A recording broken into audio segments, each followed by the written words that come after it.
A huge beam of lightning hit the ground, devastating everything around it. This power came from a man known as the Fist King, who had mastered Jiangyu with his own hands. He was so famous for this title that few remembered his real name. This was Dan Wuzing, the great fighter, who now faced a complicated situation. With a shocked look, he reacted to something terrible that had just happened. In his arms, he held the body of one of his seriously wounded comrades. The hero believed he had been caught off guard in an ambush by a mysterious group. Now he found himself alone in the middle of a desolate battlefield. Looking around, he noticed the bodies of his enemies scattered across the ground. However, on a nearby cliff, only 2 opponents were left standing. He saw that both seemed very skilled and wondered where they had come from.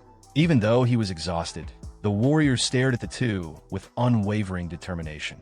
He then decided to return their subordinate by throwing the body in their direction.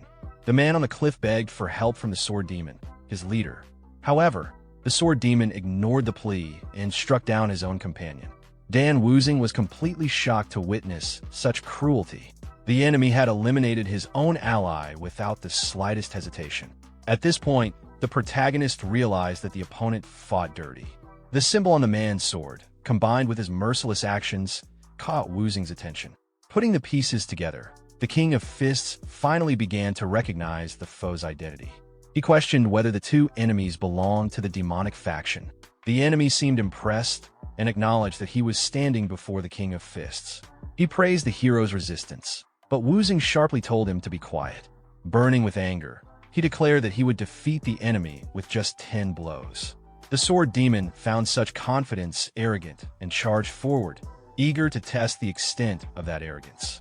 Wuzing, however, managed to defend himself, countering the attacks with his electric fists. The opponent was surprised, unprepared for such speed. At that moment, Wuzing landed a punch and began his count from 1. With a confident gaze, he prepared for the second blow and unleashed a hail of punches until the count reached 6. Then, something strange happened. His attacks began missing the weak points. Looking up, he realized the woman had tied him with purple energy wires. Enraged, he wondered when the villain's accomplice had managed to do that. Taking advantage of the distraction, the sword demon retrieved his weapon. In the next instant, he pierced Wuzing's chest. Seriously injured, the warrior suffered massive damage from the attack. The swordsman coldly declared that the reign of the King of Fists ended there. With a look of triumph, he stared down at his nearly powerless opponent. But Wuzing surprised him, grabbing the blade with his bare hand. Alarm spread across the enemy's face as the fighter released one final burst of energy. The sword demon watched the scene unfold with a satisfied smile. He then approached the fallen body and praised the Fist King's skill. The explosion left behind a massive crater and a path of destruction. The woman joined her partner and commented that the situation had been extremely dangerous. The villain bent down to mock the warrior in his final moments. But Wuzing summoned his last strength to deliver one final punch to the enemy's face. With that, he completed his 10th blow, leaving the enemy in complete shock. The hero felt his life slipping away and accepted that his reign as the King of Fists had come to an end. In his final thoughts, he regretted one thing he couldn't do. He had wanted to strike the enemy one more time before his journey ended. And so, Dan Wuzing, the King of Fists, was defeated by the demonic faction. Meanwhile, in a safe house on Joa Mountain, something strange was taking place. A mysterious crow watched a young woman inside one of the rooms. Suddenly, someone inside woke up, frightened and disoriented. The young girl ran over in a panic to check on her master. She asked again about his condition, while the man looked around, confused, wondering where he was. He glanced down at his body and questioned whether anyone had tended to his wounds. The man touched his head and looked confused about his current situation. He realized that he had no injuries, and the girl addressed him as Young Master. He accepted the water, but found the title of First Young Master strange. When he looked in the mirror, he saw an unfamiliar face staring back and wondered why he was being called that. Holding the cup, he examined his new hands and noticed how different they appeared. Suddenly, he was startled by his own reflection and jumped back. In a panic, he desperately tried to remove what he believed was a mask from his face. But as he touched his skin, he found no seams and understood that it was truly his face. He stood in shock, while the girl silently watched, unable to make sense of his reaction. Seeing his distress, She quickly said she would call a doctor. Left alone, the fighter continued staring at his hands, still unable to accept what was happening. The girl walked away, confused by how strangely her master was behaving. He began to think through the situation and concluded that not even the demonic faction could have done something like this. Looking at his reflection again, he questioned who the person in the mirror really was and decided he needed to investigate the truth. Attempting to test the new body's movements, he tried to stand but stumbled and nearly fell, unfamiliar with how it moved. He grumbled that the body was too weak, comparing it to a baby deer.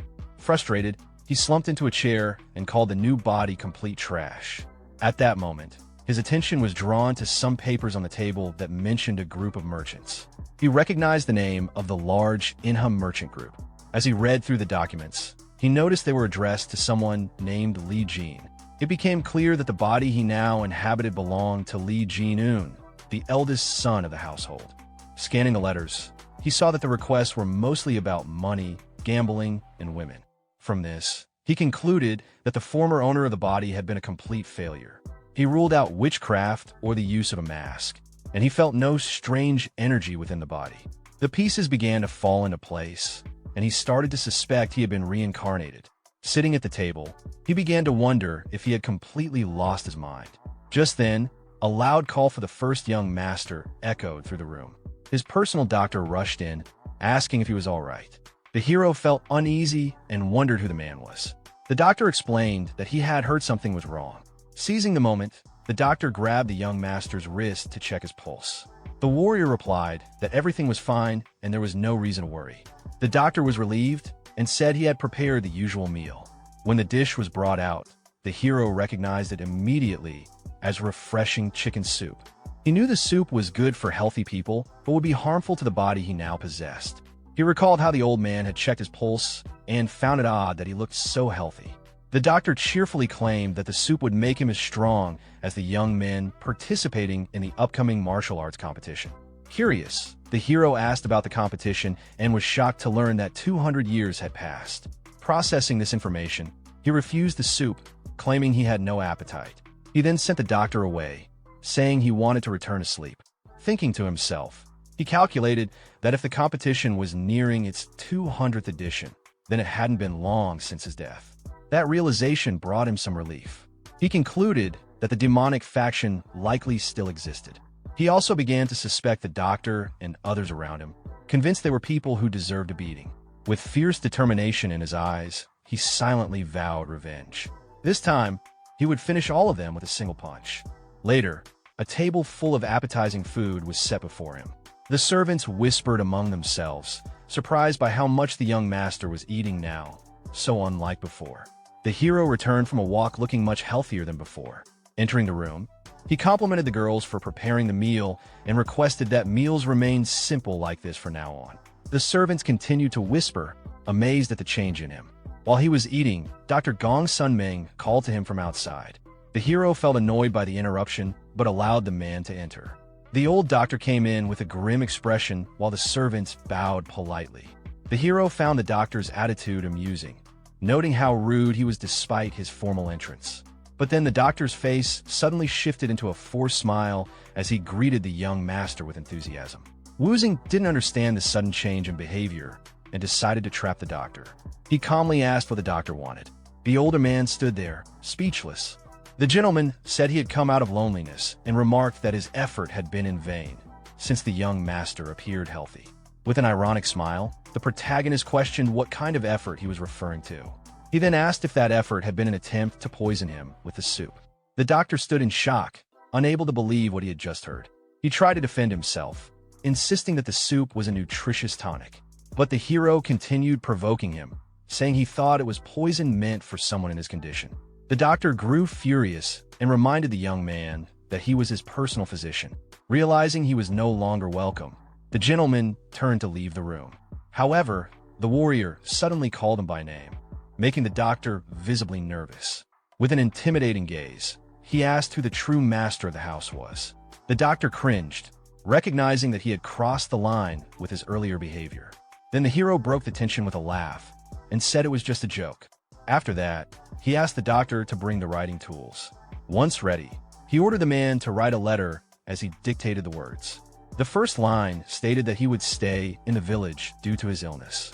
But when the warrior continued dictating, the doctor stopped writing and scowled.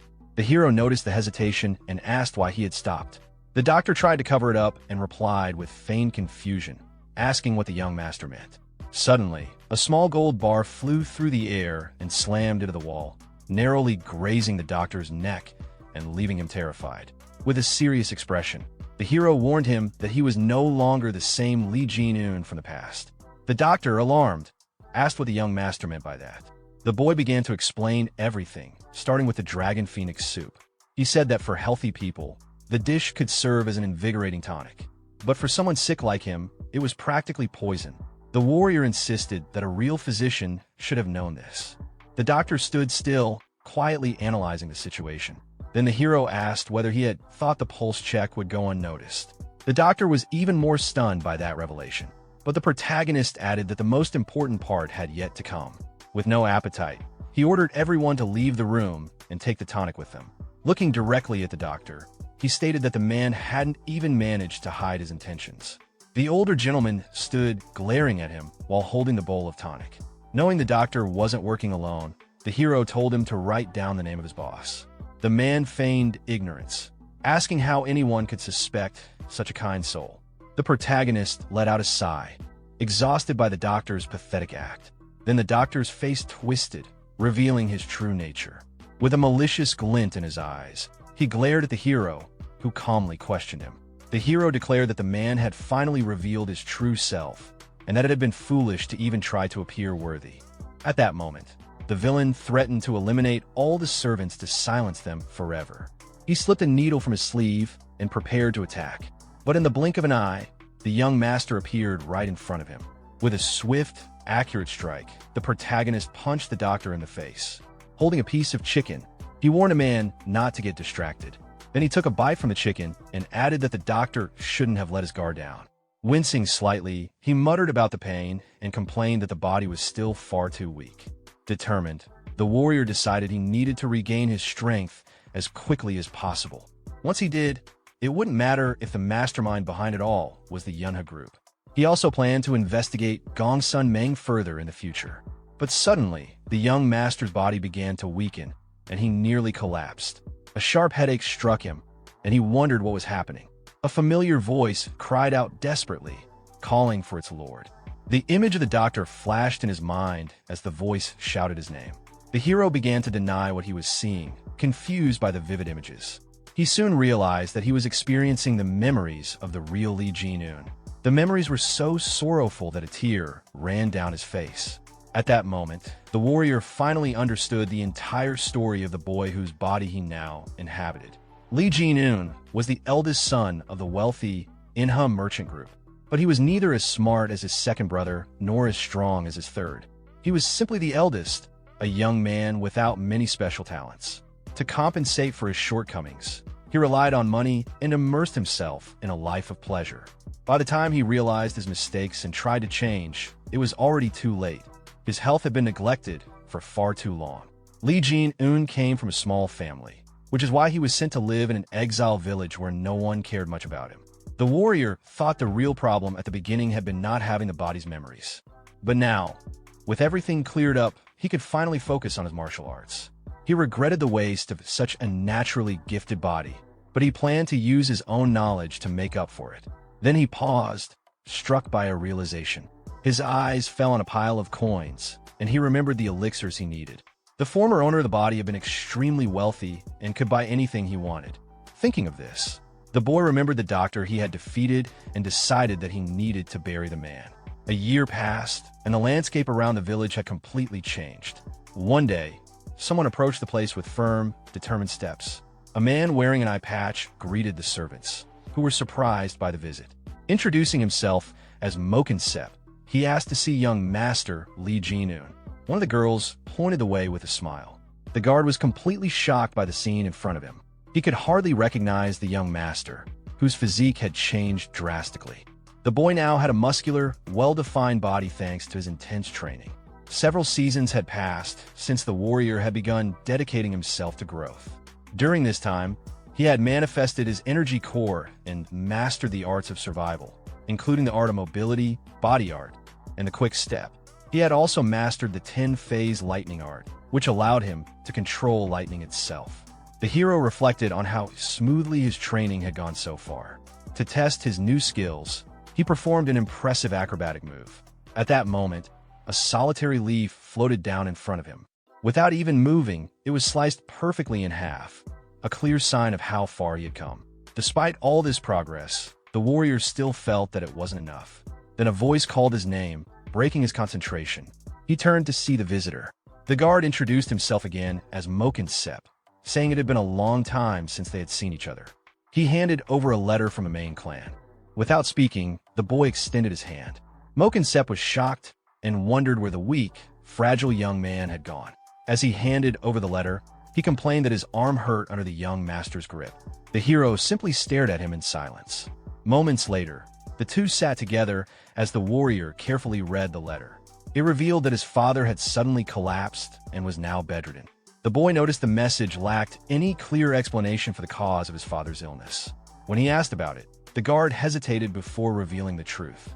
He explained that the Aoyang clan was responsible, blaming them for absurd protection fees. The hero asked if the Aoyang clan had done anything to justify the tax increases.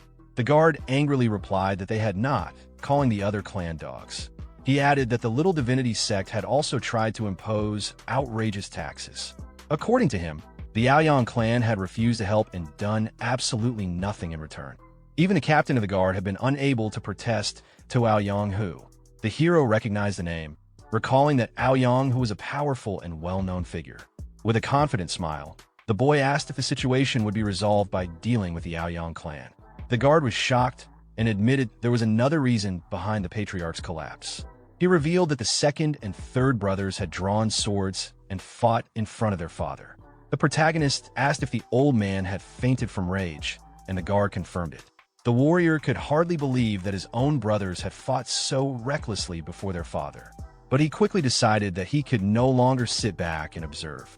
He stood up firmly and handed the letter back, telling the messenger to keep it. With a composed, determined posture, the young master declared that he would personally take care of all family matters. ManhwaCapped was stunned by the complete change in his lord's demeanor. Back at the clan, the guard excitedly reported that Li Jin-un had become a perfect martial artist. But another man, overhearing the story, burst into laughter. With a mocking grin, he scoffed at the idea of the useless Li Jin-un becoming a martial artist. Laughing loudly, he said that if that were true, he himself must be a legendary master. Another nearby man told him to stop joking and try to be a bit more convincing. But deep inside, Han Yip seemed thoughtful as he considered the possibility that the story was true. As the vice captain of the guard squad, he began to wonder if Jin-un had truly recovered his health. He remembered that the young master had always possessed a good physique since childhood. He then asked the guard when the heir planned to return to the clan. Just then, the guard interrupted him and announced that the young master had arrived at that very moment. Han Yip told the others to stop complaining, reminding them that he was the one who fed them and that they should move quickly. Finally returning home, the hero stood before the imposing headquarters of the Inha merchant group. He was stunned by the grandeur of the estate, thinking to himself how insane it all seemed. The warrior realized that the body's former owner had been even wealthier than he had imagined. He dismissed his servants and said he would go see his father immediately. As he walked alone through the property, he began to reflect. It struck him as odd that no one had come to greet him upon his return. That's when he sensed the presence of several people hiding nearby. Suddenly, numerous guards emerged and surrounded him with swords drawn. They congratulated him on his safe return with an intimidating tone. The man at the front introduced himself as Han Yip, the vice captain of the guard squad. Smiling, the vice captain remarked how unrecognizable the young master had become. He expressed relief at seeing him healthy. Another guard whispered a reminder that the old Jin-un used to look down on and mistreat them. Despite these memories, Han Yip maintained a calm and neutral expression. The guard expected his captain to be humiliated again, but the hero stepped forward confidently. With a smooth motion, with an ironic smile, he thanked everyone for the enthusiastic welcome. The guards were stunned, and Han Yip quickly offered to escort him to his father. Everyone watched in disbelief. unable to comprehend how the once useless young master was now greeting them with such poise. Moke and Sep reaffirmed that his master had changed, while another guard admitted it felt like they were meeting a stranger. From a distance, Han Yeep watched the young master closely, his expression thoughtful and curious. He gave a small smile, mentally noting how the boy now seemed more like an ally than ever before. Upon arriving at the door, the vice captain paused to speak. He informed the protagonist that the clan leader had already been notified of his arrival. The warrior nodded and thanked him. His younger brother suddenly appeared behind him. With a casual, mocking attitude, the younger one couldn't resist taunting. He called attention to the scene with a sarcastic remark, clearly trying to stir trouble. Both the guard captain and the protagonist turned to look at him. The younger brother then stepped closer, placing a hand on his older brother's shoulder. His touch wasn't friendly. It was filled with arrogance, meant to provoke. With a smug expression on his face, he insulted the protagonist by throwing out an old nickname, mocking him as the perverted Jin Ian, a label meant to belittle and shame. Without stopping, the younger brother continued his verbal jabs. He made fun of the protagonist's facial expression, claiming it looked like he had completely changed and even had the nerve to glare now, something he found laughable. As he spoke, he pressed down harder on the protagonist's shoulder, trying to assert dominance. The guard captain, observing the tension, became nervous. He thought to himself that this was going to get ugly again, just when the protagonist had returned. Trying to defuse the situation, the captain stepped in and gently removed the younger brother's hand from the protagonist's shoulder. He attempted to lighten the mood, joking that the two brothers were finally reunited after such a long time and must be overjoyed to see each other. But the younger brother didn't take it well. He slapped the captain across the face without hesitation, annoyed and offended. With a sharp glare, he demanded to know how the captain dared to touch him without permission. Watching this, the protagonist began to feel irritated. Meanwhile, the younger brother wasn't finished. With a threatening glare, he looked between the captain and his older brother and snarled that dealing with one worthless fool was already bad enough. But now even the vice captain seemed to be disrespecting him. The protagonist didn't respond. He stayed calm, simply looking back at his younger brother. But that only fueled the younger one's arrogance. He pushed further, asking if he should teach the protagonist a lesson so intense that he'd never even dare to meet his gaze again. Just then, something shifted. The protagonist gently raised his hand and rested it on his brother's cheek. He softly called his name, Ja Ian. Annoyed by the gesture, Ja Ian tried to respond with more venom. But before he could finish speaking, the protagonist suddenly slapped him hard across the face. Ja Ian fell to the ground, shocked. He looked up in disbelief, demanding to know what the hell had just happened. But the protagonist ignored his outburst. Instead, he crouched down, placed a firm hand on Ja Ian's shoulder, and gripped it tightly. As pain shot through him, Ja Ian cried out, overwhelmed by the sudden shift in power. The protagonist calmly confessed that he had been excited on his way here, perhaps even looking forward to this moment. As the grip tightened further, Ja Ian, in pain and rage, cursed and shouted, calling his brother a completely insane bastard. Outside, the sounds of the scuffle echoed through the corridors of the large estate. A man wearing glasses appeared, confused by the noise. This was Liu Eun, the second son. He asked what was going on, and Han Yi quickly explained the fight between the brothers. Liu immediately assumed that the third brother had been harassing the eldest again. He shouted at the guards, demanding to know why they hadn't stopped the fight sooner. But the protagonist turned to his younger brother and told him to be quiet. They were standing in front of their father's room. Just then, a weak voice called out Li Yue's name from within the room. What Wyan and the others saw next left them stunned. Outside their father's room, Wang stood calmly, holding their eldest brother in place. Yan was struggling, but Wang had completely subdued him without breaking a sweat. From within the room, a voice called out to Wyan, but he couldn't respond. His mind was still reeling from the sight of Wang's dominance. Nothing about what he was seeing matched what he had expected. The scene shifted to a more composed setting. A quiet room awaited with a steaming teapot on the table, its gentle heat contrasting the underlying tension in the air. Hyan now sat at the head of the table, silent and observant. Wang stood beside a kneeling and restrained Yan, his expression calm and confident, wearing a faint, knowing smile. Hyan took a sip of tea and casually remarked on Wang's return, noting that he appeared to be in good health. He paid no attention to Yan's condition. Wang confirmed that he was indeed well, meeting Hyan's gaze with steady confidence. The overseer then raised his bandaged hand, pointing it out and questioning whether Wang had caused the injury. Before Hyan could explain or wave it off, Wang turned toward Hyan again and landed a sharp, calculated strike across his face. Hyan was forced to endure the pain in silence, completely powerless under Wang's authority. Wang then issued a cold warning to Hyan about the consequences of disrespect. Hyan, shaken and bruised, quickly accepted his position, though his mind was in turmoil. He couldn't understand how his older brother, once weak and pathetic, had overpowered him so easily. A brief memory surfaced in Hyan's mind, a flashback to when things were the opposite. Back then, he was the one who tormented Wang, who was then known as Jin Ian. But now, the roles had completely reversed. Hyan, watching quietly, understood what had happened. Wang had truly humbled the arrogant third brother. Curious, Hyan pressed Wang for details about this transformation. Wang answered calmly, clearly proud of how far he'd come. As Wang glanced around the room, his eyes landed on a stack of scrolls sitting on the table. Hyan explained that they were the employee lists for an upcoming conference. But Wang was already reaching for them, picking one up and unrolling it with deliberate motion. He scanned the list, letting his finger glide down the names until a realization hit him. A smirk spread across his face. All the key guards had been recommended by the same individual, someone from the Iang clan. The pattern was too precise to be a coincidence. Without waiting, Wang turned to his brothers, his voice taking on a tone of sharp accusation. He directly asked if either of them had ties to the Iang clan. Hyan was too stunned to reply, and Hyan immediately panicked, denying everything in a frantic voice. Both brothers reacted with disbelief, protesting the accusation and calling it absurd. They insisted that they were loyal, that they'd never betray the family or their father's business.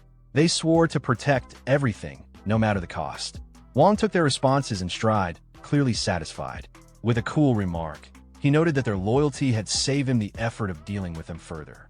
He then shifted focus to the upcoming conference, confirming with Hyan that all the high-ranking officials would be present. Once Hyan affirmed it, Wang made his own announcement. He would be attending the meeting himself. Then, without waiting for questions or objections, he turned to leave, stating plainly that he was going to see their father.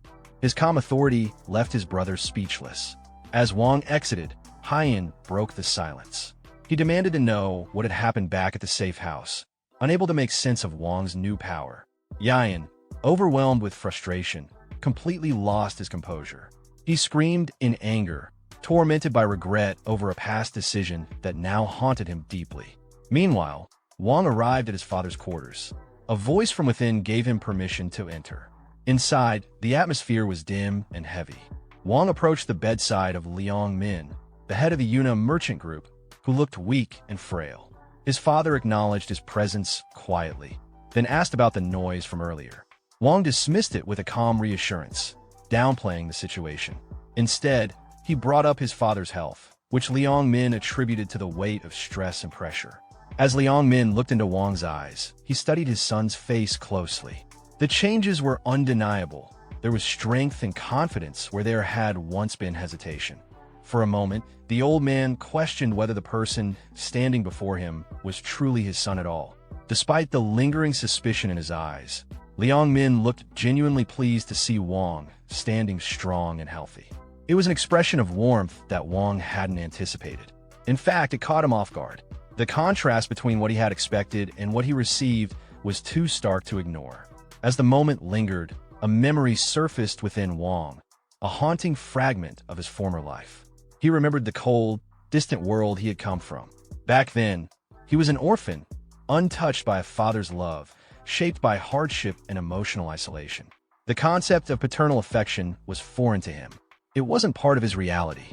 Yet Jinian's memories, those belonging to the original son, painted a different picture. The bond between his father and son had once been rich with connection, though now aged and strained. Wang looked down at the frail hand resting in his own. There was a softness to the moment as he gently gripped it, his expression deep and contemplative. His father, once a towering figure of strength and command, now lay worn and diminished, consumed by illness. It stirred something strange inside Wang, something he wasn't used to. He tightened his hold slightly, not out of force, but out of something more conflicted. A mix of unfamiliar emotions swirled in him. Then, he quietly reassured his father, speaking of lightening his burden. He hinted at a solution to his father's overwhelming stress, and though his tone remained composed, a sinister glint danced in his eyes. Liang Min furrowed his brow at the cryptic remark, his instincts sensing something unsettling. But Wang dismissed his concern with a warm, disarming smile, carefully veiling his true thoughts. Still, the old man couldn't shake the unease creeping over him. His son was different, there was no denying it now. The next day, the Manhwa Merchant Group's conference commenced. The room was filled with tension and ambition, none more apparent than an Yang, who arrived with his usual smugness. He took his seat with a self-satisfied grin, immediately surrounded by his loyal men. When one of them spotted Wang sitting confidently in attendance, he whispered the news to his leader. Yang's brow lifted ever so slightly at the sight, a calculating look overtaking his face. Wang, however, sat unfazed, composed, commanding. He didn't flinch at the whispers or the puzzled glances from the other members, who were clearly unsettled by his unexpected presence. To them, he was still the once weak son, and his attendance at such a high-level meeting didn't make sense. Yang scoffed inwardly, writing Wang off as a desperate man clawing at relevance. He viewed the appearance as nothing more than a weak attempt to gain favor, a last-ditch effort to remain standing in a game far bigger than him. Meanwhile, Han took charge at the front of the room, trying to carry the meeting forward. He asked if there were any objections to the current topic on the table. Just as he was about to move on, a hand went up. Bold, unexpected, it was Yang. With calculated confidence, Yang took the opportunity to speak, offering what he claimed was the perfect candidate to serve as Wang's personal guard. The move was transparently political, another attempt by the Yang clan to extend their influence deeper into the group. Murmurs of discontent rippled through the room. Some of the members grumbled openly, clearly frustrated by Yang's relentless power grabs. One member was so startled by the brazenness of the suggestion that he crushed the teacup in his hand. Embarrassed, he quickly blamed it on a slip, though it was obvious the tension had gotten to him. Yang offered a fake apology, feigning politeness, but his eyes betrayed him. He was enjoying every second of the discomfort in the room. He then challenged the assembly, daring anyone to oppose his nomination. The room went quiet. He smirked, clearly expecting no one to answer. But just as he began to bask in the silence, a single voice broke through. Across the room, Wang raised his hand. All eyes snapped to him. With unshakable confidence, he calmly stated that he had objections to the current proceedings. Then, rising from his seat, he locked eyes with Yang and made his own proposal, direct and explosive. He called for the dismissal of Aryan Ho, the current guard squad leader. The room exploded into chaos. Yang's supporters burst into laughter, mocking the proposal as pure nonsense. One of them openly jeered, treating the idea as if it were a poorly timed joke. Yang himself laughed dryly, questioning whether Wang had lost his mind. He sneered at the idea, taunting Wang for forgetting his place. To Yang, Wang had no power, no right, and certainly no authority to make such declarations. Wang didn't respond to Yang's mocking tone with words. He simply smiled.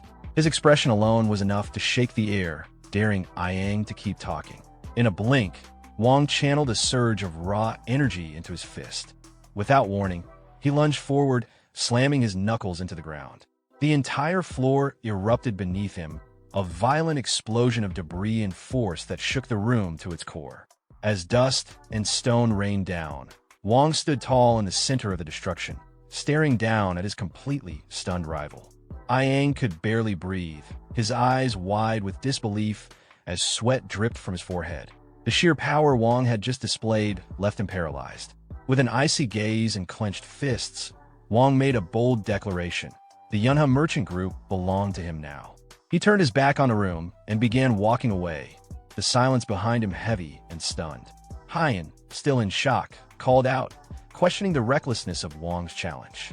But Wang didn't stop. Instead, he turned slightly and called back to Hyan, asking what happens when a martial artist is underestimated. A smirk played on his lips, sharp and knowing. He answered his own question, the one making assumptions gets devoured.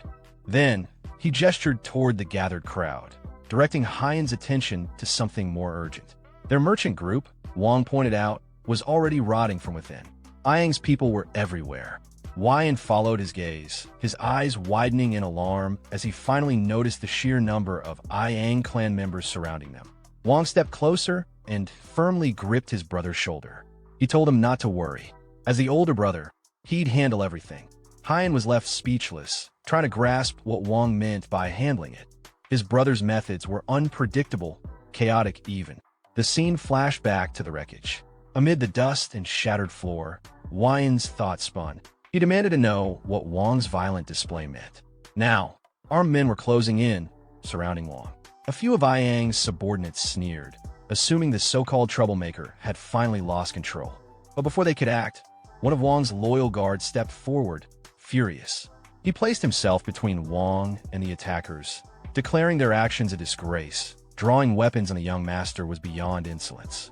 In moments, Wang's personal guards formed a defensive line. Despite being outnumbered, their resolve was unshakable. Wang stood at the center, cold and still. With a quiet voice, he agreed their enemies were out of line, lifting his head with open contempt. The air grew thick as Wang stared into their eyes, questioning how they could dare threaten their own employer. Even his own guards were caught off guard by the intensity of their master's presence. Wang calmly commented that his enemies must have a death wish. From a distance, Ayang observed everything unfold. He casually offered compensation to the opposing guard captain, a thinly veiled bribe. But Wang met his gaze with a smirk. He said he wasn't sorry for the chaos, only for utterly ruining Ayang's plans. Then his voice sharpened. He revealed the truth. During his recovery, Ayang had hired a physician, an assassin, meant to kill him. But the plan had failed. Wang went further. He exposed Ayang's entire strategy, how he had manipulated the brothers from the shadows, hoping to fracture them. With the siblings turned against each other, the Ayang clan would have seized control of the merchant group like puppeteers pulling strings. The revelation struck like a thunderclap, but Ayang didn't flinch. He erupted into derisive laughter, brushing off the accusation as delusion. Wang took a step forward, his presence heavier than ever. He was just getting started. With a calm but piercing voice, he dropped the final bombshell. The assassin sent to eliminate him had already been dealt with by his own hand. The room fell silent again. Ayang reached out in disbelief. He looked him in the eye and calmly confirmed it. He had swiftly eliminated the assassin. Wang stood calmly. He openly mocked his rival, pointing out the glaring flaws in his clumsy, half-formed takeover attempt. His words stung, and Ayang's composure finally cracked under the weight of humiliation. Fueled by fury, Ayang gathered a surge of energy into his fist. The air around him crackled as raw power coiled in his arm, and he stepped forward with murderous intent. But Wang didn't flinch. He simply watched the incoming blow with a knowing smirk. This was exactly what he wanted. Ayang lunged, unleashing a savage, energy-infused punch aimed directly at Wang. In response, Wang summoned his own vibrant blue energy, meeting the attack head-on. The two fists collided with a thunderous explosion of light and force, sending shockwaves through the conference chamber. Ayang was thrown backward, pain surging through his arm as it trembled from the impact. He stared at Wang in disbelief, the realization dawning. Wang had mastered a formidable martial art. The sheer force of the exchange left no room for doubt. His own guards, witnessing this display, stood frozen. None of them had known the depth of their master's strength. Wang tilted his head with a playful smirk and casually asked if it was really okay to hit someone fresh out of recovery. Then, with a mocking chuckle, he added that if the duel was official, then surely everything was fair game.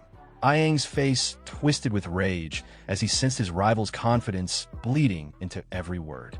Seeing their captain challenged so brazenly, Ayang's men quickly jumped in, shouting to declare the battle an official duel, with the entire room as witnesses. The guard captain grinned, thinking Wang had been cornered by the formal terms.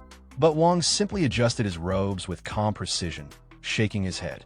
He rejected the offer flatly. He wanted none of their rules.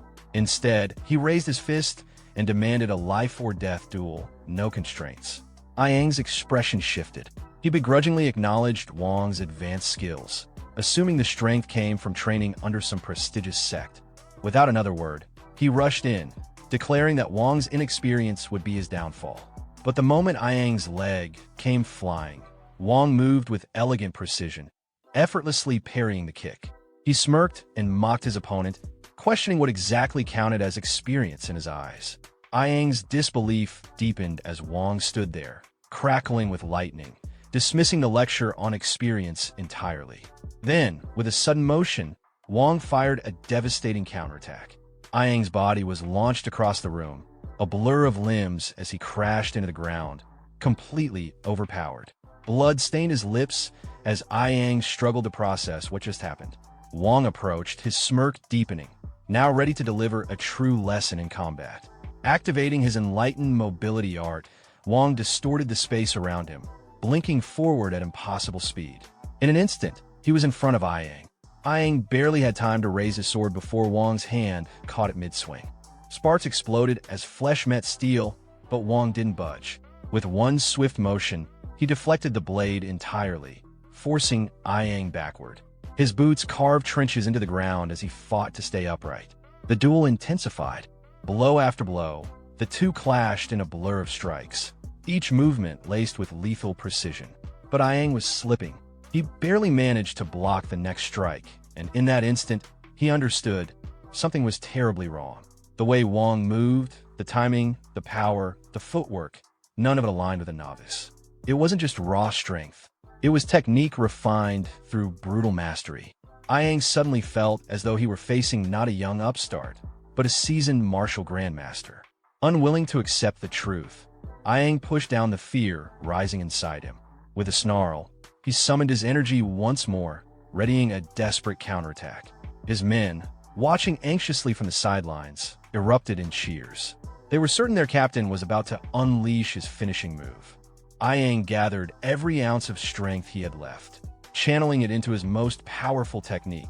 The three-form sword arc his pride burned hotter than ever. The thought of being defeated by someone he considered a mere brat was unbearable. With fury coursing through him, he lunged forward, unleashing a rapid, energy-infused sword strike meant to end the duel once and for all. But in the blink of an eye, Wong vanished from his sight. Ayang's breath caught in his throat. He couldn't track him. Before he could even turn, Wong reappeared behind him, glowing fist already poised. With a chilling calm, Wong delivered a final, devastating blow. Ayang's face twisted in agony as the force slammed into him. His body was lifted off the ground, sent flying backward like a ragdoll, crashing into the floor with bone-rattling impact. Silence fell across the battlefield. Onlookers stood frozen, eyes wide with disbelief. No one had expected the once-dismissed Wong to hold such overwhelming power. One of Ayang's men rushed forward, horrified by the captain's condition. Meanwhile, far from the chaos, the scene shifted to a peaceful room overlooking a serene landscape. Inside, a tenant respectfully offered a drink to an older man, possibly Liang Min, the merchant group's head. The old man paused, his eyes narrowing slightly as he absorbed the news of the duel. Hands clasped in front of him, he reflected quietly, the weight of realization settling on him. Something about his son, Wong, had become undeniably clear. Back at the battlefield, Wong stood tall over his defeated opponent. His expression remained calm and resolute. Ayang lay broken on the ground, his body limp and battered from a single, decisive blow. His subordinates swarmed to him in panic, shouting in desperation. One of the men glared up at Wong in disbelief, but Wong met the gaze coldly and asked if he too wanted to share his captain's fate. The man hesitated, then swallowed his anger. Cradling his injured leader, he grudgingly acknowledged that the duel had been fair and free from interference. But then his voice turned low and threatening. He warned Wong that this victory came at a steep price. The Ayang clan would not forget this humiliation. They would drag the Yuna merchant group into endless revenge and political sabotage through every deceptive means available. Wong remained unmoved. He replied without hesitation that he had never expected a life without conflict. This path was his choice. He laid out his codes simply. Kindness would be returned in kind, and grudges would be paid back equally. He made it clear that this duel and everything that followed was his personal responsibility, not the merchant group's. That declaration sent a chill through his brother, who cried out in alarm, realizing the danger Wong had just chosen to face alone. But Wong was unwavering. He He announced with full conviction that the Yuna merchant group belonged to him now. Recalling his father's gentle smile, he spoke of the group not only as a business, but as a legacy entrusted to him, a responsibility he would protect no matter what. He honored the loyal guards who had stood by him even when he was treated as a discarded heir. He spoke of the humble servants who had cared for him without hesitation. For them, and for everything the merchant group stood for, he vowed that it would never again be manipulated by men like Yang. His voice turned cold. He stared directly at the intruders and ordered them to leave. They were all fired. Silence fell once again as Wang's brother and remaining companions stood dumbfounded by the sheer force of his declaration. The Yang clan members returned his glare, fury blazing in their eyes, but they said nothing. With clenched jaws and bitter hearts, they turned and began their retreat. One among them, quieter than the rest, offered a rare and sincere farewell, wishing Wang well in the days ahead. Now alone in the chamber, Wang faced the people who had witnessed everything. The battle was over. He stood not just as a victor, but as the new, undisputed leader of the Yuna merchant group. His brother, still trying to process it all, stared blankly at the destruction and the man at its center. One of Wang's loyal guards suddenly burst into cheers, elated, but his friend quickly clamped a hand over his mouth. Their commander turned sharply toward them, scolding their lack of restraint, though his expression betrayed something else, a rare mix of pride and relief. Wang's attention shifted to the chief administrator, who flinched slightly as he was suddenly addressed. With a commanding gesture, he demanded an elixir, requesting that it be taken from the merchant group's funds. After all, if he was going to shoulder this mountain of responsibility, the least he deserved was a tonic to help him recover. The administrator lit up with enthusiasm, bowing deeply. He promised to retrieve the finest tonic available, nothing less for the new leader of the Yuna merchant group. Wang, standing firm as the new head of the Yuna merchant group, begins assigning responsibilities with sharp precision. He outlines the administrator's new duties, emphasizing the urgent need to hire a completely new guard squad. His tone leaves no room for negotiation. The old system is being torn down. The scene then shifts to a peaceful estate bathed in the golden hues of sunset. Inside, a relaxed man sits comfortably between two imposing figures, sipping tea. As Wang speaks, he mentions already having candidates in mind. The man seated with him arches a brow, asking for confirmation, brings up the name Leginian. The man's interest sharpens immediately. The narrative flashes back to a few days prior, on Leginian's very first day at the merchant group. Night has fallen, and Leginian walks calmly through the estate grounds, accompanied by his subordinate. His eyes are sharp, scanning every detail around him with a measured, thoughtful gaze. As they pass the vice captain, Leginian casually asks if the man has had a meal yet. The surprised officer admits he's been working non-stop since sunrise, with no time to eat. Leginian doesn't respond immediately. He simply files the information away with a knowing look. A sly grin creeps across his face, hinting at the gears already turning in his mind. He then turns his gaze downward from a balcony, watching a cluster of guards fooling around while on duty. The contrast is obvious. Where the vice captain was dutiful and focused, these men were lazy and indifferent. Leginian quietly unclenches his fist. He's already made up his mind. These freeloaders need to go. But he also knows the harder part isn't firing them. The real challenge is replacing them with people who are actually worth something. His subordinate, watching the changes in his expression, finally begins to understand just how large and calculated Leginian's plan truly is. Their search leads them to a bustling, lantern-lit establishment filled with smoke, noise, and laughter, a den for gamblers, drinkers, and rough types. Exactly the sort of men Leginian is looking for. Inside, one especially loud man enjoys a smoke, completely oblivious to the eyes watching him. Some patrons recognize Leginian instantly. They snicker among themselves, calling him the merchant group's famous pushover. Their tones are mocking, but Leginian doesn't flinch. He stands with his hands clasped calmly behind his back, surveying the room like a general analyzing a battlefield. He turns, gaze sharp and predatory, and begins walking toward a roped-off area marked restricted. A large bouncer, armed with a trident, stands in front of a set of ornate double doors.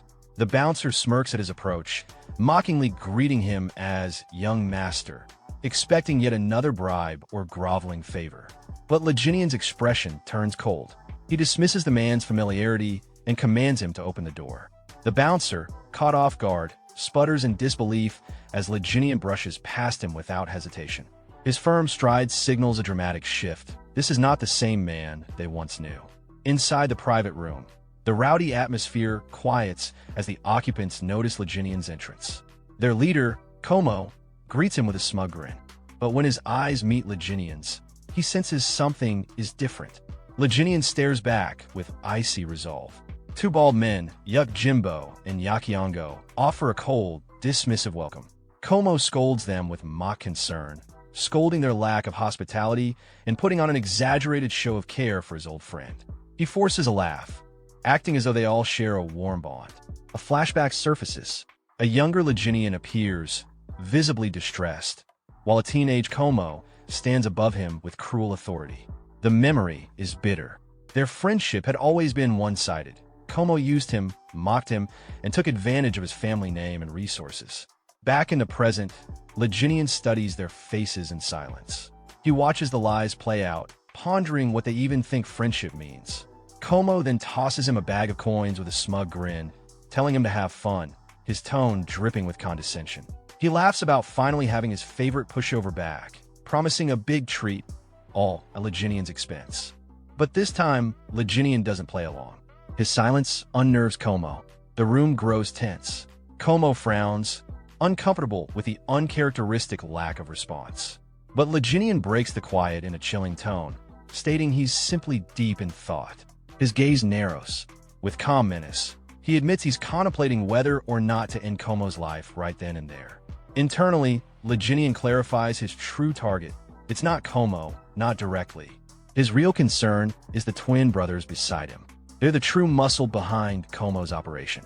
From the way they carry themselves, Li Jinian understands they're little more than hired fists. Thugs living in Como's shadow, loyal only to his coin. Li Jinian studied the two enforcers closely, picturing them in their element, brutal, efficient, and unquestioning in their loyalty.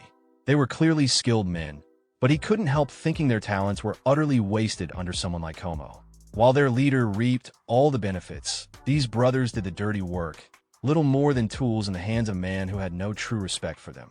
Having reached a firm conclusion, Li Jinian finally acknowledged Como's repeated questioning.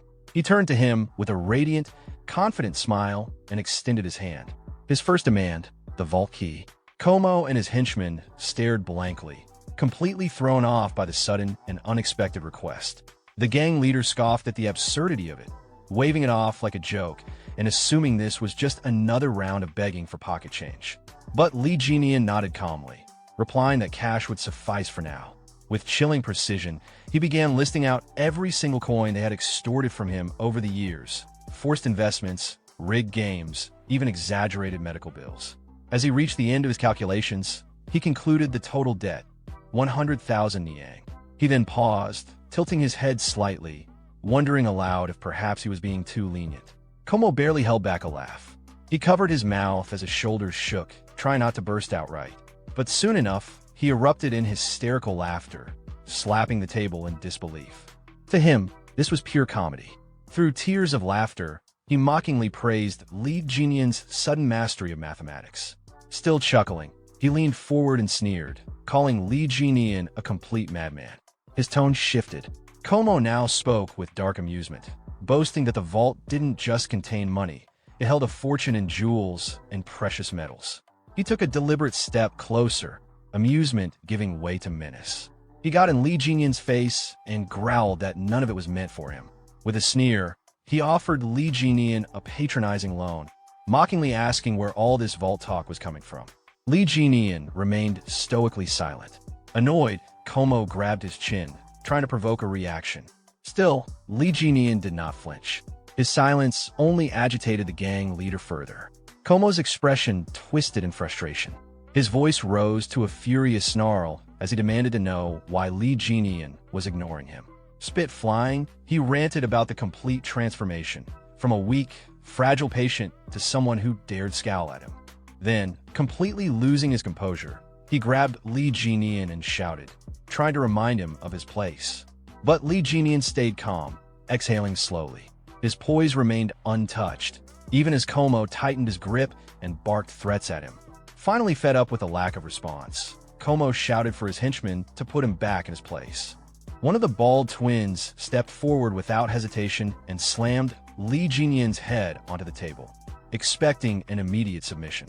But something fell off. As he held him down, a bead of sweat began to trickle down the enforcer's face. Li Jinyan wasn't reacting, not even flinching. He wasn't resisting, but he also wasn't yielding. A smirk spread across Li Jinyan's lips. He muttered that he had tried to show them kindness. Then, in one swift and explosive motion, he shattered the enforcer's grip and flipped the large man clean over his shoulder, slamming him hard into the ground. The room erupted into stunned silence. But before he could react, Li Jinyan was already moving. He pivoted and sprang forward with incredible speed, using the table as a springboard. With perfect aim, he launched a devastating kick straight into the second brother's midsection. The blow landed hard, utterly destroying his guard and sending him hurtling across the room.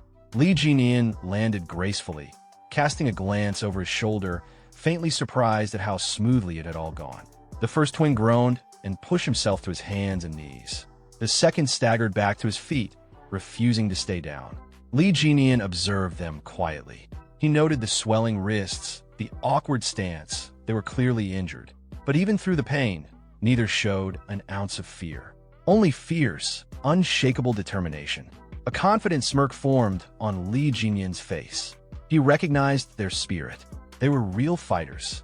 Ignoring their wounds, the brothers roared and launched a coordinated charge at him, moving in perfect sync. Li Jinyan readied himself. In the blink of an eye, he vanished. The twins froze, their attacks swinging through empty air. They looked around, bewildered. Then, he reappeared right behind them. Before they could turn, he seized both their heads with a crushing grip, completely halting their momentum. His smile widened just slightly. Their strength was admirable, but they lacked leadership. With no hesitation, he slammed their heads together with brutal force, dropping both enforcers to the ground instantly. As their unconscious bodies hit the floor, Li Jinyan issued one final, cold warning. And then silence. Only one person remained conscious in the room. Como. He stood frozen, sweat dripping down his face, too stunned to speak. He had just watched his two strongest men get dismantled with ease. Li Jinyan turned his attention to him with a pleasant smile. Calm, composed, and terrifying, he addressed his dear friend, Miamo. After Li Jin finishes off the guard, he turns to face his friend.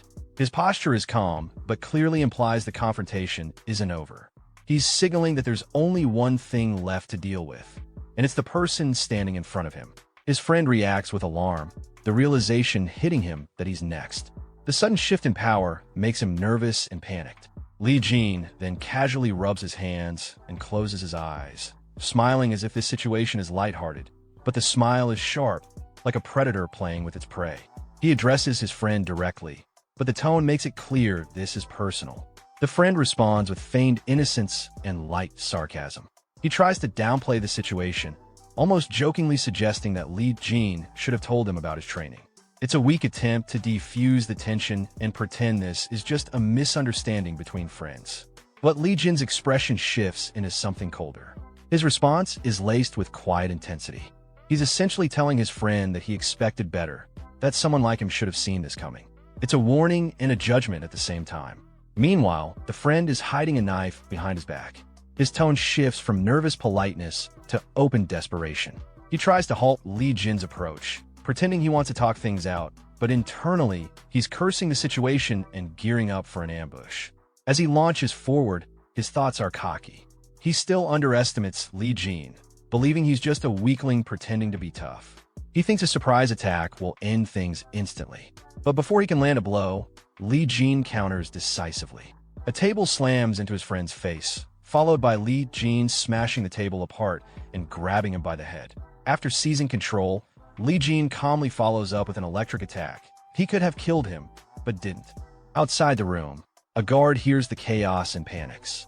He hides himself, thinking that things have escalated far beyond what's normal. The situation is dangerous, and someone could genuinely die. Back inside, Li Jin releases his friend, who drops to the floor in a daze.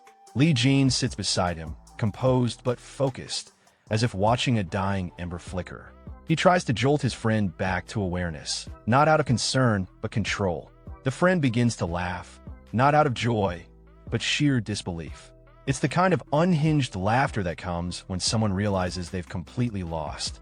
He then manages to speak weakly, asking what Li Jin wants.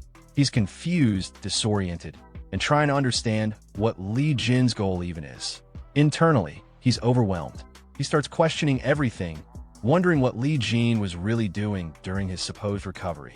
He remembers things that suddenly make sense in hindsight, suspecting that Li Jin had been training in secret. The realization hits hard. Maybe all of this was premeditated. Maybe this beatdown wasn't just self-defense, maybe it's revenge. But he can't believe he was bad enough to deserve this. Or at least, that's what he tries to tell himself. The fear builds. He begins to truly wonder if this is the price for his past cruelty. He starts suspecting that Li Jin might have orchestrated all of this, the timing, the attack, the exposure. In an effort to shift the mood, he suddenly stands and acts overly cheerful, a complete 180 from just moments ago. His performance is clearly fake, but he hopes to divert Li Jin's attention. Instead of offering what was demanded, he suggests an alternative, anything really just to stall or misdirect. Li Jin responds with interest, but doesn't make his intentions clear. This ambiguity gives his friend a sliver of hope, which he clings to. Sensing a possible opening, the friend becomes excited. He references their long-standing relationship, appealing to nostalgia and shared history. It's a manipulative move, trying to reframe the conflict as a misunderstanding between old friends rather than consequences for betrayal. Li Jin acknowledges the sentiment in a neutral way, appearing to accept the idea of friendship, but without much emotion. His friend takes this as a good sign, becoming animated, relieved. He even celebrates the moment as a turning point, convinced that things are resolved. He suddenly pulls Li Jin into a hug, acting as if everything's forgiven.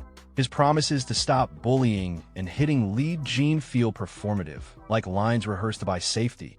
Not because he means it, but Li Jin's expression doesn't change. He doesn't return the hug or acknowledge the excitement. He simply stares ahead with a flat, disinterested look and says something that makes it clear. His words suggest that the friend's touch and the entire charade disgusts him. Hearing Li Jin's cold rejection, the friend quickly lets go of him and tries to reset the mood with exaggerated optimism.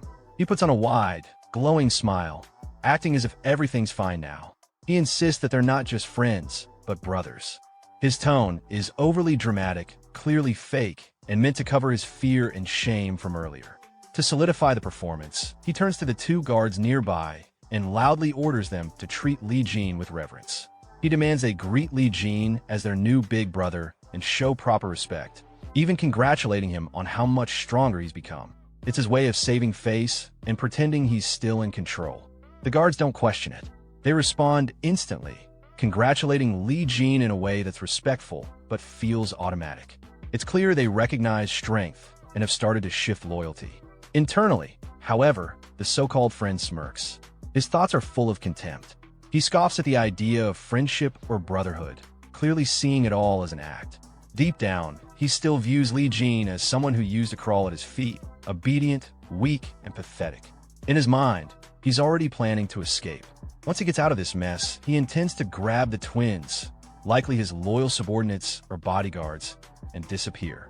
He believes that with them by his side, starting fresh somewhere else will be easy. But as he begins to walk away, Li Jin's voice cuts through the room. He calls out to the two guards by name, reminding them that when he swears brotherhood with someone, it's for life, not a passing moment. His tone is heavy, implying a deeper commitment and warning them to consider their stance carefully. The twins immediately turn to look at the friend. Their eyes are uncertain, perhaps even judgmental. They're silently questioning whether they should still trust or follow him. Feeling the pressure and not liking the attention, the friend snaps back. His voice becomes defensive, frustrated. He demands to know why they're looking at him like that, and reminds them loudly that he and Li Jin are sworn brothers now, trying to reassert authority, but it sounds desperate in response. The guards face Li Jin and declare their loyalty to him with complete seriousness. They announce that they'll now follow him as their big brother. It's an official transfer of allegiance. They're no longer under the friend's influence. Seeing the shift, the friend fakes a smile, and pretends to support it. He plays along, complimenting their attitude, but there's no sincerity. Inside, he's boiling. Li Jin then speaks again, his voice smooth and calm, suggesting everything is settled, but only on the surface. Then, suddenly his tone shifts. It grows darker, more threatening. He states that if they truly are brothers, then it's time to determine who the biggest brother is. With a quiet but unmistakable command, he tells the guards to step outside. Whatever comes next, it's going to be private and decisive. The friend is completely caught off guard. Panic flickers across his face. He tries to interrupt, pleading for a pause, but the guards are already moving. A moment later, he finds himself alone in the room with Li Jin. Li Jin looks at him with narrowed eyes and asks what he's trying to do. The friend, growing more uneasy, begins to question Li Jin's motive. In his head, he's wondering, what exactly is Li Jin after? Li Jin gestures for him to hurry up and make a decision. This throws the friend off. His thoughts spiral. He wonders if Li Jin isn't after money, as he originally assumed. Could there be something else? Li Jin responds again, now openly critical. He calls out how the friend had used the guards for personal gain, manipulating their loyalty for selfish purposes. He's calling out the way the friend operated and declaring it wrong. Then, surprisingly, Li Jin smiles brightly. The mood shifts for a moment.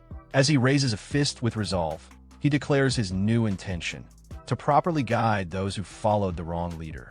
It's not about revenge, it's about setting things right. And this time, he's the one taking responsibility. Hearing this, the friend sighs, not from relief, but from resignation. His face falls, disappointment clouding his expression. He weakly tells Li Jin to just take the money and be done with it. He grabs his head in frustration and despair. Emotion spills over as he bitterly complains. Li Jin has already beaten him up, and now he's even taking the two people who were closest to him. It's too much. Then his frustration explodes. He screams that what Li Jin's doing is no different than telling him to die, that he's being pushed to the edge. Li Jin turns slightly, calm as ever, and repeats the word kill, as if he's considering it. And then, without another word, he kicks his friend in the face. The blow is brutal and sudden, meant not just to hurt, but to humiliate. His face shows a mocking expression, and the words that follow sound like sarcastic praise, pretending to thank him for his efforts. But it doesn't stop there. Li Jin launches a series of punches, not even giving his opponent a moment to breathe. Each strike is fast, merciless, and unrelenting. There's no hesitation, just raw, controlled fury. The friend, now overwhelmed and terrified, thinks he might actually die. The pain, the power, the relentlessness, it all becomes too real. For the first time, he fears that Li Jin isn't just proving a point. He might be serious. Barely able to speak, he manages to get a few words out, a plea. He says he'll hand something over, but Li Jin only leans in with a cold, unreadable look.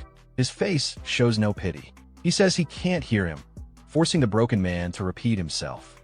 With no pride left, the friend finally says it clearly. He'll give up the keys.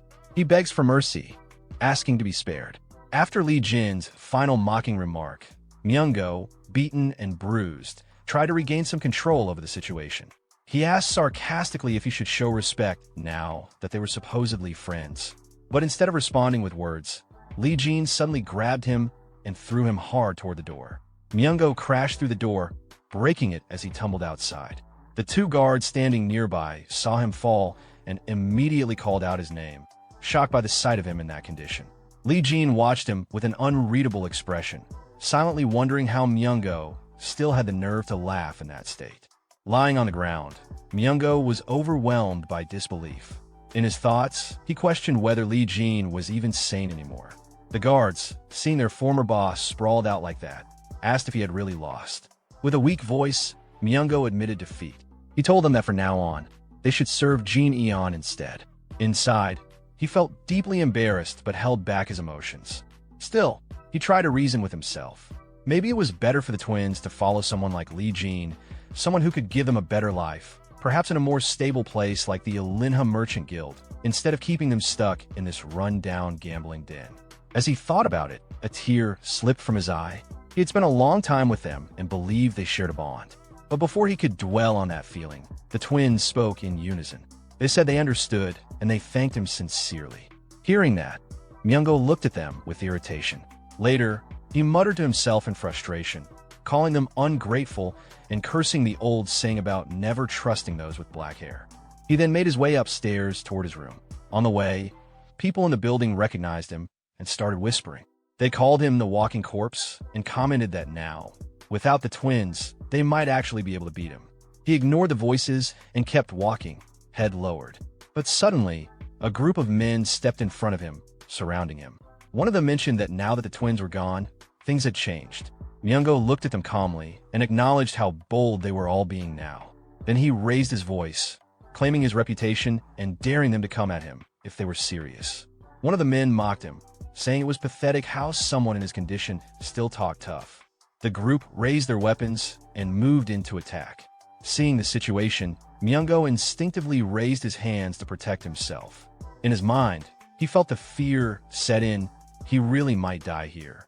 But before they could strike, someone intervened. Lee Jin suddenly appeared, fighting off the attackers as he walked through, casually carrying goods looted from Myungo's room. He made it clear that he didn't approve of these people jumping Myungo now, especially when he was already injured. He reminded them that these same people were once too scared to even look at Myungo properly, and now that he was weak, they were trying to pile on. After dealing with the attackers, Lee Jin continued walking, barely looking at Myungo as he passed by.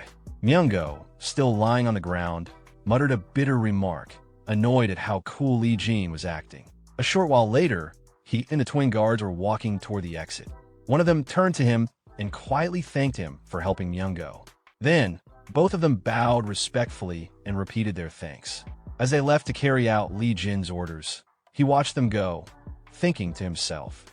He recalled how many people had wondered why the twin guards stayed loyal to Chul Myungo for so long. From old memories, he remembered that some said they had been brought there and sold as slaves, while others believed they followed him purely out of fear. Even Lee Jin once thought that way. But now, looking at them with a more thoughtful gaze, he realized the truth. They hadn't been slaves, and they hadn't stayed out of fear either. As he walked on, he quietly acknowledged something else to himself. Even in this second life, understanding people's real intentions was still difficult. Unbeknownst to Lee Jin, someone was secretly watching him from behind pillar. The observer, wide-eyed in disbelief, whispered to himself. He couldn't believe what he was seeing. In his thoughts, he questioned it again. Could that really be Jineon? Sometime later, the scene shifts to Jan, who is grumbling to himself. Ever since Jean came back, there hasn't been a single peaceful day. He's clearly frustrated. Just the other day, Jean returned with a ridiculous amount of money out of nowhere and brought along two big guys as well. At this point, Jan has concluded that he simply doesn't like him. While in the middle of his complaining, he notices some movement. It's none other than Incup, barging into the residence, pulling a huge cart behind him. Not far behind, one is managing the goods, giving orders to the workers to handle everything carefully since they're transporting important items. Curious, Jan approaches and asks what all this is about. His mood suddenly shifts to excitement when he hears that the goods include extremely rare elixirs. One so rare, they're not even available on the market. Just then, a familiar voice draws everyone's attention. It's Jan's father, the old man, who steps out and casually mentions that he was the one who ordered them. Juan immediately urges him to stay indoors since he's not in great condition, but the old man waves it off, saying he's doing much better now. Jan and the turd both ask the old man what he plans to do with all the elixirs. The turd gets especially hopeful, assuming that since Jean only needed one, surely some of the rest must be for him too. But that little dream is crushed the moment the old man clearly states that all of it is for Jean. Still disbelieving, the turd asks again if all those precious elixirs are really just for Jean. The old man explains that one elixir alone isn't enough to change Jin's fate. He reminds them that he's already spent a fortune on the trash guards before, so this isn't a big deal in comparison. In addition, he's already sent letters to their company's regional branches, contacting old friends and respected merchants. He told them he would be buying high-quality elixirs to help the company recover from its current crisis. Since the company's collapse would affect them all, they took his words seriously. He acknowledges, though, that his biggest mistake was putting a rat in charge of the escort group. So now, he feels obligated to clean things up properly. Hannah praises the decision, saying the young leader has the potential to become a great warrior. Everyone around seems to admire Jin's effort and potential, while Jan, and especially the turd, struggle to understand what's going on. The old man laughs joyfully, clearly proud, saying this is finally his chance to spend all the money he's been saving up his whole life. Meanwhile, the turd, his hopes fully shattered, can't even speak. Sometime later, having mentally snapped, the turd is seen wildly swinging his sword like a man possessed.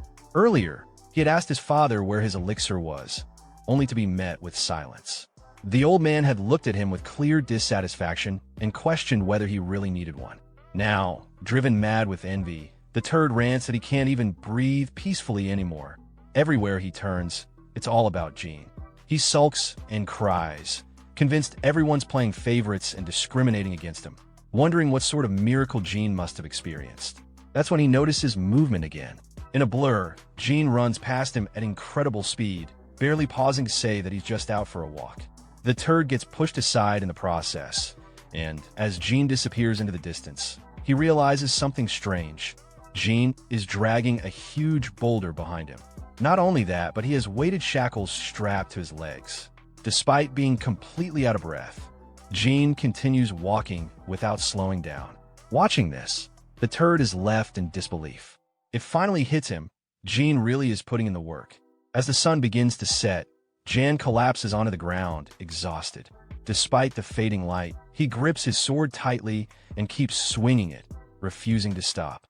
He's clearly trying to imitate someone, probably Jean, and even mutters a few overly dramatic lines to himself, as if role-playing. But no matter how much effort he puts in, it's obvious his moves don't come close to what Jean had displayed earlier. That's when Jean suddenly appears, catching Jan off guard. With fear written all over his face, Jan jumps slightly and asks why Jean is back so soon. He thought he'd gone out for a walk. Jean replies bluntly, saying that if Jan is going to try and copy techniques, he should at least do it properly. He points out that Jan managed to mimic one of his own finishing moves surprisingly well, and tells him to try replicating it again using the sword. Embarrassed, Jan realizes Jean had been watching the entire time. Jan gives it another try, swinging with all his strength, but ends up breaking the training staff. Jean admits the move was powerful, but immediately follows up by critiquing the form, saying the stab was extremely sloppy. This stings Jan's pride. Just as he turns around in frustration, Jean suddenly throws a punch at him. To his own surprise, Jan manages to block it. Jean calmly says he just let his guard down on purpose, then quickly follows with a kick that sends Jan crashing to the ground. Jean explains that in that moment, Jan panicked, and that's what made him fall. Lying on the ground and convinced that Jean has lost it, Jan begs to talk things out. But Jean isn't listening. With no other option, Jan grabs his sword and charges. But just as he looks up, Jean is gone. In the next instant, Jean appears behind him. He says that when people are pushed into a corner, that's when they usually reveal their trump card. But in Jan's case, all he did was tremble. That's why Jean held back, collapsed on the ground. Jan realizes just how close he came to death. Jean, meanwhile, offers some calm advice. Stabbing attacks have a lower hit rate than slashes. He explains that Jan's technique, whatever it's called, is a one-strike move, and because of that, he had to be cautious. Jean adds that the difference in a split second of movement could decide the outcome. As he continues lecturing his brother, Jean reflects on his own strength. In his past life, he wouldn't have even let a weak escort captain draw a sword on him. His current body is still nowhere near as strong as the one he had before. Even as the renowned Fist King in his previous life, there were still people he couldn't surpass. That thought unsettles him. It's not enough. Clenching his sword tightly, he tells himself that this time, he'll become stronger than ever, stronger than anyone. Just then, one of the guards comes to inform him that someone is waiting for him outside. As Jean leaves, he flicks his brother on the forehead. Jan starts complaining, but Jean pays him no mind and walks out without another word. Meanwhile, outside, some visitors nervously exchange opinions. They're trying to convince themselves that there's no way Jean could have learned martial arts. After all, wasn't he just obsessed with girls? But one of them, Guang, says he saw something strange with his own eyes. He recalls passing by the gambling den run by Manga while drunk and catching a glimpse of Jean. Shocked, he says that before he could process what he saw, he vomited, and by the time he looked again, Jean was gone. The others, Ju Jar Yang and Samaguk, dismiss the story, thinking he's exaggerating. But as they confidently push open Jin's room door, they all freeze. Inside, Jean stands before them, completely jacked, muscles toned, and presence overwhelming. The group immediately closes the door in disbelief. Turning to Jin's maid, they ask if this is really Jean. She confirms it, shocking them even further. Still trying to process the change, they wonder if they were just drunk the last time they saw him. But their thoughts are cut short as the door opens again. Jean stands there, expression cold. He first tells his maid to take the twin guards to the dining hall and make sure they eat to their heart's content. Then he turns to the two visitors, his gaze sharp. "What are you waiting for?" he says, stepping aside. With a heavy look, he orders them to get inside. Shaking, the two pray silently for someone, anyone, to come save them. As soon as Lee Jian laid eyes on his friends, a wave of memories from the original owner of his body surfaced. In his mind, he recalled their identities with surprising clarity. These are the self-proclaimed four heavenly kings of wine and women. A bunch of eccentric men chasing after dreams and pleasures. Sima Guk, the one from Miram Alliance, was known for his ambition, but also for his unfortunate condition, irritable bowel syndrome, and being a perpetual exam taker. Then there was the youngest heir from the West Wind escort establishment, try to make a name for himself. The other two included the infamous heir of the Yunha merchant group and another who never quite let go of reckless youth. They were all here, gathered in one place, having heard the wild rumor that their long-forgotten pushover friend had returned. A rumor so unbelievable, they had to see it with their own eyes. Later, inside a quiet room, Lee Jian sat with them, sharing drinks. The atmosphere was thick with unspoken thoughts, as everyone silently observed him. From the expressions on their faces, it was clear they were trying to figure out the man he had become. But Lee Jian, now in full awareness of his inherited memories, looked at them and thought to himself with distaste, not these fake friends again. The memories rolled in. He remembered clearly how these guys used to always be together, chatting endlessly about booze and women. They used to call themselves something ridiculous, maybe the four unruly drunken idiots, or perhaps the four total wrecks. Whatever it was, the name perfectly matched their carefree, chaotic behavior. The silence was finally broken when one of them hesitantly called out to him, asking if he was really back. Another chimed in, pointing at him and expressing concern about his well-being. Lee Jian, showing no emotion, simply replied that he was fine. That short answer was enough to throw them off. One of them began sweating nervously and awkwardly commented that he seemed more than just fine. He actually looked intense. Curiosity quickly took over. One of the friends grabbed Lee Jian's hand, staring at it in disbelief. He couldn't wrap his head around how someone like Jian could have changed so much. He asked if he had been secretly training all this time. Sima Guk, watching quietly, was more perceptive than the others. He could tell, just by sensing Jian's presence, this transformation wasn't something that could be achieved through sheer training. What he felt was something deeper. This was real martial arts. True strength had taken root in Lee Jian's body, and it wasn't something that could be faked. Their questions continued. They brought up a rumor, something about Jian defeating Ouyang Hu. They pressed further, demanding to know who had trained him, convinced that no one could possibly reach that level alone. But Lee Jian just smiled faintly and told them it was luck. That was all. Sima Guk, still trying to piece things together, smiled as well. He suggested that it must have been one of those fateful Jianghu encounters they always heard about but never experienced. Another friend quickly agreed, saying Jian had finally caught a break. He even admitted that at first he didn't recognize him. But that moment of levity vanished in an instant. With a cold and serious tone, Lee Jian raised his cup to his lips and stated something chilling. The man they once knew as Lee Jian was dead. The room froze. Every one of them stared at him, beads of sweat appearing on their faces. The weight of those words hit them hard, and none of them could laugh it off. Breaking the awkward silence, Zhu Jiaoyang, one of the group, nervously asked what he planned to do next. Without hesitation, Jian began to answer, about to mention something crucial, the demonical, but he stopped himself mid-sentence. Instead, he corrected his words, saying that he had debts tied to his sect that he needed to repay. In the meantime, he planned to help out with a merchant group while preparing for that responsibility. Suddenly, Lee Jineon looked toward his friends, his gaze cold and unwavering. With a serious tone, he made his stance clear. He wasn't interested in anything anymore, except getting stronger. His words brought the room to another heavy silence. The air froze for a moment before the group, clearly caught off guard, started panicking and whispering among themselves. One of them, confused, turned to the others and blurted out in disbelief if they had walked into the wrong house by mistake. Another quickly responded, denying any fault and saying it definitely wasn't his doing. As this flurry of awkward energy spread among them, Sima Guk went quiet. He couldn't help but recall an old conversation he'd once had with Lee Jineon. Back then, Jineon had mentioned he was being sent away to recuperate. Sima had reacted with surprise, asking if he was really going somewhere just to recover. Jineon had replied with resignation in his voice, saying it was basically exile, that his father must have been deeply disappointed in him. But Sima, holding a sake bottle in hand with a grin, had encouraged him. He said it was a good thing.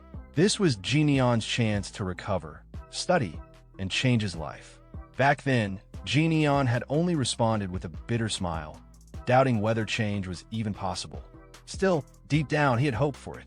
Now, returning to the present, Sima Guk poured a glass of wine for Jineon and offered a heartfelt congratulations.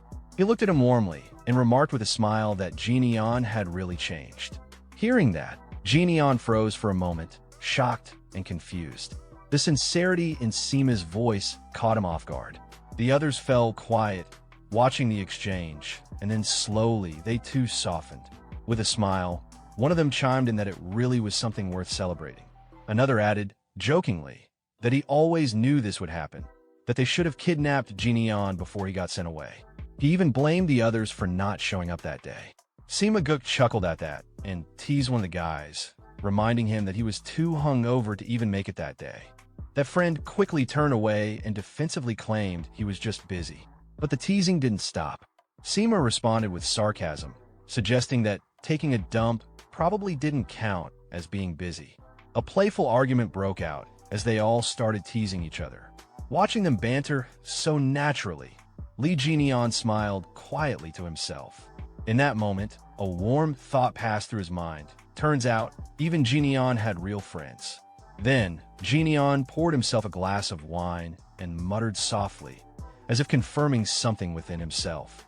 He looked at the group with a calm, yet confident gaze and declared that he had changed. Then, with a faint smirk, he asked, "What about them?" That question stunned the group for a moment, but they quickly laughed it off, brushing it aside with their usual carefree energy. One of them joked that if they were the type to change easily, they wouldn't be themselves. Feeling the shift in mood, Jineon awkwardly suggested they stop talking about such things. Everyone raised their cups and clinked them together, laughing loudly, the tension melting away into genuine camaraderie. As the laughter faded, Ju Jaryong looked quietly into his cup, deep in thought. He recalled their old days together, back when they were just a bunch of naive kids. They had all thought of themselves as frogs stuck in a well, unable to see the vast world outside. But now, looking at Lee Jineon, he realized that one of them had already climbed out and seen that world for himself. Some time passed, and the gathering began to wind down. One of the friends told Jineon he had a good time today, and that if he ever needed anything, even from a bunch of wrecks like them, he should reach out. Ju Jaryong called out with playful excitement, urging Jineon to train hard so he didn't get beaten up somewhere again. Sima Guk patted Jineon on the shoulder with a proud smile and congratulated him once more on his transformation. As they finally prepared to leave, Jineon walked with them to the gate, waving goodbye. His friends waved back, their faces lit with sincere warmth. Later, as they walked through the streets of the city under the night sky, Guang looked up and let out a quiet thought. Among all of them, the one who had been the biggest screw-up had come back, all grown up, and that made it feel like their youth had truly come to an end. Sima Guk, feeling a bit tipsy, rubbed his head and admitted that he was feeling strangely lonely today. He told the others it was time to go. One of his friends quickly asked where they were heading, jokingly suggesting a brothel. But Sima Guk immediately shut that down, annoyed, saying they were going home. He reminded the guy he had flunked out and told him to go study. calling him an academy dropout. Zhu Jiaoyang laughed and, not taking offense, repeated what he always said, that it's not that he's bad at studying, just really bad at exams. Guang then looked at Sima Guk and casually asked if he wanted to stop by Sweet Scent House for one last drink. The scene shifts to the Sweet Scent House. A warrior was kneeling in front of the little deity sect leader, Yom Jisong, reporting what happened at Li Jinian's gathering. When Yom Jisong heard the report, he hit the table and asked in disbelief if Ouyang, who was really dead. Then he asked whether the heir of the Yunhe merchant group was actually that strong. The man confirmed it with a disappointed look. The fight hadn't even lasted 30 moves. Ouyang, who had been completely outmatched. He thought back to the fight, clearly frustrated, and admitted to himself that Jinian's skills were on another level. Yom Jisong, now a bit more composed, commented that it was impressive. He asked what kind of weapon Jinian had used. The man answered that Jinian fought using only his fists. Yom Jisong raised an eyebrow. A swordsman losing to someone who didn't even use a weapon, it wasn't a good look. He shook his head and said it was a disgrace. The man hesitated, then asked about taking revenge. Yom Jisong replied that there was no reason to. It was a fair duel, and they weren't the kind of group to seek revenge over that. Still, the man pushed the issue. He mentioned that Yom Jisong and Ouyang, who had been friends, and said there should be some honor between them. Before he could say anything more, Yom Jisong killed him on the spot. A girl standing nearby was startled by the sudden act. Yom Jisong looked at the body and simply said that no one befriends a corpse. Then he ordered his men to take the body away. One of them responded right away. Noticing the girl, Yom Jisong turned to her and apologized for not seeing her standing there. Her name was Saran. Then, sounding annoyed, he said the drink didn't taste good anymore and told his men they were heading back. A servant replied, confirming the order. Later, while thinking over the situation, Yom Jisong noted that the Yunhe merchant group had not only refused to pay taxes, but had also killed Ouyang Hu. He looked concerned and wondered aloud how to respond to that. One of his men commented that it seemed like the merchant group didn't even recognize the authority of the little deity sect anymore. Yom Jisong wasn't surprised and agreed, then clicked his tongue in frustration. Another subordinate asked if they should retaliate. Yom Jisong dismissed the idea and said that they couldn't just go around killing people. That wasn't how they operated. One of the subordinates looked at Yom Jisong and asked again, was he really just going to let the Yunhe merchant group go? Yom Jisong paused for a moment, thinking about it. At that same time, Li Jinian's friends walked into the place together, chatting among themselves. Zhu Jiaoyang commented that even after seeing how much their friend had changed, they were still the same as always. He admitted they were probably hopeless. Guang responded casually, saying that Jinian only asked for one drink anyway, so it wasn't a big deal.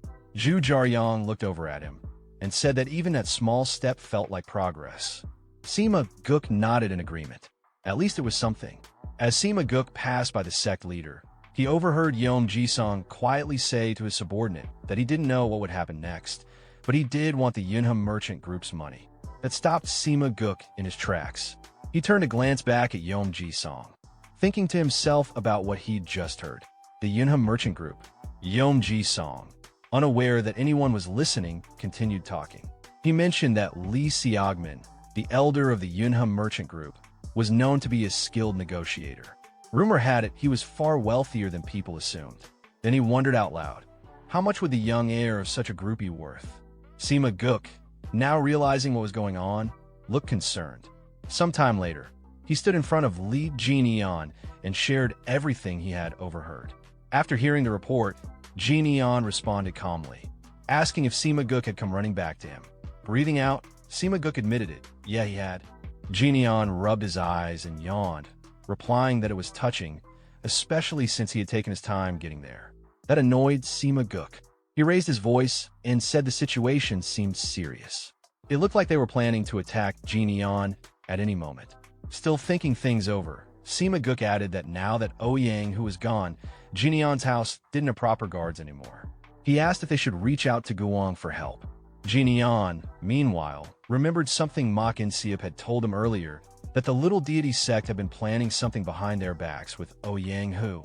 He kept a calm expression as he asked Sima where those people were now. Sima replied that they were probably already back at their base. Jineon told him to come inside for now. Sima was confused and asked where he was going, but Jineon didn't answer right away. A bit later, inside the house, the two of them were getting ready. Jineon handed something over and told Sima to put it on. Looking around the room in confusion, Sima asked what it even was and where they were. Jineon explained that it was the guard squad's warehouse. Then, turning to him seriously, Jineon asked if he knew the way to the little deity's sex base. He told them to get dressed quickly. They needed to be back by breakfast. Sima looked surprised. He asked if they were really going right now. Just the two of them? Starting to panic, he reminded Jineon that it was just the two of them, and over there was the entire little deity sect. He said Jineon didn't even know what they were up to. But Jineon picked up a knife and held it up. He said it didn't matter. That's exactly why they needed to move first. Sima still looked unsure and tried to say something in protest, but Jineon interrupted him, calling him Mirim Alliance Hopeful. Jineon tossed the knife gently toward him. He told him to lead the way. The scene shifted to the little deity's sex base. Guards in yellow uniforms stood watch. Some of them posted at the gates, while others patrolled the area. From high up in a tree, Jineon observed everything. Looking down at the base, he thought to himself that there were a lot of guards. This had to be the place. Hiding in the bushes nearby, Sima Guk whispered to him, asking if he was sure this was it. He admitted nervously that he wouldn't be of any help and reminded Jineon of that. Jineon brushed the dust off one hand using the other and told Sima Guk that his job was done. Sima, still confused, asked if bringing him here was all he needed. Jineon looked at him and replied plainly, "What else could it be?" Sima looked toward the guard station inside and asked how they were supposed to get in, with the place crawling with security. He asked if Jineon had some brilliant plan. Jineon simply closed his eyes and said that for today, they'd do it his old way. He walked straight up to the door and kicked it open. As he looked around at the guards, he thought about his past life, about how Dan Wusong never backed down from a fight. Not when he was a child, not as an orphan surviving in the martial world, not even after earning the title of King of Fists. Now, back in the present, he looked at the guards in front of him and thought to himself, Dan Wusong was someone who enjoyed a good fight. Without hesitation, he walked forward and pointed toward a building, asking the guards where their sect leader was. One of them yelled back, calling him crazy for barging in and talking nonsense. But before the man could finish, Jineon snapped his neck and told him not to make him repeat himself. He dropped the body on the ground. That was enough to provoke the others. All the guards rushed toward him with swords, shouting at him, asking if he even understood where he was and who he was messing with. Just then, a voice called out from an upper floor. A man, holding a girl in his arms, looked down and asked what all the noise was about. He spotted Jineon and smiled, asking who he was.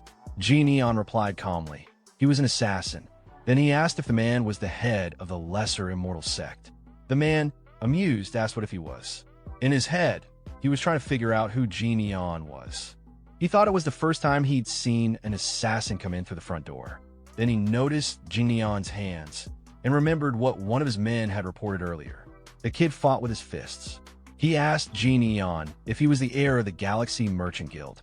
Jineon replied, "And what if I am?" The sect leader stroked his beard and said he didn't expect someone so important to show up personally.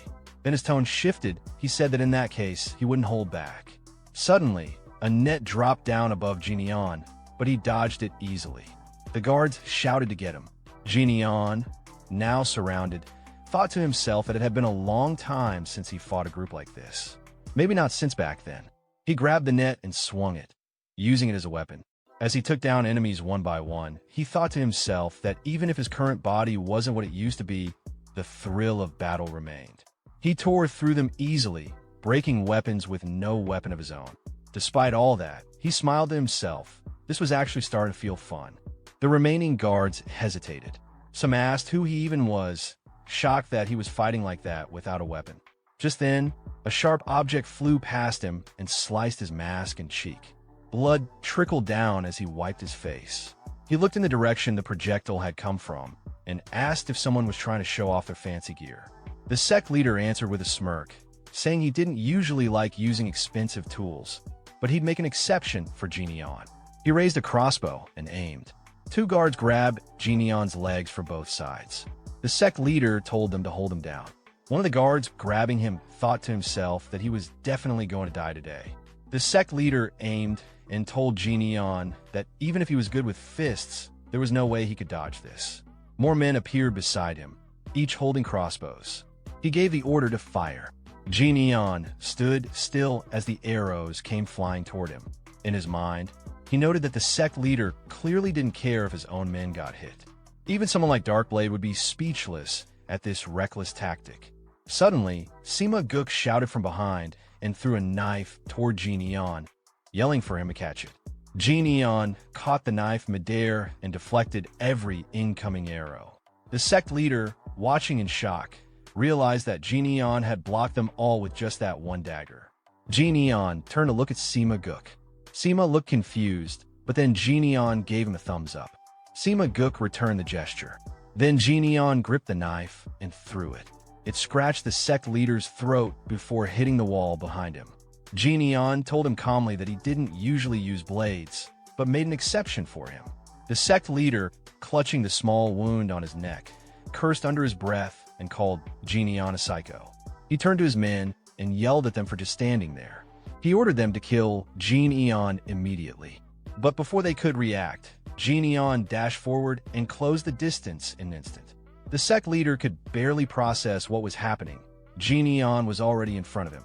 Jinion readied his fist and said that his real strength was in his fists. The sect leader quickly pulled the girl in front of him, trying to use her as a human shield. But Jinion didn't stop. He used his lightning martial arts to strike with force. The explosion from the impact shook the room. As the dust cleared, Jinion was holding the girl safely in his arms. He gently let her go and told her to stay back. The sect leader sat on the ground, shaking from fear.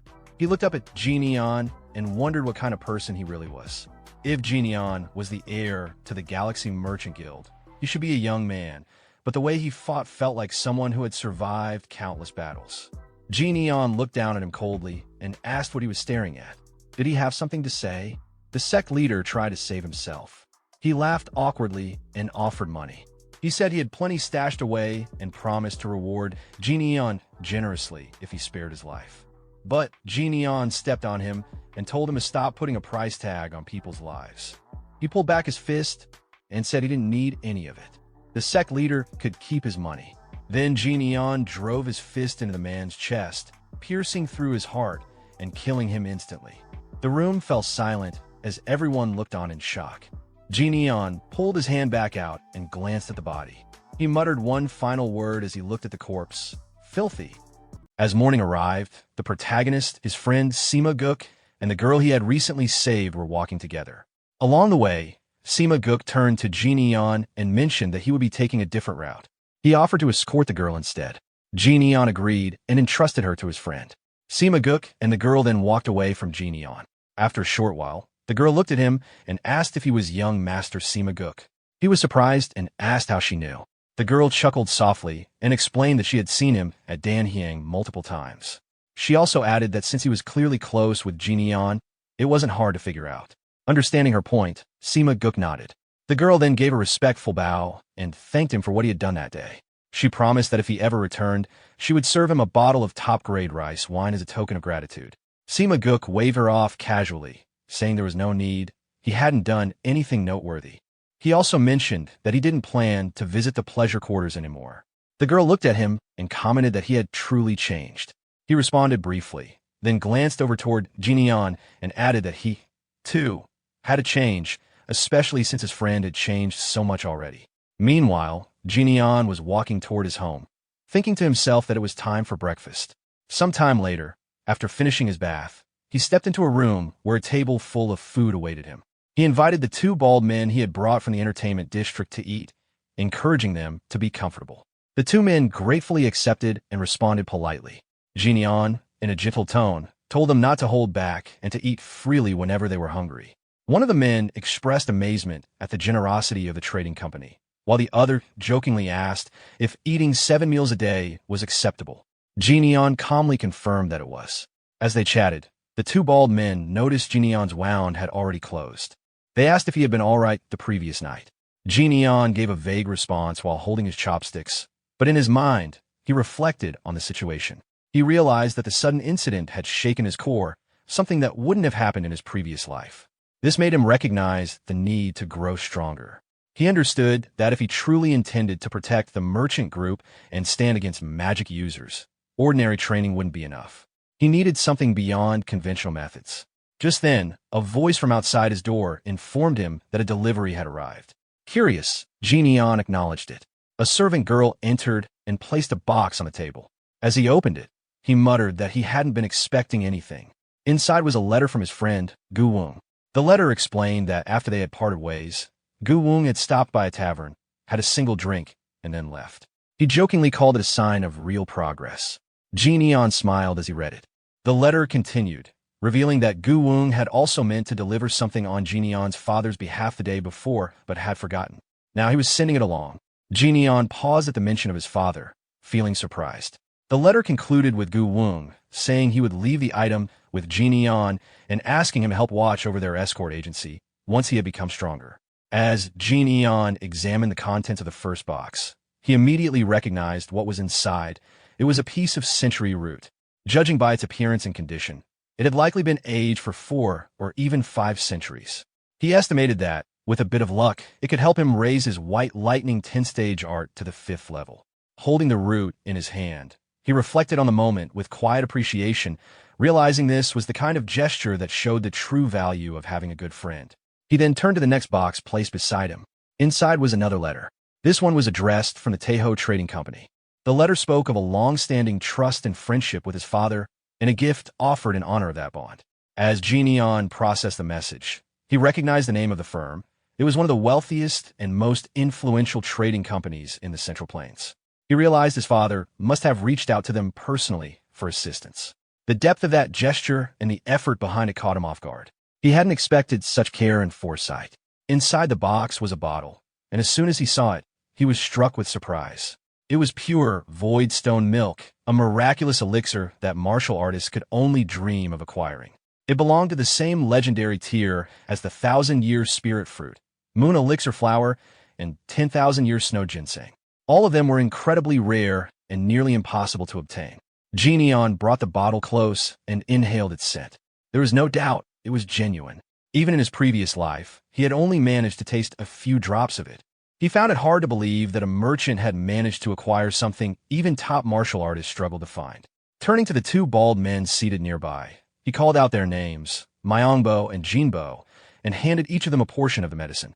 One of them immediately prepared to begin circulating his chi, asking the other to guard the room and eat later. As he accepted the dose, he asked what it was. Neon simply told him it was good for the body and warned him not to lose it, emphasizing its rarity. Surprised by the comment, the man stood up and walked over to a nearby storage room. Opening the door, he gestured inside and revealed stacks of similar rare items, all prepared for Neon. Seeing this, even Neon couldn't help but be taken aback. A smile formed on his face as he silently acknowledged the simple truth: money really was a powerful thing. 2 hours later, Neon was seated cross-legged in his room, meditating. As he consumed the elixir, he noted its taste, bitter and without aroma. It reminded him of martial arts itself, bitter in the beginning, with no immediate reward. Training was painful, and often it felt like there was no progress at all. Soon, his body began to react. A strong heat spread through his core. He recognized that in his past life, his body would have already broken down under this intensity. Fortunately, he had taken the time to strengthen himself beforehand. A sharp pain surged through him, intense enough to force his eyes open. It felt as if his entire body was burning. The more he tried to suppress the pain, the more fiercely it fought back. Realizing resistance was futile, he changed his approach. He would push through it instead. With that decision, a wave of powerful energy burst out from his body. Some time later, Neon exhaled deeply. As he examined his hand, he activated his energy with a focused gesture. Then, clenching his fist, he confirmed to himself that he had reached the 5th stage. However, a sharp smell caught his attention. He looked at his clothing and realized that the toxins released from his body carried a strong stench of alcohol. He wondered just how much the previous owner of the body had drunk for the impurities to still reek so strongly. Genion looked down at himself and smiled softly. It felt like a farewell to the remnants of his old self. But his attention soon shifted to the glass bottle beside him. He picked it up, eyes narrowing in thought. What lay ahead wasn't going to be easy. Absorbing pure voidstone milk at this stage was like trying to form a bowl out of wet sand and then tossing it into a blazing furnace. The fragile structure was almost guaranteed to crack under the pressure. Yet, if he could endure the process, the reward would be immense. He could feel the intense spiritual energy within the elixir. It was testing him. As the dense black aura began to swirl around him, a thought crossed his mind. Perhaps he had become too greedy. Still, he clenched his fist in determination. With a powerful leap, he took off, heading toward a secluded spot to begin the next stage of his transformation. If he could overcome this trial, he knew he would emerge stronger than ever before. 7 days passed. Outside Genion's room, his brother, Liwa Ian, stood with a troubled expression. It had been exactly a week since Jin Eon had started circulating his energy, and there had been no signs of movement or sound from within. Concerned, he reached for the door, but the two bald guards stationed outside immediately stepped in front of him, blocking the way. They greeted him formally. Recognizing them, Liwa Ian returned the greeting. He asked if there had been any updates. One of the men replied that there had been none, but Jin Eon had left clear instructions not to let anyone near. Hearing this, Liwa Ian let out a sigh, wiping sweat from his brow as confusion set in. He mumbled that even so, going this long without contact seemed concerning. Before he could finish his thought, a sudden explosion blasted through the door from within the room. The two guards quickly shielded Liwa Ian from the blast with their bodies. As the dust settled, Liwa Ian stared in shock at the sight in front of him. Emerging from the room was Jin Eon, his eyes glowing with lightning, energy radiating violently from his body. The overwhelming stench coming from the room made Liwa Ian recoil and cover his nose. His thoughts raced. Was this the condition known as chi deviation, something he had only heard about in passing? Panicked, all three men rushed toward Genion. One of the guards called out urgently to him. Two bodyguards then tackled Genion, trying to pin him down in hopes of stabilizing his energy. They pleaded with him to come back to his senses. Liwa Ian tried to speak, beginning to ask if his brother was all right, but his words stopped midway. As he got a good look at Genion's face, a chill ran through him. What he saw frightened him so much that he couldn't say another word. Liwa Ian quickly caught his brother in his arms, trying to steady him after the sudden outburst of energy. But Genion rose to his feet once more without saying a word and began walking away. One of the bodyguards called out behind him, asking if he was all right and where he was going. Genion, without turning around, simply responded that it was too hot and that he needed to cool off, insisting they not follow him. Without hesitation, Genion leapt onto the rooftop and dashed off into the distance. Liwa Ian stood frozen, watching his younger brother disappear. He had no words to respond. After a moment, he quietly questioned himself how anyone could be hot on such a perfectly clear day. Meanwhile, Genion kept running. His thoughts were in turmoil as intense heat surged through his body. He could feel every part of himself burning. His physique, still not fully attuned to the immense power he had taken in, was reacting violently. Clutching his throat, he tried to suppress the sensation, but the energy inside him continued to rage uncontrollably. He realized that if this went on, it wouldn't just be the Yunham merchant group at risk, he could endanger the entire street. He needed to put as much distance between himself and others as possible. Eventually, he stopped at a remote mountain peak. His body was covered in veins bulging under the pressure, with lightning surging all around him. The pain had reached its peak. He thought of the color blue, likely tied to his energy state, and acknowledged that he couldn't contain it any longer. Memories of his death in his past life flickered through his mind. He knew that if he couldn't embrace this energy, he would face the same fate once more. Raising his hand toward the sky, he made a decision. The power had to be released. In that moment, a bolt of lightning struck down from the sky, crashing directly into him with a thunderous impact. Some distance away, in a nearby village, two people noticed the phenomenon. One of them watched in awe as the scene unfolded, observing the lightning surge from the earth toward the heavens. It was a sight he had never witnessed before, a reverse strike that defied natural order. Sometime after the intense phenomenon had ended, Neon stood alone on the mountain. Rain poured down steadily around him as he remained silent, letting the moment settle. Clenching his fist, he counted under his breath 6, then paused and corrected himself 7. A smile formed on his face. If he was able to release that much energy, it could only mean one thing. He glanced at his hand, activating his energy once more to confirm it. The answer was clear. He had reached the 8th phase. Later, Neon walked through the city streets, still partially undressed from the aftermath of his training. His presence turned heads immediately. Several passers-by, especially the young women, blushed as they watched him walk by. A few whispered in surprise, wondering who the half-naked man was. Taking notice, Neon quietly thought to himself that he should at least get some clothes. Sometime after, he was inside a clothing shop, now dressed in a sharp outfit that gave him the refined appearance of a nobleman. He looked in the mirror, then turned to the shop owner and said he'd take the outfit. He asked for the price. To his surprise, the shop owner responded with a gentle laugh and insisted there was no need to pay. Neon, confused by the generosity, hesitated. He didn't feel right about taking it for free. But the shop owner explained with a warm smile that ever since Neon had beaten up the troublemaker from the Ouyang clan and the Little Deity sect, the streets had become noticeably safer. Fewer thugs caused problems now, and that peace had made it easier for him to bring his children to the shop. He pointed to his child nearby and expressed gratitude, saying that the free clothes were his way of repaying Neon. As he noticed the rain still pouring outside, he offered an umbrella as well. The shop owner's child walked up, holding out the umbrella toward Neon. Seeing this small gesture, Neon smiled back and accepted it graciously.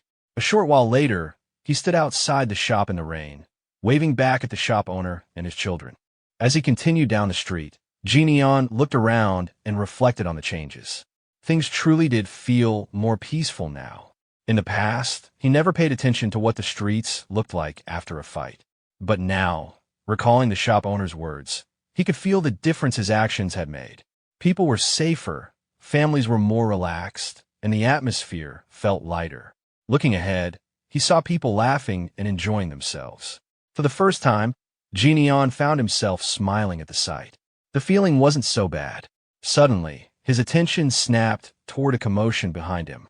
Someone was running through the street in a panic, shouting for others to move aside. The man shoved someone out of the way, tried to escape from a group that was chasing him. The people behind him yelled not to let the man get away.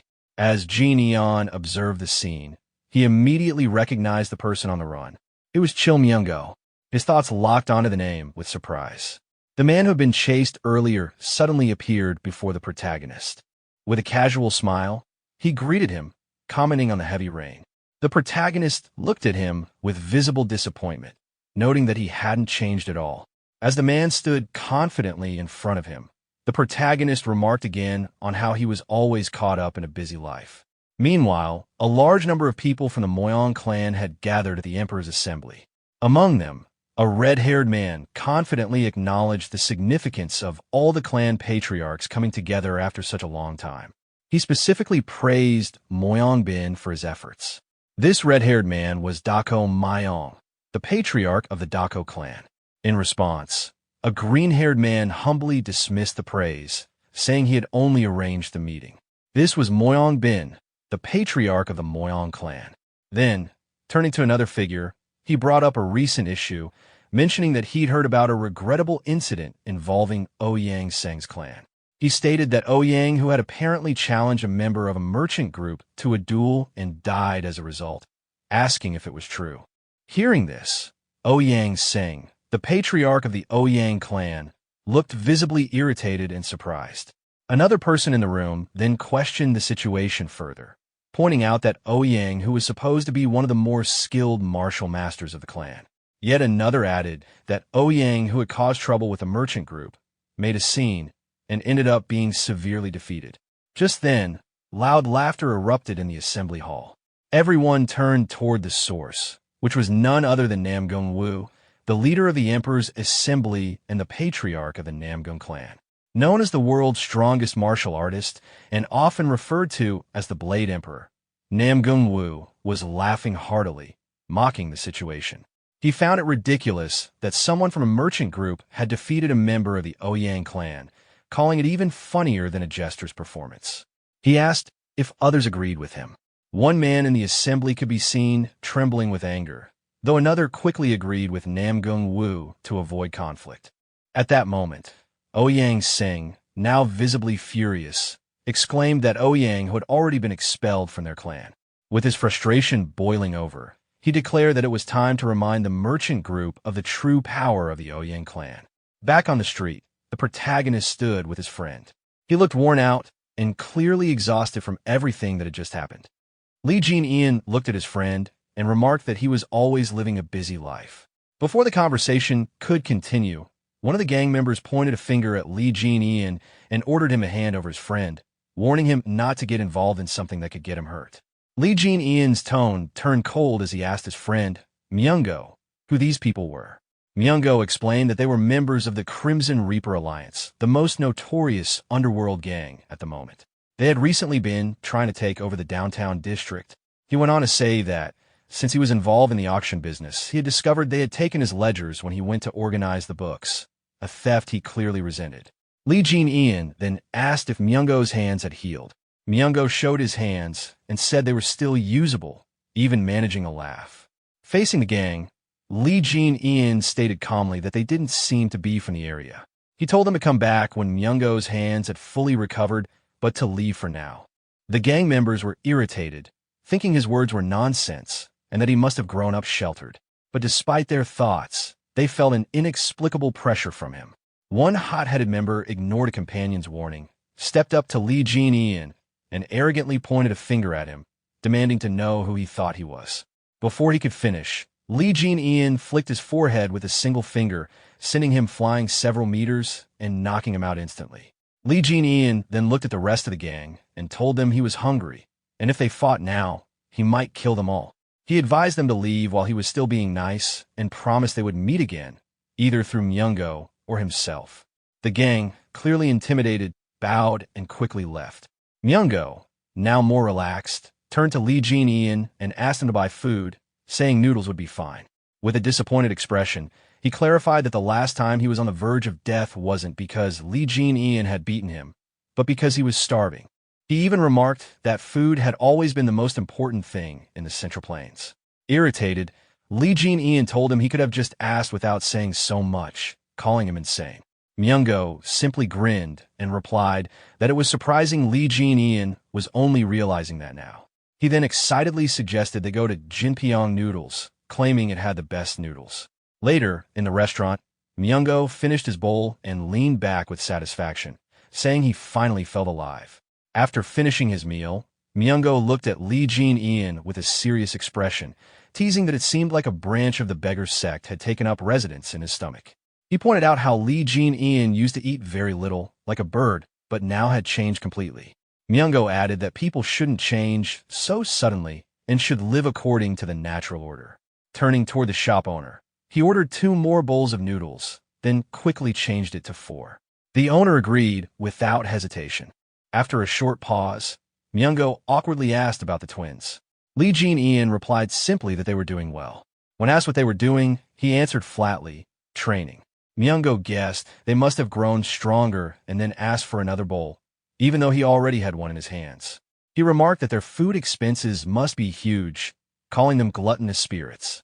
Lee Jin-ian replied with a blank expression, I'm rich, which slightly irritated Myungo, who reminded him that he had also helped in the past. Shifting topics, Myungo asked how one could learn proper martial arts. Lee Jin-ian questioned the reason, but Myungo avoided eye contact and explained that he was wondering if martial arts training would help him take on the Crimson Reaper, the leader of the gang they encountered earlier. He described the Crimson Reaper as someone with countless subordinates who attacked in overwhelming numbers and retreated quickly when needed. Lee Jin-ian asked Myungo if he wanted to be taught martial arts.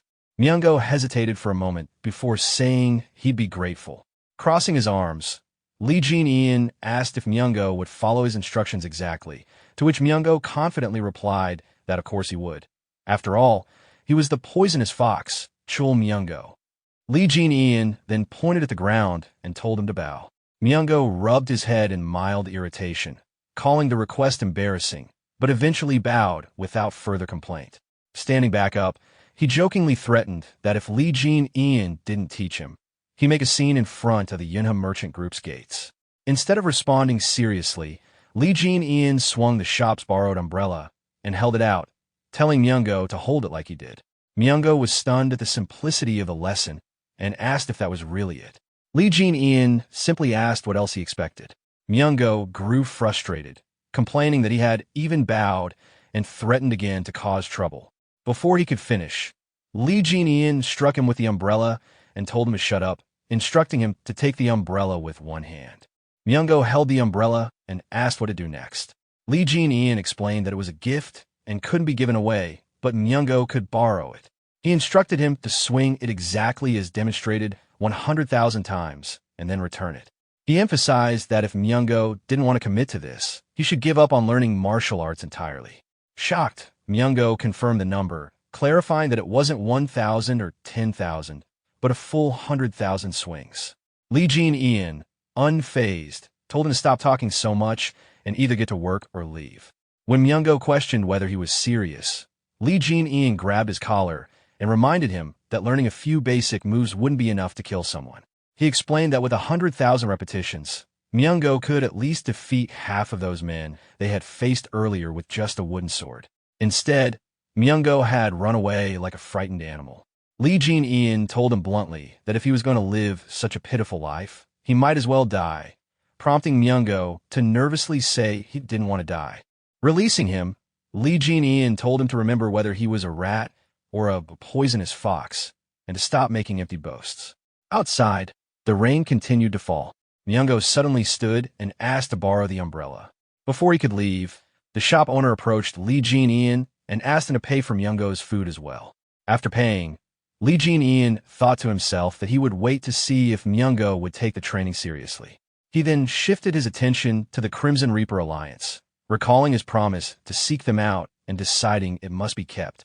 The scene then moved to the Crimson Reaper Alliance headquarters. Inside a dimly lit room, a man sat on a bed while two bloodied corpses lay on the floor. In front of him, the group from earlier knelt in submission. A red-haired man looked at them and asked why they had allowed Chul Myungo to escape. The red-haired man questioned his subordinates, repeating their claim. They had almost caught everyone, but one of the poisonous fox's friends had stopped them, and they were saying that a merchant group's son had stood against all of them. The subordinates, sweating and visibly shaken, swore it was true. They explained that the man was extremely skilled in martial arts, with rumors calling him the strongest in the Yanhua region. Before they could finish, the red-haired man's gaze sharpened, his red eyes silencing them. He then gave the order, have the men on standby, find both of them, and kill them. The scene shifted to Lee Jin-ian, who was hearing troubling news. One of the twins explained that the Crimson Reaper was infamous for his brutality, preferring to tear opponents apart with his bare hands. The leaders of multiple sects, the Jangsen sect, the Nopio sect, the Horn Dragon sect, and the Hongrak Pavilion, had all been killed by him. He had absorbed several factions in the Yukwan region, forcing tribute money from every business, from escort agencies and merchant groups to inns and pleasure houses. Even Chul Myungo had been extorted. The twins added that just the day before, the Crimson Reaper had taken over an entire auction house. Lee Jin-ian listened, toweling off sweat from training, and acknowledged that if the Crimson Reaper discovered his identity, the merchant group could become involved in unnecessary trouble. He decided he should confront the man first, before that could happen. Night fell over the Yukwan shopping district. At the Passion House, the building was busy, with guests filling every floor. Two women conversed, one instructing the other to check if guests in a certain room had left. Suddenly, a scream rang out, and another woman was comforted by her colleagues. She had gone into the Crimson Reaper's room, and something had happened. Worse, another woman named Seoli was still inside. One of the women, Zhonghua, was informed that a new guest had arrived downstairs. She instructed the others to take the shaken woman away, let her rest, and avoid disturbing the Crimson Reaper. Lee Jin-ian entered the establishment. Zhonghua approached with a welcoming smile, introducing herself as the manager and beginning to explain the house. But Lee Jin-ian interrupted her with a direct question. Was the Crimson Reaper here? Zhonghua froze, startled, and asked him to repeat himself. Li Jin-ian repeated himself to Zhonghua, saying he was looking for the Crimson Reaper.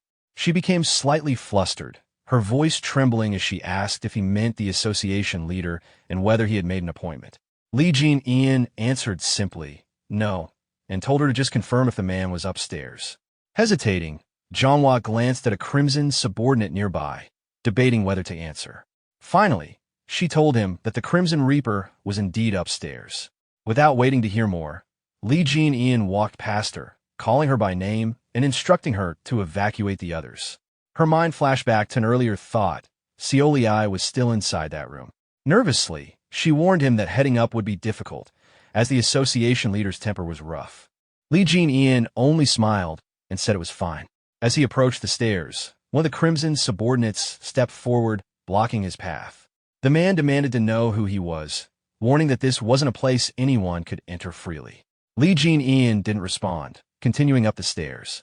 The subordinate struck at him in anger, but Li Jin-ian quickly caught the man's spear and threw him to the ground. The commotion drew the attention of the other Crimson men. They surrounded him, demanding if he even knew where he was. Li Jin-ian looked at them with a sharp, threatening gaze and asked which floor the Crimson Reaper was on.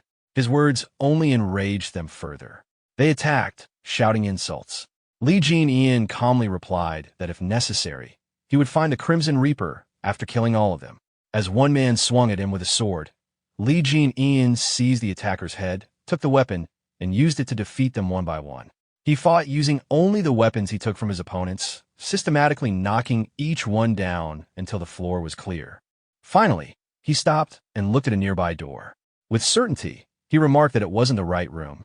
Li Jin-ian prepared to attack again, asking aloud if he needed to smash every room.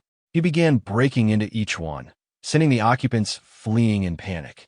After clearing several, he paused in front of another door, shouting in frustration that the Crimson Reaper wasn't there, and concluded he must be on the next floor. Meanwhile, in his private room, the Crimson Reaper sat calmly on his bed. Suddenly, two men were thrown inside, sent flying by Li Jin-ian's assault. One of them, trembling on the floor, reached toward the leader and tried to speak. Stammering, he identified Li Jin-ian as the merchant group's son. Before the man could finish, Li Jin-ian stepped on him, slamming him back to the ground. Confidently approaching, Li Jin-ian told the Crimson Reaper he had found him. The leader looked him over, speaking with casual arrogance. He guessed that Li Jin-ian had come to pay Chul Myungo's debt in his stead. Li Jin-ian ignored the remark, noting to himself that the leader's room was on the 5th floor and that it was unnecessarily high. The Crimson Reaper stood and walked toward him, asking if the welcome party wasn't to his liking and if the climb had been difficult. Li Jin-ian, now surrounded by many Crimson subordinates, stated that it hadn't been a problem, as stomping on his way up was his specialty. The two men now stood face to face. The Crimson Reaper smirked, saying his own specialty was looking down from above. Li Jin-ian, rather than being intimidated, thought to himself that this was why he liked dealing with underworld types. Beating them was always satisfying. He then noticed something on the bed. The Crimson Reaper brushed it off, saying he had simply lost control of his strength, and ordered his men to remove the person from the room. Li Jin-ian's expression darkened. Calling the man beyond rehabilitation, he asked in a low, dangerous voice how he should kill him. The Crimson Reaper said he liked those eyes, explaining that people who try to kill him always look that way, and that he had ripped all of them apart with his bare hands. Outside, civilians were fleeing the building, screaming. Someone asked what was happening, and a Crimson subordinate answered that some lunatic was tearing the entire pleasure house apart, urging the man to escape as well. Instead, the man raised an umbrella like a weapon and muttered a number, 2874, before striking the subordinate. Removing his hood, he revealed himself as Chul Myungo. He made a universal gesture toward the Crimson men, declaring he was there to crush them one by one. Practicing his swings with the umbrella, he continued counting 2875, 2876, 2877, when suddenly a loud explosion came from the building where Li Jin-ian was. Chul Myungo froze, looking toward it in shock, realizing something significant had just happened inside. The red-haired association leader is suddenly thrown out of the building, crashing violently against the ground. Following closely behind him, The protagonist leaps out as well, landing with confident precision before striking the leader mid-air and sending him skidding further across the dirt. With firm steps, the protagonist calmly lands in front of the fallen man, standing tall and unwavering. The association leader slowly rises from the ground, wiping the dust from himself as his eyes fix on the protagonist. Instead of showing fear, he reveals a twisted smile of amusement, clearly intrigued by this unexpected turn of events. Without wasting time, he signals to one of his subordinates. The loyal follower quickly rushes to his side, handing him a weapon. Gripping it tightly, the leader swings it once through the air, testing its balance and preparing to face the opponent before him. The red-haired leader brandishes the weapon with confidence, determined to at least show his strength. He lunges forward, unleashing a barrage of attacks. However, the protagonist moves effortlessly, dodging each strike with minimal movement, almost as if the attempts were too slow to even matter. At the perfect moment, the protagonist reaches out and seizes the weapon, halting it completely with his bare hand. The grip is strong and unshakable, surprising the leader. A wave of realization sweeps over the red-haired man's thoughts. In disbelief, he questions how the young master of a mere merchant family could possess such monstrous strength that not only withstands but matches his own. His pride stings, yet his fighting spirit surges. He releases the weapon, letting it fall away, and instantly launches himself forward with renewed determination. In his mind, the leader vows to crush his opponent with the sheer rebound force of his own body. Gathering strength in his fist, he prepares a direct strike, intent on breaking through any defense, daring the protagonist to block the blow. The protagonist, however, observes carefully. His sharp eyes take note of the man's technique, recognizing the influence of meteor hammer skills combined with refined fist techniques. The precision in his movements reflects training under a legitimate orthodox martial artist. His execution is clean, sharp, and deliberate. Yet, the protagonist's expression remains calm, even slightly impressed, as he analyzes every detail. Without hesitation, he counters. His thoughts steady, he acknowledges the difference. The association leader may have skill, but his true opponent now is someone far beyond his level, the one known as the Fist King. With explosive speed, the protagonist drives his fist directly into the leader's stomach. The impact resonates, forcing the air out of the red-haired man as his body buckles under the sheer power. Coughing and stumbling, he staggers back, clutching his abdomen. The protagonist quickly pulls away, distancing himself with perfect control as his opponent struggles to steady himself. Though clearly injured, the leader doesn't falter. He grits his teeth, forcing a laugh between pain breaths. Despite the damage, he acknowledges the strength of the man before him, realizing that he, too, has trained in formidable fist techniques. Determined not to lose, the leader raises his arm once again, declaring his intent to fight with everything he has. His voice roars with defiance as he charges, consumed with rage, claiming he will tear his enemy to pieces. But in the clash that follows, the protagonist's dominance is absolute. He meets the attack head-on, overpowers him with sheer force, and throws the red-haired man back down onto the ground once more. The leader groans in agony, his body writhing under the weight of defeat. As he lies there, thoughts cloud his mind. He cannot comprehend it. Despite giving his all, every ounce of his strength and skill, he is being utterly overwhelmed.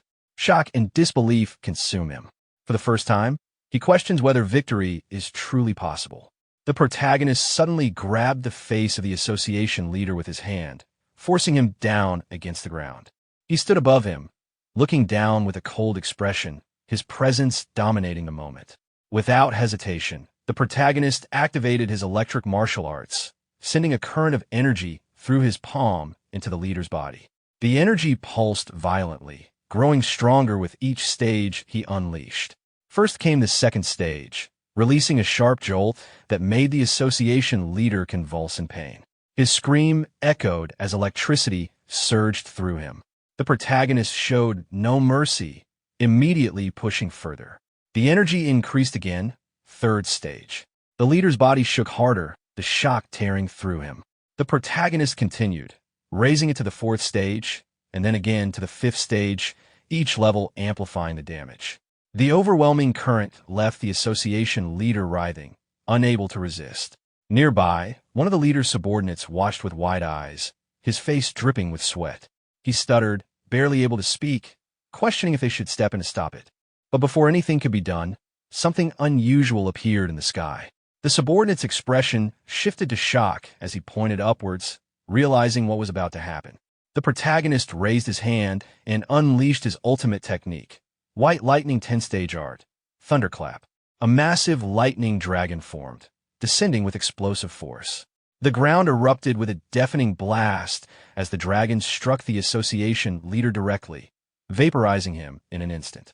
The impact left onlookers speechless, many of them frozen in shock.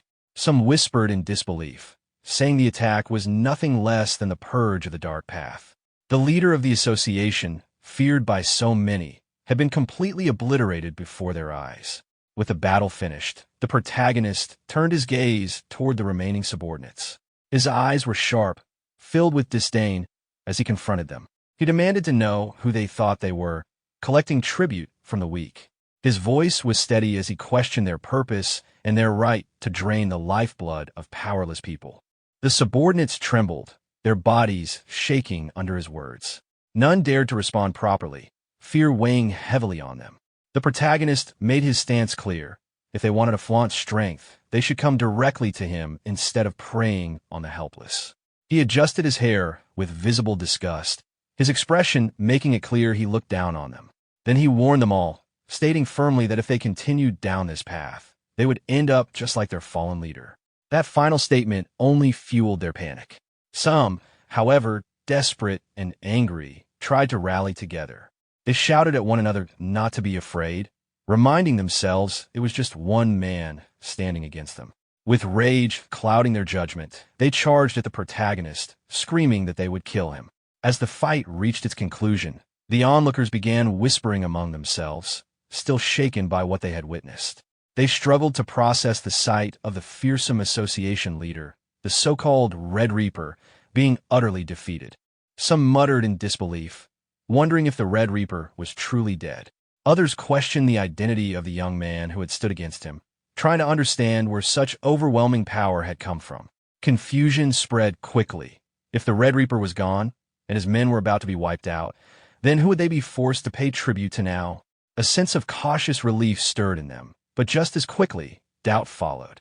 What if this new figure, the one who had just crushed the Red Reaper, demanded tribute himself? Before the uncertainty could grow further, the protagonist's companion stepped forward. He placed his mask back on and addressed the gathered crowd with calm certainty. He assured them that the protagonist was not that kind of person. When some of the onlookers looked uncertain, he reinforced the claim, confidently repeating it. He even added that the protagonist had more than enough wealth already, leaving no reason for the people to worry about being exploited again. After that, the masked companion casually began swinging his umbrella in hand, almost as if nothing serious had just taken place. He started counting aloud, his numbers precise: 2,877, 2,878. His behavior left the crowd stunned and bewildered.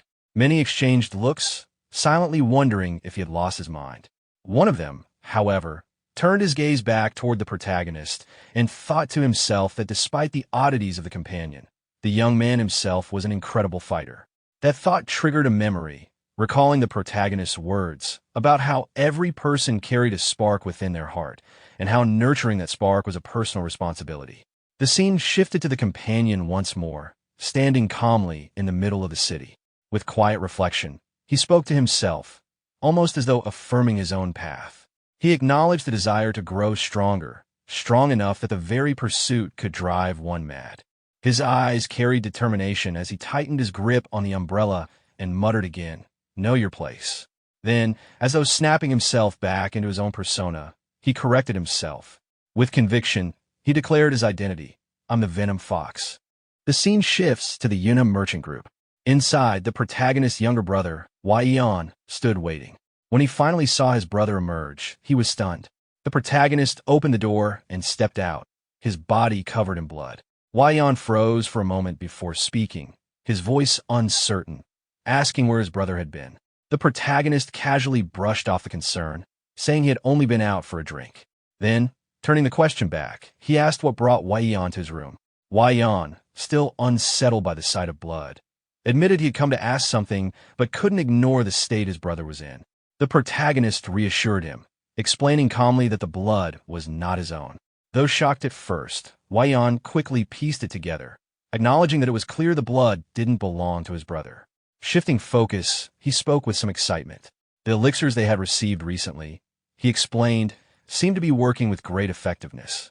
He had been considering preparing a gift in return, something to express gratitude to the ones who had provided such precious medicine. His thoughts, he added, had turned toward Merchant Taeho of the Taeho Merchant Group. At that moment, the protagonist silently recalled the Taeho Merchant Group, the very people who had provided the azurite essence. Even their father had been curious about its true value. As he wiped the blood from his face with a cloth, the protagonist admitted that even he could not easily measure its worth. One, startled by the weight of those words, asked if it was truly that valuable. If so, then what could they possibly offer in return? The protagonist replied that money or goods would not be appropriate.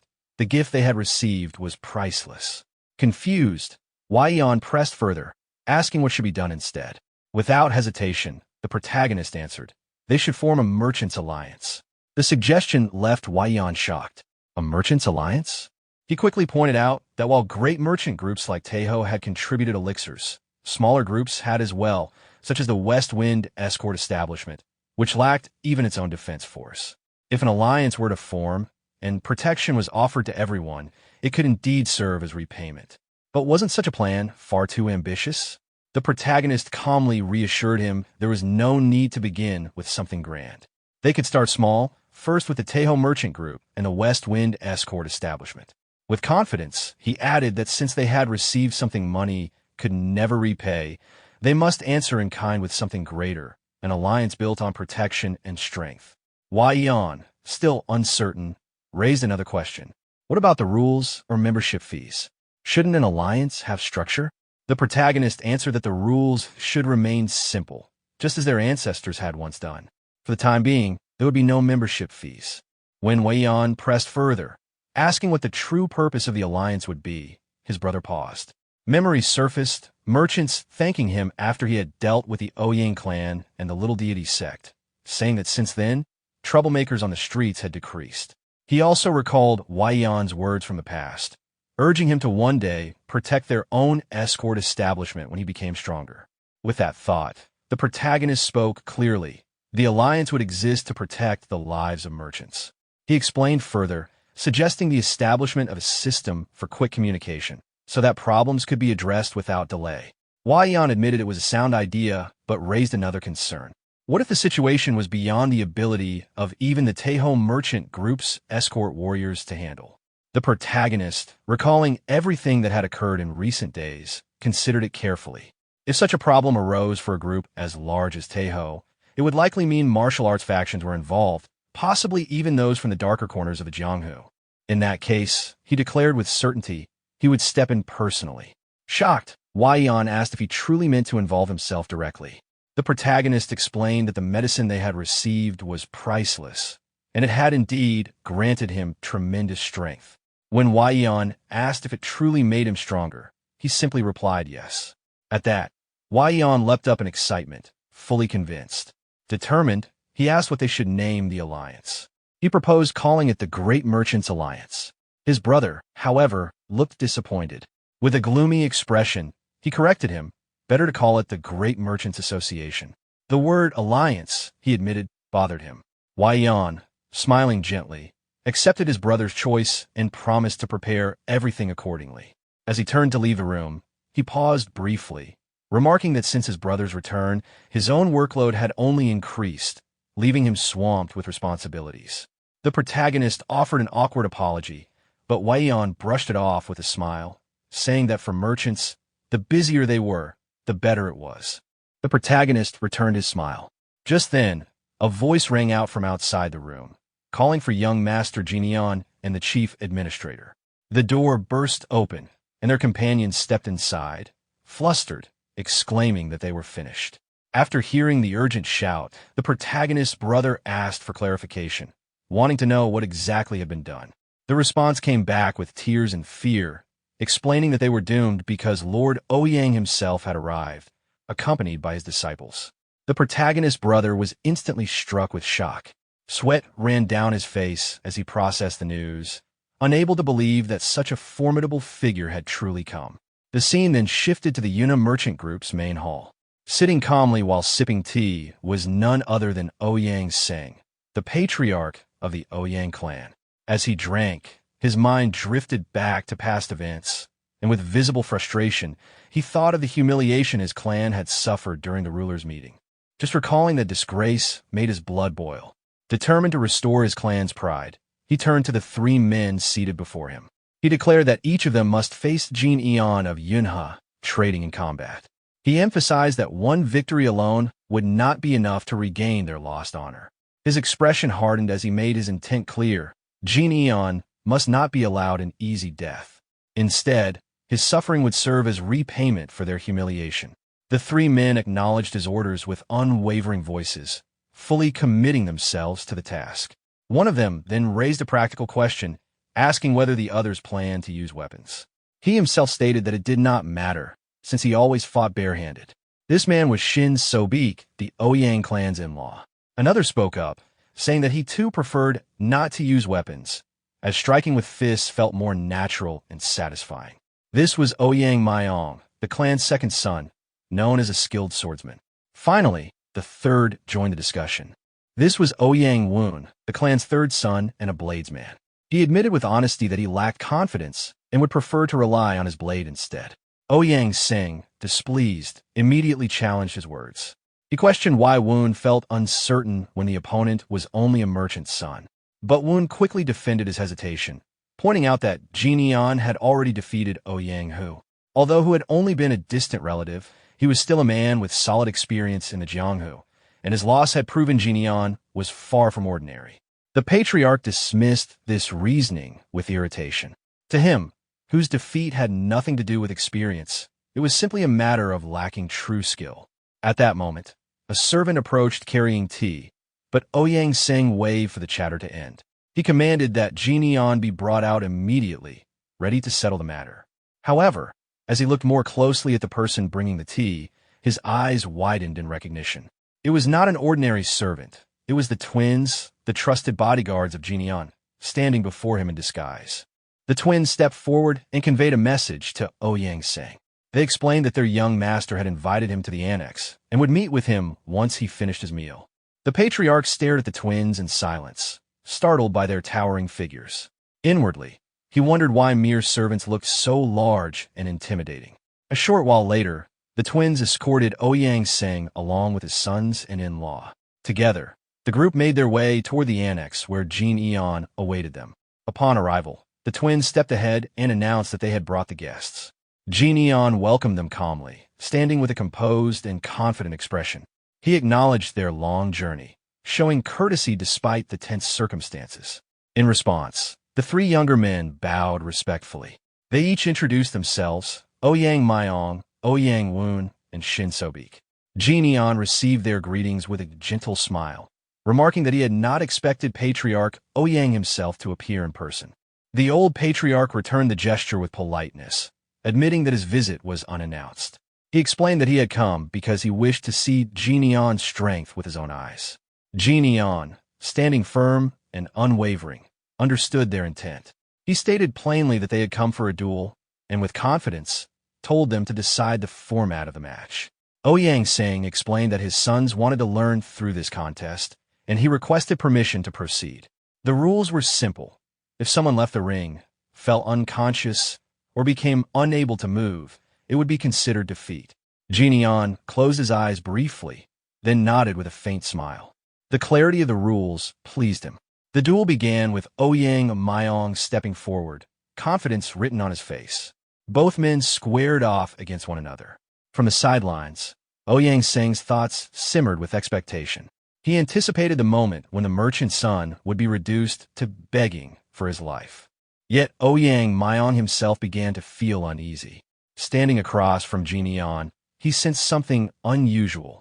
The young master of Yunha did not feel like a mere merchant's son at all. Instead, He gave the impression of a warrior seasoned by the harsh life of the Jianghu. Doubts crept into Mayong's mind. Perhaps Jinion's victory over Ouyang, who had not been a fluke after all. Jinion slowly raised his hand, inviting his opponent to draw his weapon. But Mayong bristled at the suggestion, insisting that he would fight on his own terms. Before he could finish speaking, however, Jinion suddenly moved. His speed was overwhelming. With a single strike to the face, he sent Mayong hurtling backward, crashing violently into the wall. The spectators gasped in disbelief. Even Ouyang Sing, caught off guard, spilled his tea as his hands trembled. Jinion stood over the defeated opponent, calm and steady. His words carried a sharp edge of confidence as he remarked that Mayong should have drawn his sword. Then, turning his eyes toward the next challenger, he called for the fight to continue. Woon looked toward the protagonist and expressed his intention to step into the fight. Before leaving, he asked young Master Shin to take care of his older brother while he fought. Mayong, without hesitation, acknowledged the request and agreed to take care of his elder sibling. Then, he drew his sword and addressed the protagonist, stating that judging by his skills, there was no need to hold back during the match. He looked forward to a worthy challenge. The protagonist, with a calm and friendly demeanor, greeted him and invited the duel to begin. Mayong, locking eyes with the protagonist, prepared to attack with fierce determination. He launched himself at the protagonist with full force. Observing his opponent's boldness and swordsmanship, the protagonist admired his skill, recognizing that he was someone suited for the blade. But before he could think further, he swiftly moved and blocked Mayong's attacks with his bare hands. Mayong, stunned, wondered how the protagonist could read the flow of his sword strikes and counter them so effortlessly with just his fists. His mind raced with disbelief. At that moment, the protagonist's hand began to emit lightning energy. He internally acknowledged that this was the 5th phase, yet powered at the 3rd phase of strength. Without warning, the protagonist readied a punch and delivered it with force. His mind labeled the move as the White Lightning 10-phase art, Lightning Roar. The impact was overwhelming. From a single strike, Mayong was defeated and sent flying. Observing the scene, Shin could hardly believe how easily the 3rd young master had been pushed back. Lying on the ground, Mayong turned toward Shin and suggested that they should end the sparring session.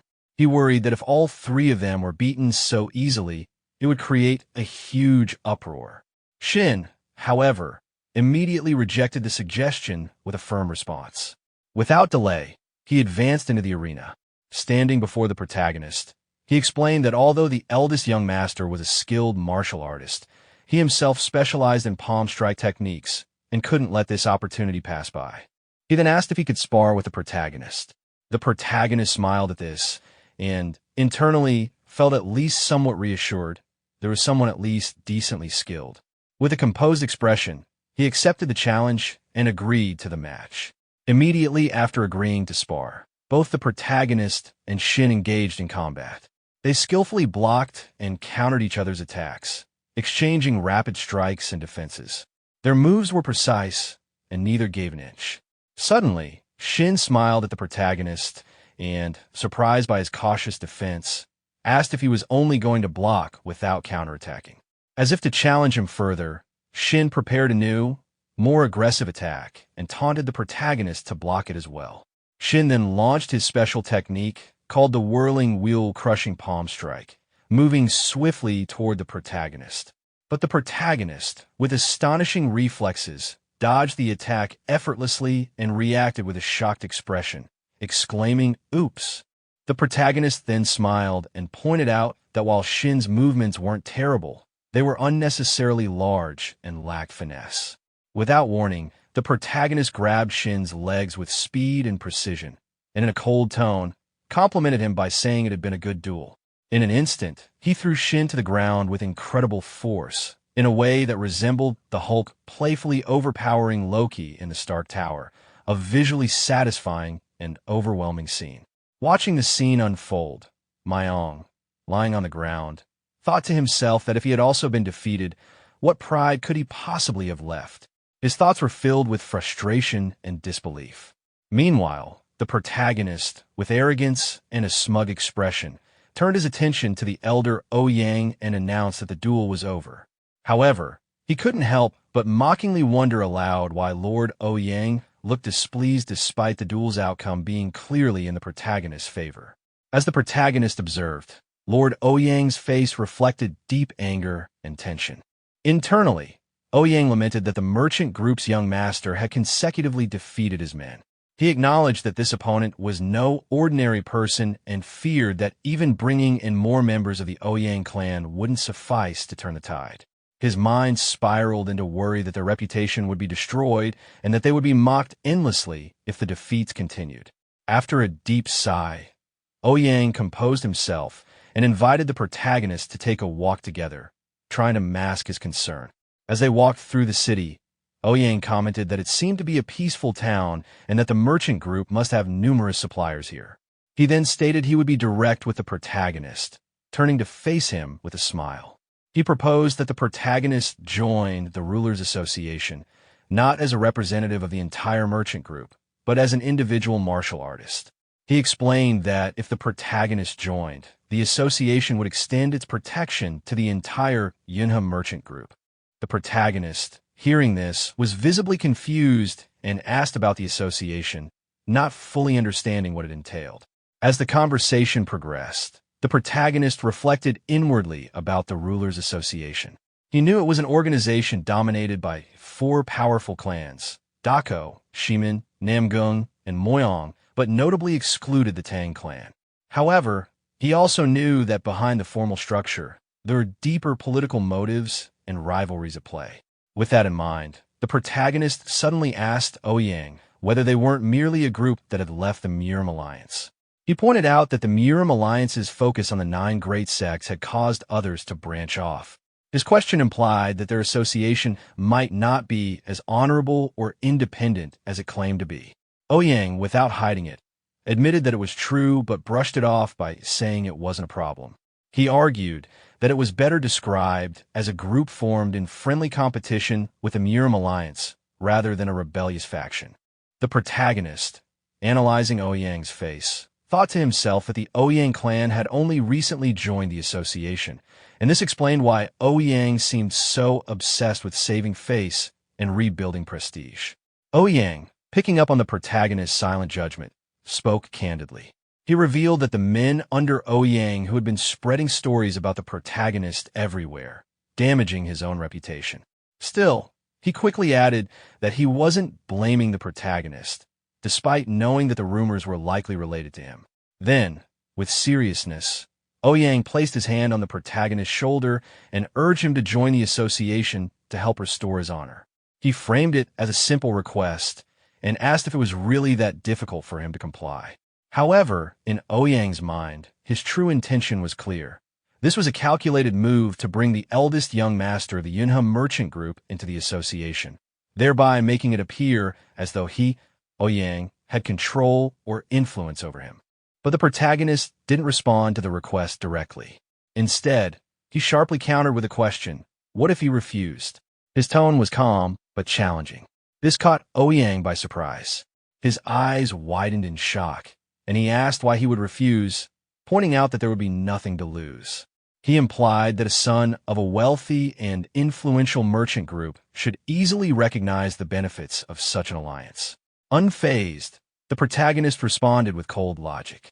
He questioned what benefit joining the association would bring to the son of a prosperous merchant group like himself.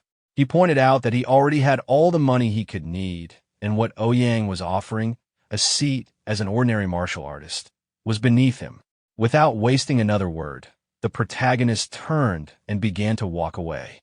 Before leaving, he waved his hand dismissively and told Ouyang that if he wasn't there to fight, the conversation should end. He made it clear that the walk with him had not been enjoyable. Ouyang, not willing to back down, called out to the protagonist with a threatening voice, warning him to stop.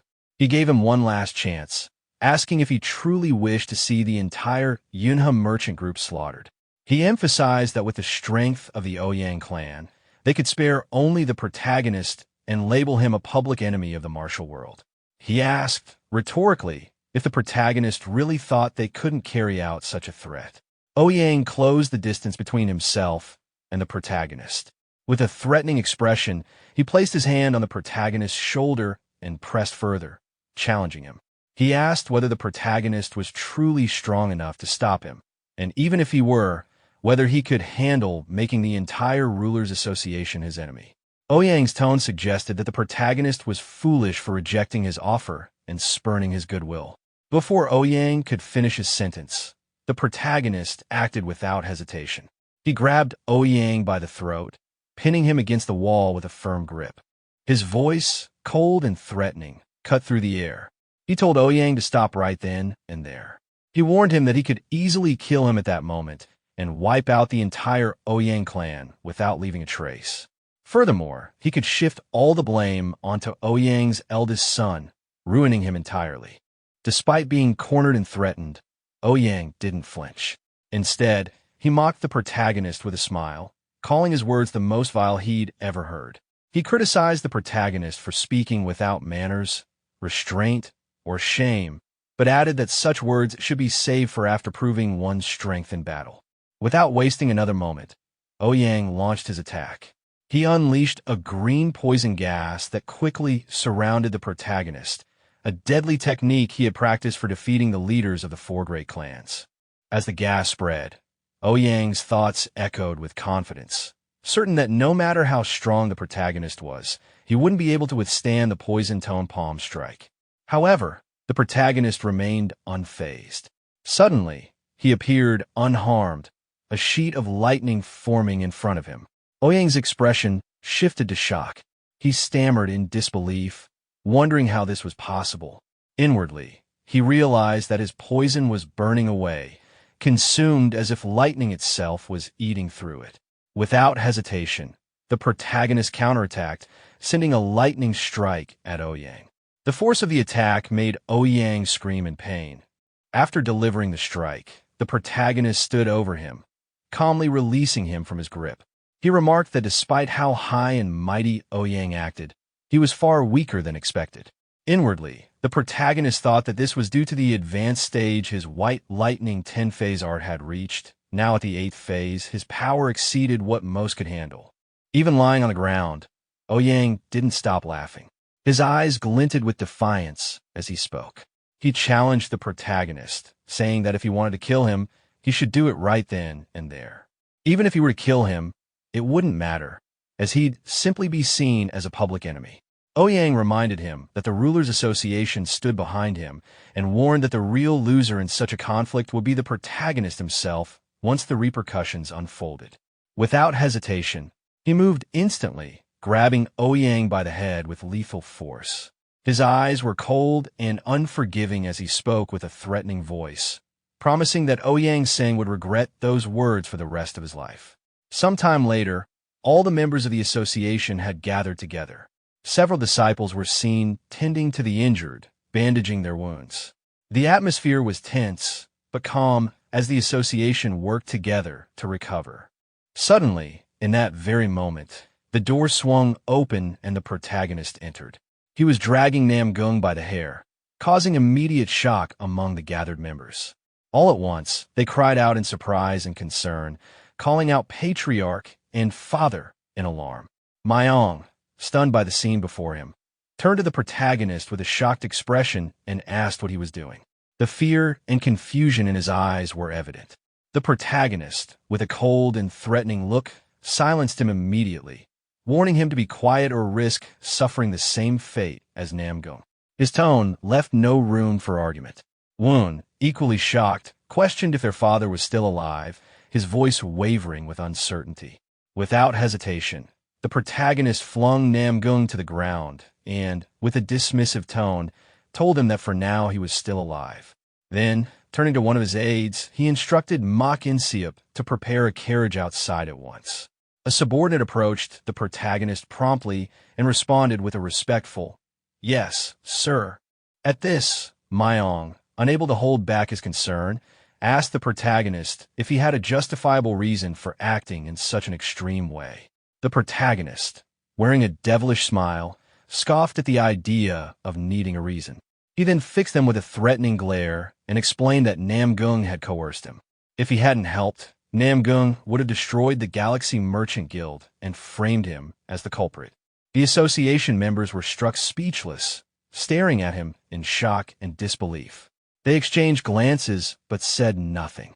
The protagonist, unbothered by their silence, pointed his finger at them and announced that they would immediately head to the Emperor's assembly to report the incident. He ordered the guards to accompany him and serve as witnesses. Just then, Shin appeared and confronted the protagonist. He stopped him and asked if he even knew where the Emperor's assembly was, pointing out that the assembly didn't have a central headquarters. He further explained that the gathering place of the assembly was simply the homes of the 4 patriarchs, the so-called emperors. The protagonist calmly responded that the closest location would be the Moyong clan's residence. Shin confirmed that the protagonist's assumption was correct. Turning to his subordinates, the protagonist instructed the guards to keep an eye on the twins to ensure they didn't attempt anything foolish. Finally, he looked to his brother, Wyan, and ordered him to compile a detailed report of the day's events and send it to the Martial Alliance. Upon hearing the instructions, the protagonist's brother immediately nodded in response, sweat forming on his face as he confirmed his obedience. Without hesitation, the protagonist once again instructed everyone to move forward, directing them toward the Moyong clan's residence. Sometime later, the protagonist and the members of the association were seen traveling in a carriage. The protagonist sat quietly, gazing out of the window with a slight smile playing across his face, as if contemplating something to himself. Meanwhile, Namgung, sitting nearby, grew visibly uneasy. His eyes shifted toward the protagonist, and with worry in his expression, he asked where they were heading. The protagonist, unbothered, simply responded that they were going to the Moyong clan. At that moment, Ouyang, seated beside one of his men, expressed his thirst and requested water. The man hesitated, his face covered in sweat, unsure whether the protagonist would allow it. He nervously replied that he didn't think the young master would permit such a request. Without missing a beat, the protagonist lightly placed his hand on the man's head and, with a playful tone, scolded him for being cold-hearted toward the patriarch's simple request. His smile seemed almost mocking. Then, shifting his expression into something more severe, he accused the man of not being a true martial artist of the Gu family clan and questioned whether he was, in fact, an assassin. Before the man could answer, the protagonist unleashed his martial arts technique. A surge of electricity burst forth from within the carriage, crackling violently, and causing the surrounding area to flare with intense energy. Hearing the sudden disturbance, the protagonist's subordinates outside the carriage grew alarmed. They shouted in concern, asking what was happening. The protagonist, remaining composed, reassured them that it was nothing serious and told them to keep moving forward. Inside the carriage, the protagonist turned his attention back to the tied-up man and asked directly if he and the others were hired killers. The man, trembling, admitted that they were indeed assassins. The protagonist pressed further, demanding to know the name of their organization. The man explained that they belonged to the Gold and Silver Assassins, which was split into 2 factions, Gold and Silver, with him being a part of the Silver Group. The protagonist pondered for a brief moment before commenting that the name made it clear they were nothing more than mercenaries driven by greed. He then addressed the man bound before him by name, asking how much had been paid for all of them. Ouyang, confused by the question, asked why the protagonist wanted to know. The protagonist, wearing a dismissive expression, explained that he still had plenty of untouched body parts, implying that their situation could easily turn fatal. He then ordered the carriage to be stopped for a moment. Ouyang, perhaps resigned, finally answered that each man had been paid 800 niang. The protagonist's smile deepened, and he sarcastically repeated the word assassin, asking if that sounded correct. The other men, realizing the trap they were in, acknowledged that the payment was indeed much higher than usual. With deliberate precision, the protagonist pointed his finger at the bound man and confirmed that the amount included not only their service, but also their eventual deaths. He explained that their leader had sold them out to Gu Hyang-seng, and that once they had completed their mission of eliminating the Galaxy Guild, they would have been killed themselves. The man, upon hearing the protagonist's question, glanced toward Ouyang but remained silent. The protagonist then continued speaking, explaining that doing such dirty work drew unnecessary attention from the patriarchs, and that disposing of assassins quietly was far simpler. He remarked on how efficiently assassins were used and discarded, saying it was the white path, a method to be understood and followed. With a confident expression, the protagonist turned back toward the tied-up man. He mocked the worth of his life, saying that 800 yang was a cheap price for existence. He further remarked that if the man had trained harder, perhaps he wouldn't have been sold for scraps. Anyone who took money to kill, the protagonist thought, wasn't even truly human. Then, adopting a threatening tone, he looked at both men and commented on the miserable lives they led, calling them bastards. He added that outside the carriage, there were 3 more assassins waiting, one crippled and one already dead, making quite the lineup for an evening stroll. The scene then shifted to the Moyang clan's compound. As the protagonist entered the compound with Ouyang and the bound man, everyone present was shocked. They looked toward the group in disbelief and whispered among themselves, recognizing the patriarch of the Gu family and questioning how he had ended up in such a state. Before they could react further, 3 men approached the protagonist. One of them, addressing him respectfully, asked what had brought him there and inquired about the wound on his neck. This man was revealed to be Moyang Bin, the current patriarch of the Moyang clan. Moyang Bin looked directly at the protagonist, his eyes narrowing with curiosity. He admitted that he had never seen his face before and formally introduced himself, asking the protagonist for his name. Without hesitation, the protagonist gave a straightforward reply. He identified himself as Li Jin-Eon, the eldest son of the Galaxy Merchant Guild. At that moment, the protagonist briefly wondered to himself if Moyang Bin was the correct patriarch, recalling that the previous patriarch had been Moyang Chu. Moyang Bin then turned to Ouyang and questioned why the patriarch of the Gu family was present, dragged along like a criminal. The protagonist, wearing a disappointed expression, replied that he would explain. He then narrated everything that had happened, detailing how Ouyang had orchestrated the attack. After explaining the situation, he pointed toward Ouyang and stated that the men attacking them had been hired by Gu Hyang-seng.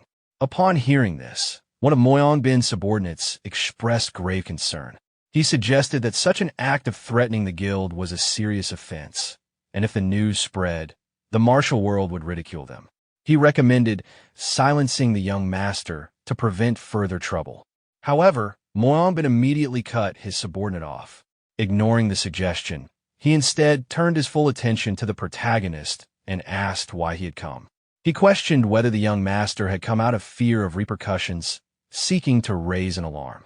The protagonist smiled at their suspicion and asked them what they would do if they were in his position. He left the question open-ended, putting the onus on them. Moyang Bin, contemplating the situation, thought to himself that if someone slaughtered his family and tried to brand him a criminal, the only solution would be to kill that person. But if that person happened to be Gu Hyang-seng, the matter would become even more complicated, entangling both the clan and the wider martial world. At that moment, Ouyang, with a strained voice, bitterly exclaimed how everything had gone wrong. He lamented that if the patriarchs hadn't laughed at him during their gathering, he wouldn't have fallen to such disgrace. His anger burst forth as he accused them of being responsible for his downfall and demanded their help. He insisted that since they had started the problem, it was their duty to assist him, swearing to repay them in kind if they helped him just once more. Later, Moyang Bin quickly struck Ouyang with a precise move, knocking him unconscious. He warned that if the situation continued, it would be him, Moyang Bin, who would be disgraced. Then he ordered his subordinates to arrest the 3 assassins, but instructed them not to kill them. His subordinate obeyed immediately, acknowledging the command. Moyang Bin then turned to the protagonist and apologized, saying it was a poor welcome and that the emperor's assembly was not a place for such people to cling to. He acknowledged that the protagonist had endured a lot and suggested that, since he wasn't leaving right away, they should share a meal together.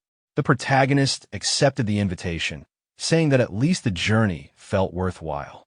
That night, as they sat at the same table, Moyang Bin looked at the protagonist with curiosity, wondering where someone like him had suddenly appeared from, especially after the way he defeated the Gu Hyang Patriarch. He then shared his thoughts on handling the matter, explaining that while he couldn't kill Gu Hyang Sing himself, he could deal with him within reason. He proposed sending Gu Hyang Sing to the Martial Alliance, shifting blame and resentment onto them so that both parties could find relief without compromising honor. Moang Bin added that the other patriarchs would likely agree to such a plan. The protagonist agreed that it sounded like a good solution. He then asked about the formal retirement ritual for martial artists, golden basin hand washing. Moang Bin explained that his father had been missing for over a year, and despite sending out search parties, they had been unable to find him. This left him branded as an unfilial son.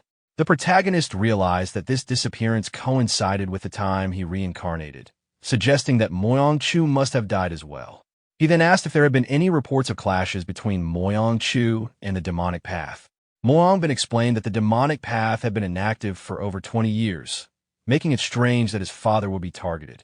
The protagonist reflected that he himself had been ambushed without warning, indicating something suspicious. He then asked how Moyang Bin thought his father would fare against multiple swordsmen, and Moyang Bin replied that his father would never fall to a few attackers. The protagonist asked another question, suggesting that if those attackers had reached the level of sword-defying steel, it would have been an extraordinary situation. Moyang Bin was shocked by this thought. The protagonist's mind went back to his past experiences, realizing that some of his enemies had survived even his strongest attacks, meaning they must have been extraordinarily powerful. He concluded that only beings from beyond the heavens could withstand such strength. He wondered why the demonic path was acting covertly and what their ultimate goal could be. The scene then shifted to a mountain range, where a woman spotted a swordsman and declared that they had found the Sword King's location. The men accompanying her celebrated the discovery and prepared to hunt the king. The hills surrounding them were filled with countless figures with red eyes, ready for the hunt. The scene shifted back to the protagonist, who was still deep in thought. He wondered why the demonic path remained so secretive, even as a son searching for his father could find no trace of them. He questioned what their true motives could be and what they were after. Then he asked Moyang Bin if there was any news about the other top masters. Moyang Bin responded by repeating the word news, as if unsure, and then began recounting what he knew. He explained that not long ago, he saw Lord Blade Emperor in good health. He mentioned that Senior Ouyang Seng had shouted at them, suspecting they were mocking him, while the Blade Emperor had laughed loudly, indifferent to such tensions. The rest of the group had felt awkward because of the tense atmosphere. Moang Bin added that the Blade Emperor wasn't the type to care about offenses and would simply ignore them. He continued, saying that the Sword God had been in closed-door training for about half a year, and questioned what more skills such a master could possibly be honing. As for the Sword Emperor, Moyang Bin noted that he wandered without a fixed home, so they had no knowledge of his current state. The last time he visited, Moyang Bin informed him about his father's disappearance, but had not heard from him since. The Sword King, after partially retiring, had been focusing on training disciples. Regarding the Fist King, Moyang Bin trailed off, then added with a smile that the Fist King was rough-tempered and even his own father found him difficult to deal with. He speculated that the Fist King might be roaming the world searching for disciples or smashing some unorthodox faction, and that he wasn't someone easy to approach. The protagonist then set his teacup on the table and asked why it was so difficult to get along with the Fist King. Ouyang, shocked, asked if the protagonist didn't know about it, and then explained that the Fist King often beat up juniors from orthodox sects if they seemed arrogant, and thrashes seniors from unorthodox groups if displeased. He killed heretics whenever he encountered them, and even among the great clans, many young heirs have been slapped by him. The protagonist listened quietly, thinking for a moment but saying nothing, only expressing a thoughtful. Moang Bin then added that despite his rough nature, the Fist King was straightforward, kept every promise, and never hesitated to challenge seniors to sparring matches. From what Moang Bin had been told, the Fist King seemed like a warrior through and appeared to live a rather lonely life. The protagonist smiled slightly and replied that it wasn't all that lonely. Moang Bin, surprised, asked what he meant, but the protagonist ignored the question and simply said that he had eaten well. Then, as the conversation ended, Moang Bin asked if the protagonist would be returning to the Merchant Guild. The protagonist replied with a simple yes. Moang Bin then suggested that if the protagonist had no urgent matters, he could personally visit the Murim Alliance, since the Fist King headed there. The next day, at the Moyang clan, the protagonist prepared to leave. Before departing, Moyang Bin spoke to him, expressing that it was a wise decision to testify in person. This would allow them to shape the outcome according to their will. Then, Moyang Bin introduced a man to the protagonist. He explained that the man had just returned from an assignment near the clan's territory, so it would be helpful to introduce him in case the protagonist chose to accompany him. The man was Baek Hangyeon, a member of the Murim Alliance. Baek Hangyeon briefly introduced himself to the protagonist. Afterward, Moang Bin turned his attention to Oh Hyang and mentioned that they would take care of his escort. He advised the protagonist and Baek Hangyeon to set out ahead using light footwork, ensuring a swift and quiet departure. The protagonist acknowledged this instruction without hesitation. Before leaving, the protagonist requested Moyang Bin to take care of the Galaxy Merchant Guild during his absence. Moyang Bin, smiling gently, reassured him that the Moyang clan's warriors would be guarding the trading company in his absence. The protagonist then expressed his gratitude, stating that he would not forget the clan's kindness, and added one more important matter. He informed Moyang Bin that the assassins seemed to be part of an organization known as the Silver Blood Assassins. He asked that the Emperor's assembly investigate this group. Furthermore, he promised to lend his strength if their base was discovered. Moyang Bin agreed without difficulty, confirming that it would be easy to arrange. The protagonist smiled and remarked that, in truth, he had come prepared to cause trouble with the Moyang clan. However, thanks to Moyang Bin's wise judgment, he could leave without worry. He expressed his gratitude once more. With that, the protagonist and Baek Hangyeon set out from the clan's territory. Watching them leave, Moyang Bin smiled to himself, amused by the young master's boldness.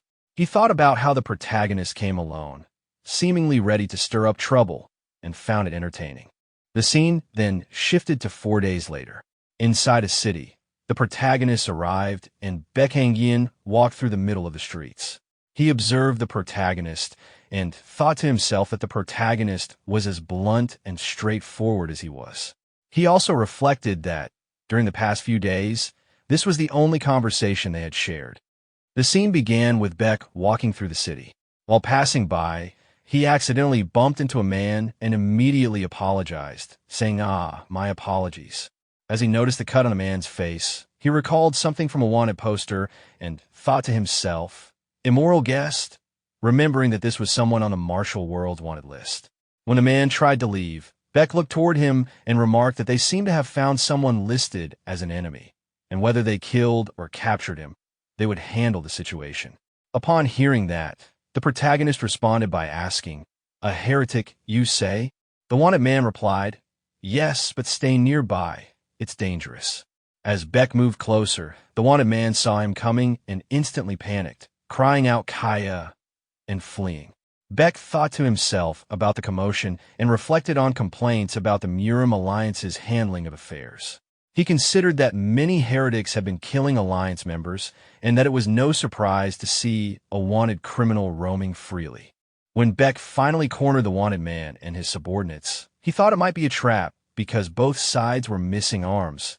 Surely they must have been defeated by the Alliance chief. Instead of attacking, Baek asked them if their seniors were still alive and encouraged them to challenge the Alliance chief again, calling it disgraceful to use a wanted criminal as bait. The thugs, excited, replied that cutting off arms was the Alliance chief's hobby and sending severed heads to him was their hobby. At that moment, the protagonist appeared from behind and said, quite a hobby, isn't it? The thugs instantly turned around, asking, who is there? Baek looked confused, wondering when the protagonist had caught up. The protagonist adjusted his shoulder and smiled, saying, me? The one whose hobby is beating people up. Lee Ji-neon went to the Murim Alliance. The scene shifted to the Galaxy Merchant Group, where the protagonist's friend angrily wondered why the protagonist had gone to the Murim Alliance. He shouted questions about when and why this happened and yelled at his subordinates. The protagonist's brother, sweating, explained that it had been recommended by the Moyong clan head that the protagonist testify in person regarding the matter with the Ohyang family head. So they had received word that he would be leaving immediately, and the guards accompanying him were sent by the Moyong clan. He urged them to release him, saying he was an acquaintance. Despite this, the protagonist's friend sat down in front of the protagonist's house on the ground and complained that they had made an agreement, but he left anyway. After hearing the protagonist's brother ask what agreement he was referring to, the protagonist's friend glanced at him. He thought to himself, sweating, that he had struck someone 100,000 times, although admitting internally that saying it out loud felt embarrassing. Without much delay, he suddenly burst into action. Frustrated, he declared that if he wasn't told what to do next, he would relieve himself at the front gate and questioned whether anyone was listening. Seeing this outburst, the protagonist's brother and all the subordinates were instantly shocked. They quickly closed the door and advised the friend that if it was truly important, it would be better to chase after the protagonist and settle the matter in person. One of them mentioned being busy and excused himself. The protagonist's friend, disappointed, stood up from his seat. He expressed regret that the protagonist had already rushed off to the Murim Alliance. Then he picked up his umbrella, muttering to himself that the protagonist must think he was a fool. But he quickly corrected himself, insisting that he was no fool, he was the infamous Venom Fox. Gripping the umbrella tightly, he once more resolved to take action. He declared that, since things had escalated this far, he would storm the Murim Alliance. With renewed determination, he waved the umbrella and began counting aloud, imagining himself continuing to strike relentlessly, exaggerating his rage by counting beyond 100,000. As the group watched, one thug made a mocking remark to the captive, acknowledging the elder's presence and treating the situation as if the captive were worthless. Another thug used the distraction as an excuse to slip away, claiming urgent business. The protagonist responded with a direct provocation aimed at the captive, drawing his attention and provoking a sharp retort. The protagonist then remarked, without emotion, that there was no need to get worked up over ordinary impulses and asked Baek Hangyeong whether they had the authority to execute a registered public enemy on the spot. Baek confirmed that the Murim Alliance maintained a verified register of public enemies, and that with such verification, immediate execution was permitted. The protagonist adjusted his hand bandage and considered the idea of execution, while Baek, who had been traveling with him for 3 days, noticed internally that this was the first time he had seen the protagonist smile. The protagonist returned the observation with a brief expression of approval. The thugs reacted to the protagonist's composure by advancing, weapons raised and hostility clear. One of them rushed forward and threw 3 knives toward the protagonist.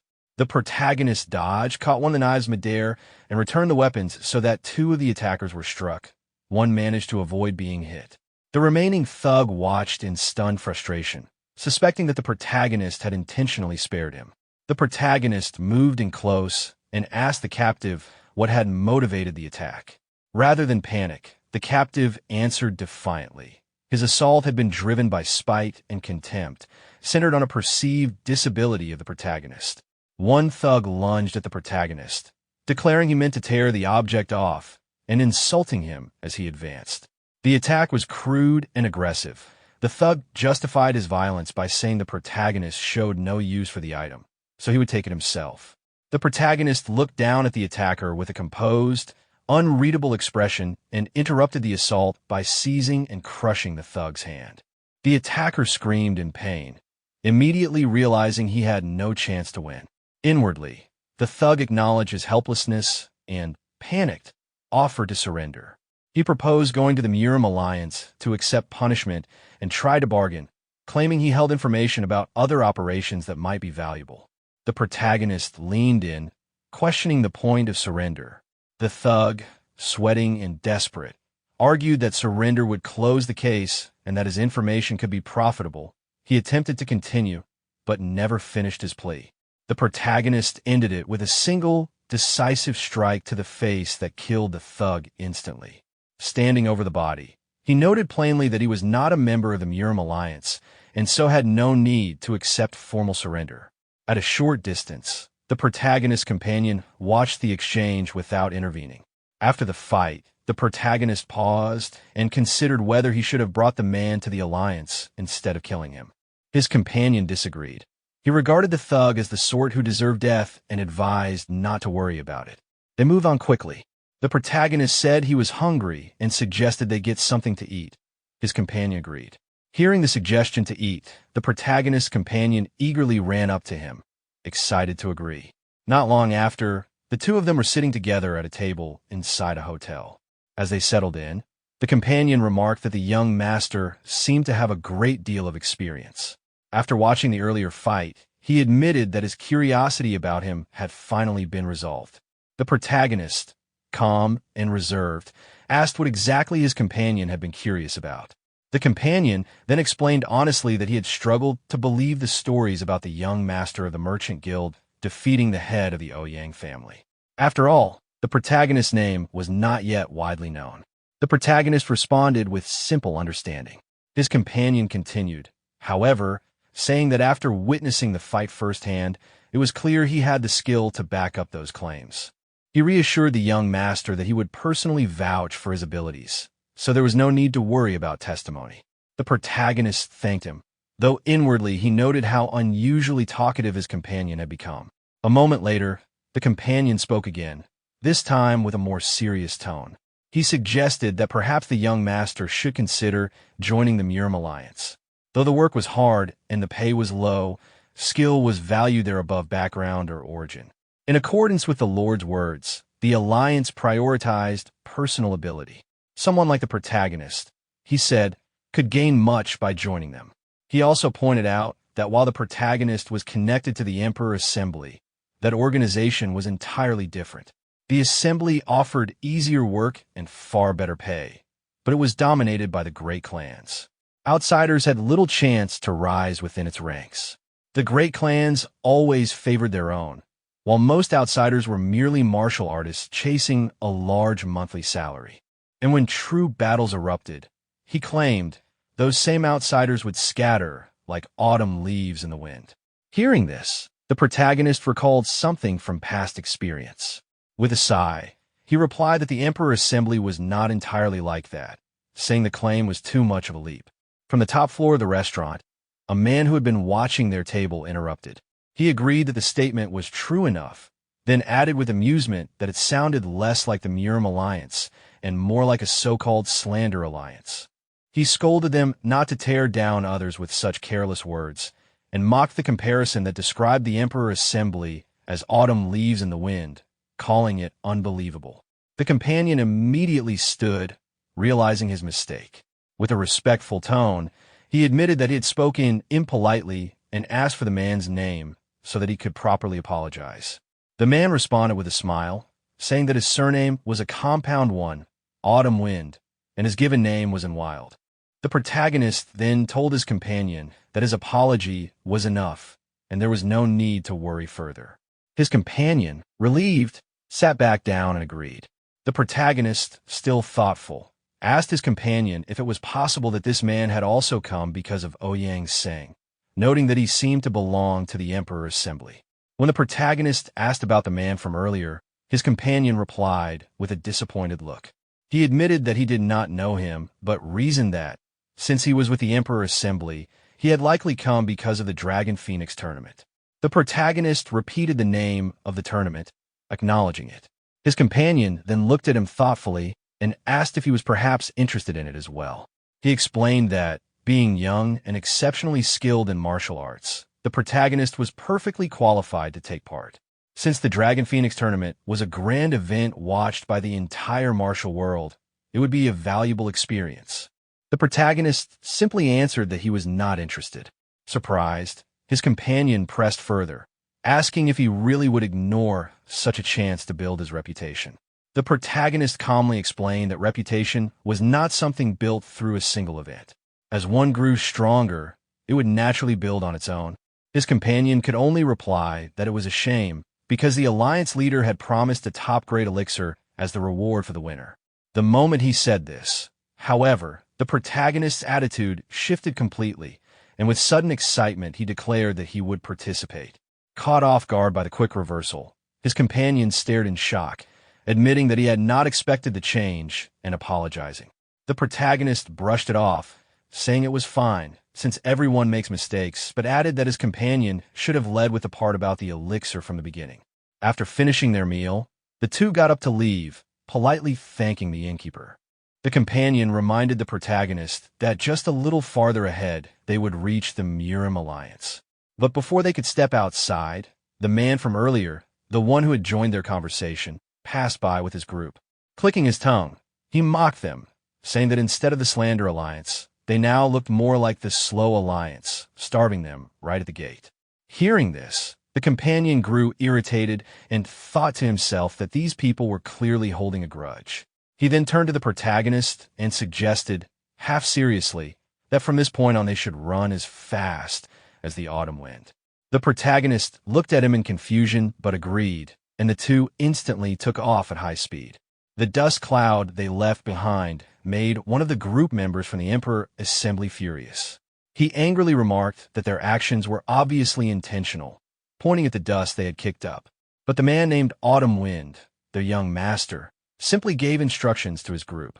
He told Yinseal to follow along slowly with the guests, while he himself dashed off after the protagonist and his companion, determined to show them what real light footwork looked like. The group encouraged him, shouting for him to teach the two a lesson. One of them, a girl, simply wondered to herself what was driving him to act that way. Not long after, all three, Autumn Wind, the protagonist, and his companion, were racing ahead at incredible speed. They reached their destination almost at the same time, but the protagonist landed first. The other two touched down just after him. The companion stared at the protagonist in shock, thinking to himself how impossible it seemed for him to be so fast. He grew nervous, realizing that at this rate, the Emperor Assembly's young master might actually win. Both Autumn Wind and the companion sped up to catch up, and soon they landed together. The companion, out of breath, asked the protagonist to confirm who had won, insisting that he thought he had barely managed to take first place. But Autumn Wind immediately mocked him, saying his eyes must be failing if he thought that was the case. Still struggling to breathe, the companion urged the protagonist to hurry and tell them the result. But before the protagonist could answer, a man suddenly approached with confidence. He interrupted, questioning what meaning their little race even had. Both the companion and Autumn Wind instantly looked up in shock and addressed him with respect, calling him the Alliance Leader. The Alliance Leader, calm and authoritative, declared that in any case, the winner was the young master standing before them, the protagonist. The Alliance Leader acknowledged Hangyong's efforts, recognizing that he had done well. At that moment, Wai Yunwal of the Hua clan stepped forward, formally introducing himself and greeting the Alliance Leader with respect. The Alliance Leader then turned his attention to the protagonist, noting that he must be the young master of the Galaxy Merchant Guild. Upon realizing this, Wai Yunwal regarded the protagonist carefully and thought to himself that this was the one who had defeated the head of the Ouyang family, and that it now made sense why he had such a strong reputation. In response to the Alliance Leader's words, the protagonist identified himself as Li Jin Eon of the Galaxy Merchant Guild. The Alliance Leader then formally introduced himself as Yu Zhonghong, stating it was a pleasure to meet everyone. Yu Zhonghong's gaze then shifted back to Wai Yunwal as he asked if he had come to participate in the Dragon Phoenix tournament. Wai Yunwal confirmed his purpose. After that, Yu Zhonghong looked again at Li Jin Eon, wishing him good luck and asking if the two of them were heading to the tournament hall. He then offered to accompany them.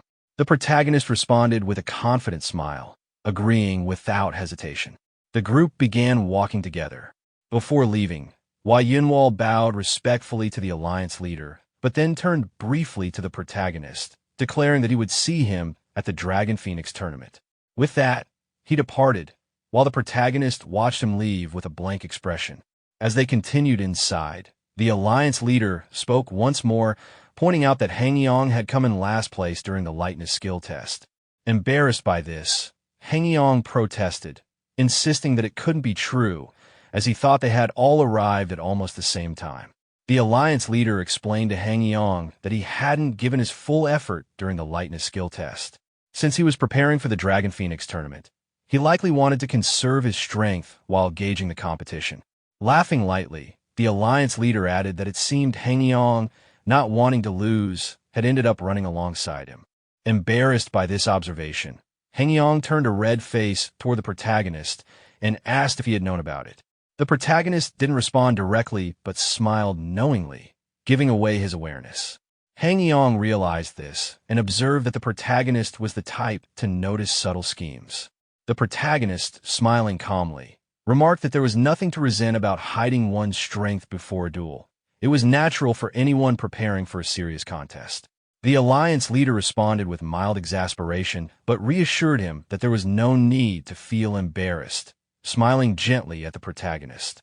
Sometime later, the scene shifted to the Murim Alliance Tournament Hall. As the alliance leader entered the main hall, everyone accompanying him greeted him respectfully. Standing in the center of the hall, he instructed everyone else to leave, stating that only the young master of the Merchant Guild was to stay. He explained that the matter regarding Ouyang Sing would be decided after confirming the young master's strength. Everyone acknowledged his orders and exited.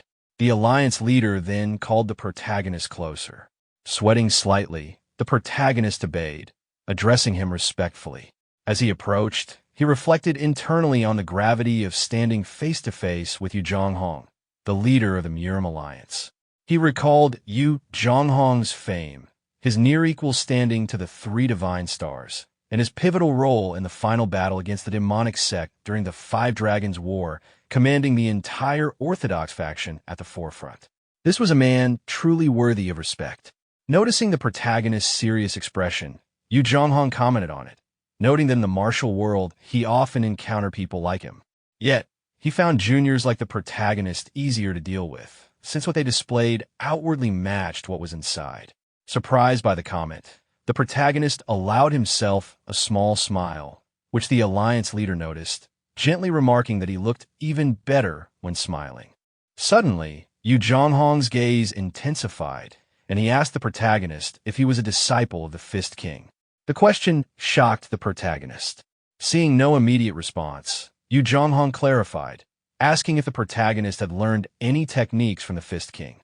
The protagonist's expression darkened with disappointment as he asked the alliance leader how he could possibly know such details. The alliance leader, noticing his reaction, tilted his head and asked why he was upset, pointing out that he practiced fist techniques. The protagonist confirmed this with a simple yes. The alliance leader then asked if he wielded lightning chi, to which the protagonist affirmed. He went on to explain the major sects known for using lightning chi in the martial world: Seomun, Namgung, Bakery, and Oreo. He elaborated that Seomun specialized in the way of the sword, Namgung the way of the blade. Bakery had abandoned martial arts after repeated failures, leaving only the Oreo sect, where the Fist King belonged. He added that, since the Fist King passed everything down to a single successor, calling it a sect might even be an exaggeration. The protagonist, smiling to himself, thought that this was exactly what he had expected from the alliance leader. With a steady, intense gaze, he confirmed that he was indeed the Fist King's successor. The alliance leader patted his shoulder, noting that he resembled his master, and pointed out that those who fully master lightning chi often carry a domineering aura, their gaze, presence, tone, and even personality radiating the power of thunder and lightning. He continued, explaining that he had no particular memories of the Fist King personally, because the man had always aimed to become a force capable of tearing apart the heavens on his own. He reflected aloud, wondering who could possibly befriend someone with such ambitions, and admitted that he had not heard any news about him. The protagonist replied calmly that, much like the former head of the Moyang clan, he had also received no word of the Fist King.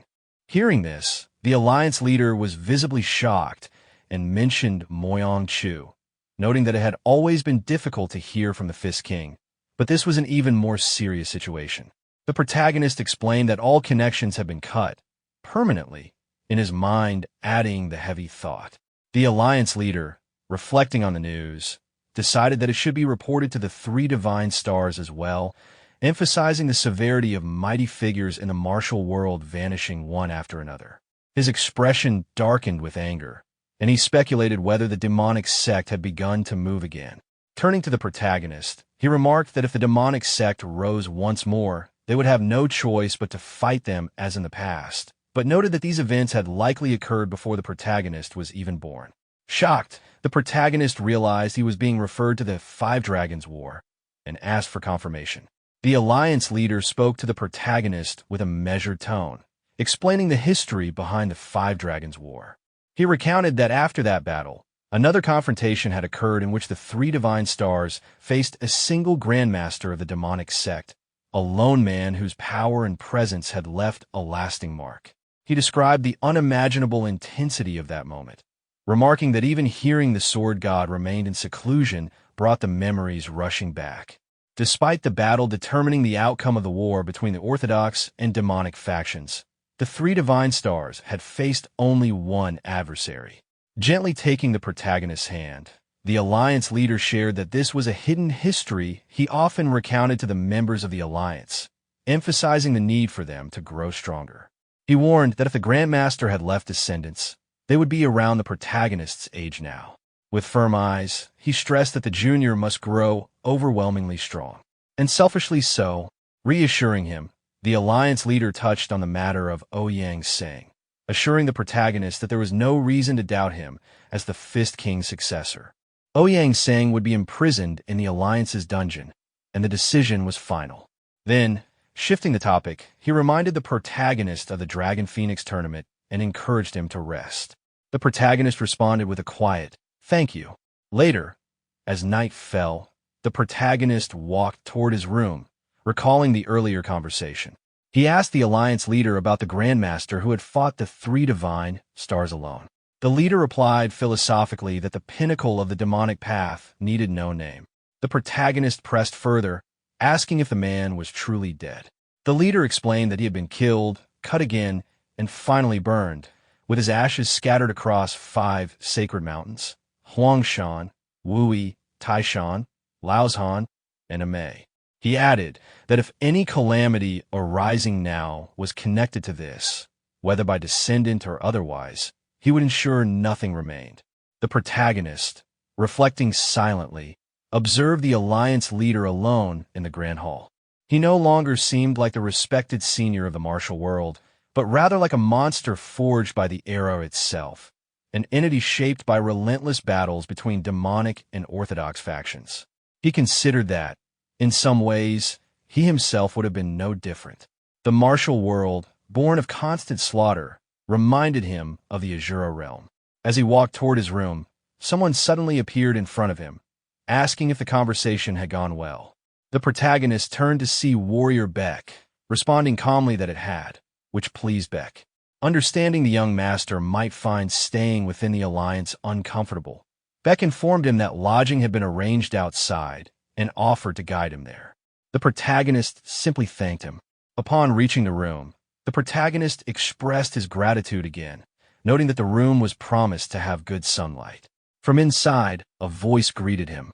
The protagonist, relaxed, recognized the voice and remarked that the person had finally arrived. Sitting arrogantly on a chair, with one foot propped on the table, the protagonist's friend, the fox, commented on the luxuriousness of the room, lamenting that he had even lost sleep to arrive there. Surprised, the protagonist asked how he had found the place. The fox explained that he had gone from inn to inn, inquiring under the name Li Jinian. To make his point, he tossed an umbrella toward the protagonist, declaring with a confident grin that he had kept his promise, traveling by horseback and boat to get there, ready to ask the next question. The Venom Fox looked at the protagonist while holding his hand, impatiently demanding to know what they were waiting for and urging him to tell the next step quickly. Hearing that, the protagonist sighed to himself and asked if there was any good place nearby where he could train. One of the Alliance members responded, saying he knew of a suitable place. The next day, the protagonist and the Alliance member stood before a large waterfall. The member pointed out that this secluded spot was perfect for training and mentioned that members of the Murim Alliance, including himself, often used it. The Venom Fox looked around, noting how spacious it was. After that, the protagonist and the Alliance member bowed to each other, thanking him for bringing them there. The member told him not to mention it and began to take his leave, addressing the protagonist formally as Young Master Lee. The Venom Fox quickly introduced himself as Chul Myungo, to which the Alliance member respectfully replied and then left. After the man's departure, Chul spoke from behind, asking if the protagonist was also planning to train. He questioned this, saying that the protagonist already seemed strong enough, recalling how he had once used lightning. Both of them stood atop a cliff as the protagonist explained that he couldn't rely solely on the white lightning 10-phase art anymore. Since his inner energy had deepened, he wanted to practice the Phantom Blossom Divine art as well. Chul looked confused, asking what the white lightning technique even was. The protagonist, with a hint of sarcasm, brushed him off, telling him he wouldn't understand. This irritated Chul, who snapped back angrily, demanding to know if he was being looked down upon. After a brief pause, the protagonist decided to explain it anyway, telling Chul to listen carefully since he would only say it once. He began to describe the white lightning 10-phase art, saying it was focused purely on powerful offensive techniques. As he spoke, energy surged around him, lightning flickering across his body. He then explained that offense alone wasn't enough to overcome true martial masters. That's why he needed something more balanced. The Phantom Blossom Divine art, he said, specialized in countering, exploiting, and redirecting an opponent's techniques. Chul listened seriously, thinking about how the art allowed one to turn opponent's strength against them. The protagonist went on, explaining that the ultimate secret of this art was something called the Phantom Reach, a technique that allowed him to move distant objects without touching them, bend the path of an opponent's weapon, or even seize it outright. He added that for a close combat fighter like him, mastering this art was absolutely essential. Hearing this, Chul could only respond with a stunned reaction before simplifying the explanation in his own way, comparing it to a thief's trick. The protagonist immediately shot him a sharp look, telling him not to try to understand it with his dull mind. Chul grumbled, giving up on arguing any further. The atmosphere then lightened as the protagonist acknowledged Chul's progress in training. He noted that at least Chul was starting to grasp the basics, saying those 100,000 strikes weren't wasted after all. When asked how it felt to finally reach his goal, Chul simply flexed his arms and said he felt nothing except that they were now thicker. The Venom Fox grumbled in irritation, saying the protagonist should have just told him nicely from start. But the protagonist ignored his complaints, taking on the tone of a true master as he began to explain the core essence of martial arts. He reflected that he had given the Venom Fox a chance only because he saw potential in him, but not everyone was capable of seizing such an opportunity. To truly test him, he decided to make things even tougher. He then gave a brutally honest assessment of the Venom Fox's training, explaining that out of the 100,000 downward strikes he had practiced, only one was truly worth anything. The lesson that followed carried the weight of life and death. He explained that if one wanted to block, parry, or counter an enemy's attack, they had to identify and use the most efficient motion from all those countless swings. Failing to do so would simply mean death. The Venom Fox tried to process it, repeated the idea of finding the most efficient strike, realizing how much precision martial arts truly demanded. The protagonist continued, elaborating on how a real martial art was created. It began by isolating the best movements, the single most efficient strike out of 100,000, the most precise slash out of 200,000, and the fastest, sharpest thrust out of 300,000. Once these were extracted, they would be refined, connected, and rearranged to form a complete sequence. This, he explained, was known as a basic form. He went on to describe how martial masters from different sects would then research, modify, and polish those sequences over long periods of repetition until they achieved the perfection known as swordsmanship. But he warned that learning swordsmanship itself wasn't the end. Applying it in real combat was an entirely different matter. He emphasized that one had to gain real experience to develop true battle instinct, and that running their mouth without gaining that instinct would only lead to an early death. Hearing this overwhelming explanation, the Venom Fox suddenly burst out with a humorous realization, saying that he finally understood why martial artists tended to lose their minds during training. It was because they were all insane to begin with. The protagonist replied calmly, reminding him that there were people in the Jianghu even crazier than he was. The Venom Fox could only weakly admit that it might be true. Seeing that his message had started to sink in, the protagonist reassured him, saying there was no need to worry because he had never planned on teaching him any difficult sword techniques in the first place. The Venom Fox looked surprised and questioned why, asking if it wouldn't make it harder for him to grow stronger, especially since there were already countless martial artists who had trained in the great sex techniques earlier and harder than he ever could. The protagonist dismissed this belief, explaining that joining a famous sect, mastering its renowned sword techniques, or training under a great master weren't the only paths to true strength. Becoming stronger, he said, was something much deeper, and it all depended on a single crucial factor. The protagonist delivered his core message, a simple yet deeply profound truth, by asking who lives their life more seriously. The Venom Fox, thinking for a moment, admitted he sort of understood, to which the protagonist casually replied that he hadn't expected much anyway. Their conversation, however, didn't remain private for long. It was suddenly revealed that they had been watched the entire time. The Alliance leader and one of his subordinates stepped out from hiding. The subordinate, the same one who had guided them to the training spot, quickly bowed in apology, explaining that he hadn't realized the leader planned to use the place and had brought the two of them there instead. The Alliance leader, appearing amused rather than annoyed, dismissed the concern and said he was simply enjoying the show. Seizing the moment, the protagonist shifted the topic towards sword arts. He explained that if people were asked to name the greatest sword technique in all of Jianghu's history, 9 out of 10 would point to Dako's 9 sword strikes. The Venom Fox, recalling his childhood, got excited and mentioned how he used to swing a stick pretending to use Dako's techniques. But the protagonist then revealed that there existed a sword art even greater than that. Curious, the Venom Fox asked what it was, and the protagonist answered, the sword art of Jin Sohan, a man known to be obsessed with swords. The Venom Fox admitted he had never heard the name, prompting the protagonist to share what he knew from his past life. Jin Sohan, he explained, wasn't part of any sect. He was born into a troupe of traveling performers and learned sword dance as part of their act. The Venom Fox, misunderstanding, joked that it must have been one of those seductive dances that cut off people's clothes, and to his shock, the protagonist calmly confirmed it. Stunned, the Venom Fox asked if that was really true, and the protagonist clarified that Jin Sohan used to dance with the older women who had raised him.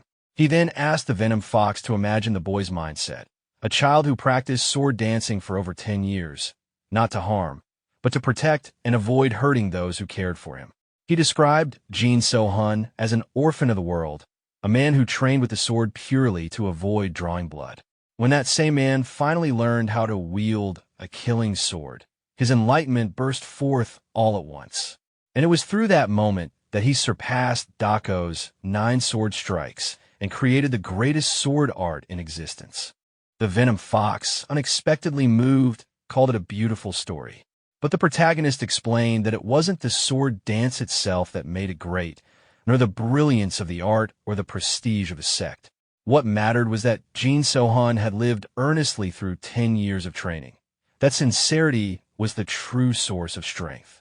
He tied the lesson back to the Venom Fox, saying that how strong one becomes depends entirely on the kind of life one chooses to live, whether as a mere rat or as the poisonous fox. He ended his teaching with a simple, quiet remark, that was all. The Venom Fox stood silently, processing everything he'd heard. Then, with determination in his eyes, he asked for the next step.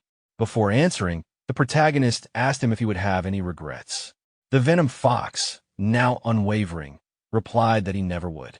Inspired, he shouted his resolve that this time he wouldn't stop at 100,000 strikes, but would swing 1,000,000 instead.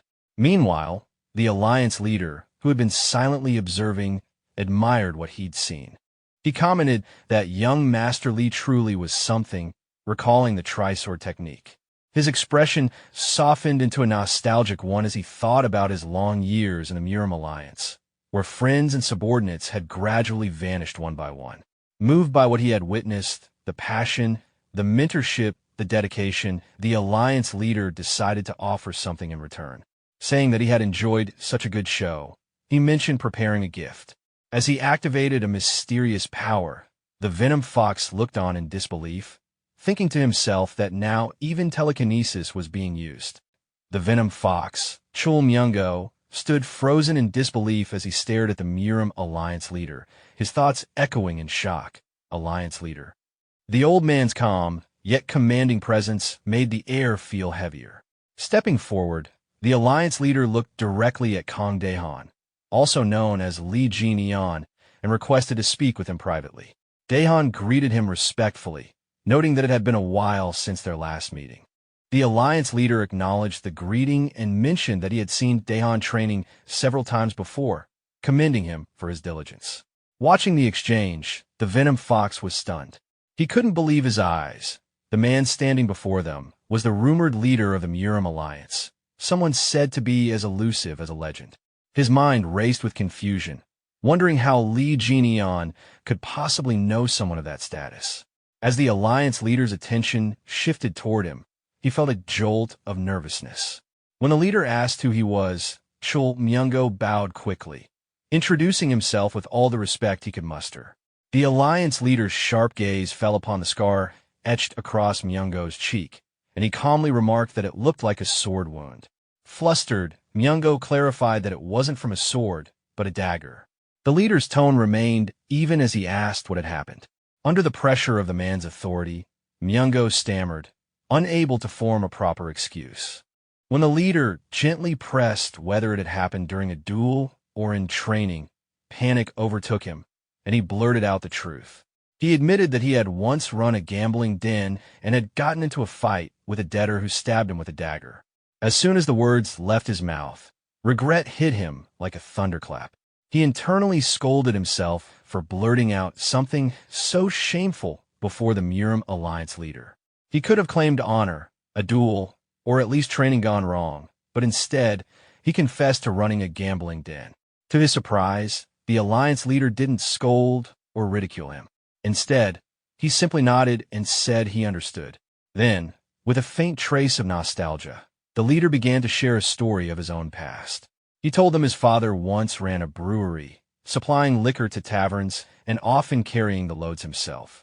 One day, the young leader had seen his father being beaten by drunkards.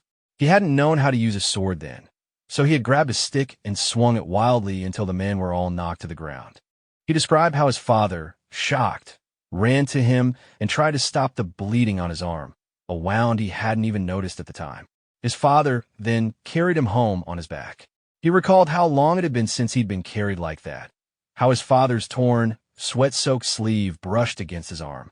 And perhaps that was why, he explained, that scar never faded. He ended his story with a quiet but powerful truth. Whenever one steps into the Jianghu, they always carry a story of their own. His eyes then moved to the Venom Fox's battered umbrella. He asked if that tattered thing was his weapon. Embarrassed, Myungo admitted that it wasn't even his. He had borrowed it from Kong Daehan. The Alliance leader nodded in understanding, then offered something unexpected. He said that this time, he would lend Myungo a weapon himself. From his side, he brought forth a black umbrella and handed it over. The Venom Fox immediately noticed its weight, almost staggering as he held it, exclaiming how heavy it was. The Alliance leader explained that it was a black iron umbrella, a gift from the Moyon clan to the Murim Alliance. Every rib and the entire shaft were forged from black iron, giving it immense weight and durability. He told him that even if he swung it 1,000,000 times, it wouldn't break. Holding the weapon with awe, the Venom Fox tried to hide his amazement behind laughter, admitting he wasn't sure if he even deserved such a gift. The Alliance leader then looked at him steadily, his tone soft yet probing. He asked Myungo if he regretted living such a shameful life, a question that pierced deeper than any blade could. After reflecting sincerely on the Alliance leader's question, the Venom Fox admits with honesty that he does regret living a shameful life. Hearing this, the Alliance leader tells him that if a man can correct his past mistakes and live properly today, he is already a good man. There's no need to dwell on what's gone. The words hit deeply, offering both comfort and redemption. The Venom Fox acknowledges the lesson with respect, and the Alliance leader, satisfied, prepares to leave.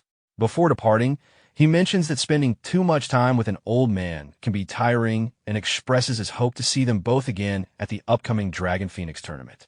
Kang Daehan responds respectfully to the parting words, while the alliance leader adds one final remark. Whether Kang Daehan chooses to fight with his fists or his umbrella, he hopes their next meeting will be as allies of the Orthodox faction.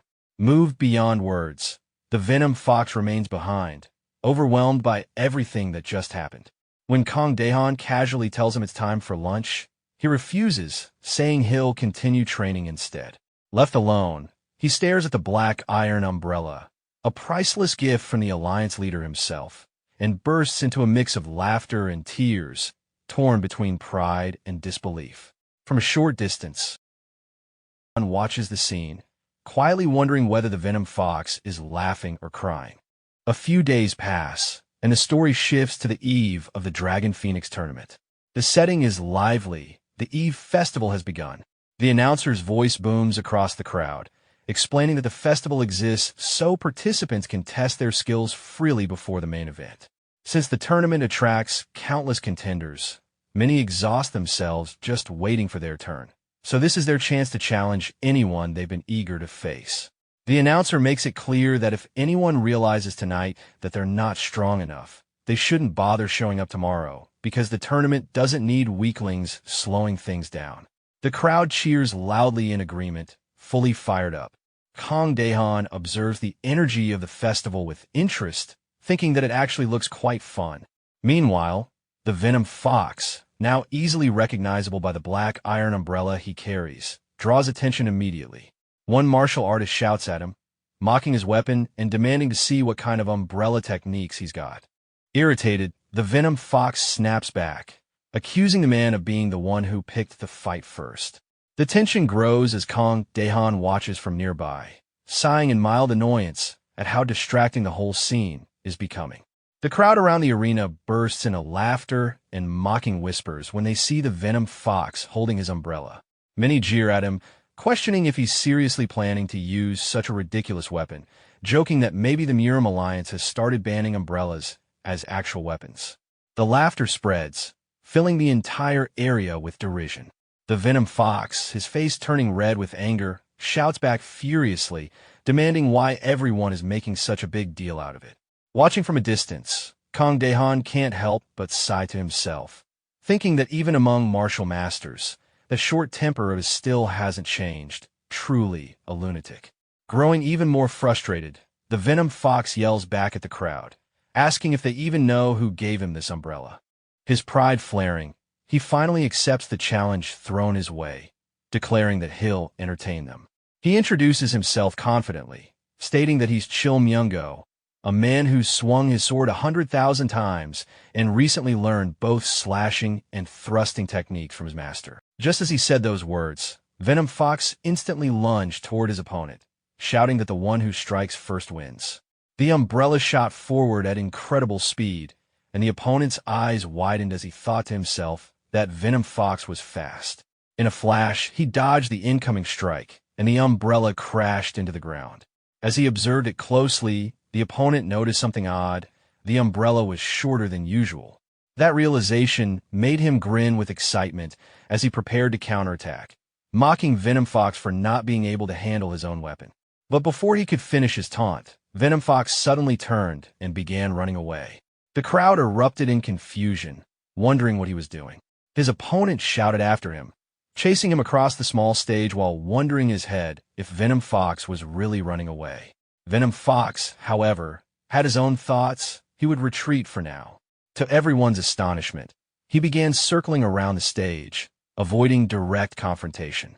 The spectators burst into laughter, saying they had never seen a duel like this before. Then, without warning, the opponent caught up and struck Venom Fox hard, knocking him to the ground. Towering over him, he mocked the fallen fighter, calling him a fool for thinking he could keep running on such a small stage.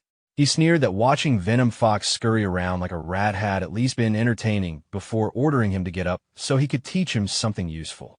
Struggling to his feet, sweat dripping down his face, Venom Fox cursed under his breath. He complained about being knocked down only to be told to get up again, questioning why he should go along with his opponent's arrogance. The opponent grew irritated and swung a powerful strike toward Venom Fox's stomach.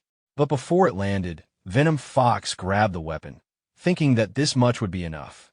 Using that moment, he began swinging his umbrella in counterattack. However, his strikes couldn't reach. The umbrella's short range left him frustrated. He realized again that it was still too short. His opponent, full of confidence, mocked him for his sloppy side slash, ridiculing him and doubting his skill with thrusts.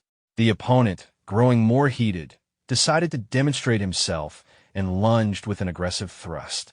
The audience became more excited, cheering that Venom Fox was getting beaten one-sidedly. They mocked him for being all talk earlier, demanding the fight be finished already.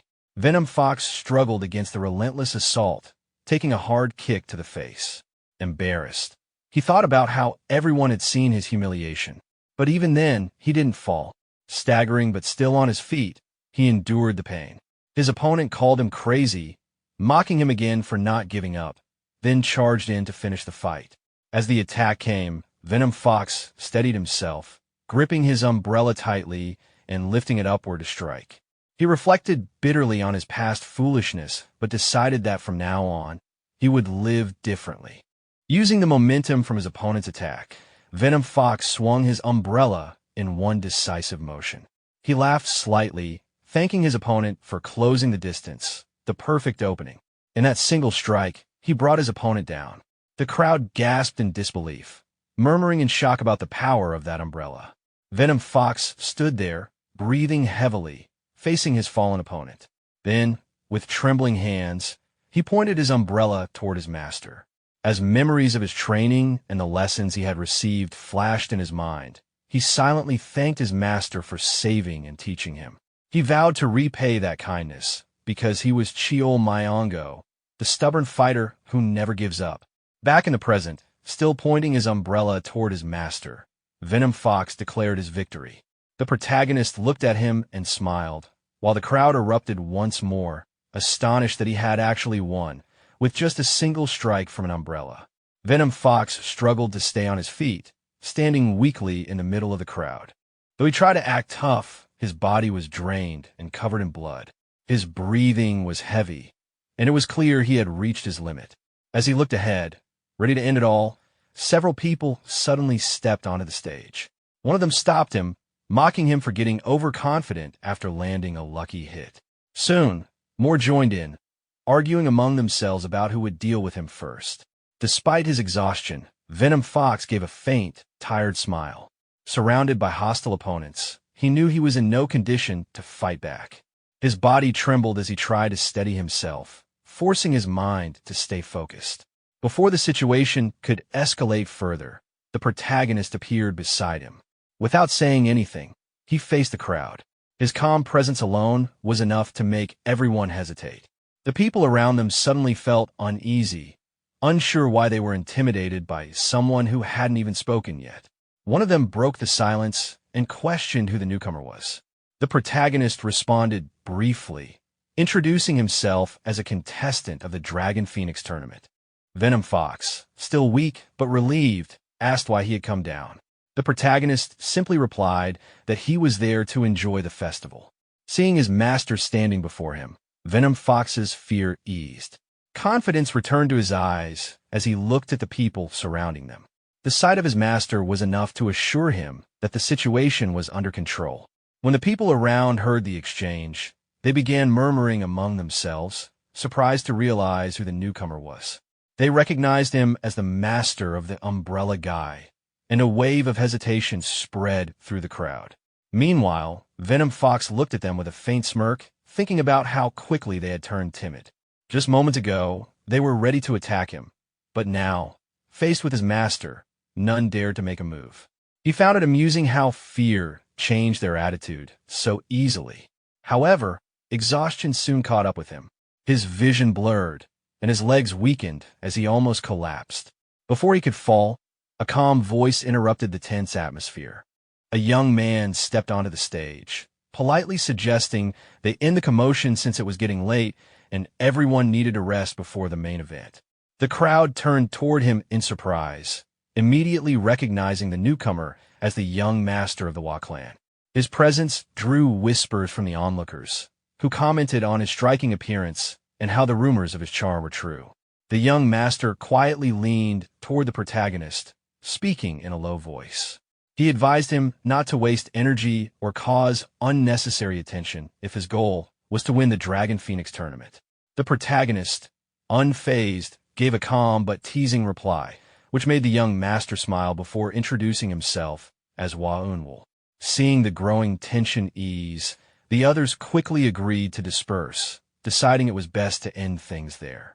As everyone began to leave, Waunwul turned to the protagonist with a pleasant smile, suggesting they meet later for a drink. He mentioned that he had something to give him and invited him to his room, noting they were staying nearby. The protagonist agreed, and Waunwul cheerfully told him he would see him in an hour before turning to Venom Fox, complimenting him for leaving quite an impression. Later that evening, Waunwul sat in a quiet restaurant, sipping tea. A young woman entered and addressed him as her brother. Smiling, he teased her for speaking so casually before she immediately questioned why he had interfered in the duel earlier. Waunwul explained that since the young master, the protagonist, was aiming for the championship, there was no need to reveal his full power before the tournament. He then asked what she thought of him, and she admitted that he seemed strong. Waunwul agreed, elaborating that during a past speed contest, the young master had deliberately matched his pace, maintaining the exact distance between them the entire time. It proved his composure and experience. With a thoughtful smile, Waunwul admitted that although he had planned to defeat every successor of the Emperor's assembly, he might sit out this year's tournament instead. His sister was surprised, asking if the protagonist was truly that strong. He calmly told her that even without using inner power, the young master could have defeated everyone there through sheer physical strength alone. Jokingly, he teased his sister, asking if she had taken a liking to him.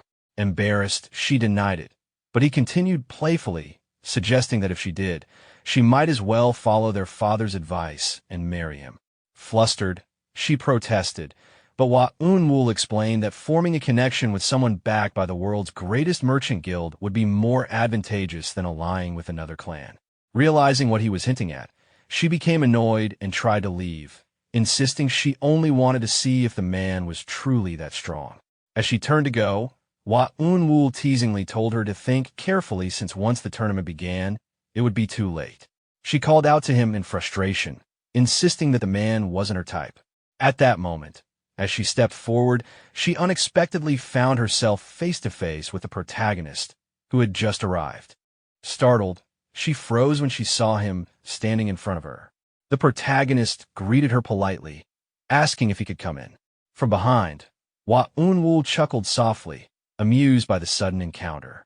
When the protagonist appeared before her, Yunseal instantly avoided eye contact and, in her panic, accidentally slammed her forehead against the door.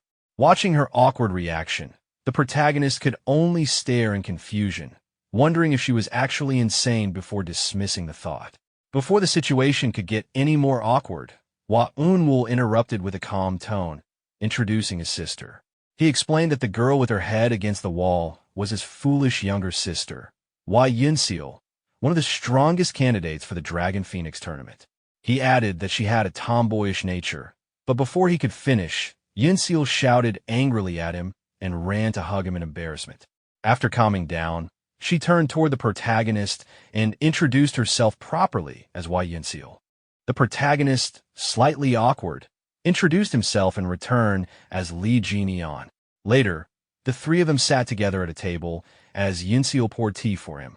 While trying to compose herself, she silently questioned why she was even there. Breaking the silence, Waunwul handed something to his sister and asked her to give it to the young master. She protested, confused about why she had to do it, but her brother only smiled and turned toward Li Jianian, teasing that Yunseal had earlier found him impressive and wanted to offer him something personally.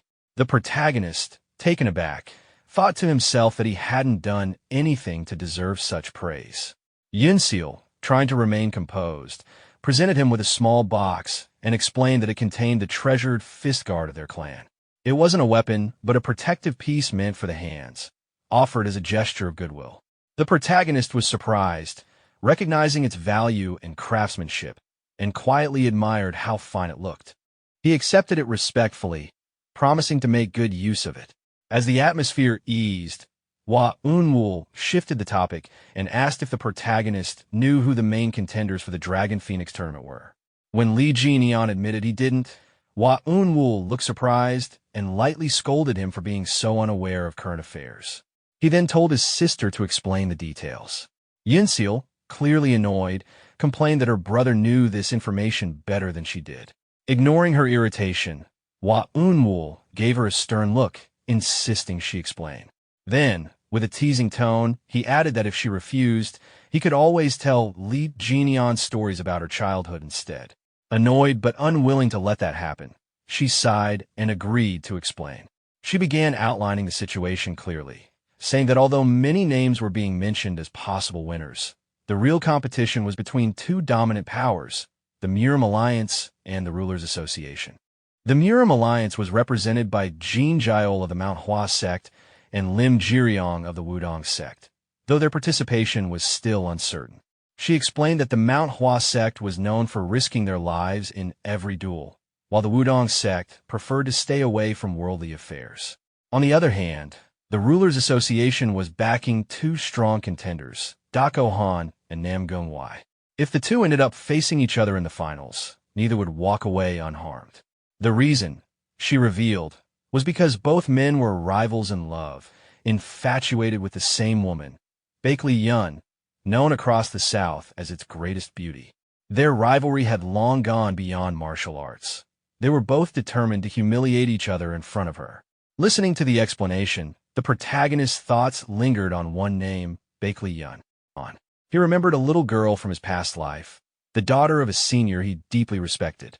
He realized that she had now grown into a woman admired by every heir of the great clans. It felt strange for him, someone who had once been like an uncle to her, now standing among her peers. Hua Unwoo continued, mentioning that his own brother was also part of the Rulers Association, a dark horse in the tournament, though no one expected him to win since he had never fought a public duel and found most things in life bothersome.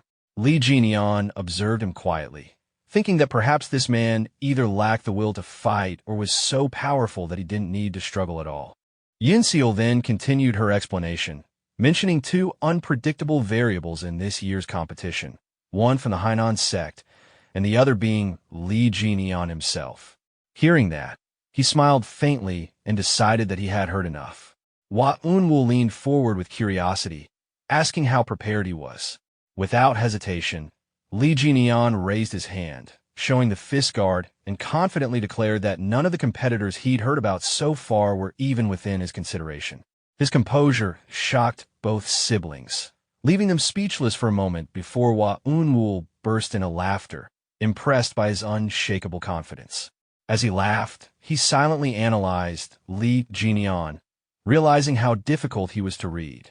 No matter how much he observed, he couldn't determine his martial arts style, his true level, or even whether he was interested in Yinseal, despite her fame as the Snow Phoenix. When he offered to pour more tea, Lee Ji-neon simply thanked him, appearing calm and detached, his focus elsewhere. While Hua Unwoo pondered over his mysterious nature, Lee Ji-neon's eyes lingered on the teapot, appreciating its craftsmanship. Yinseal, watching him, realized he was entirely focused on becoming stronger. He, meanwhile, examined the fist guard once more, admiring its fine design. Sometime later, as their meeting came to an end, Lee Ji-neon stood up and politely took his leave, bidding farewell to both siblings. They both wished him well in return as he walked away. After Lee Ji-neon left, Hua Yinseal, her eyes gleaming with curiosity, turned toward her brother and asked what he planned to do about the Dragon Phoenix tournament. Hua Unwoo pondered for a moment before calmly replying that he had finally met someone truly worthwhile. Yet, instead of forming genuine camaraderie, everyone seemed obsessed with winning a tournament. With a small smile, he decided that he would yield to young Master Lee. Yinseal blinked in surprise, her thoughts trailing. So, he wasn't going to participate? She couldn't help but comment, half teasingly, that her brother sure had a way with words. But then, smirking, she added that he was truly shameless. Hua Unwoo chuckled quietly to himself, recalling his encounter with Li Jianian. A faint laugh escaped him as he murmured, amused, that the young man's demeanor was eloquent as flowing water and falling like autumn leaves. Yinseal stared at him in confusion, raising a brow and asking what he meant by that sudden remark. Waving his hand dismissively, Hua Unwoo smiled and brushed it off, joking that it was just a random thought. He then teased his sister, calling Li Jianian quite a bling man, someone who didn't even attempt to hurt her and didn't seem like a womanizer at all. Yinseal crossed her arms and muttered that maybe he was just pretending to be uninterested. Her brother shook his head immediately, saying he didn't think so, that Li Jianian genuinely didn't care. Annoyed, she snapped that she didn't care about him either. Hua Unwoo laughed again, his tone playful but soon turning serious. He told her to experience life freely, to look, feel, and enjoy it for what it was. He explained that in life, she would meet merchant heirs stronger than martial ones, and clan heirs more despicable than bandits. Not everyone in the Murim Alliance was a true hero, and not every man from the underworld was dishonorable. She should see the world with her own eyes, listen carefully to others' words, and then choose the man she truly loved. He told her not to take his earlier teasing to heart. Yinseal nodded softly, acknowledging his words. Hua Unwoo then chuckled again, remarking that Li Jianian had boldly dismissed even Namgung Wai and Dako Han, two men so prideful that if they'd heard it, they would have drawn their swords on the spot. But before he could finish his thought, a deep voice echoed from behind them. Did I just hear that right? Both siblings froze and turned in alarm. A man approached them with a stern, angry expression, his steps firm and heavy. The air tensed as the two realized who it was, the future patriarch of the Dako clan, Dako Han himself. His sharp gaze fixed on them, and in a cold, furious tone, he demanded, "Who the hell dared to say that?" As the tense silence filled the air, Hua Unwoo told his sister to go inside, and she quickly obeyed. As she walked away, Dako Han's eyes followed her with ill intent, making Unwoo's expression darken. He stepped forward, tried to defuse the moment, but Dako Han, clearly angered, began ranting about someone daring to insult him and Namgung Wai. Recalling what he'd seen earlier, he assumed it was the merchant's son, the heir of the Yunha merchant group, and sneered at the idea that such a man could compare to him. He pressed Unwoo for an answer, demanding to know who was stronger. Unwoo replied calmly, reminding him not to underestimate someone capable of defeating Ouyang Sang. Offended, Dako Han struck the wall in anger, his pride wounded, while Unwoo merely smirked and asked why he'd come. Dako Han straightened and suggested that Unwoo join the upcoming Dragon Phoenix tournament, saying that if he defeated either the merchant's son or Namgung Wai, their faction would surely win. Unwoo laughed, warning him that neither the Rulers Association nor the Murim Alliance would take the championship this year. Dako Han grinned sharply, challenging his words with a bet, 10,000 Niang on his side. Unwoo confidently raised it to 30,000, claiming the champion would come from neither faction. As Dako Han walked away, he promised to collect, and Unwoo simply wished him luck. The next day arrived with the start of the Dragon Phoenix tournament preliminaries. The arena buzzed with excitement as countless participants lined up to register. When asked for his name, the protagonist hesitated for a moment. Remembering his past title, he decided against using Fist King, feeling unworthy of it for now. Instead, he chose a new alias, Fist Warrior. Then suddenly the protagonist looked toward the receptionist and said to write Fist Warrior. Hearing that, the receptionist immediately wrote the name and wished him good luck. The protagonist simply replied with a calm, "Thanks." Sometime later, he and Venom Fox walked through the crowd of participants. As they made their way forward, the protagonist noticed the arena and some of the other competitors, thinking to himself that some of them looked pretty strong. It seemed that the inner energy of these young masters had improved lately, but he reminded himself that inner energy wasn't everything. Adjusting his fist guard, he thought again, determined this time he'd prove it. He'd test the body techniques he had refined. Then suddenly, a commotion broke out in the arena. One of the participants shouted toward the judge, nervously saying, "Excuse me, Judge." Why are you breaking my tag? The old judge turned toward him and sternly said that he lacked both the skill and character to reach the main round, ordering him to stop making a scene and leave quietly. Angrily, the participant protested, saying it was unfair to be disqualified after winning, and that he had come all the way from Shaanxi. The judge's expression hardened even more as he pointed a finger toward him, shouting that this was the Murim Alliance, and he was disqualified for attacking his defeated opponent so viciously. He demanded the man to leave immediately, declaring that such behavior was not fitting for a martial artist. Turning away, the judge called out for the medical team to hurry, saying that the injured fighter was bleeding heavily. Seeing the scene unfold, the protagonist couldn't help but smile slightly to himself, thinking that the man had quite the temper. Then he remembered the people he had encountered back when he was still part of the mercenary group. Thinking to himself, he reflected that sometimes the orthodox groups could be just as infuriating as the Ouyang clan. However, because of elders like the old judge, men who still held on to righteousness, he could never truly bring himself to hate the orthodox side. Then suddenly, he approached one of the tournament staff members and asked where the judge who had just scolded that participant went. The staff member casually replied that it didn't matter because one spot had just opened up due to the injured contestant, so he could go up right away. Sometime later, he stood before that same old judge, bowing respectfully. The old judge glanced at him and commented that he was a polite young man, then asked for his tag. The protagonist immediately handed it over, replying courteously. Taking the tag, the old judge read it aloud. "Fist warrior, huh? Good luck."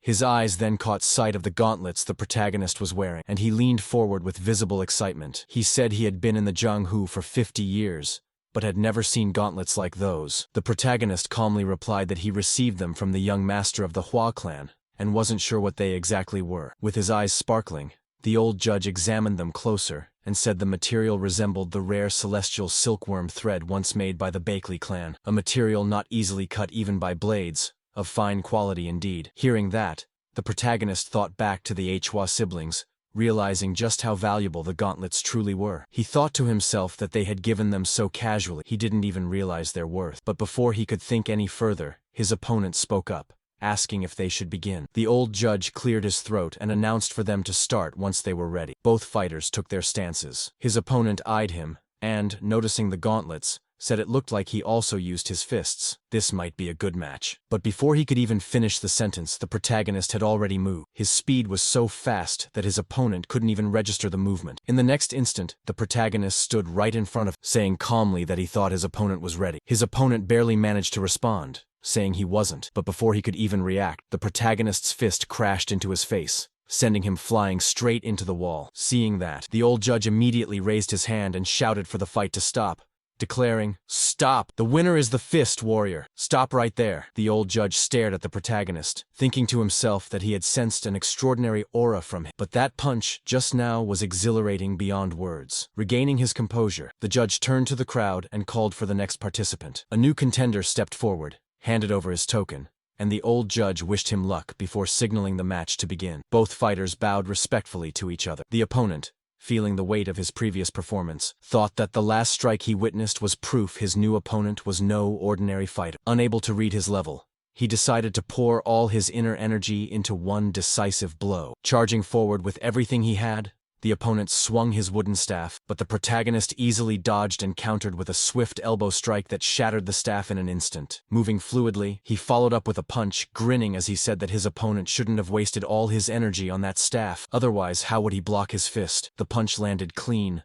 sending the opponent flying, ending the match in a single blow once again. The crowd erupted in disbelief, murmuring about how he finished both fights with just one strike. Some spectators smiled, admitting that although he only relied on body techniques, his strength clearly wasn't exaggerated. The old judge burst out laughing, thoroughly entertained by what he had just witnessed. His laughter echoed through the arena as he exclaimed how interesting it all was before shouting for the next contestant. But instead of stepping forward, one participant nervously raised his hand, sweating profusely, and stammered that he forfeited. Dropping his tag, he bolted out of the arena. The old judge glared and shouted furiously, calling out his lack of resolve and ordering him to leave his tag behind. Picking it up with an annoyed sigh, he muttered about how so many didn't even have the basics anymore. Then he turned back toward the protagonist, his expression shifting from irritation to satisfaction. Handing over 3 tags, he declared that he had never seen anyone pass the preliminaries with just 2 punches in his entire life. Telling him he qualified and that he'd see him in the main round,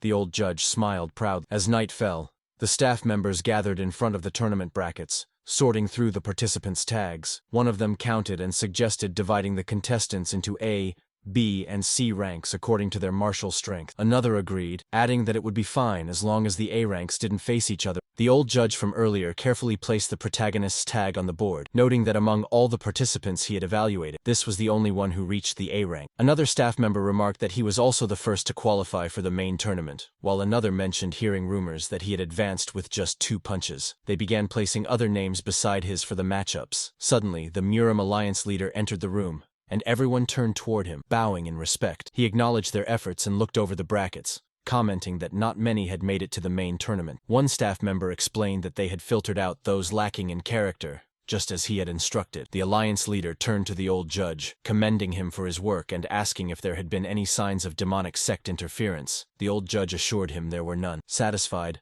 the alliance leader gave further orders to have the Flying Dragon, Cloud Dragon, and White Dragon units monitor the participants' positions, ensuring they wouldn't be ambushed or caught in unnecessary fights. From the shadows, several men appeared, bowing deeply as they acknowledged his command. The alliance leader continued, instructing that anyone who tried to harm a tournament participant, regardless of whether they belonged to a righteous sect or noble clan, was to be captured and imprisoned as an example. One of the men wearing glasses affirmed that they would carry out his orders. Before leaving, the alliance leader gave one final command, his expression unwavering. For the honor of the Murim Alliance, no participant was to be harmed. Once he departed and the door closed, the tense atmosphere eased. One of the staff members exhaled and muttered that the leader was still terrified. The scene then shifted to the day of the Dragon Phoenix Grand Tournament, the main event. In front of the Grand Murim Alliance building, all the participants stood in formation. A bald-headed man pulled down a curtain to reveal the brackets, and the crowd erupted in excitement. Inside the building, the alliance leader stood silently before the grand throne, gazing at the mural behind it. A subordinate approached and informed him respectfully that the preparations were complete. The leader gave a simple nod and replied calmly, The alliance leader heard a commotion from outside,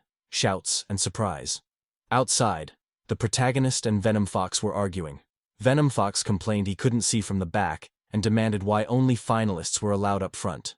The protagonist snapped at him to shut up.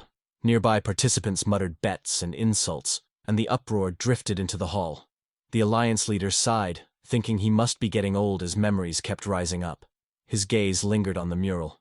The image brought back the memory of his brother Jeonung, bloodied with a sword in his back, calling for him to lead.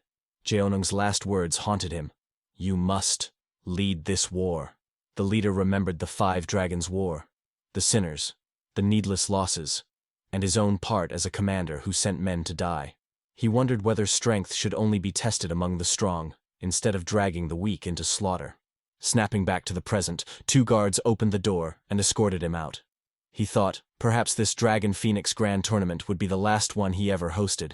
When he stepped into the crowd, the onlookers erupted in cheers and pointed at him, the great hero of the Murim Alliance. He waved, scanned the participants' faces, and when his eyes met the protagonists, a small smile appeared. In a clear, authoritative voice, he addressed everyone. He recalled 45 years ago, when a scruffy young man arrived here with borrowed travel money, hoping only to join the tournament. Now that same man stood before them. He spoke of how hard victory once was, how some died from bad luck, how he had defeated masters from noble clans and the Golden Blood sect. He remembered Jeonung taking 2nd place that year and later joining him in the Murim Alliance. Turning toward the contestants, he continued. At that time, Jeonung received the Taesong blade as a gift, and he himself was given the Suwol sword. It wasn't customary for tournament champions to receive prizes then, but the alliance leaders and elders had graciously presented them. The pride of receiving the Suwol sword drove him to become stronger. It bound him to the Murim Alliance. A girl stepped forward holding a box.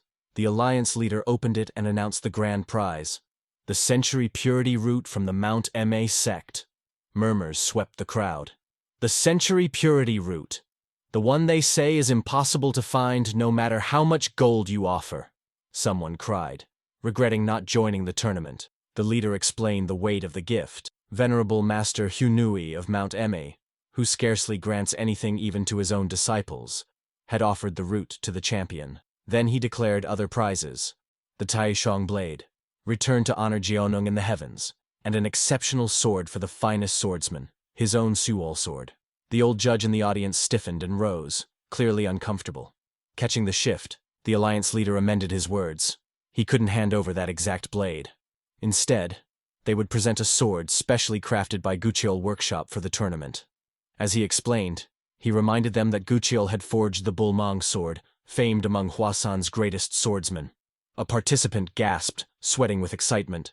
The Bulmang sword of our Hwasan sect? They say the one who earns this new blade may name it themselves. Holding a sword aloft, the leader addressed his juniors solemnly. He spoke of the Suwol sword, how though years pass it remains sharp and unbent, and urged them to keep their integrity just as long.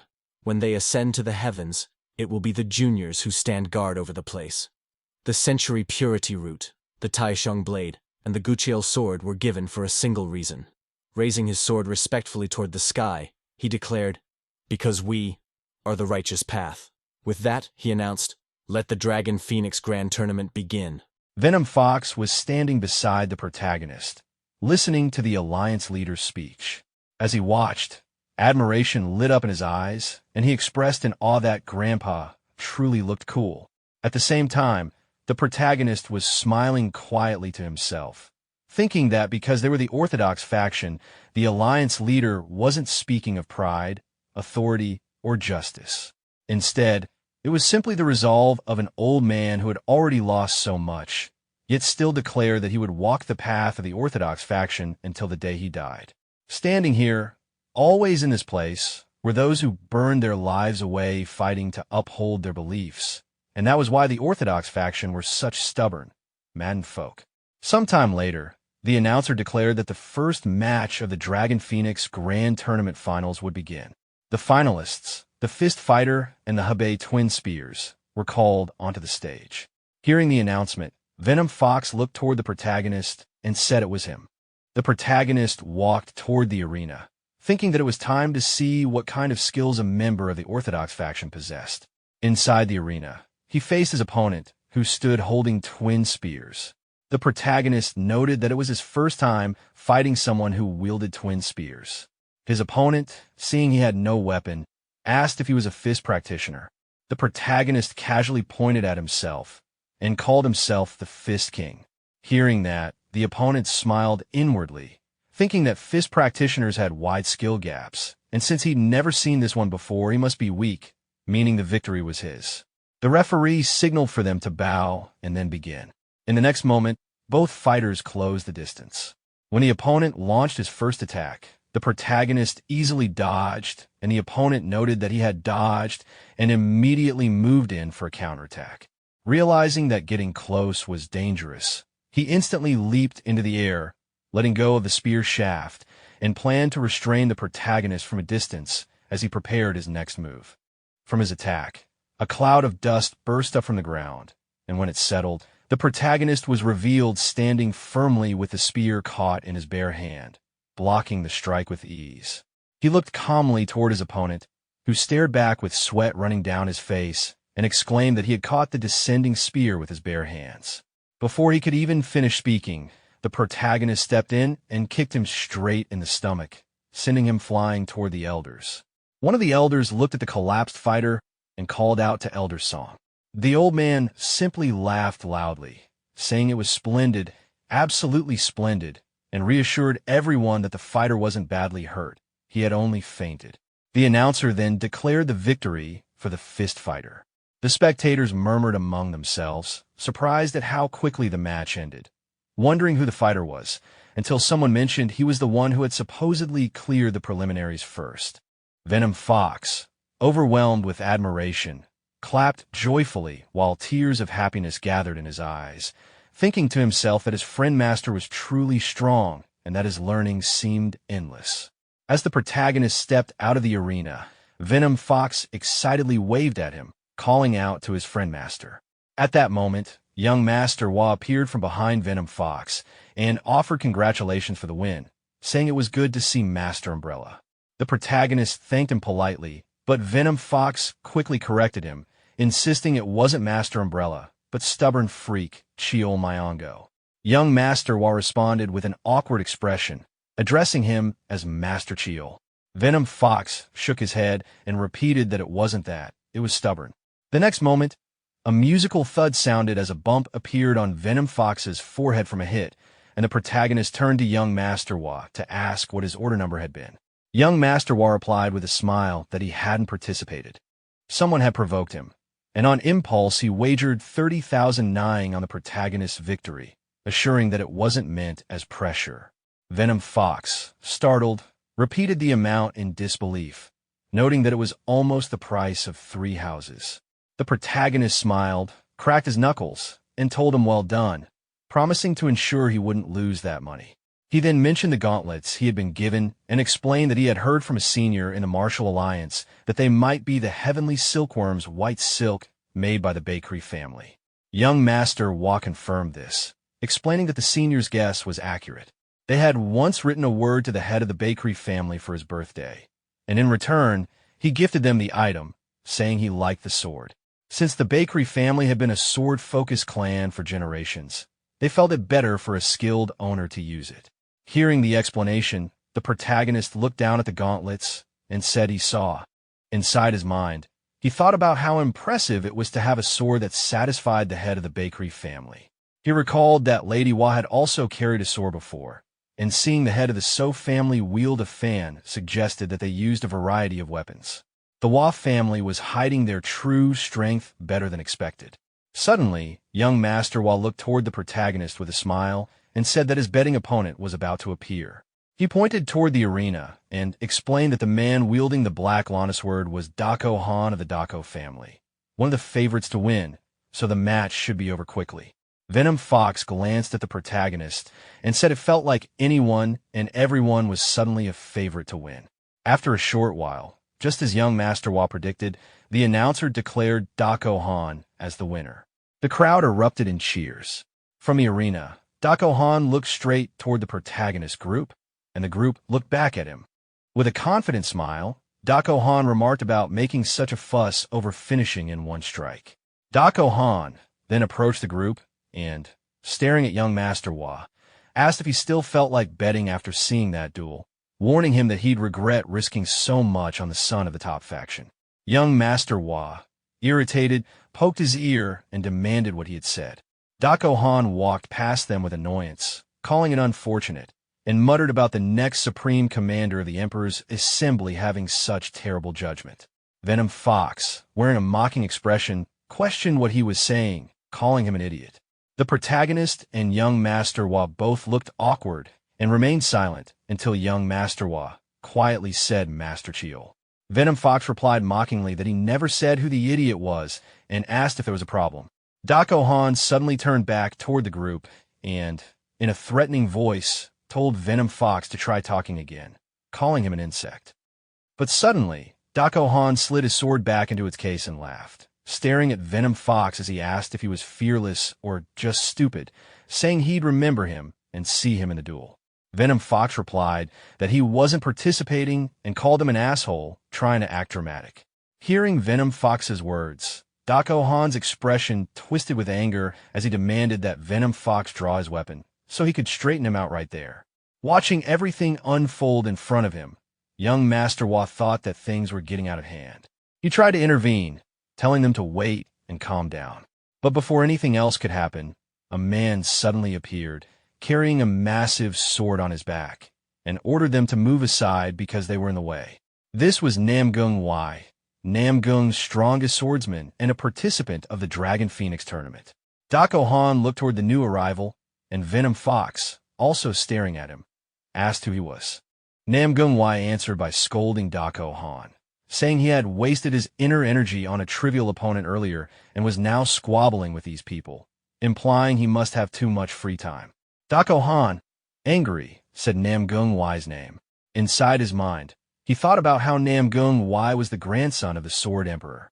At the same time, the protagonist looked at Namgung Wai and thought that his appearance really did resemble the Sword Emperor, and even at a young age, he seemed quite skilled.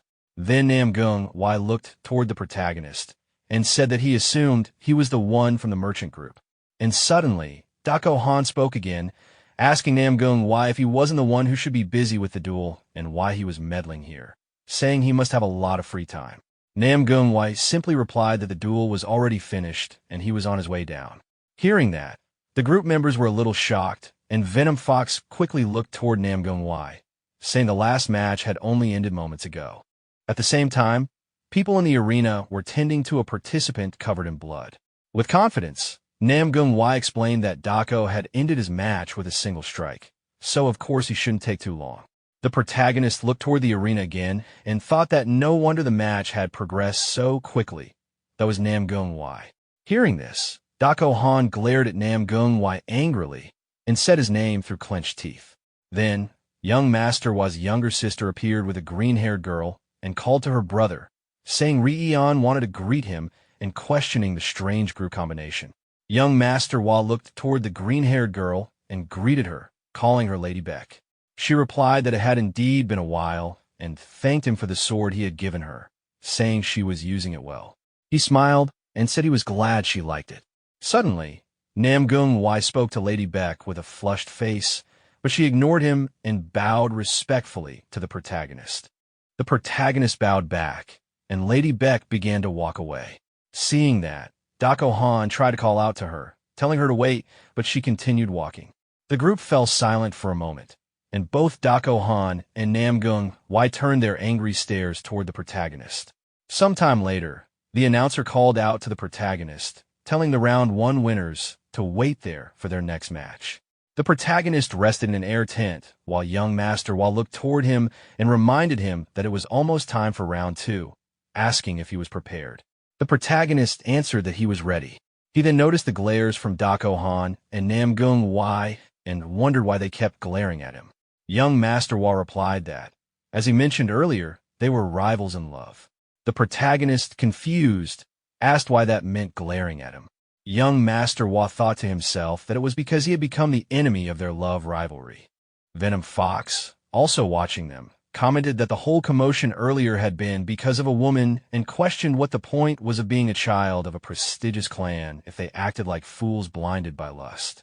Then suddenly, Venom Fox poked fun with a teasing laugh, saying, "Oh dear. Haha." The protagonist looked toward him with a serious expression and told him to watch his mouth, saying young Master Dako had held back because of all the eyes watching, and that if he hadn't, Venom Fox would already be dead. Silently, the protagonist gave Venom Fox a thumbs up and thought that he'd done a good job.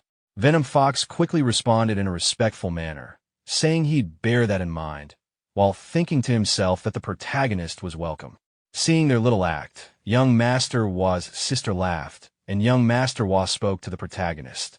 Later, the scene shifted to the fighting arena, where the protagonist defeated his opponent again with a single hit, and the referee declared him the winner. When the protagonist came down, young Master Wa explained that the two of them really did seem like friends, and that with just 2 more wins, he'd reach the finals.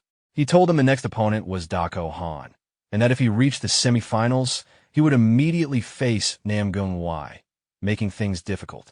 Because someone forfeited, the protagonist would fight strong opponents back-to-back.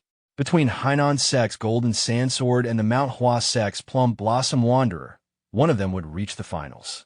Soon after, the referee announced from the arena, calling Peerless Dako and Fist Warrior to step onto the stage. From the ground, the protagonist looked toward the arena where Dako Han stood, thinking about how he couldn't believe she was interested in someone who knew only crude physical techniques. Dako Han thought that he'd pour all his inner energy into crushing him. Pointing toward the protagonist with a mocking expression, he told him to get up there. Young Master Wa looked toward the arena with a joking expression, saying how murderous Dako Han seemed. Venom Fox angrily urged the protagonist to crush him. Once the protagonist stood on the arena, Dako Han glared at him and said why Yunwal was unlucky. The protagonist adjusted his fist guard and told him to watch his mouth. Dako Han, angry, raised his sword and said he'd crush that mouth first. He then slammed his sword onto the ground, the blast destroying the whole arena. People stared with interest as the protagonist watched his opponent, thinking that since it was an orthodox match, he had planned to go easy. Dako Han glared intensely, calling him a merchant worm and asking if he understood his place now. Hearing that, the protagonist finally grew angry. He lightly tapped the floor with his foot, and the whole arena collapsed instantly. Dako Han froze, sweating, staring at him and saying, "What?" The protagonist smiled slightly and said, "Know my place, you say?" Then he positioned himself, preparing to fight, and added that he liked that Dako Han would get special treatment from him. In the next moment, the arena lay broken as someone shouted that it had been shattered to pieces. The old judge turned toward the alliance leader. After a brief pause, the alliance leader raised his hand and instructed that the match proceed as planned, ensuring the spectators were not harmed. Inside the ruined arena, the protagonist and his opponent faced each other. Sweat ran down the opponent's face as he thought about how a single step had released such overwhelming power, questioning how much the protagonist had trained in external martial arts. Still, he convinced himself that this was probably all the protagonist had. He attacked in an instant. The protagonist remained still, expression blank, until lightning suddenly formed around his hand, and an illusory fist shattered the attack. The opponent's thoughts froze in shock at the sight of inner energy. From the audience, the siblings watched, and the young master quietly acknowledged that his earlier choice had been the right one. Lightning gathered again in the protagonist's hands as both fighters prepared to clash. As the protagonist threw a punch and the opponent drew his sword, the opponent realized that the protagonist's external and internal energy were perfectly balanced. Taking the punch head-on, he recognized that this was not just deep internal power, and that even as the son of a merchant group, the protagonist moved like a top martial master. No wonder Ouyang Sang had been defeated. The protagonist suddenly stopped attacking and questioned where the overwhelming force used to break the arena had gone, noting the opponent's excessive caution. Enraged, the opponent shouted back, only for the protagonist to flick the sword away with 2 fingers. Shock struck as memories resurfaced his father's harsh rebuke, the shame of losing balance, failing to master even the first stance of the heaven-destroying art, and whispers from others questioning his worth as the future patriarch. Back in the present, the opponent clenched his teeth, refusing to yield. He picked up his sword again, insisting he still had not shown his true strength. From the audience, the young master reacted in shock. The opponent declared his name and lineage and launched the heaven-destroying art. The protagonist observed calmly, recognizing the technique that concentrated all power into a single point. As the attack neared, he raised his hand and spoke coldly about the unity of sword and body, lightning flashing as he pointed out that while the sword was heavy, the opponent's mind was scattered. The clash sent shockwaves through the arena. Some spectators shielded themselves, while the young master protected Venom Fox. The alliance leader and the old judge watched closely as a massive crack tore through the ground. When the dust settled, the opponent knelt heavily, barely conscious, realizing in disbelief that his strength was dispersing everywhere. He asked how it was possible. The protagonist answered in a cold voice, expressing disappointment and stating that the Dako clan did not seem special after all, making it clear why the opponent had still not been recognized. Those words triggered buried memories. The opponent recalled a voice from the past, calling him an empty cart, making noise without substance. Panic surged through him as he muttered in denial, his mind unraveling. Grinding his teeth, he launched another reckless attack, cursing repeatedly. Inside his head, questions spiraled, why his attacks would not work, why the protagonist remained calm, and how those eyes could be so steady. Watching the desperate struggle, the protagonist reflected that children raised within powerful clans often carried inner demons more violent than those forged through hardship. Expectations and scrutiny cut deeper than any blade. When the body grew strong, but the mind remained weak, collapse was inevitable. What such people needed was a single clue to grasp and the composure to recognize it. He loosened his fist. Seeing this, the opponent suddenly understood. The heaven-destroying art was meant to gather scattered energy into one point, encasing drifting inner energy firmly. With renewed determination, he resolved to attack again. The opponent unleashed the heaven-destroying art once more. The protagonist dodged cleanly, acknowledging the success, then calmly stated that it was fortunate his opponent faced someone from the Orthodox faction. In the next instant, a punch sent the opponent flying out of the arena. Nearly unconscious on the ground, he stared upward in disbelief, realizing the gap was far beyond what his heaven-destroying art could reach. Even then, he struggled back to his feet, gripping his sword and insisting on continuing, swearing he would land his attack properly this time. An authoritative voice cut through the chaos, stopping both of them. The Alliance leader appeared, reprimanding Dako Han for failing to realize that the Fist Warrior had been holding back. He warned that further disgrace would not only shame him, but the entire Dako clan, urging him to take the defeat as a lesson and train harder. Hearing this, Dako Han dropped his sword and bowed respectfully, admitting his loss. He then walked away from the arena. The announcer declared the Fist Warrior the winner. Nearby, an observer commented that while it was a pity not to defeat Dako Han personally, this outcome was better, saving that satisfaction for later. The scene shifted back to the battle arena. The young master approached the protagonist and said that he had learned a great deal and congratulated him on his victory. The protagonist replied that the young master was too kind. Nearby, a warrior sat quietly on a bench, watching the protagonist with focus. Inside his mind, he analyzed the previous battle, realizing that the protagonist had hidden his inner energy until facing Dako Han. He concluded that the man was more calculating than he appeared and resolved to fight carefully, at the very least avoiding the fate Dako Han suffered. He recalled Dako Han's fighting style, which relied on overwhelming strength, and how it had failed completely. Though the protagonist was far superior in pure skill, the warrior believed he possessed one advantage: information. His thoughts drifted to a memory from his past, sitting with his grandfather while playing a tile game. After losing again, he admitted his defeat and asked how his grandfather always managed to win. His grandfather replied that acting with certainty without calculation was the habit of amateurs.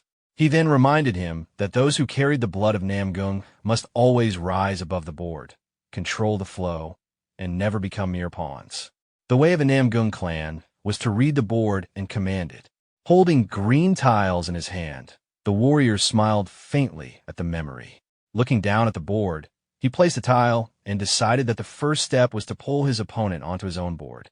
Back in the present, the warrior stood up and drew his sword as the announcement echoed, calling the strongest swordsman of Namgung to the sparring platform. The protagonist tightened his stance, preparing himself.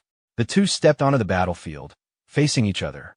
Voices from the crowd rang out, some cheering for Namgung, others shouting for the protagonist to tear him apart. Observing his opponent's calm demeanor, the protagonist noted that he seemed steadier and more serious than Dako Han and decided to make the first move. He attacked, but his opponent received the strike without his center wavering. The protagonist recognized the ruler's unrivaled sword art.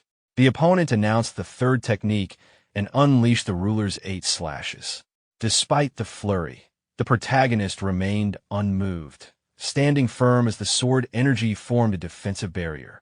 From the audience, the young master realized that the technique, normally meant to shave away inner energy, was being used as a specialized defense. Within the barrier, the opponent calculated that touching the sword energy would wear down inner energy, leaving vaulting over the empty space above as the only clean path through. He waited to see what choice the protagonist would make.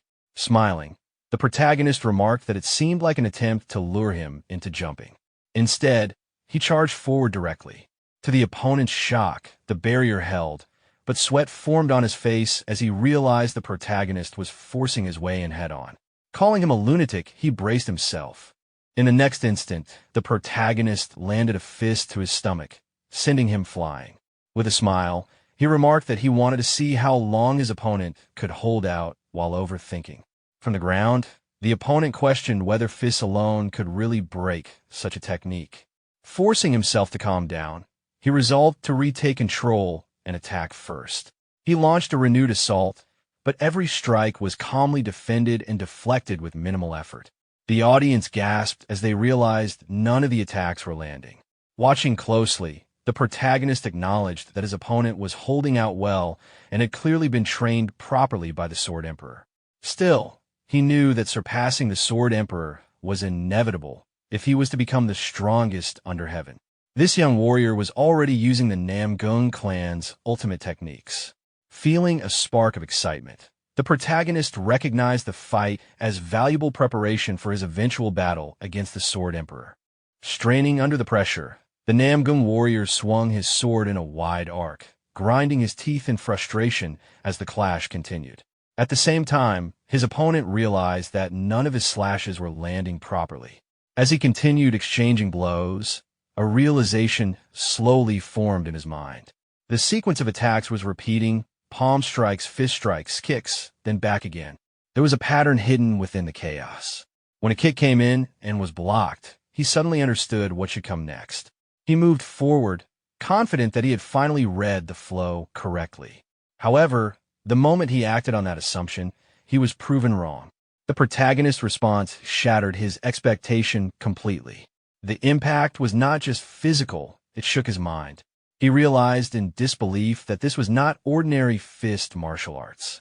The techniques carried an unfamiliar element that disrupted his perception and rhythm entirely. Memories from the past surfaced, moments spent playing board games with his grandfather. He finally understood what had gone wrong. From the very beginning, there had never been a fixed board. He had been trying to control something that could not be controlled. Another heavy strike landed, sending him reeling. In that moment, the difference became clear. The Namgung clan's way was to dominate the board and dictate every move. But the man standing before him was someone who destroyed the board itself. Blood trickled down his face as he collapsed to the ground. Around them, spectators murmured in shock, unable to believe how decisively the Namgung clan was being overwhelmed. Someone rushed to his side in concern, pointing out the blood on his forehead. But his attention had already shifted elsewhere. His eyes locked onto a familiar figure within the crowd. Lady Bakley. Slowly standing back up, he smiled bitterly to himself. He questioned how he could have suffered such a complete defeat. All his life, he had believed the world was a board he could manipulate at will. Lifting his blood-stained hand in front of his eyes, he looked through it toward the protagonist and finally understood the truth. The board he thought he ruled was no larger than the palm of his own hand. With that realization, he bowed deeply and accepted defeat, acknowledging that the encounter had taught him a great deal. The protagonist simply closed his eyes and smiled, offering a brief remark before turning away. As he left the arena, the defeated warrior vowed silently that he would challenge him again one day, determined to construct a board that could not be broken so easily. Soon after, the announcer officially declared the Fist Warrior as the winner of the semi-final match. Not long after, another warrior approached the protagonist and greeted him enthusiastically, praising his performance. This man was known as the Golden Sandsword, Action. His energetic demeanor made it clear that he was eager for a future clash. The protagonist, observing his behavior, felt only mild irritation at the noise. Their interaction was interrupted when another martial artist appeared, asserting that he would be the one advancing to the finals. The tension between the two semi-finalists rose instantly. The announcer soon stepped in and declared the beginning of the semi-final match between the Plum Blossom Wanderer and the Golden Sandsword. Amid the rising excitement, shouts, and anticipation filling the arena, the protagonist ignored everything around him. His thoughts drifted to a much simpler concern. He was hungry. The scene shifted as the second semi-final was about to begin. The referee formally announced the start of the match between the Plum Blossom Wanderer and the Golden Sandsword. As the two fighters stood facing each other, the Golden Sandsword drew his weapon and immediately advanced without hesitation, declaring his intent through action alone. Activating Gale Rush, he leapt into the air and descended with a powerful, aggressive strike. The Plum Blossom Wanderer met the attack head-on, blocking it with a solid and refined counter, showcasing the strength of Manhwa's swordsmanship. From the crowd, spectators observed closely. One noted how flashy and aggressive the Manhwa fighter appeared, while another reflected on the reputation of the Manhwa sect, how its disciples fought as if staking their lives, showing no hesitation in their blades. Watching the exchange, it seemed at first glance that the Plum Blossom Wanderer might overwhelm his opponent. However, the Golden Sandsword remained smiling throughout the clash, an unsettling calm in the midst of the battle. As the Plum Blossom Wanderer prepared his next technique, he unleashed the 24 moves Plum Blossom Sword Technique, leaping high and bringing down a powerful, descending strike. The Golden Sand Sword responded effortlessly. With a composed expression, he adjusted his stance and countered, acknowledging through his actions that his opponent always fought at full strength. Then, activating his own technique, Golden Thread Needle, countless strands of energy manifested around the Plum Blossom Wanderer. The threads bound him completely before he could escape, and with overwhelming control, the Golden Sand Sword slammed him into the ground. The impact shattered the arena floor beneath them. Struggling against the bindings, the Plum Blossom Wanderer attempted to rise, but was unable to break free. The Golden Sand Sword placed his blade near his opponent's throat, making the outcome unmistakably clear. Recognizing the situation, the Plum Blossom Wanderer finally exhaled and accepted defeat, exhausted from the fight and acknowledging that he had lost once again. The referee then declared that the finalists of the Dragon Phoenix tournament had been decided. The Golden Sand Sword helped his opponent back to his feet, signaling respect rather than hostility. Shortly after, the referee announced the two finalists, the Golden Sand Sword and the Fist Warrior. As the final match approached, the atmosphere within the arena intensified. The referee announced the beginning of the final battle, and the crowd erupted with excitement. Some spectators believed the Golden Sand Sword, hailed as a once-in-a-century genius, would undoubtedly claim victory. Others argued that the Fist Warrior still seemed to be hiding his true strength and would emerge victorious instead. When both finalists stepped onto the arena and faced one another, the referee stood between them to confirm their readiness. With no delay after the signal to begin, the Golden Sand Sword immediately launched a powerful kick toward the protagonist. The protagonist raised his arms and blocked the strike cleanly. As the impact resonated through his body, he calmly assessed the situation, noting with interest that a swordsman had chosen to open the fight with close combat techniques rather than drawing his blade.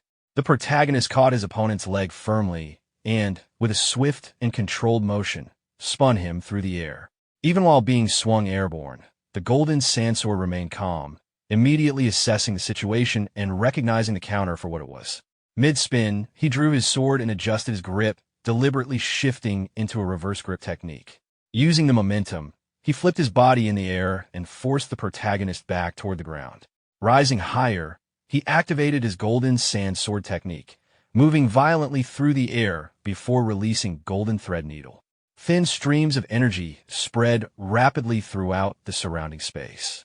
As the protagonist observed the web forming around him, he identified the technique and quickly realized something was unusual. The particles were not ordinary sand, but grains infused with inner energy, suspended and controlled with extreme precision. Carefully testing his assumption, the protagonist reached out and touched one of the particles. When it responded to his control, he confirmed his understanding. At that moment, the Golden Sand Sword attempted to complete his attack, but the threads abruptly halted midair. The sudden stop shocked the spectators. Even the judges were stunned by what they witnessed. The Golden Sand Sword realized that he had not stopped the technique himself. His opponent had forcibly taken control of it. The protagonist gathered the scattered threads onto a single point, condensing them around his finger before redirecting them outward. The strands wrapped tightly around his opponent, completely restraining him from all sides. The control was so precise that the threads were barely visible. Trapped and unable to resist, the Golden Sand Sword understood the gap between them.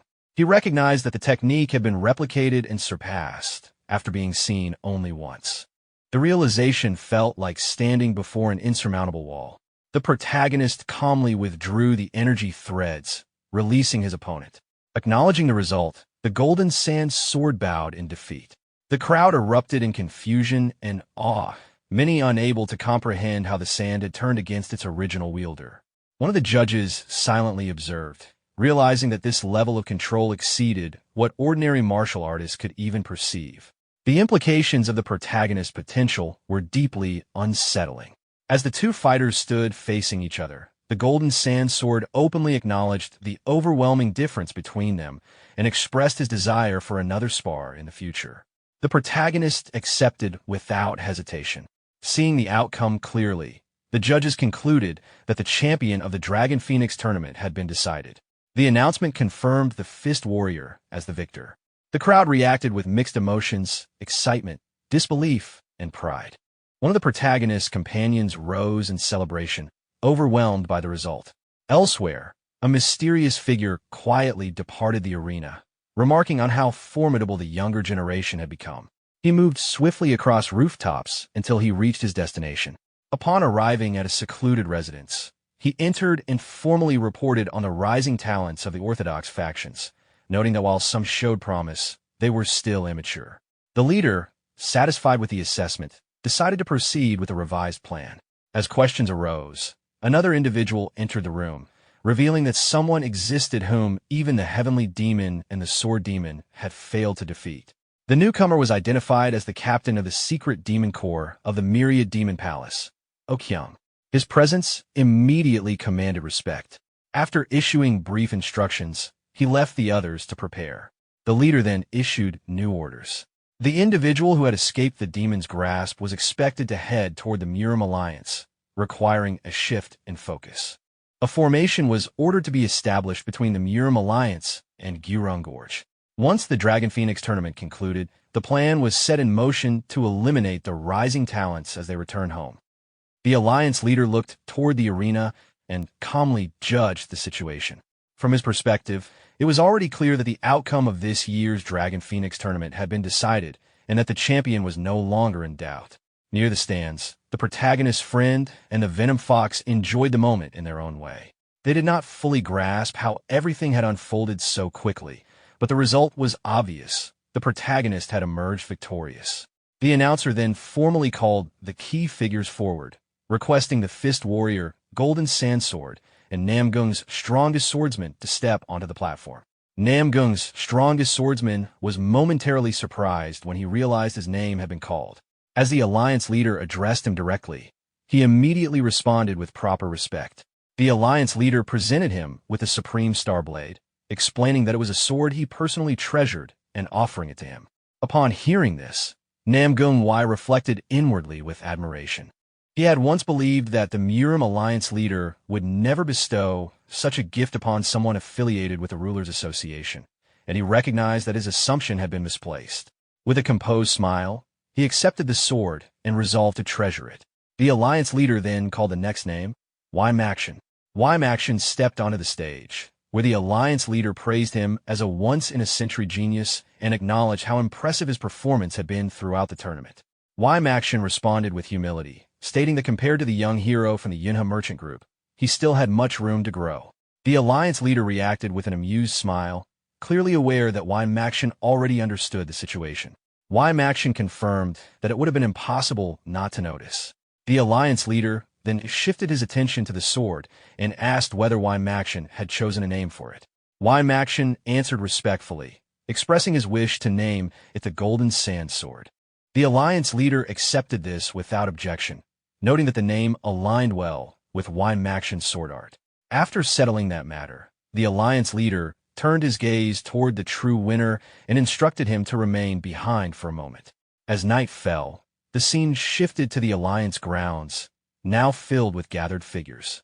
The Alliance leader issued a series of firm commands, directing the White Dragon squad to secure the perimeter, ordering the elders to form a defensive formation centered on the platform, and instructing everyone else to withdraw below it. Each order was acknowledged immediately. From the sidelines, the protagonist stood quietly with a wooden box in his hands. The Venom Fox and the young master watched him closely.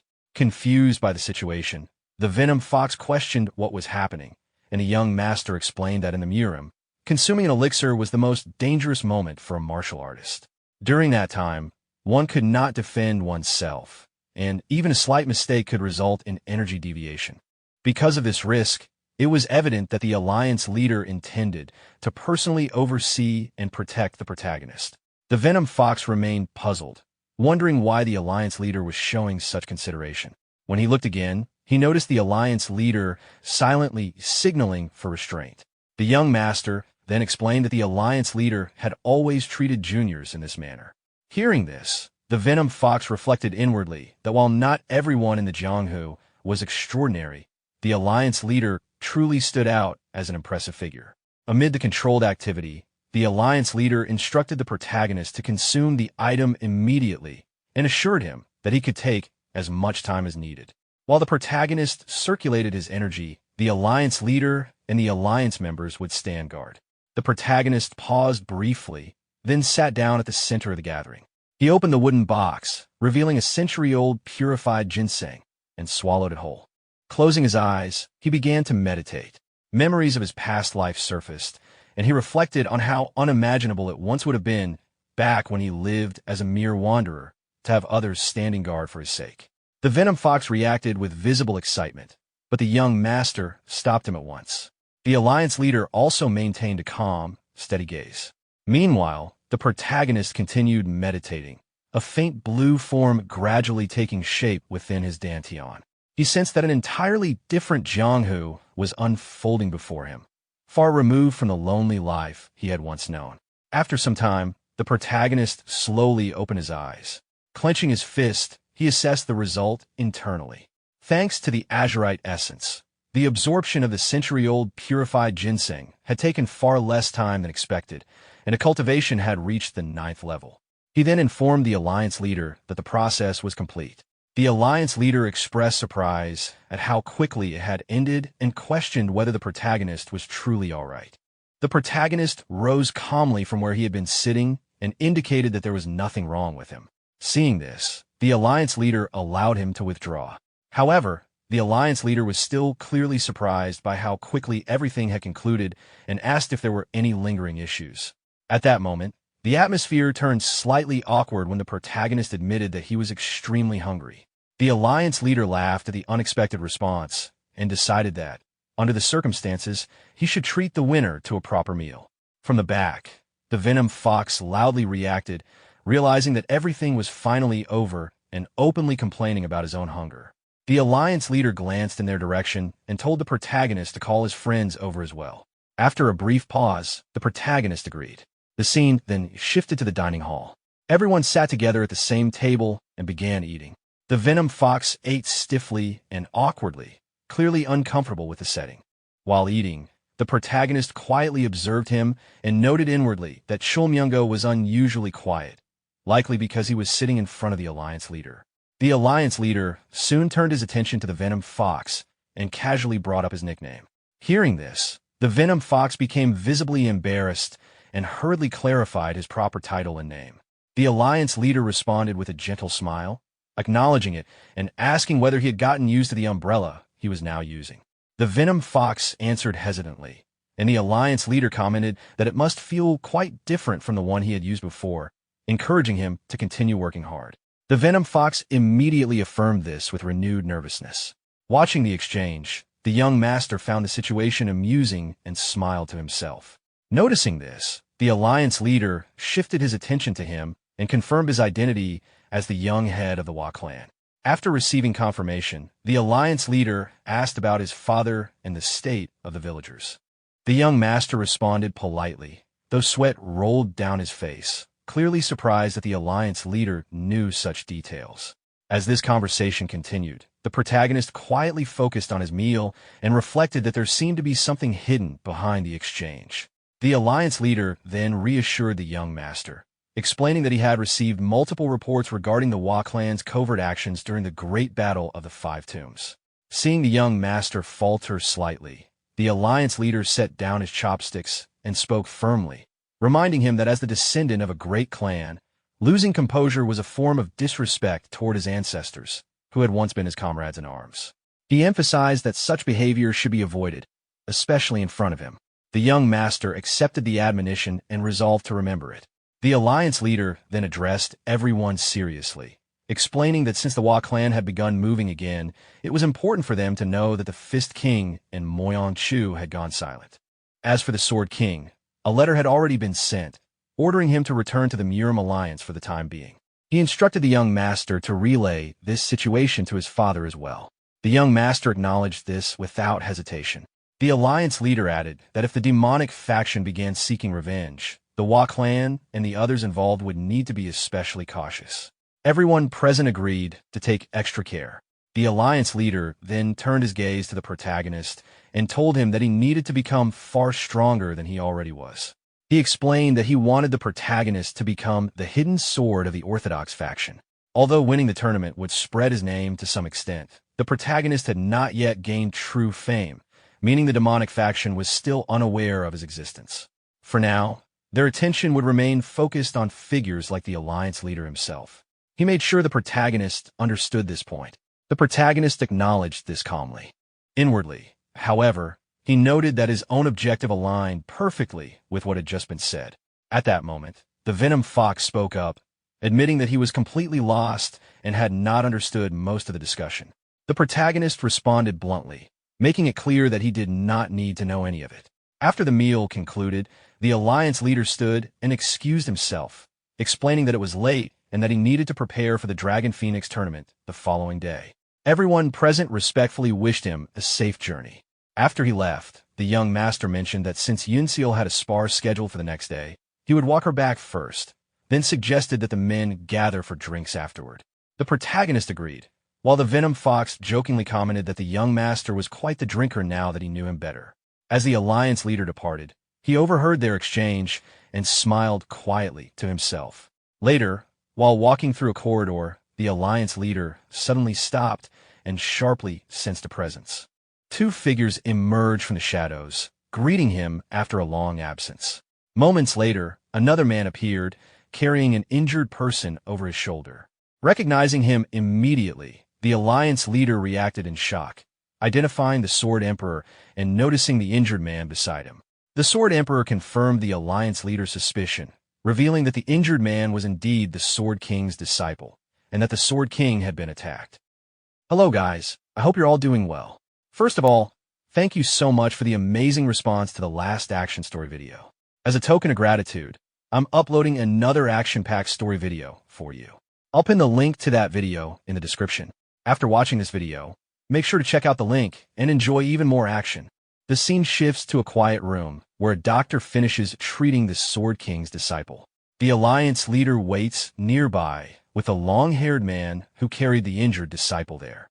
After examining the wounds, the doctor confirms that the injuries are not life-threatening, but stresses that the disciple will need complete rest. The Alliance leader acknowledges the doctor's work, and once the doctor leaves, he turns his attention to the long-haired man, asking how everything happened. The long-haired man explains that he was also attacked by members of the demonic faction.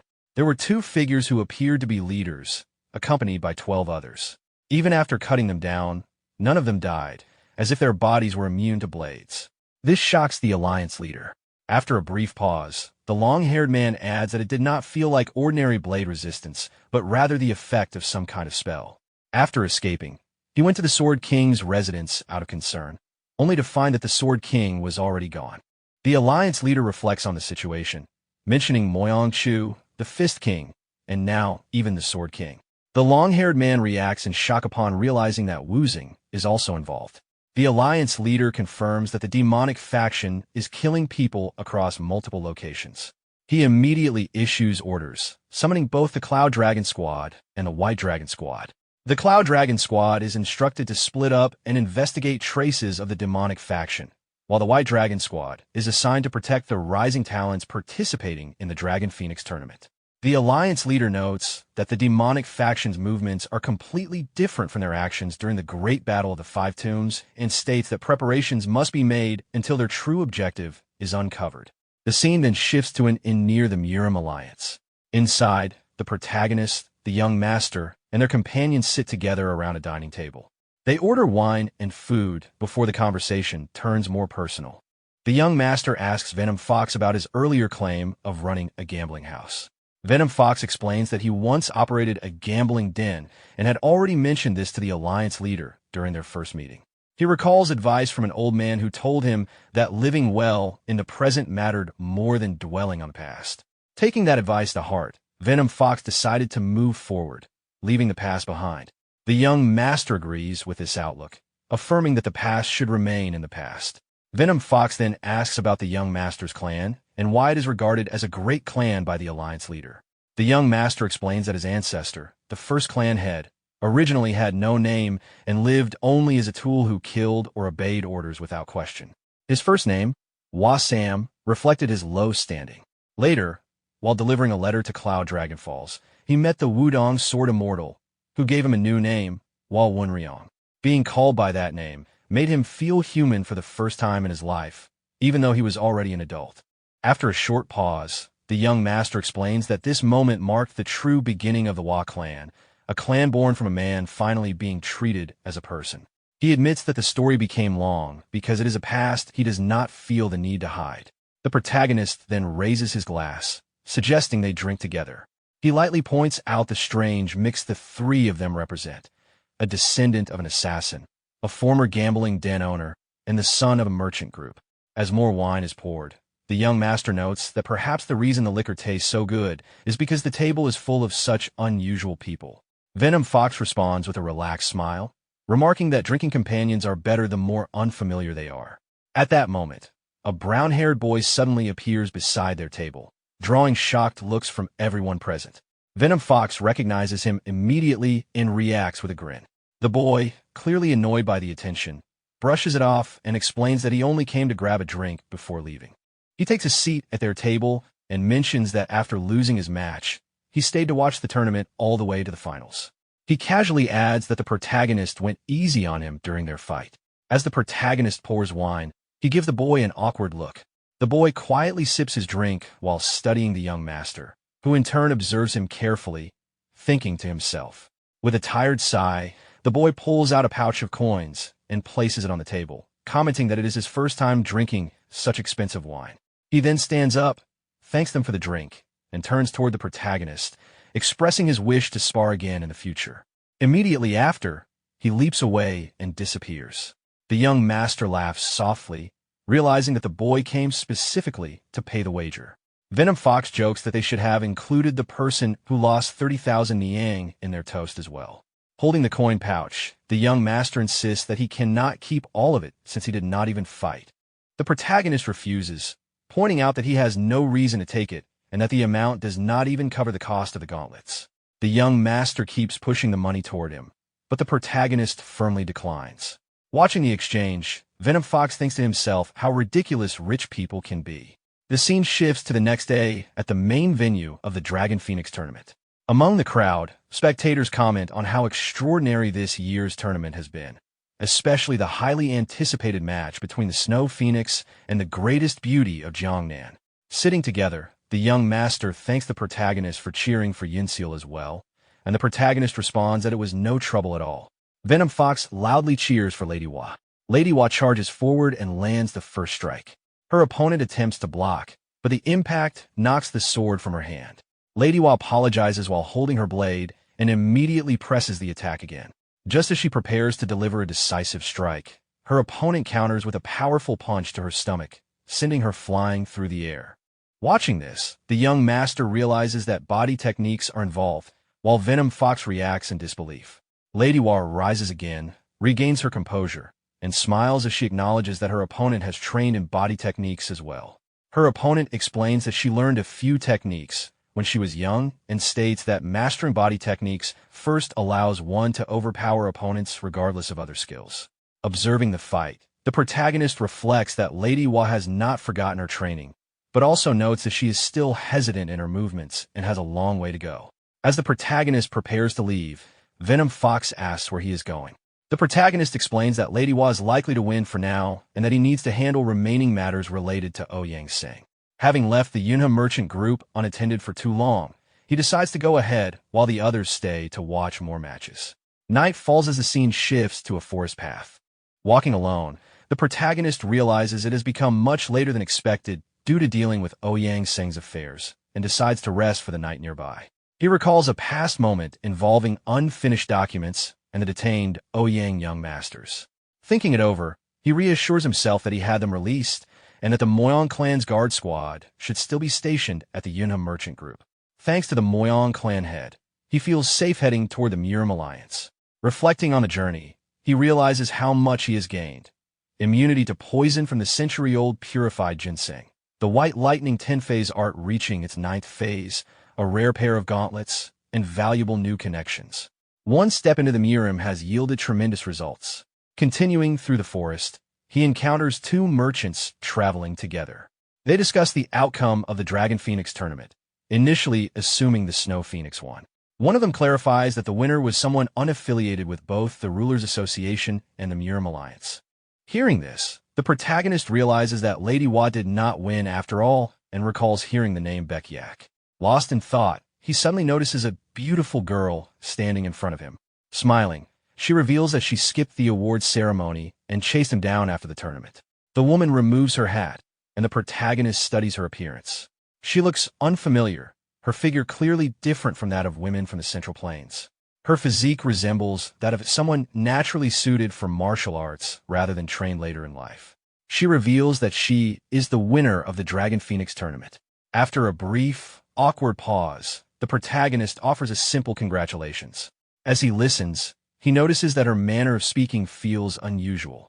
She then introduces herself as Baekyak, explaining that she was impressed by his sparring and deliberately sought him out. With confidence, she requests a final match between the dragon and the phoenix. The protagonist declines and continues on his way, making it clear that he is in a hurry. Baekyak grows irritated and insists, emphasizing that she ran a long distance just to challenge him and that it would only take a moment. Nearby merchants overhear part of the exchange and completely misunderstand the situation, reacting with amused assumptions. The protagonist, however, only becomes more aware of how strange her way of speaking is. Suddenly, Baekyak bumps into him. Annoyed, the protagonist turns toward her with hostility, making it clear that if she were an enemy, he would fight her immediately. Startled, she hurriedly denies having any hostile intent. He tells her that they can fight another time and starts to leave. At that moment, something catches his attention. A faint but unmistakable scent reaches him. He immediately recognizes it as the smell of blood. His focus shifts toward a hut hidden within the forest, where the scent is coming from. As Baekyak tries to continue speaking, the protagonist suddenly breaks into a sprint toward the hut. He reaches it quickly, opens the door, and is met with a gruesome scene, dead bodies scattered inside, blood spilled across the floor. While examining the interior, Baekyak follows him inside. She realizes that he tracked the location purely by scent and notes that the extinguished lights suggest no one entered the hut before them. Moving deeper, the protagonist identifies the victims: 3 underworld thugs, a waiter, and a cook. Even people with no martial arts training were killed. Checking one of the bodies, he determines that they died roughly a day ago. Their backs were deliberately broken, indicating they were tortured and left to die slowly. This method does not match the underworld or unorthodox factions. Whoever committed this had no hesitation killing civilians. As she watches him, Baekyak senses the intense killing intent radiating from the protagonist. Without warning, he rushes out of the hut at full speed. As he runs, he becomes certain that the perpetrators belong to the demonic faction. The scene shifts to another location. A man arrives outside a house and enters to find several people already gathered inside. Their leader sits calmly, holding a scroll, and notes the arrival of the youngest member while dismissing an escort group. The newcomer reports that a single person is watching them from nearby. One member reacts with irritation, but the leader remains composed and begins issuing orders, instructing some to check the surroundings while assigning others elsewhere. A loud voice suddenly cuts through the night from outside the house, ordering everyone inside to come out. The people within freeze in shock as the voice follows up, making it clear that it can enter if they refuse. Fear spreads through the group, and weapons are quickly drawn. The group steps outside, where they find the protagonist standing calmly in front of them. He explains that someone was killed at the inn down the road, and that he is questioning anyone nearby. The leader claims they are merely escort guards and porters from a small establishment, resting on their return journey, and insists they have nothing to do with the incident. The protagonist shows no concern for the explanation. He points out inconsistencies in their story, calmly narrowing his questions. As tension rises, one of the men secretly prepares a concealed explosive. Before the protagonist can react, the grenade is thrown. The explosion erupts, filling the area with smoke, debris, and dust. Amid the chaos, the group immediately moves into formation. The protagonist remains standing in the center of the blast zone, completely unharmed. As the smoke swirls around him, he recognizes the techniques being used as ancient demonic arts. The group launches a full assault. Their leader orders them to kill him without hesitation, but before the command can be finished, the protagonist strikes first. A single punch crushes the leader's face and sends him flying across the ground. Before the man can recover, a second blow caves in his chest, killing him instantly. The remaining members falter in terror. One tries to react, but the protagonist moves faster than their eyes can follow. A punch obliterates one man's head on the spot. Another looks around desperately, unable to track the protagonist's movements, before being struck from above and slammed in the ground, his skull shattered on impact. As the protagonist withdraws his hand, he briefly notes that despite their fear, the group was still well trained. The remaining members charge again. Lightning begins to gather around the protagonist's hand as he activates the incomplete form of the white lightning 10-phase art. The sky flashes brightly. Panic spreads through the attackers, but before they can respond, lightning crashes down upon them. The remaining enemies are burned to death instantly. From a distance, Baek-yak watches in silence, noticing that he is fighting despite previously refusing to spar. Standing among the still-burning bodies, the protagonist notices a signal flare near one of the corpses. He realizes the group was only a diversion, meant to call reinforcements. Without hesitation, he fires the flare into the sky, prepared to kill whoever answers it. Not long after, a man wearing an unusual hat appears in the forest and approaches cautiously. Upon reaching a safe distance, he studies the protagonist and realizes he is not affiliated with the Murim Alliance or the Rulers Association. The protagonist responds casually, making it clear that he is alone. The man wearing the hat questions the protagonist's background, first suspecting a connection to the Orthodox faction, then the underworld. Each assumption is denied calmly. When pressed further, the protagonist identifies himself only as the son of a merchant and states that one of them will die here, demanding the man's affiliation. The man introduces himself as Oh Kyung, a captain of the Myriad Demon Palace's secret demon corps. The name is unfamiliar to the protagonist, and he finds it strange that Oh Kyung reveals his identity so easily, noting that his attitude resembles that of a martial artist more than a typical member of the demonic faction. Oh Kyung removes an encrypted cloth hidden within his hat and ignites it, signaling that further explanations are unnecessary. He makes it clear that the encounter will end in death regardless. In the next instant, countless identical clones of Oh Kyung emerge from the forest and sky, completely surrounding the protagonist. At Oh Kyung's command, the clones draw their swords and advance together. The protagonist studies them carefully, unable to determine which body is real or whether the clones are illusions or physical forms. Preparing to counter, he launches a powerful punch, deciding to uncover the truth by destroying every last one. He moves at extreme speed, crushing the clones one after another. However, even after eliminating them all, more identical soldiers immediately appear from the forest and sky. Growing impatient, the protagonist releases his electric energy. Channeling his power into a single strike, he slams his fist into the ground, unleashing violent lightning and thunder.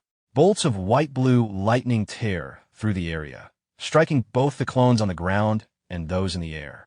The entire forest lights up as the clones are annihilated in an instant. Watching from a distance, Oh Kyung is left stunned by the absurdity of the situation.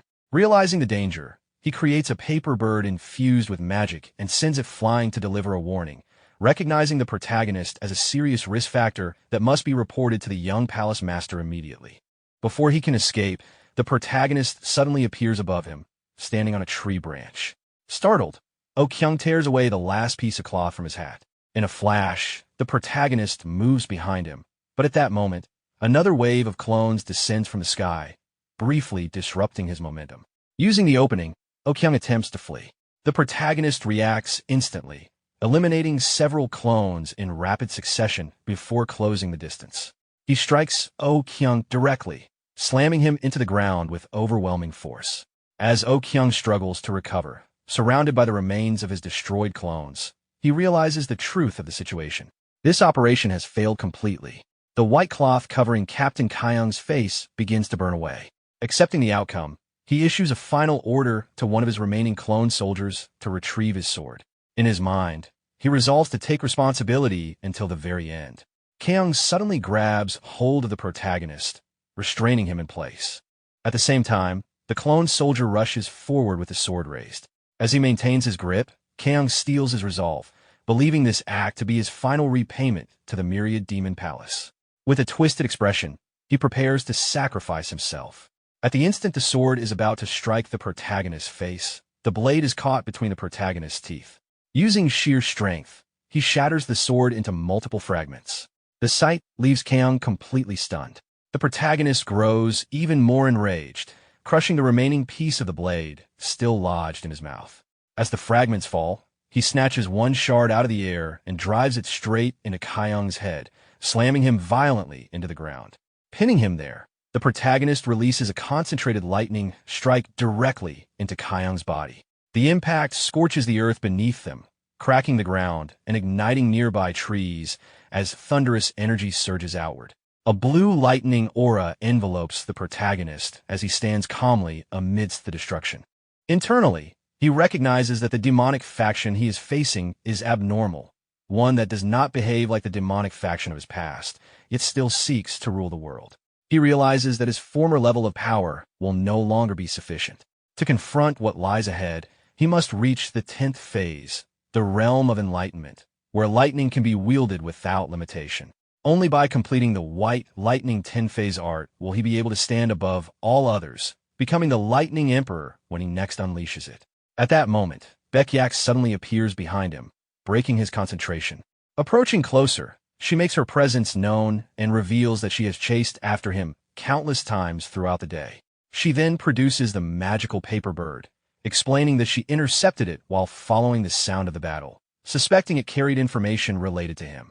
The protagonist immediately understands that the demonic faction had been attempting to pass intelligence about him along. He acknowledges her assistance. Baekhyuk, however, does not let the moment pass lightly. While observing his hand, she presses the matter of their unresolved spar, clearly unwilling to let it go. The scene then shifts far away to a distant palace. Inside the palace, a cat yawns lazily and wanders through the halls before entering a chamber. As it does, a cloth hanging from the ceiling suddenly ignites on its own.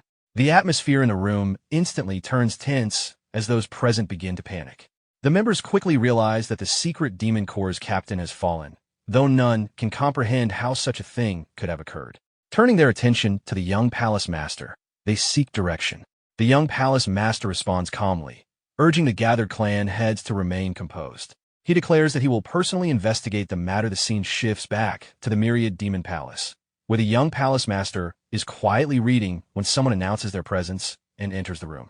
The man reports the results of the investigation, confirming that Oh Kyung, the captain of the secret Demon Corps, along with the entire squad on standby, has been completely wiped out by a single unidentified martial master. The palace master is visibly shaken by the news. He reflects on Oh Kyung's strength and acknowledges that his downfall was largely caused by traitors within their ranks. Regretfully, he accepts the loss of such a capable subordinate. Honoring Oh Kyung's final wish, he appoints the leader of Squad 1 as the next captain of the secret Demon Corps and orders him to reorganize the unit. The man accepts the command and leaves the room. Left alone, the young palace master sinks in a deep thought. With the failure of this operation, he realizes that the number of clans aligned with the Myriad Demon Palace may decrease. He recalls the foundation of the palace under his father's rule, a place that sheltered orphaned children with talent, raised them through harsh discipline, and passed down demonic arts so they could later repay the palace as its fighting force.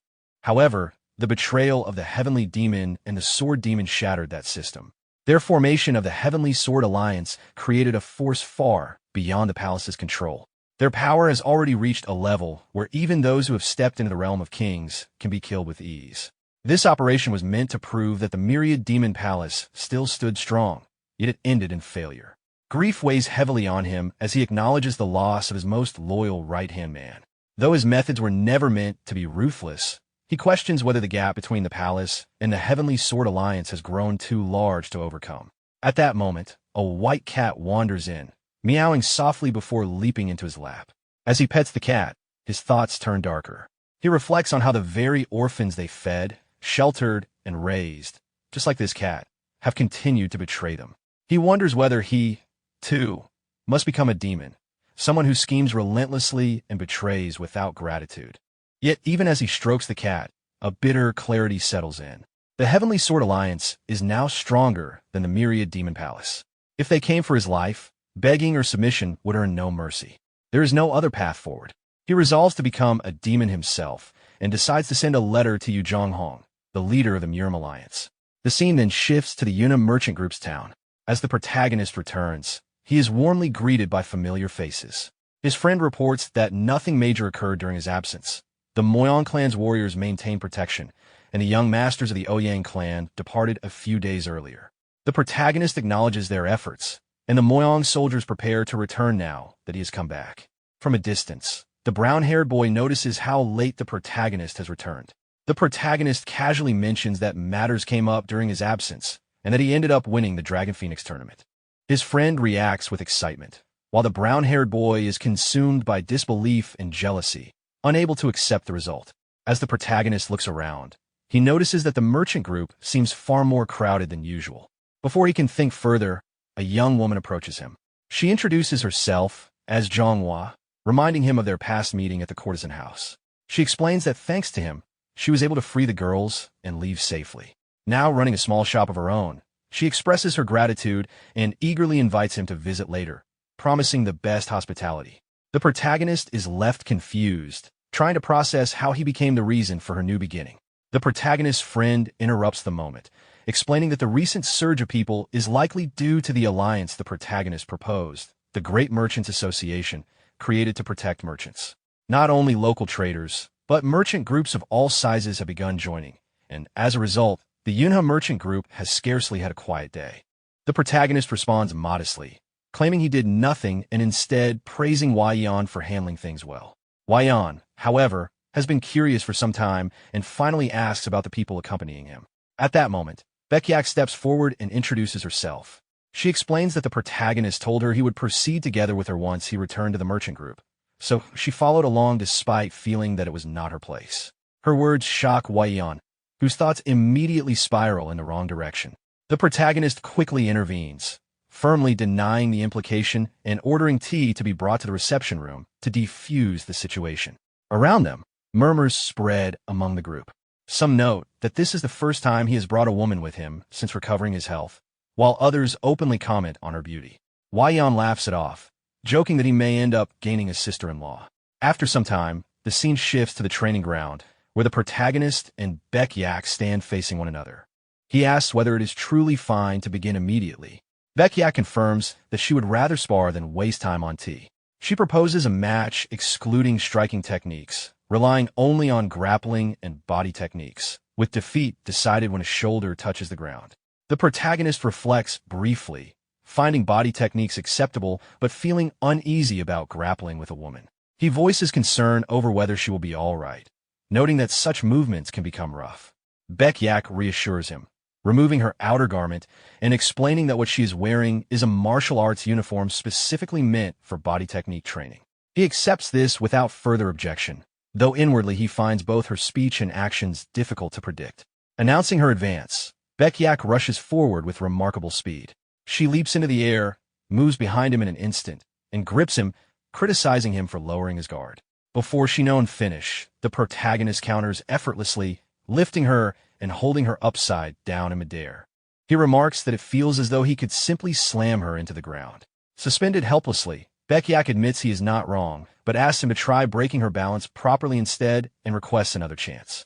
He releases her, and she flips through the air, landing cleanly back in position and proposing a rematch. The protagonist agrees, and she attacks again. This time, before she can fully engage, he grabs her clothing and advises her to secure it properly, warning that an opponent may seize it. She acknowledges the advice with a smile. He then questions whether this ends the spar, but Baekyak insists on continuing once more. He reluctantly agrees. They continue sparring non-stop until evening, both growing increasingly exhausted. Even while gasping for breath, Baekyak asks for yet another round. The protagonist observes that he seems to be a level above her in body techniques and suggests that she use inner energy instead, expressing interest in testing her capabilities. As he channels lightning into his clenched fist, something unexpected happens. Suddenly, he feels a chilling sensation. Ice rapidly spreads over his body, freezing him in place. He is stunned, immediately recognizing the technique and realizing that both in the past and now, her mastery of ice arts is extraordinary. As Baekyak approaches, she warns him that if she truly uses inner energy, he will regret it. Confused, the protagonist comments on her deep familiarity with ice arts. He then unleashes lightning once more, recalling that in the Central Plains, all known ice art practitioners disappeared except those belonging to the demonic faction. With a surge of thunderous energy, he shatters the encasing ice and voices a grave suspicion that she may be a descendant of the heavenly demon. Baek Yak confirms it, clarifying that her lineage traces back to the first heavenly demon himself. She reveals that she is a descendant of Baek Mujin. Baek Yak calmly states that, personally, she finds it ridiculous that her ancestor is worshipped as the first heavenly demon. Seeing the protagonist staring at her, she elaborates. She explains that Baek Mujin was not originally the first heavenly demon. He came to be called that because his overwhelming ice-based martial arts inspired fanatic devotion from unstable followers. Later generations who restored his martial arts, or even those who mastered only fragments of it, were also labeled heavenly demons. Among all the greatest martial masters born in turbulent eras, Baek Mujin stood at the very peak. He was known as martial god Baek Mujin. Hearing this, the protagonist reflects inwardly on the fact that Lady Baek is a direct descendant of such a figure. He then admits that he has never once heard of Baek Mujin's bloodline appearing in the Jianghu and asks what happened. After a brief silence, Baek Yak avoids answering directly and instead suggests that they eat while they talk. The scene shifts indoors, where they sit across from each other at a dining table filled with food. Baek Yak eats as though she has not had a proper meal in quite some time. After a while, she remarks that, as expected of the Yunhe merchant group, one of the greatest in the Central Plains, the food is exceptional. Meanwhile, the girl serving them cannot help but think to herself that the young master now has two women around him. The protagonist steers the conversation back to the matter at hand. He asks whether her entire clan left the Central Plains and notes that it does not seem like she came merely to participate in the Dragon Phoenix tournament. Baek Yak confirms this. She explains that the creators of their martial art, the White Blossom Divine Art, allowed it to be classified as a demonic art. Only much later did they learn that it caused upheaval in the Jianghu. As a result, prejudice spread throughout the Central Plains that ice arts belonged solely to the demonic faction. Even though her descendants committed no wrongdoing, they have lived under suspicion, as if merely practicing their inherited art were a crime.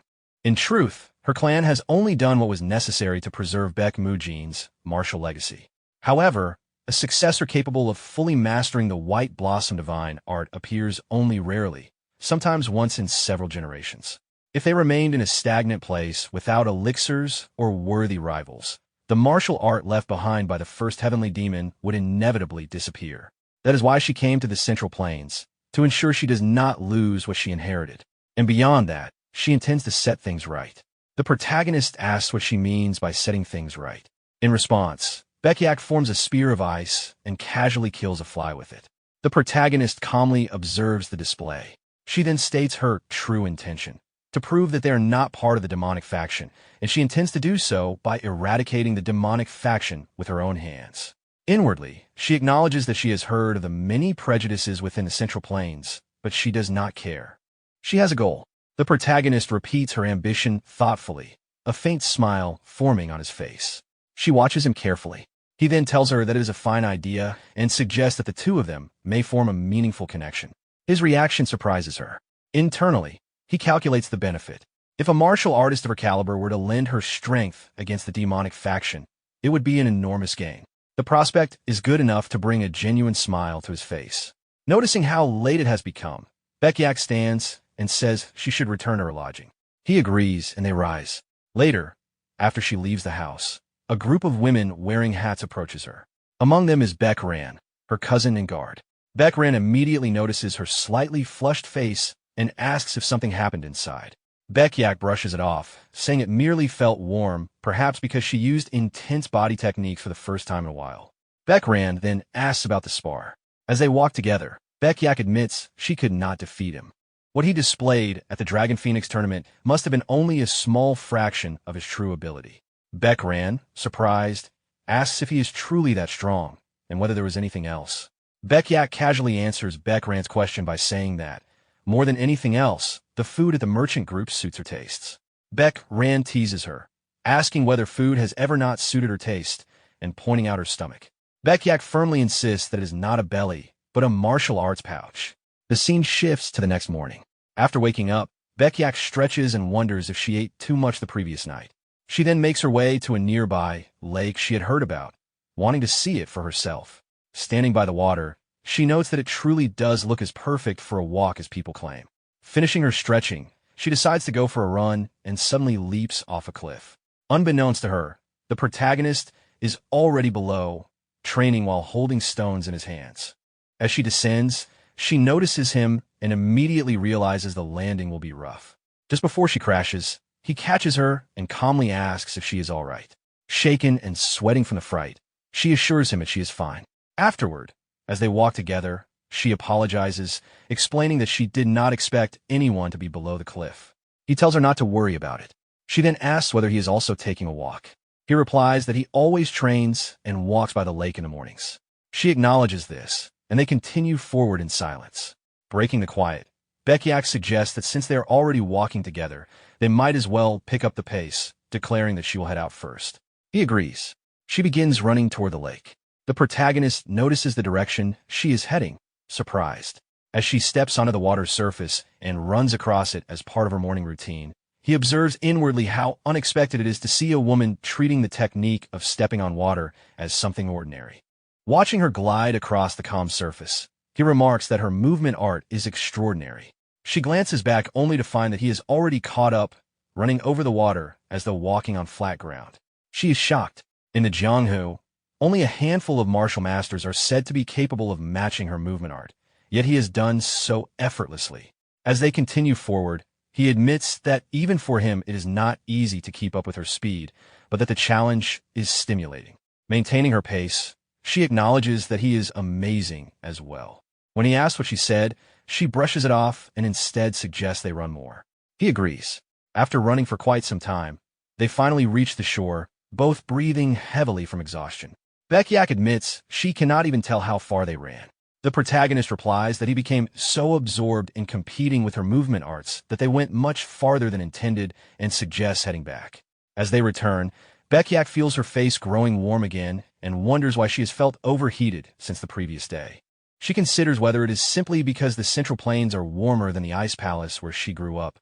Meanwhile, the protagonist looks around, slightly confused as he tries to estimate just how far they had run.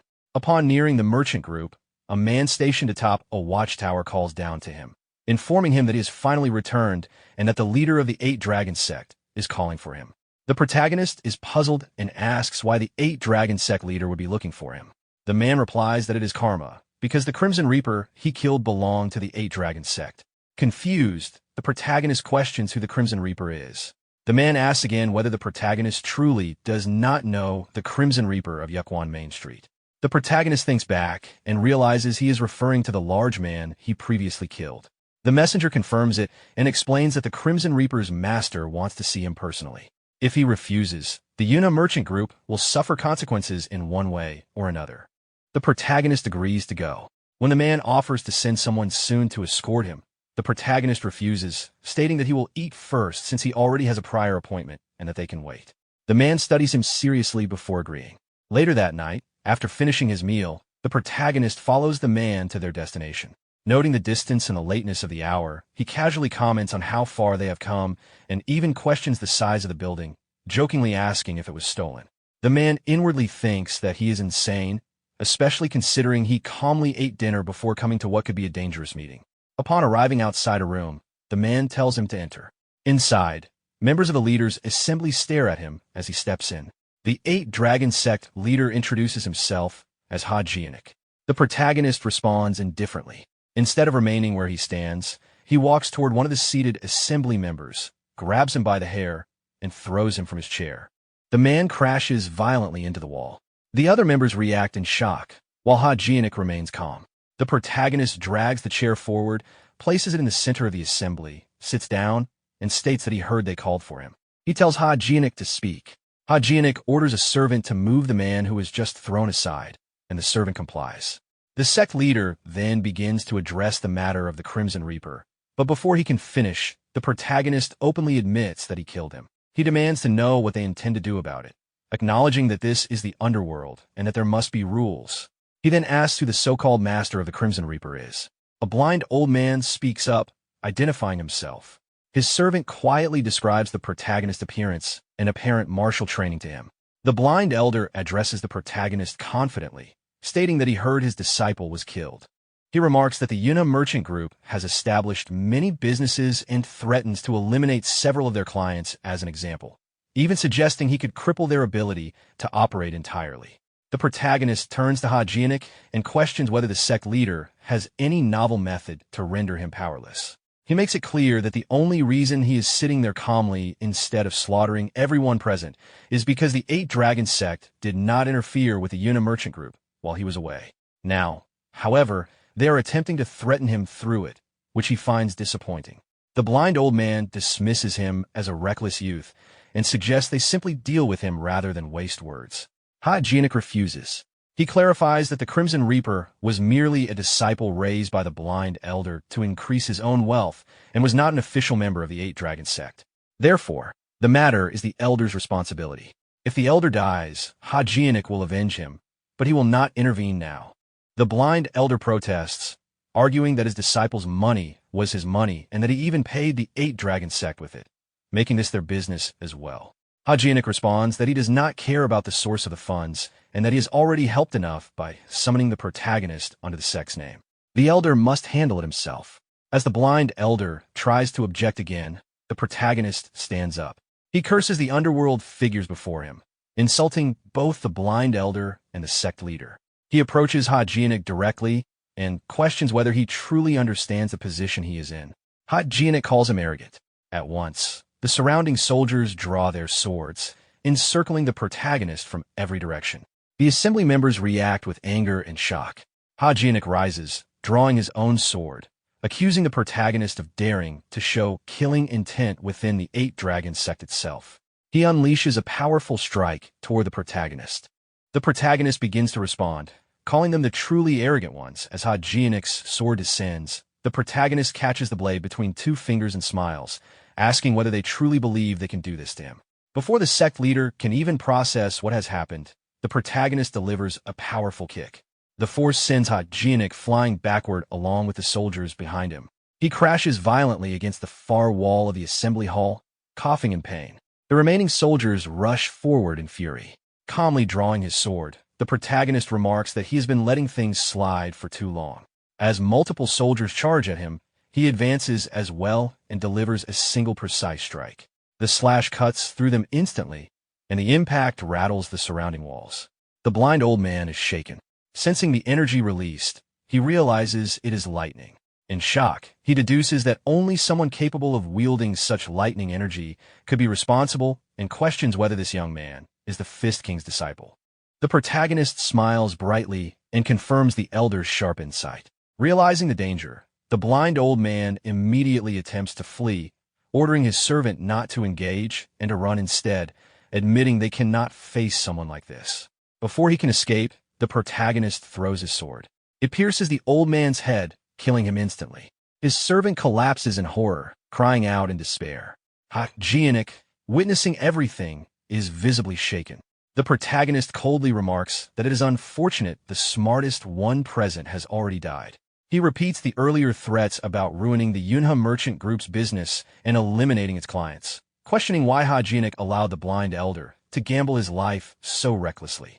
He then asks whether the 8 Dragon sect leader has a family. Hajinik confirms that he does. The protagonist's tone hardens. He questions how someone with a family could act so confidently while making such threats. Sweat forms on Hajinik's face as he realizes the implication that if he dares touch the Yuna Merchant Group, his own family will not be spared. Overcome with fear, Hajinik orders all remaining soldiers to put their weapons down. Confused but obedient, they drop their swords. He admits he completely misjudged the protagonist's abilities. Then, together with his subordinates, Hajinik bows deeply to the ground. He confesses his grave mistake and pledges that from now on, both he and the 8 Dragon sect will obey whatever the protagonist commands. The protagonist reminds him that if he claims to belong to the underworld, then he must abide by the underworld's code. Hajinik had said that if the blind elder died, he would avenge him. He should uphold those words. The protagonist declares that he will accept that revenge. Still bowing, Hajinik admits he lacks the ability to keep such a promise. The protagonist replies that in the underworld, promises are kept regardless of ability. Sweating and trembling, Hajinik suddenly draws his sword and cuts off one of his own fingers. The protagonist watches calmly. Hajinik declares that from now on, Every time he speaks words he cannot uphold, he will cut off a finger. He orders his men to do the same. Without hesitation, they obey, severing one of their own fingers as well. The protagonist makes it clear that he has no intention of gathering weak men or unifying the underworld. He does not possess some miraculous rebirth skill, nor does he care to collect trash beneath him. Hajionik, still bowing, renounces his identity as part of the underworld and states that he will simply follow the protagonist's commands. The protagonist steps forward and places his foot on Hajionik's head. He declares that even if the Yunha merchant group burns to the sky, even if his clients are destroyed, even if his own father and brothers were to betray him, what matters most is that he himself does not die. As long as he lives, nothing else matters. He demands that Hajionik understand this. Terrified, Hajionik confirms that he does. The protagonist removes his foot and tells him to follow. There is something further to discuss. The scene shifts back to the merchant group village. Upon entering a room, Venom Fox is greeted by a chaotic scene inside what resembles a gambling den. Confused and irritated by what he sees, he blurts out in disbelief, questioning what kind of absurd situation is unfolding there. Inside the room, the protagonist is already seated with Hajionik and several of his subordinates when Venom Fox arrives. The protagonist casually acknowledges his presence. Hajionik immediately orders noodles to be prepared, stating that he is hungry. After some time, the three of them sit together at the dining table, eating.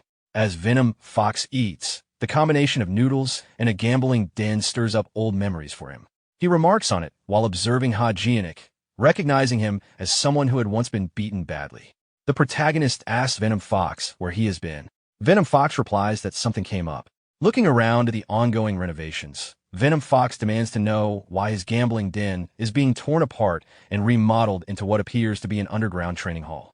The protagonist introduces Hajionik properly as the 8 Dragon Sect leader and asks whether Venom Fox knows him. Venom Fox bursts into loud laughter, mocking the childishness of the sect's name. He jokes that if they were going to call themselves the 8 Dragon Sect, they might as well have gone all the way and named it the 9 Dragon Sect. He laughs so hard that he nearly collapses, clutching his stomach. The protagonist calmly tells Hajionik that he will give him time to beat Venom Fox later, that he should hold himself back for now.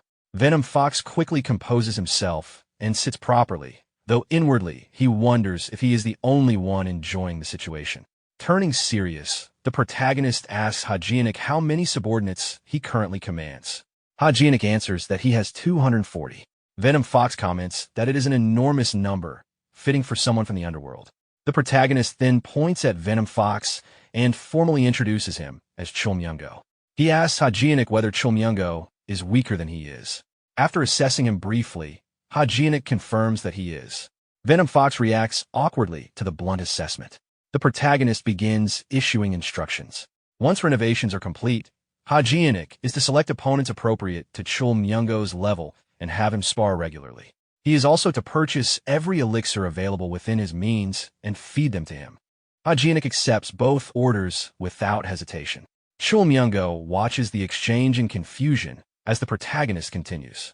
He instructs Hajionik to personally teach and invest in Chulmyungo until he is strong enough to rise as the leader of a 9 Dragon Sect.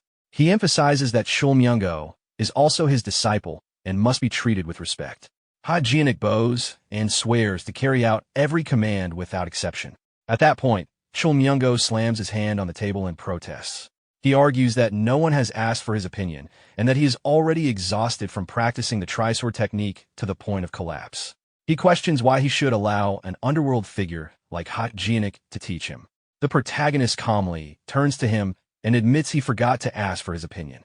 He states that if Chulmyungo dislikes the arrangement, then every swing he makes during sparring will simply count toward the repetitions required for his Trisword technique training. Chulmyungo tries to object further, but the protagonist cuts him off and instructs the two of them to figure out the training details themselves. He then gives Hajionik another task.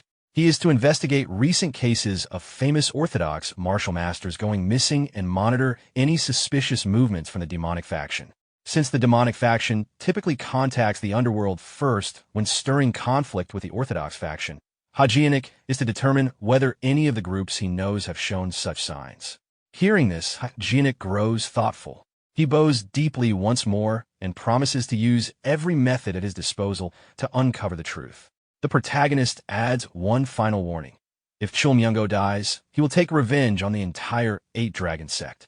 Jianik, visibly tense, acknowledges and accepts this condition. With that, the protagonist leaves the room.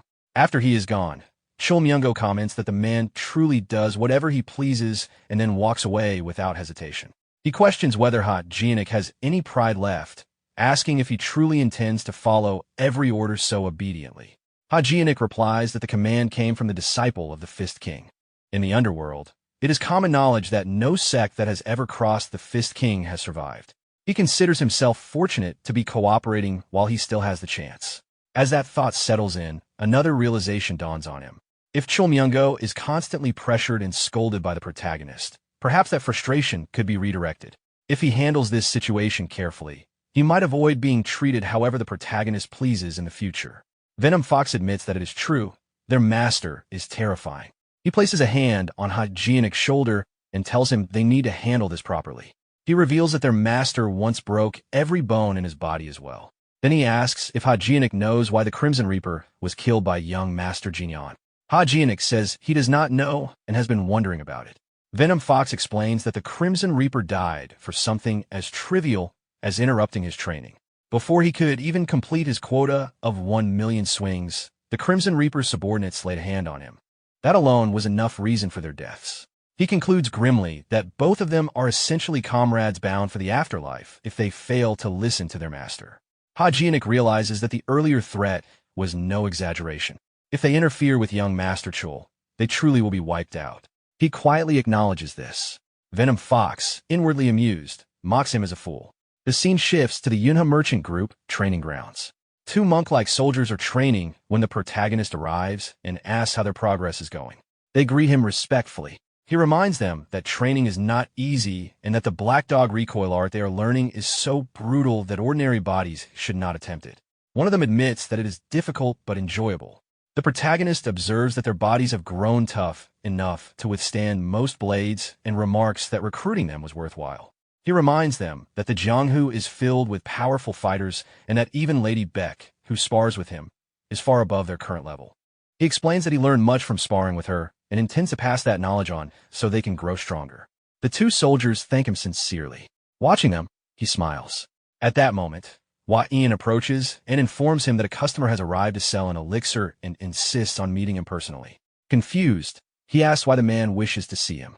A brown-haired herb gatherer named Young Nosa appears with his disciple. He greets young Master Jinyan respectfully and claims to possess a rare elixir called the Crimson Moon Flower, an item so extraordinary that even he would be surprised by it. He wishes to trade it directly. The scene shifts to near the summit of Dragon Valley Mountain. The protagonist travels with Young Nosa and his disciple toward the location of the herb.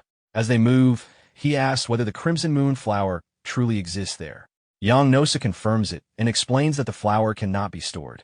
It withers the moment it is picked, meaning it must be consumed immediately at the blooming site.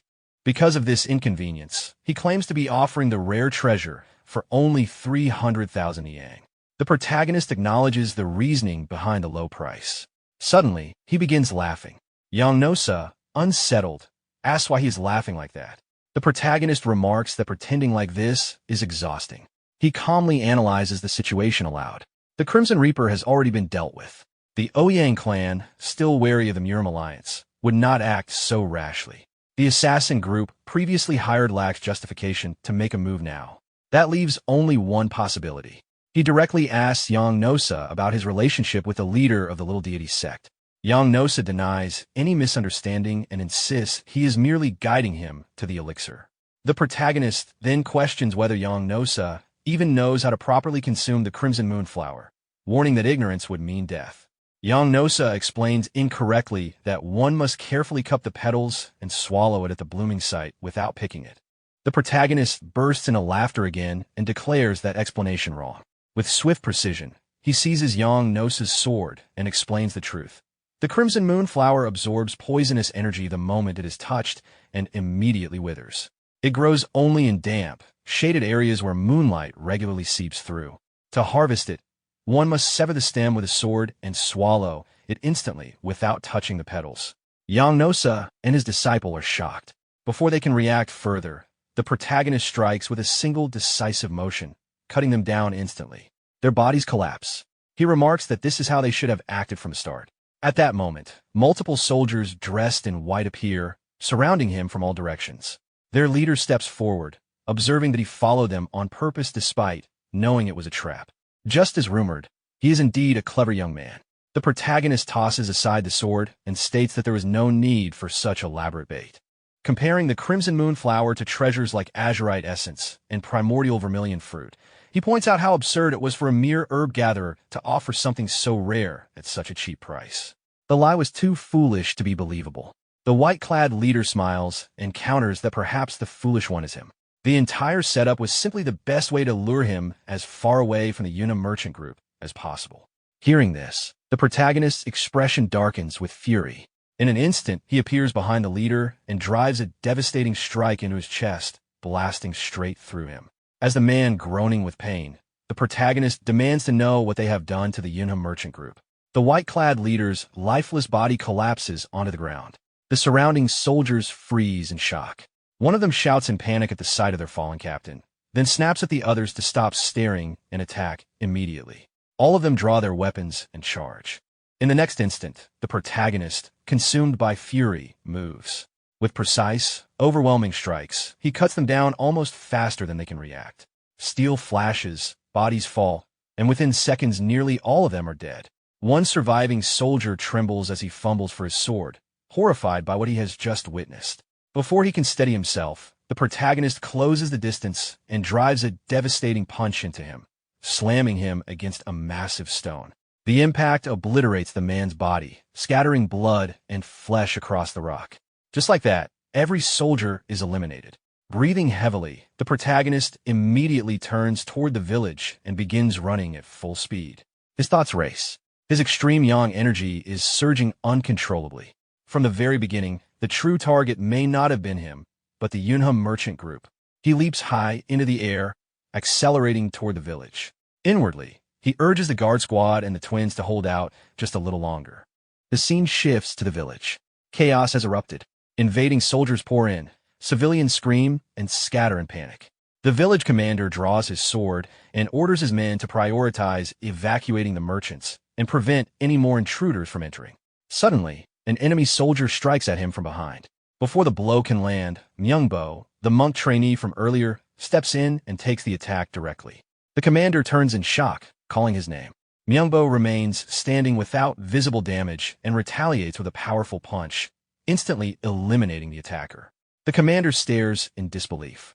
Myungbo absorbed a direct strike and remains completely fine. Myungbo's companion arrives and urges the commander to leave the fighting to them and focus on protecting the chief administrator. The two trainees then charge into battle. With immense physical strength and hardened bodies from the Black Dog recoil art, they begin cutting through the invading soldiers one by one. Their overwhelming resilience and brute force stun the attackers. One of the invading soldiers curses in fear, unable to believe that a mere merchant group possesses guards like these. More soldiers flood in, and one of them shouts that there are only two defenders and that they should overwhelm them with numbers. The attackers surround Myungbo and his companion from every side. Watching from a distance, Hwayeon panics at the sheer number of enemies. At that moment, Baekyak arrives. She takes in the scene before her, soldiers clashing, blood spilling, chaos consuming the merchant grounds. She realizes that the Yunha merchant group is under attack and that this is no illusion. Judging from the vicious killing intent radiating from the invaders, she concludes they are from the unorthodox faction. She asks Hwayeon whether these are people he knows. He immediately denies it. A black-haired lady steps forward and reassures the merchant group members, telling them to go inside. She states that the young lady will handle this. Hwayeon protests that this is their problem and that they cannot allow her to fight for them. The black-haired lady calmly explains that the young lady is merely embarrassed to display her martial arts openly and insists they withdraw. Baekyak removes her hairpin, releasing her long hair. With steady steps, she walks toward the invading soldiers. The enemy soldiers stare at her, unsure. Baekyak looks ahead calmly. Since matters have unfolded this way, she decides she might as well earn her keep today. Baekyak's calm declaration only irritates the invading soldiers further. One of them angrily questions what is wrong with that woman. Another reminds the others that their true objective lies deeper inside the merchant group, the vault, and orders them to kill her immediately. All of them charge at her at once. Becyak does not move from her spot. She simply raises her hand, holding the hairpin between her fingers, and points it toward the incoming soldiers. In a composed voice, she declares her name and gives them a choice: die or freeze. The next moment, the ground beneath the soldiers erupts. Crystalline ice bursts upward in the shape of blooming frost roses, instantly encasing the attackers where they stand. Their bodies are frozen solid mid-charge. One of the trapped soldiers manages to speak in shock, unable to comprehend what is happening. Watching from a distance, Waiyan stares in disbelief, realizing that it is ice. The remaining soldiers, along with Myungbo and his companion, are equally stunned by the sudden turn of events. Becyak calmly observes the frozen figures before her. With a single, effortless gesture of her hand, the ice shatters. The soldiers' frozen bodies break apart along with it, splitting into fragments and collapsing into pieces. They are killed instantly. The soldiers of the merchant village stand in complete shock at the overwhelming display. Afterward, Becyak turns toward the merchant group's guards and casually asks whether she was not supposed to leave them alive. At that very moment, the protagonist arrives, running toward the merchant grounds. Exhausted from sprinting at full speed, he calls out to Waiyan and his father while catching his breath. However, when he lifts his head and looks ahead, he freezes. The village appears completely normal. People are calmly enjoying their meals and smiling as though nothing had happened. Moving forward in confusion, he questions what's going on. Waiyan stops him cheerfully and invites him inside for a drink, insisting that nothing happened. The protagonist hesitates and asks if that is really true. Then, in a slightly playful tone, he admits that something did happen. His gaze shifts toward Becyak. After observing her quietly, he understands the situation and asks if she helped.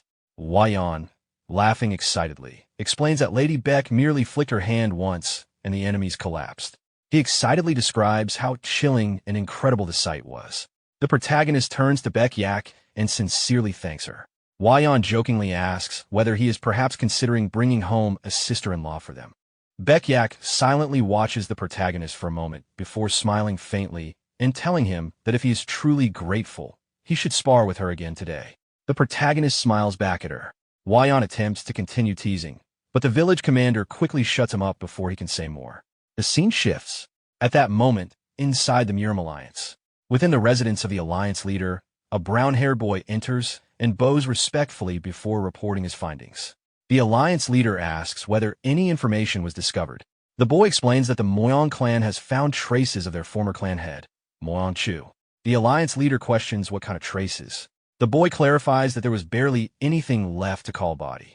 What they found was a bloodstain shaped like a human silhouette. The identity was only confirmed through the former clan head's personal belongings. The Alliance leader concludes that it must be the work of demonic arts. The boy agrees and explains that it appears the body was absorbed by something and vanished, leaving behind only torn clothing, powdered white bone, and bloodstains. The Alliance leader reflects that after searching for so long, the body suddenly appears now. On top of that, a letter has also surfaced, making the situation feel like a trap. The boy asks about the letter. The Alliance leader reveals that someone sent a message claiming to know the location of the Sword King.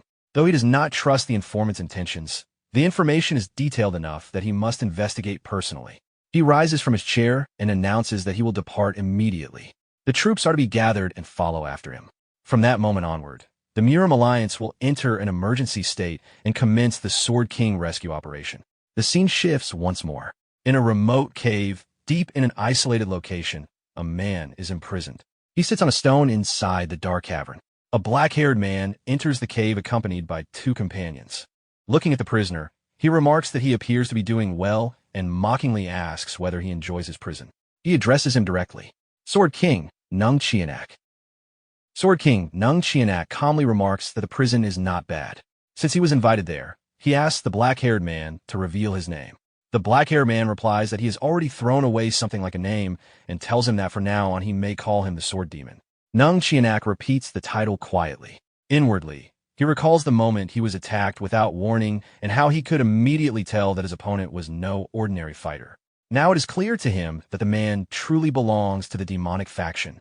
He then asks why he was left alive. The black-haired man explains that Nung Chianak is known as the Sword King, and if he is to defeat the Sword God with his own hands someday, he needs to continue improving. However, He has not yet had the opportunity to witness the Sword King's martial arts. As he speaks, numerous soldiers enter the cave and surround Nung Chianak from every side. The black-haired man gestures toward them and asks what Nung Chianak thinks of his subordinates. All of them are swordsmen, and for them, simply crossing blades with the Sword King would be an honor. He suggests giving Nung Chianak the chance to kill them one by one. Nung Chianak calmly accepts the offer if he truly intends to give him that chance. The black-haired man then orders the youngest soldier to step forward and kill the great Sword King. If he fails, he himself will die. The soldier accepts the order without hesitation. Before the fight begins, Nung Chianak asks a final question, whether the Fist King and Moyang Chu were also killed in the same way. The black-haired man pauses briefly before recalling the Fist King. He admits that the man fought fiercely and incredibly well, making it impossible to capture him alive. Nung Chianak quietly concludes that they are all gone. He then takes a sword from one of the nearby soldiers. The moment he grips the blade, a powerful aura begins radiating outward from his body. Drawing the sword, he declares that even if he dies, he will drag every last one of the Sword Demon's subordinates down to the afterlife with him. The youngest soldier immediately draws his weapon and advances toward him. He launches a powerful strike, but Nung Chianak blocks it with his sword. The two begin clashing repeatedly, striking and defending in rapid succession. While fighting, Nung Chianak observes inwardly that the youngest swordsman has been trained extremely well. An average martial master from the Orthodox faction would not even be able to match him. The soldier launches another powerful attack. Nung Chianak evades it and realizes that despite the soldier's skill, he is still far from being able to face him. Spotting an opening, Nung Chianak strikes at the soldier's neck with force. The blow lands cleanly but causes no damage. Nung Chianak is shocked as he realizes that the soldier is impervious to blades and swords. Taking advantage of that moment of surprise, the soldier attempts another attack. Nung Chianak immediately gathers strength into his palm and releases a powerful counterstrike. The impact produces a shockwave that shatters the ground beneath them. When it connects, the soldier is thrown into the air and dragged backward before finally regaining his footing. After stabilizing himself, the soldier reflects in astonishment that Nung Chianak not only blocked his attack from an unstable position, but also blasted him away. The old masters truly are monsters. Watching the fight, the black-haired man criticizes the youngest soldier. He reminds him that he has repeatedly told him to keep the ability of being impervious to blades and sword hidden. Instead of exposing his neck at the start of the fight, he should have sacrificed an arm, his waist, or a leg to make the battle appear more convincing. At the very least, he should have acted as though he had been injured. The soldier lowers his head and apologizes. After witnessing everything, Nung Chianak quietly concludes that these opponents are not human. Hearing that, the black-haired man shows a brief look of surprise before smiling. He remarks that from the way Nung Chianak continues talking, it seems he has rested enough. The black-haired man then orders another soldier to step forward, telling the first sword to spar with Nung Chianak for a while, but not kill him yet. The soldier accepts the order. The black-haired man also instructs him to clearly point out anything unusual during the fight. Hearing this, Nung Chianak becomes furious and curses them, condemning them as vile dogs. Ignoring the anger, the black-haired man begins walking out of the cave, saying he will see him again later. Nung Chianak mocks him, questioning why he bothers with manners when he clearly has no sincerity. At the cave entrance, the black-haired man pauses and replies that he is only showing manners because people like them appreciate it, and that in its own way the situation is rather entertaining. Before the door closes, he expresses hope that Nung Chianak manages to stay alive. The scene then shifts to a palace located near the cave. Inside, a brown-haired man sits alone, drinking liquor without any side dishes. The black-haired man from the cave enters and remarks on the unusual sight of him drinking like that. The brown-haired man welcomes him and addresses him as the Heavenly Sword Alliance leader. In response, the black-haired man formally greets him, paying respect to the heavenly demon. The brown-haired man reacts angrily, saying he is sick of hearing that title. The black-haired man takes a seat and remarks that he clearly did not come there simply to drink his liquor, asking whether he has already chosen the next opponent. The brown-haired man explains that the underworld is currently wary of ambushes, so while waiting for them to lower their guard, he decided to target someone else first. The plan is to start with the Sword Emperor, Nam Gongwu. The black-haired man questions how that would be possible, since the Sword Emperor rarely leaves the safety of the Namgong clan. The brown-haired man explains that the Rulers Association has discovered the traces he deliberately left behind of Moyang Chu in the Bloodless region. Because of that discovery, the Rulers Association and many martial masters will thoroughly search the area. With their forces drawn there, the Namgung clan's usual troop strength will thin out. He further reveals that he has arranged for around 50 people to die in Bloodless. While the Namgung clan is distracted, it will become easy to reach the Sword Emperor. He also remarks that if the myriad demon palace master they admire had helped them, they could have caused far greater bloodshed, but that man has been growing colder with time. The black-haired man then asks when they plan to kill that admired myriad demon palace master. The brown-haired man questions why he is in such a hurry. According to him, the myriad demon young palace master will cause trouble first. When that happens, the followers of the myriad demon palace will have a reason to betray their own master. The black-haired man doubts that the young master could accomplish anything significant, calling him a coward. The brown-haired man disagrees. He explains that the young man is not truly a coward, but rather someone with a sensitive inner world. Children raised under extremely intense fathers often become like that. In any case, since they both agree about targeting the Sword Emperor first, it is time to move. They will use minimal manpower, only the two of them. The black-haired man pauses and asks who will absorb the Sword Emperor's power. The brown-haired man smiles and answers that it will be him. He asks if the black-haired man feels uneasy because he keeps yielding everything to him. He reassures him not to worry, saying that even if the world becomes one ruled by the demonic faction, they will still remain each other's only friend. Standing up, the brown-haired man adds that even if the world does not belong to the demonic faction, but instead becomes a world ruled by the sword demon, he would still be satisfied. The black-haired man asks where he is going. The brown-haired man replies that he is heading to the Namgung clan to kill the Sword Emperor. He says he will go ahead and instructs him to meet later at the Cloudfire Pavilion. The black-haired man is surprised and asks if they are not going together. The brown-haired man explains that he still has something left to do. The Sword Emperor who escaped earlier still bothers him, so he tells him to finish off the Sword King by today. After saying that, the brown-haired man leaves. Watching him go, the black-haired man reflects inwardly. He wonders why his friend, constantly yielding everything to him, is starting to feel uncomfortable. He questions whether it is because they belong to the demonic faction or because the man is the direct descendant of the heavenly demon who died during the great battle of the Five Tombs. He also thinks about how that man's father was a once-in-a-generation genius who fought the three gods of the Orthodox faction alone. Walking into the forest, he continues thinking. Perhaps it is simply because he believes the demonic faction cannot have true friends. He dismisses the thought, deciding that he only needs to grow stronger. If he becomes strong enough, these stray doubts will disappear. After all, the grand plan of the demon god is revolving around him. Eventually, he arrives near a cave sealed with a gate. Recalling his friend's words, he concludes that the Sword King should be killed today. At that moment, someone suddenly appears beside him, startling him. The Murim Alliance leader, Wu Namgung, stands before him.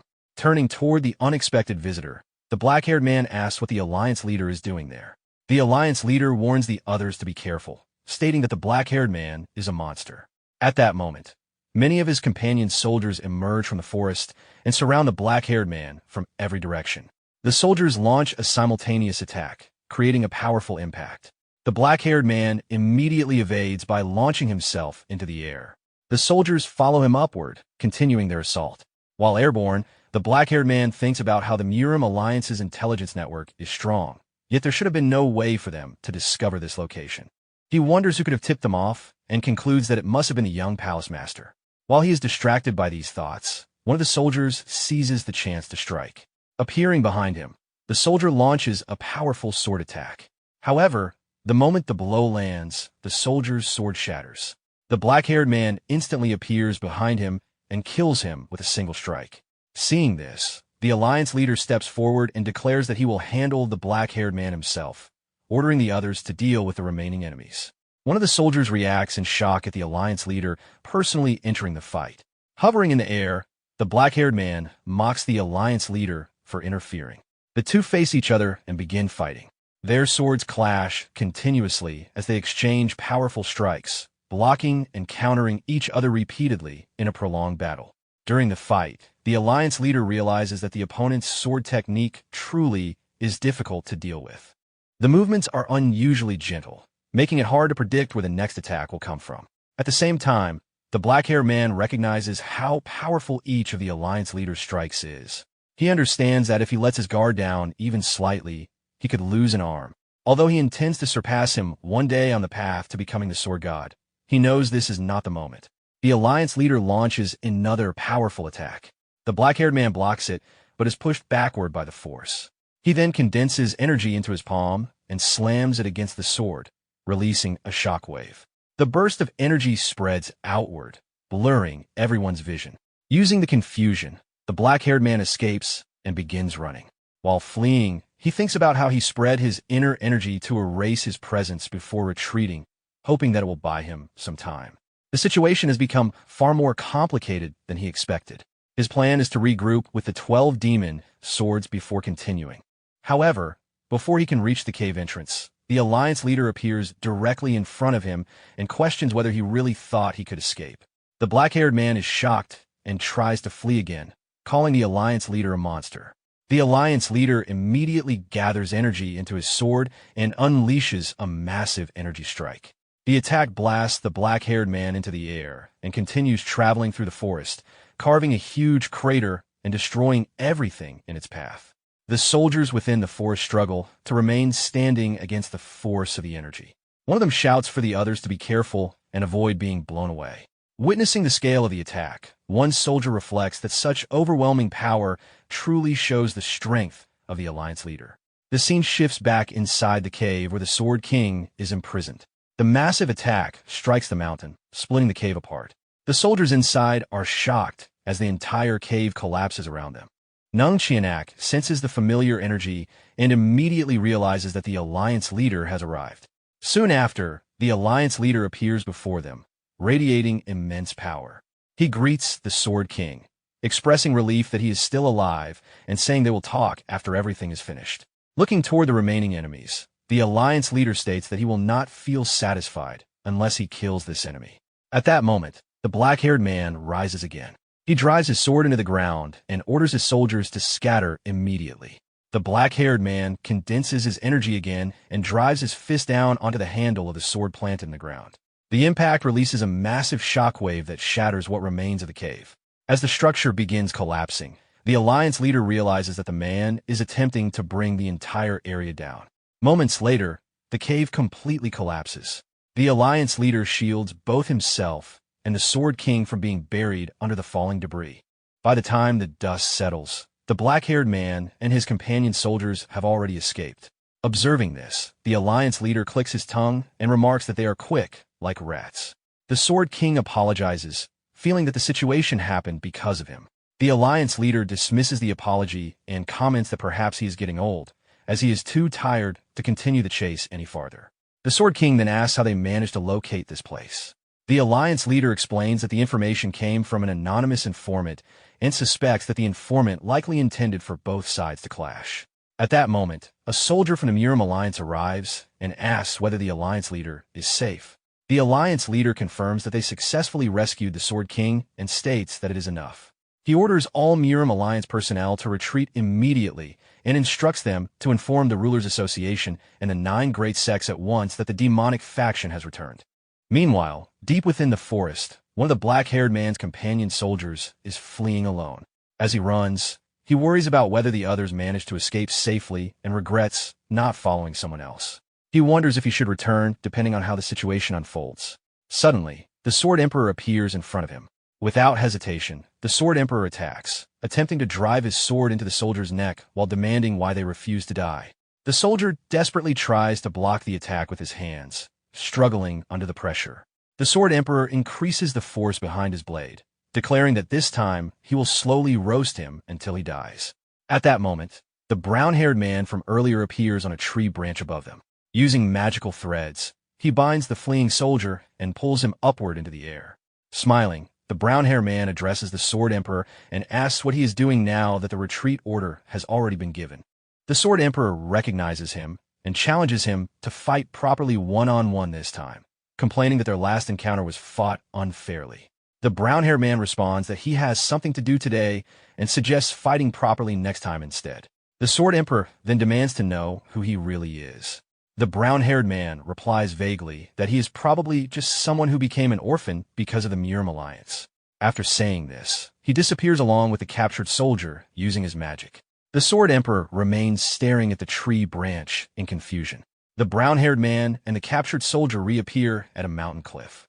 The brown-haired man explains that they can no longer use that location and remarks that the youngest nearly died. The soldier thanks him for saving his life. The brown-haired man then comments that the alliance leader personally coming there is suspicious and wonders if there might be a traitor within the Heavenly Sword Alliance. The soldier replies that he is not certain, but believes there cannot be a traitor inside the Heavenly Sword Alliance. He states that he will return and rejoin the Heavenly Sword Alliance leader for now. Before allowing him to leave, the brown-haired man says there is something he needs him to do. As the soldier asks what it is, the brown-haired man suddenly strikes him, driving his finger violently into the soldier's head. The soldier cries out in pain, but the brown-haired man gestures for silence and calmly tells him to attain blissful rebirth. As the sun rises, the brown-haired man looks toward it and quietly wonders when the scattered ones will gather again. Elsewhere, a person is seen sitting silently on top of a tree. At the same time, the protagonist is traveling along a river toward his destination. The scene shifts to Anhui Province. A man from the Heavenly Sword Alliance, known as the 10th Sword, one of the 12 demon swords, is walking through a village. As he moves along, he reflects that about 3 days have passed since the incident and wonders what happened to the Heavenly Sword Alliance leader and the other members of the 12 demon swords.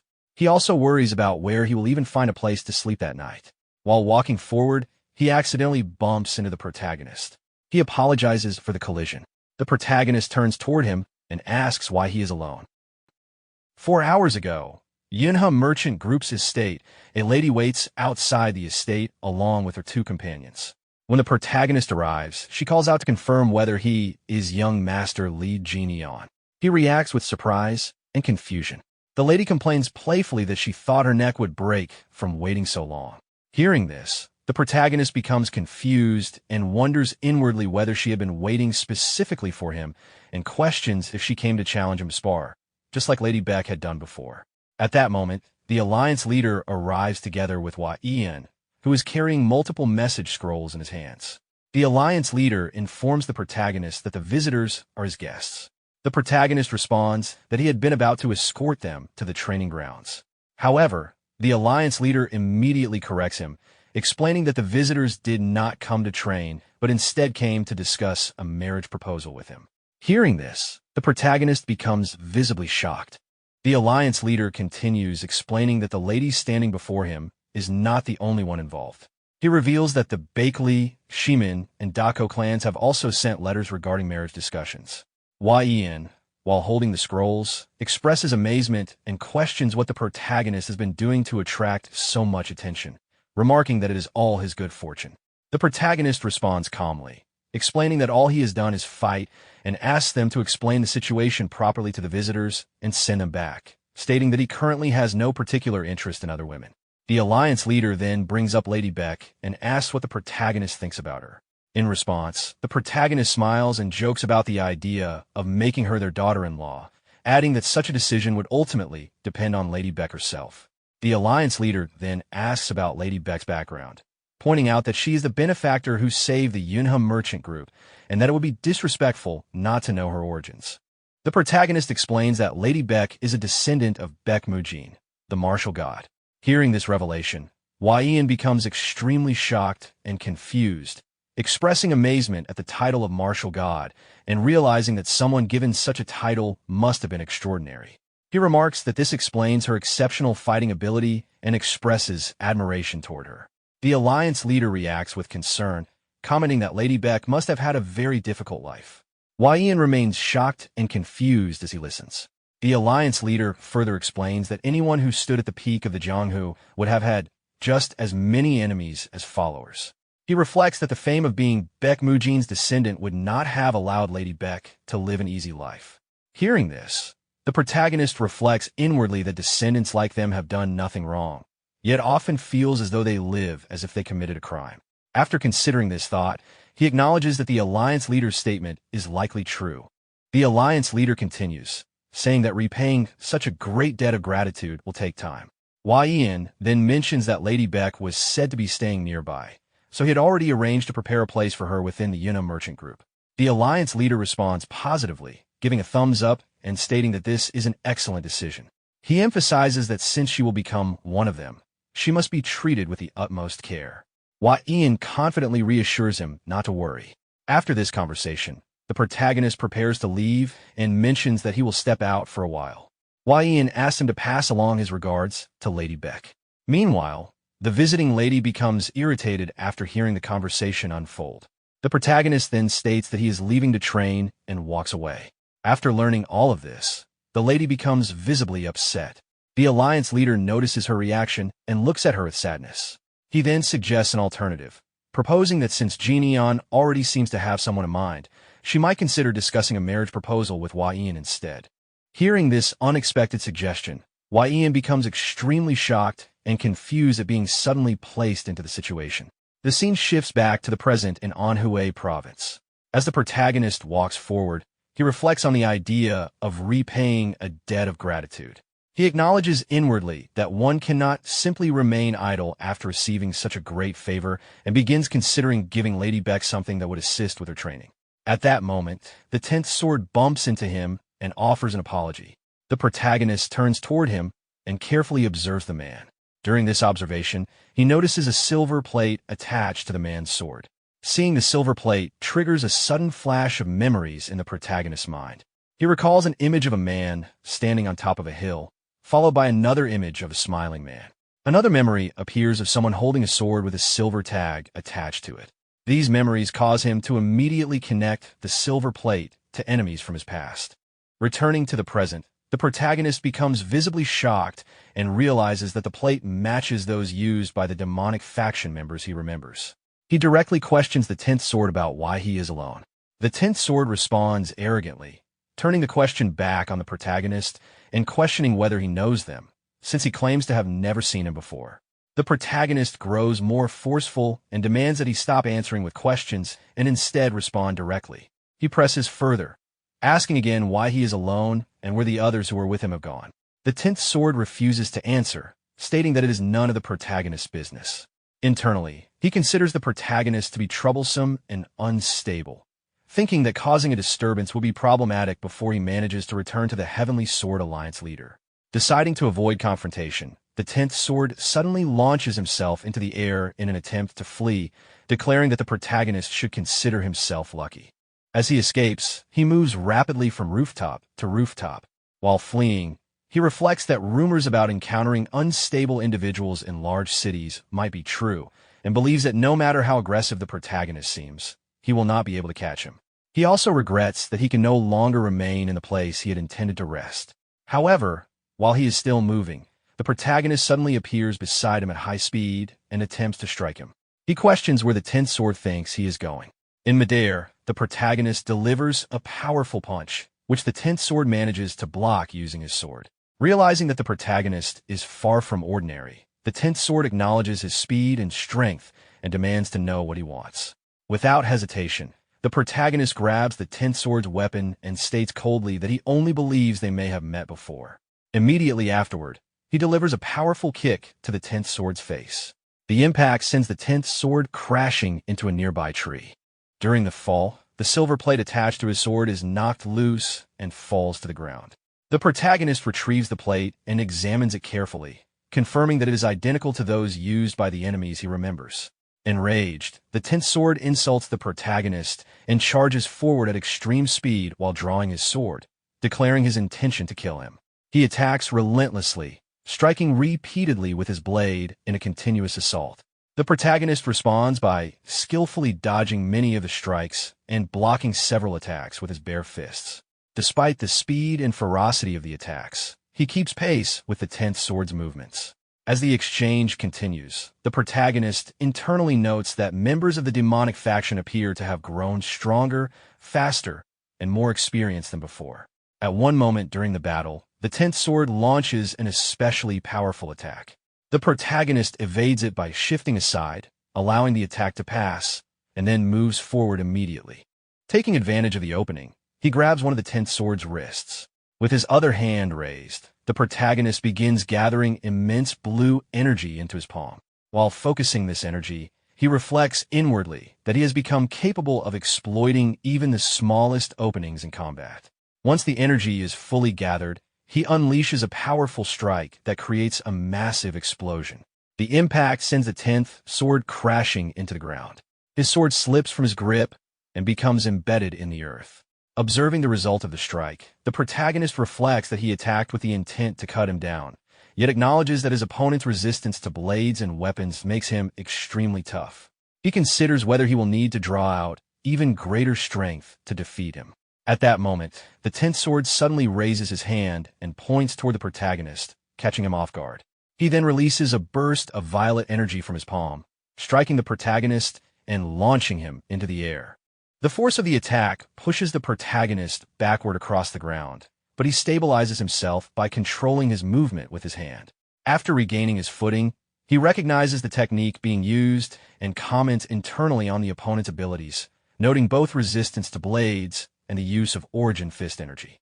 Meanwhile, the 10th sword begins condensing and emitting an immense amount of violet energy around his body. As the energy intensifies, he fuses his body with dark violet power and reflects that he had sensed something unusual from the beginning.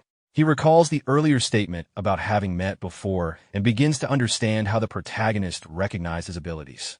Retrieving his sword from the ground, he continues releasing intense violet energy and identifies the protagonist's techniques, including the lightning-like energy and fist-based combat style. With this realization, he concludes that the protagonist is a disciple of the Fist King and questions whether he came here to follow his master. In response, the protagonist firmly denies this. Immediately afterward, he releases a massive outburst of thick blue energy that spreads outward, violently shattering the ground beneath him. Dust, debris, and fragments of stone scatter in every direction as the energy surges outward. The 10th sword raises his arms to shield himself from the incoming debris and force. Preparing to attack again, the protagonist clenches both fists and channels his killing intent, making it clear through his actions that whenever he encounters members of the demonic faction, he cannot restrain himself and is determined to eliminate them. As the protagonist's punch advances toward him, the 10th sword shouts and attempts to stop the attack. He blocks the incoming punch using his sword, but the force of the impact drags him backward. To stabilize himself, he drives his sword into the ground to halt his movement and regain balance. As he steadies himself, he becomes shocked when he realizes that the protagonist has already launched himself into the air. The protagonist is radiating intense blue energy, concentrating it into his fist as he descends toward him. The protagonist then delivers a powerful punch that slams the 10th sword down into the ground, shattering the surface upon impact.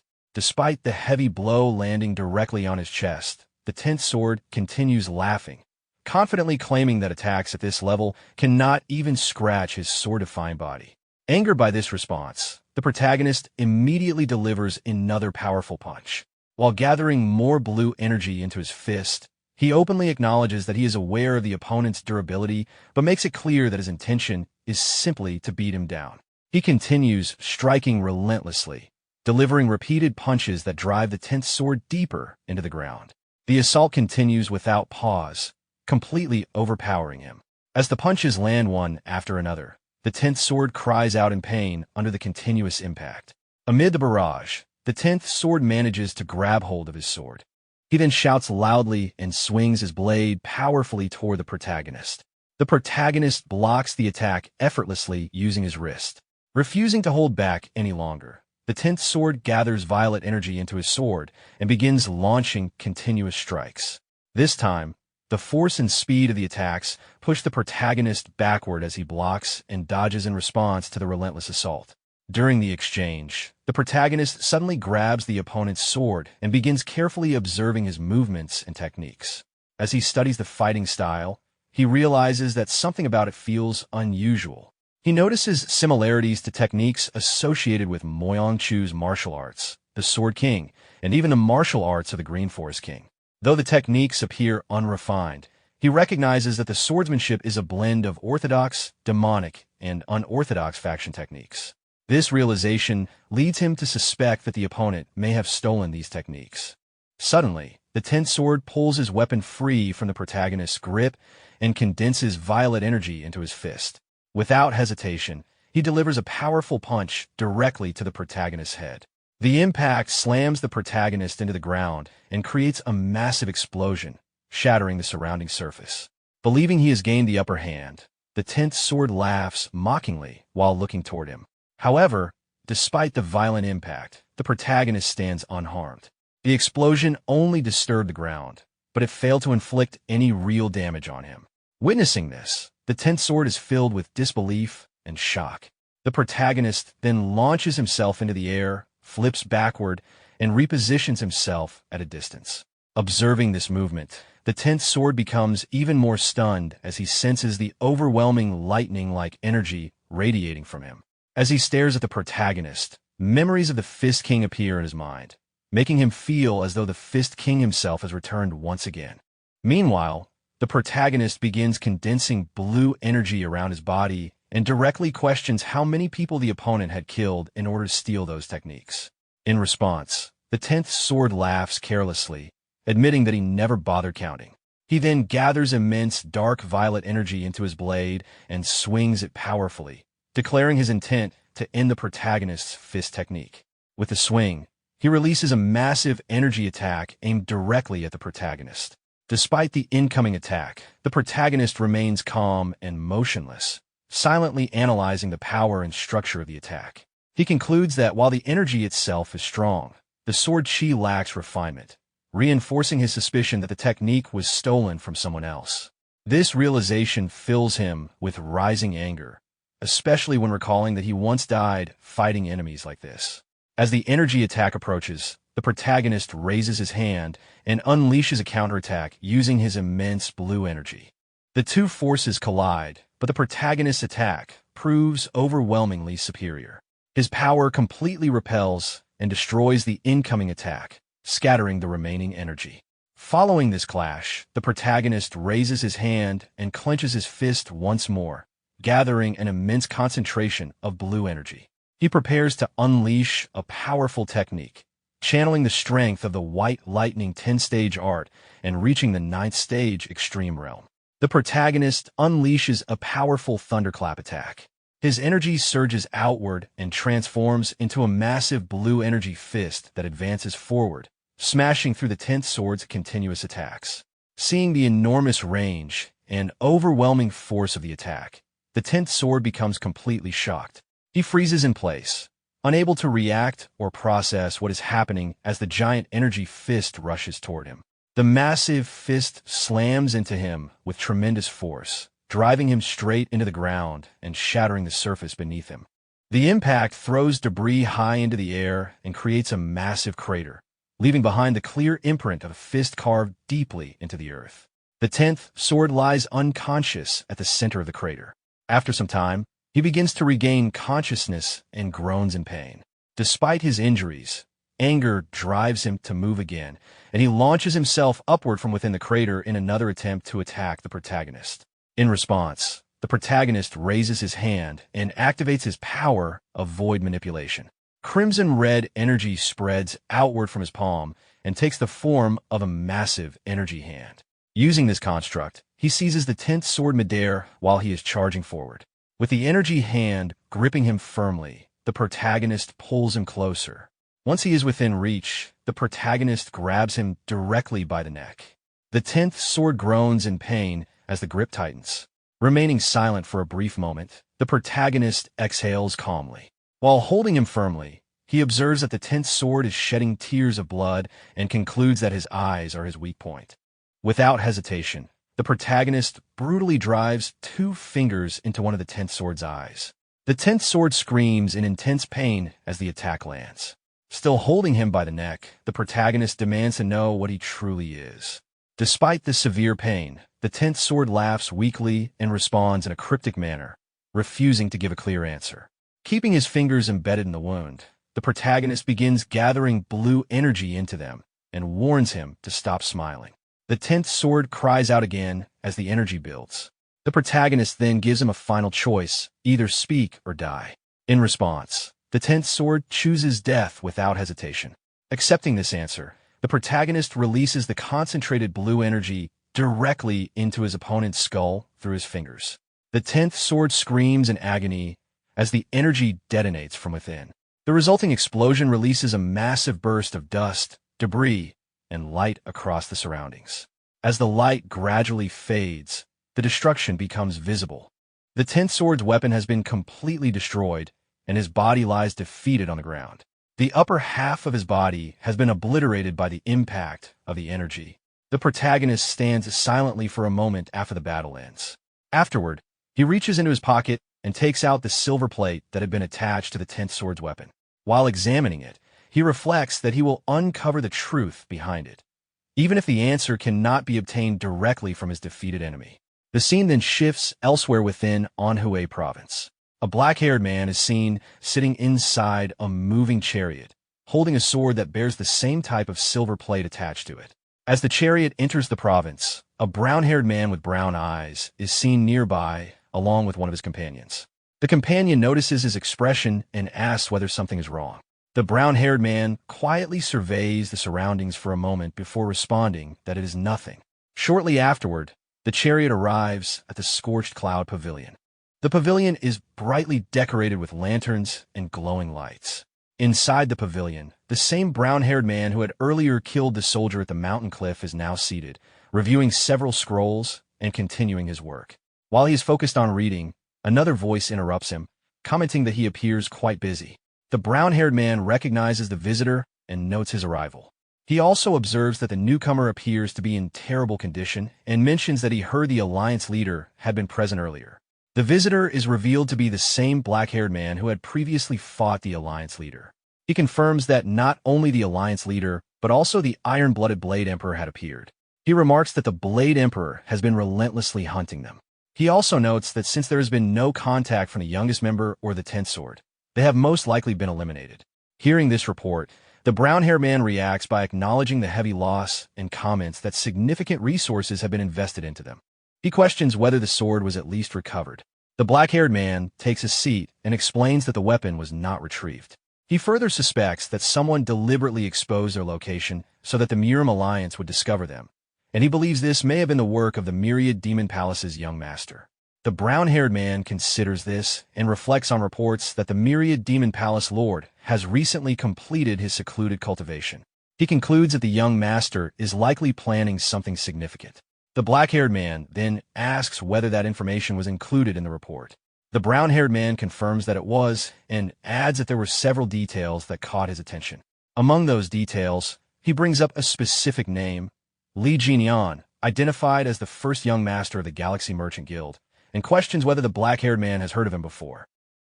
The black-haired man reacts with confusion upon hearing the name, Li Jinyan, stating that he has never heard of him and questioning whether he is someone who might become strong in the future. The brown-haired man responds that it is possible, though the chances remain slim. He explains that the first young master of the Yunha merchant group already has many enemies. He mentions that not long ago, the first young master of the Ouyang clan had requested the gold-silver assassins to eliminate someone, and that target was the first young master of the Yunha merchant group. He further explains that Ouyang who specifically requested stronger assassins to deal with him.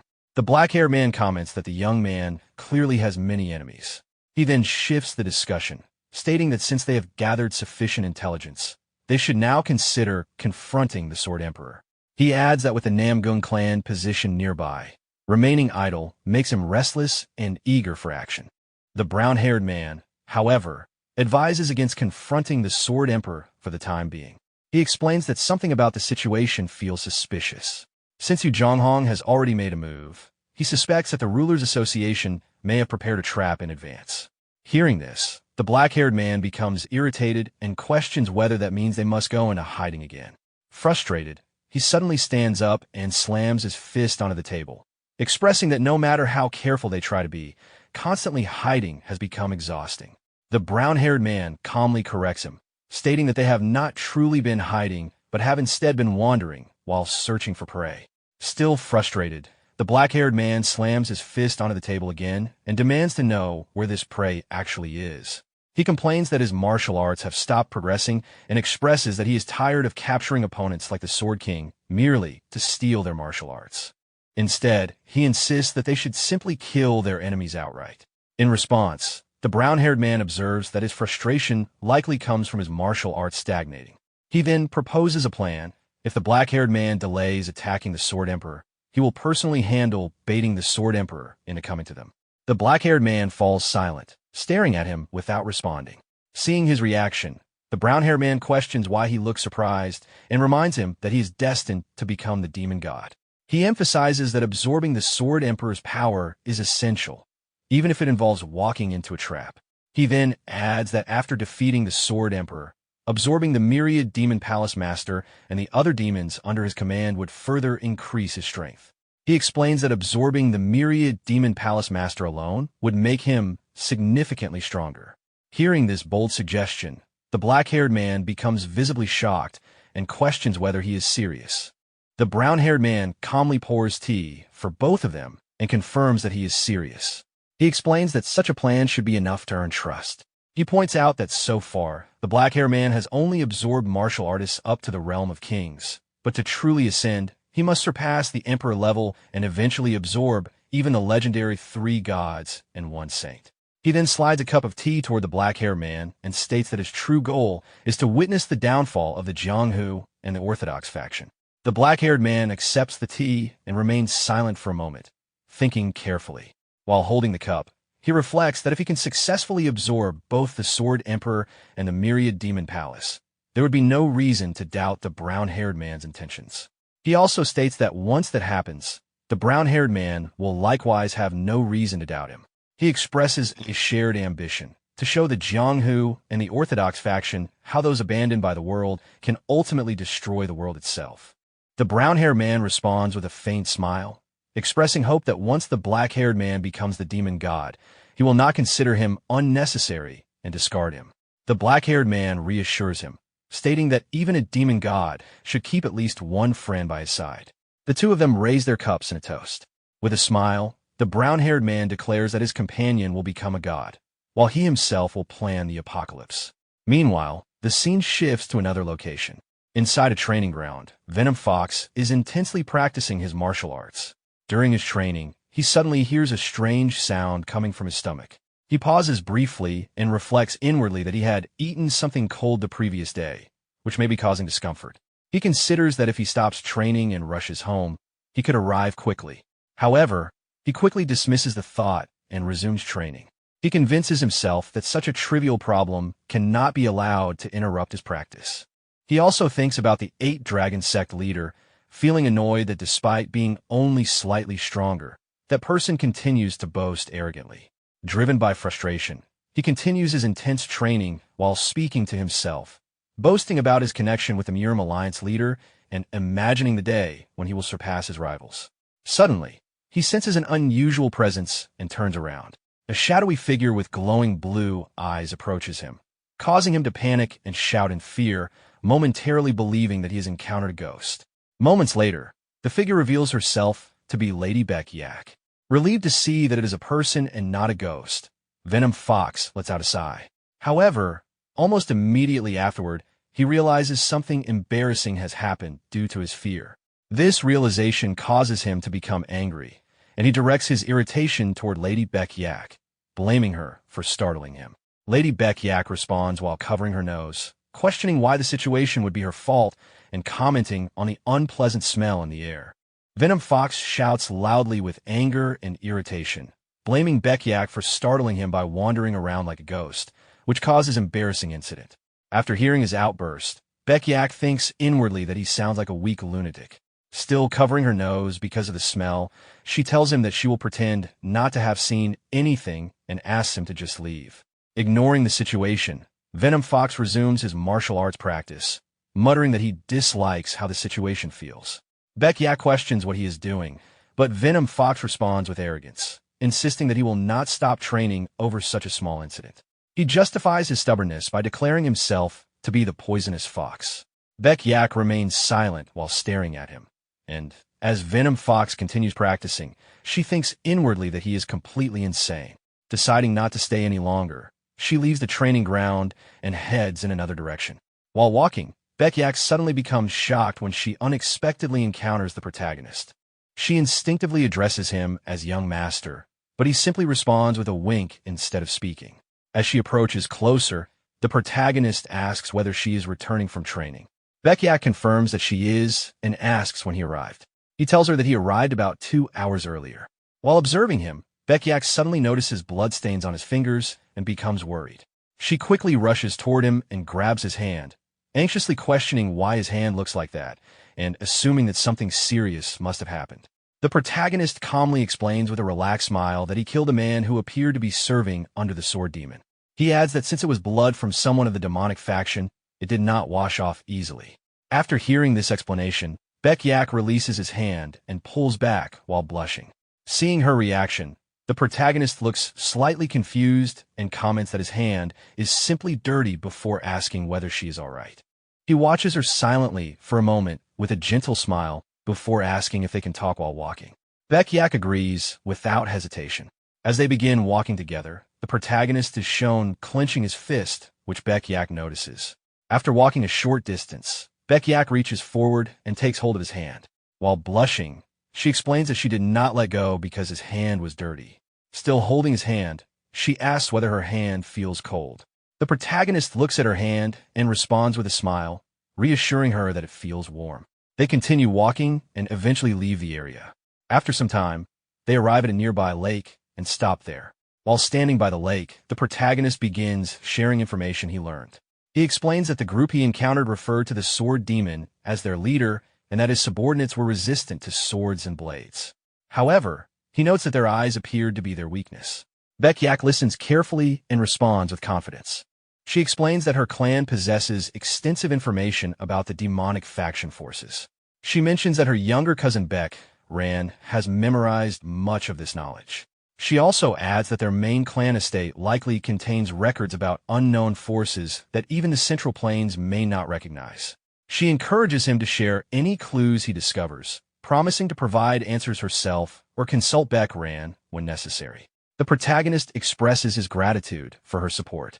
After thinking briefly, Bekyak adds that if the leader is called the Sword Demon, then they are likely followers of the Black Immortal Sword Demon. Hearing this, the protagonist suddenly recalls words spoken to him in the past by the Alliance leader, who had remarked that being a descendant of Beck Mutant must have made Lady Beck's life difficult. Snapping out of his memories, the protagonist asks Bekyak whether she has faced any hardships since arriving in the Central Plains. Bekyak responds that she has not experienced significant difficulties and comments that there are many beautiful places in the Central Plains. However, she also remarks that strange occurrences sometimes happen. While looking out across the lake, she wonders aloud why the first heavenly demon chooses to live in an isolated place filled with endless white snow instead of somewhere peaceful like this. The protagonist begins to respond, but before he can finish, Bekyak continues speaking. She reflects that the reason is probably tied to the many lives the first demon god took in the past. She explains that the demonic factions of that era were destroyed by his hands, and because of that history, the descendants who followed must have suffered from lingering resentment. She suggests that unseen grudges may still be pursuing them without their knowledge. The protagonist acknowledges her reasoning, agreeing that it is an understandable explanation. At that moment, both the protagonist and Bekyak suddenly sense something unusual. Instinctively, they turn around. As they look back, they notice multiple figures standing on the mountains behind them. The figures have glowing red eyes and are clearly watching them. Observing the threatening presence, the protagonist calmly remarks that it seems Bekyak also has enemies harboring resentment against her, enemies she may not have been aware of. The group that appeared behind them begins staring toward the protagonist and Bekyak with their weapons ready. At the top of the cliff stands their leader, holding an umbrella. The leader appears to be a masked man, calmly overseeing the situation from above. Looking toward the masked figure, the protagonist thinks that the man on the cliff is likely their leader. Bekyak then asks whether he knows where these people came from. The protagonist replies that if they are the ones wearing golden-colored masks, they are most likely an assassination organization known as the Gold-Silver Assassins. Carefully observing their opponents, the protagonist thinks that assassins normally do not reveal themselves so openly. He concludes that they must be highly confident in their skills and also realizes that they appear stronger than the assassins he encountered previously. Without hesitation, the masked leader gives a command, ordering all of them to attack together at once. Immediately, all of the assassins leap down from the cliff toward the protagonist and Bekyak. They land heavily on the ground, releasing a powerful shockwave that spreads outward. The force of a shockwave drags the protagonist away, creating distance between him and Baek-yak. One of the assassins shouts loudly, ordering the others not to let them escape. After hearing the command, multiple assassins rush toward the protagonist to attack. Standing with a calm expression, the protagonist looks toward Baek-yak as she fights against multiple opponents. He thinks inwardly that the attackers deliberately created distance between them, and before he could repay Baek-yak's kindness, he has once again ended up owing her. At that moment, an assassin charges toward him and swings his blade with great force. The protagonist swiftly dodges the attack and counters immediately with a powerful punch. The strike lands directly on the assassin's head, shattering it instantly. The remaining assassins become visibly shaken, realizing the overwhelming force of his attack. They react in shock, thinking that his punch alone was enough to sever the opponent's neck. The protagonist then addresses the assassins, questioning whether they thought he was easy prey simply because he stepped back willingly. He challenges them to attack again, just as they did moments earlier. Lightning energy begins radiating from his body as he maintains a cold expression. He warns them that if they refuse to advance, he will move toward them himself. Suddenly, the protagonist senses a very unpleasant sound and immediately covers his ears. He realizes that the sound being produced is a form of sound art. From above the cliff, the masked leader continues producing the sound, using it as a technique capable of paralyzing both the protagonist and Baek-yak. As the sound spreads, the protagonist's body begins to freeze in place due to the restrictive power of the technique. Seeing this opportunity, the masked leader commands the assassins to strike immediately, ordering them to kill their targets. Following the command, all of the assassins charge forward at once, rushing toward the immobilized protagonist with their weapons drawn and ready to strike. However, despite the restrictions imposed by the sound art, the protagonist manages to move. He launches a powerful punch toward one of the incoming assassins, striking with enough force to shatter the attacker's head instantly. Witnessing this unexpected resistance, the masked leader becomes visibly shocked. He realizes that the sound art, which should have immobilized the protagonist completely, is not working as intended. The masked leader watches closely and thinks inwardly, while noticing blood flowing from the protagonist's ears. He realizes that the sound technique is indeed affecting him, even though the protagonist continues to move. As the protagonist overwhelms the surrounding assassins with powerful movements, the leader grows uneasy. He notes that despite the sound art working, the protagonist is still capable of fighting effectively, which makes the situation troublesome. At that moment, another assassin throws 3 small daggers toward the protagonist with force. Without hesitation, the protagonist effortlessly stops the incoming daggers using his fingers. With clear irritation, he remarks that they're always causing trouble. The assassin becomes visibly shocked at the display of control. In the next instant, the protagonist throws one of the captured daggers back toward the attacker, killing him immediately. Without pausing, he launches another dagger toward the leader standing on the cliff at extreme speed. The dagger travels swiftly through the air and slices off one of the leader's earrings, the very tool he was using to produce the sound technique. Enraged by the attack, the leader shouts in fury. Without wasting time, the protagonist advances toward the leader by jumping from stone to stone along the mountain path. With a powerful leap, he launches himself into the air, gathering lightning energy into his fist while demanding to know why they suddenly came after him. He then delivers a powerful punch to the ground, releasing a massive shockwave that knocks the leader down onto the surface below. The leader groans from the impact. With visible anger, the protagonist confronts him directly. However, the leader's remaining earring continues emitting the sound art. The wave strikes the protagonist again, causing severe internal injury.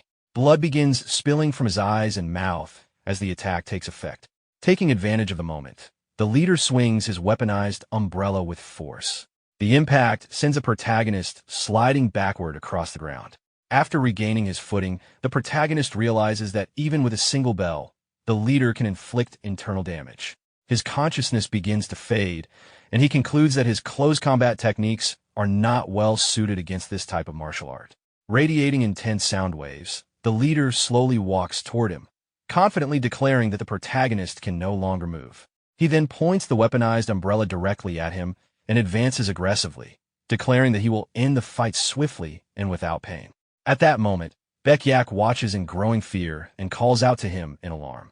As the leader closes in, lightning energy suddenly begins gathering throughout the protagonist's body.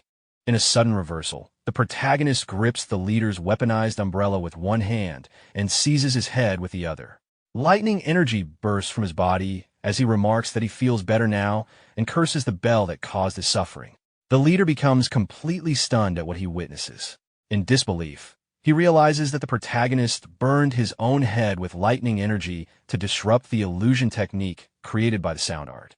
Taking advantage of the moment, the protagonist reaches forward and grabs the leader's ear, the one still holding the remaining earring. With a powerful pull, he tears the ear completely from the leader's body. The leader screams loudly in pain while the protagonist holds the severed ear firmly. With cold determination, the protagonist confronts him directly. He identifies him as a member of the Gold-Silver Assassins and demands information about their base. He gives him a brutal choice: either reveal the location before dying or face death immediately without speaking. The leader suddenly opens the umbrella, blocking the protagonist's view. Using the brief moment of confusion, he immediately turns and flees at full speed. Reaching the edge of the mountain cliff, he launches himself into the sky while thinking in panic that the opponent he faced is a monster and that fighting him one-on-one is extremely dangerous. He quickly forms a plan, thinking that if he can capture the woman who was with him as a hostage, he might still escape. However, when he looks toward Baek-yak, his fear only deepens. She has already eliminated all the remaining assassins, and the frozen bodies around her form a flower-like pattern made of ice. Seeing this terrifying sight, he becomes completely shaken, realizing that she's also a monster in her own right. Baek-yak notices him immediately and launches herself into the air to intercept him, gathering snow energy into her palm. At the same time, the protagonist advances from behind, closing the distance rapidly. With the leader trapped between them in midair, Baek-yak attacks from the front, while the protagonist strikes from behind. Both attacks land at the same moment. The leader cries out in pain as his body is struck by the combined force. The impact completely shatters his body, disintegrating him in midair. At the same moment, the hands of the protagonist and Baek-yak collide with each other after striking their target. Their energies clash together, releasing a massive outburst of blue lightning and frost that spreads outward in all directions. When Baek-yak's full moon cold energy meets the lightning of the white lightning 10-phase art used by the protagonist, lightning wraps around the moonlight and illuminates the entire night sky in brilliant white. The scene creates a breathtaking phenomenon known as Moonlight White Night, a spectacle so rare that only warriors on the level of martial gods are said to witness such a sight. After the explosion of energy fades, the protagonist and Baek-yak stand side by side beneath the leader's umbrella, which they now hold above themselves. Looking at the illuminated surroundings, Baek-yak quietly remarks that the sight is beautiful. The protagonist agrees with her calmly. After a brief pause, the protagonist smiles and comments that they seem to be quite compatible. Baek-yak smiles in response and agrees, but immediately blushes after realizing what she just said, whispering to herself in embarrassment. The protagonist then notices an injury on her shoulder and points it out. Baek-yak casually explains that it was only a slight graze from earlier and assures him that there is no reason to worry. After a short silence, the protagonist hands the umbrella to her and reminds her that, as she mentioned before, he has many enemies. He begins walking away and warns her that if she continues to involve herself with him, she will face even more dangerous situations. Baek-yak asks whether he is telling her to leave. Instead of answering directly, the protagonist approaches her again and places a robe over her shoulders. He clarifies that he is not asking her to leave. Instead, he instructs her to move her lodgings to the Yunham merchant group so that she can remain closer to him, allowing him to feel at ease. Hearing this, Baek-yak blushes and addresses him respectfully as young Master Jinyeon. The protagonist then points out that she had just called him Jinyeon by name earlier. Realizing this, Baek-yak blushes heavily and becomes flustered. She turns away and loudly questions whether she really called him by his name. Trying to recover from embarrassment, she awkwardly claims that she does not remember clearly and suggests that she might have confused him with someone she knew back home. Before the moment can continue, the protagonist suddenly loses consciousness and collapses onto the ground. Baek-yak quickly turns toward him, filled with worry. She rushes to his side and calls out to him anxiously. Moments later, the protagonist regains awareness in a completely different place. He finds himself standing in shallow water, realizing that he is inside a dream. Thinking inwardly, he concludes that losing consciousness was inevitable after pushing the ninth phase to its absolute limit using Li Jinyan's body and directly enduring the lightning energy. He realizes that the current body could not withstand that level of strain and acknowledges that he needs more training. He also worries that collapsing so suddenly must have frightened Baekyak. At that moment, a warrior suddenly appears behind him, holding a sword. As the figure draws the weapon, he declares that the protagonist deserves punishment from Baekmujin. At the sudden appearance of the warrior, the protagonist immediately turns toward him. Without warning, the warrior swings his sword powerfully toward the protagonist. Although the protagonist manages to dodge the attack, the blade still leaves a small cut on his cheek. Reacting quickly, the protagonist jumps backward to create distance. As he holds the cut on his cheek, he notices that the wound feels frozen. Thinking inwardly, he realizes that the cold energy surrounding the attack is far from ordinary. The sensation feels strangely familiar to him, resembling the ice arts used by Lady Beck. This realization leads him to suspect that the warrior standing before him is none other than Baekmujin. After recognizing the identity of the warrior, the protagonist becomes filled with excitement rather than fear. Driven by that excitement, he charges forward to attack. While advancing, he thinks that the reason Baekmujin appeared in his dream does not matter. For someone like him, who has aimed to become the strongest since stepping into the martial world, having the chance to spar with a martial god, even in a dream, feels like an incredibly thrilling opportunity. Gathering lightning energy into his fist, the protagonist launches himself forward and delivers a powerful punch toward Baekmujin's chest. However, Baekmujin blocks the incoming punch effortlessly using his sword. The unexpected resistance shocks the protagonist, leaving him momentarily silent. In the very next moment, Baekmujin releases a massive surge of frost energy outward. The blast explodes with overwhelming force, sending the protagonist flying into the air. Soon after, freezing energy begins gathering around the protagonist's body, rapidly encasing him. Within moments, the cold energy solidifies into a massive mountain of crystal ice, trapping his body completely inside. Frozen within the enormous structure, the protagonist struggles to move, but realizes that the ice surrounding him will not break no matter how hard he tries. At that moment, Baekmujin floats through the air and approaches closer to the trapped protagonist. The protagonist looks toward him with confusion as Baekmujin begins to speak. However, the words are unclear and the protagonist cannot understand what is being said. Unable to comprehend the message, he wonders to himself what Baekmujin is talking about. Baekmujin then reaches his hand forward toward the protagonist's head. Using a single finger, he taps the protagonist's forehead. Instantly, the scene shifts. The protagonist suddenly falls from the first floor of his residence and crashes onto the ground below. Hearing the loud sound, Hua Ian, the Alliance leader, and several others rush toward him in concern. The Alliance leader calls out to him with worry, while Hua Ian also shouts anxiously, addressing him as brother. Still lying on the ground and holding his head in pain, the protagonist weakly asks where he is. Meanwhile, Jaeyeon casually dismisses the situation, commenting that the protagonist simply fell while sleepwalking and that everyone is making unnecessary fuss over nothing. The Alliance leader calls out to Jaeyeon in a firm tone. Jaeyeon responds casually, saying that he is only speaking the truth. Soon after, the scene shifts back to the protagonist's room. Sitting on his bed, he begins to question how he ended up there. He clearly remembers collapsing at the lake, yet somehow he is now safely inside his room. Hua Ian explains the situation to him. She tells him that Lady Beck carried him all the way back on her back. She stayed by his side for a long time, watching over him carefully, and only left after confirming that his life was no longer in danger. Hearing this, the protagonist immediately asks whether Lady Beck looked all right, expressing concern that she might have been injured. Hua Ian responds with confusion, asking whether Lady Beck was injured at all. She explains that Lady Beck appeared perfectly fine when she saw her. At that moment, Jaeyeon interrupts with a teasing tone, mocking the protagonist for being carried by a woman and telling him to have some shame. He jokes that he thought the protagonist had returned to chasing women like in the old days. Annoyed by his behavior, the Alliance leader strikes Jaeyeon on the head. Then, turning his attention back to the protagonist, he speaks with concern. He mentions hearing that the protagonist collapsed after fighting assassins at dawn and asks whether he is truly all right. The protagonist reassures him, stating that he dealt with all the assassins. He adds that he will soon locate their hideout and eliminate them, telling him not to worry about the Yunha Merchant Guild.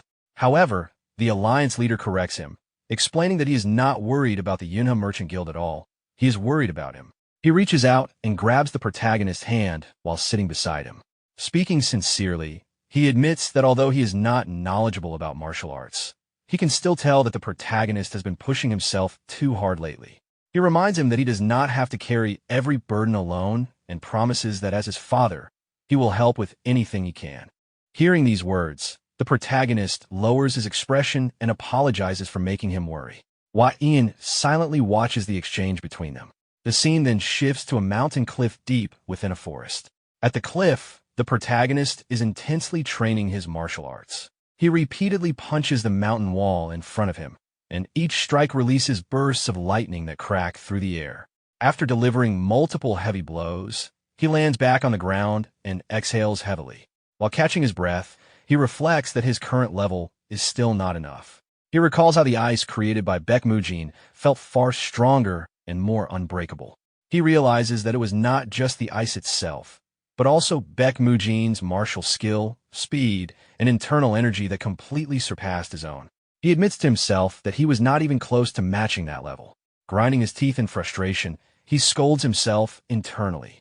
He questions whether he has become satisfied just because he reached the same realm he once held in his past life. He reminds himself that he barely managed to defeat even a single subordinate from the demonic faction. He angrily questions how he plans to take revenge at this pace and declares that he must surpass his current limits. With that determination, he launches himself forcefully into the air. The pressure from his leap fractures the ground beneath him. While airborne, he reflects on the wall that he failed to overcome in his previous life. He understands that unless he surpasses the Thunder Emperor and reaches the level of a martial god, he will not only fail to take revenge, but also fail to protect anyone or anything. As he remains airborne, lightning suddenly gathers around his body. The 100 Battle Judgment art activates, surrounding him with intense power. However, in the next moment, the strain becomes too great. He suffers severe internal injury, and blood spills from his mouth as he loses control and crashes down onto the ground. Lying there with irritation and frustration, he questions why he remains stuck at the threshold of the 10th phase. He wonders what unseen barrier continues to block his path forward, preventing him from advancing further. At that moment, a voice called out from behind the protagonist, repeatedly calling him brother. Hua Ian quickly approached and grabbed the protagonist's head with both hands, calling out loudly to him as Brother Genion. After confirming he was awake, Hua Ian relaxed and sat down on the ground. He remarked that the protagonist had just woken up yet was already training, and admitted that he thought the protagonist might collapse again. The protagonist responded with confusion and asked how Hua Ian knew he was training there. Hua Ian explained that lightning had been striking from a clear blue sky, so it was obvious to him that the source had to be his brother. While speaking, Hua Ian suddenly noticed the numerous fist marks carved into the mountain wall from the protagonist's continuous punches. He expressed shock and mentioned that it was his first time seeing the protagonist train like that, asking if all the marks were made by his fists. The protagonist calmly replied that he was just about to finish training and head down, telling him not to worry. Hua Ian then showed a mischievous smile and explained that he did not come there to stop the training. The protagonist looked at him in confusion. Hua Ian extended his hand forward and challenged him. The protagonist realized what he meant and asked if it was arm wrestling. Hua Ian explained that since he was not a martial artist and could not spar, he believed he might still stand a chance in arm wrestling.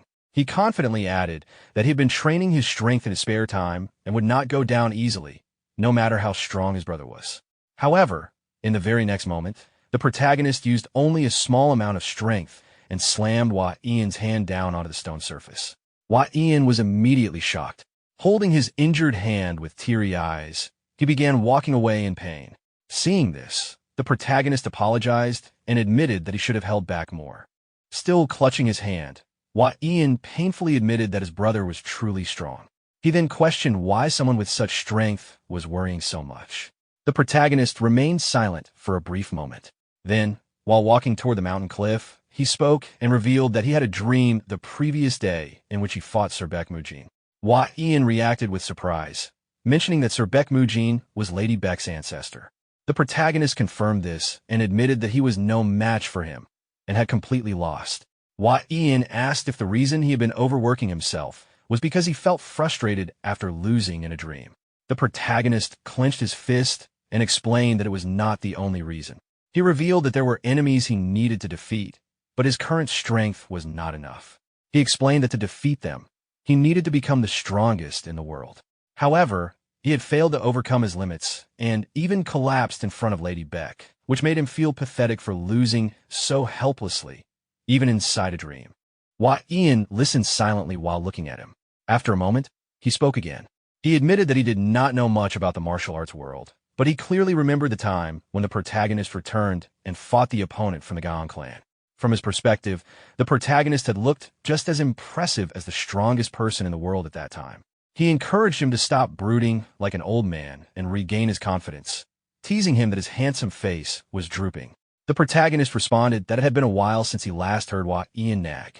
Hua Ian continued with determination, telling his brother to set his mind on becoming the strongest in the world. He promised that he would handle all matters outside of training and asked him to trust his little brother. He confidently declared that he would make sure the protagonist could even defeat the martial god. The two of them then bumped their fists together, and the protagonist expressed his gratitude. Later that night, the scene shifted to the protagonist sleeping quietly inside his room. While asleep, he suddenly regained consciousness within a dream realm once again. After regaining awareness, he looked around the unfamiliar surroundings and realized that it was another dream, noting that the place was different from the previous one. Soon, he heard the sound of laughter. Turning around toward the source of the sound, he noticed two people sitting inside a hut. Inside the hut, Baekmujin sat calmly with another man as they drank wine together. At that moment, the protagonist approached them and slammed his hand onto the table, demanding another fight with Baekmujin. When Baekmujin gave no response, the protagonist grew irritated and questioned why he remained silent, pointing out that before, he had attacked without hesitation. He doubted that fear was the reason and warned that he might overturn the table to force a reaction. As the protagonist grabbed the table and tried to flip it, the man sitting with Baekmujin casually placed his closed hand fan on the table, instantly stopping him. Despite exerting force, the protagonist could not move it at all. He realized that his strength was being suppressed by nothing more than that fan. The pressure between them caused the table to crack. The black-haired man smiled and remarked that it was rude for the protagonist to appear there without having earned the right. In the next instant, the black-haired man advanced and struck the protagonist in the stomach, launching him into the air. Meanwhile, Baekmujin remained seated, calmly holding his wine. The protagonist and the black-haired man faced each other midair as the protagonist was pushed backward by the force. Regaining control, he stabilized himself and countered with a powerful kick, but the opponent effortlessly dodged it and mocked his speed, questioning whether he truly believed he could fight at that level. The protagonist gathered lightning into his fist and attacked again, but the black-haired man continued to evade with ease, pointing out that his technique was too obvious. Even after another attack, the result remained the same, and the opponent commented that even the Cloud Dragon would perform better. Then, with a calm smile, the black-haired man questioned whether the protagonist intended to continue living in the Jianghu. The protagonist stared at him in silence, irritated, as the man began moving away. Instantly, the protagonist chased him, leaping across bamboo with great speed and launching another attack, demanding that he stop running and fight properly. The black-haired man remained still. At the moment of impact, a burst of blue light erupted as he drew his sword at the last second and blocked the attack. Seeing the weapon, the protagonist recalled its distinct form, two curved blades shaped like thin crescents, and realized the identity of his opponent. He recognized him as Jin Sohan. Now fully aware, the protagonist felt a sense of excitement, realizing that he was facing the man known as the martial god of the underworld, even if it was within a dream. Jin Sohan then drew his second blade and launched a series of attacks. His movements were fluid and unpredictable, forcing the protagonist to dodge repeatedly by leaning, jumping, and retreating while trying to keep up. As the fight continued, Jin Sohan's blades released a strong red aura, and his movements resembled a flowing dance rather than a conventional sword technique. The protagonist realized that the attacks were impossible to predict, understanding what it meant to be completely immersed in the blade. Jin So-hun pressed forward again, cutting down all the surrounding bamboo in an instant, but the protagonist had already moved away. Now, positioned above, sitting on a piece of bamboo, the protagonist observed him while gathering lightning energy. He came to a conclusion: if every possible movement path was destroyed, the fight would end. With that, he activated the white lightning 10-phase art. Lightning gathered intensely around his fist as he launched himself forward, releasing a powerful lightning roar punch. A massive blue energy fist formed and surged forward at extreme speed toward Jin So-hun.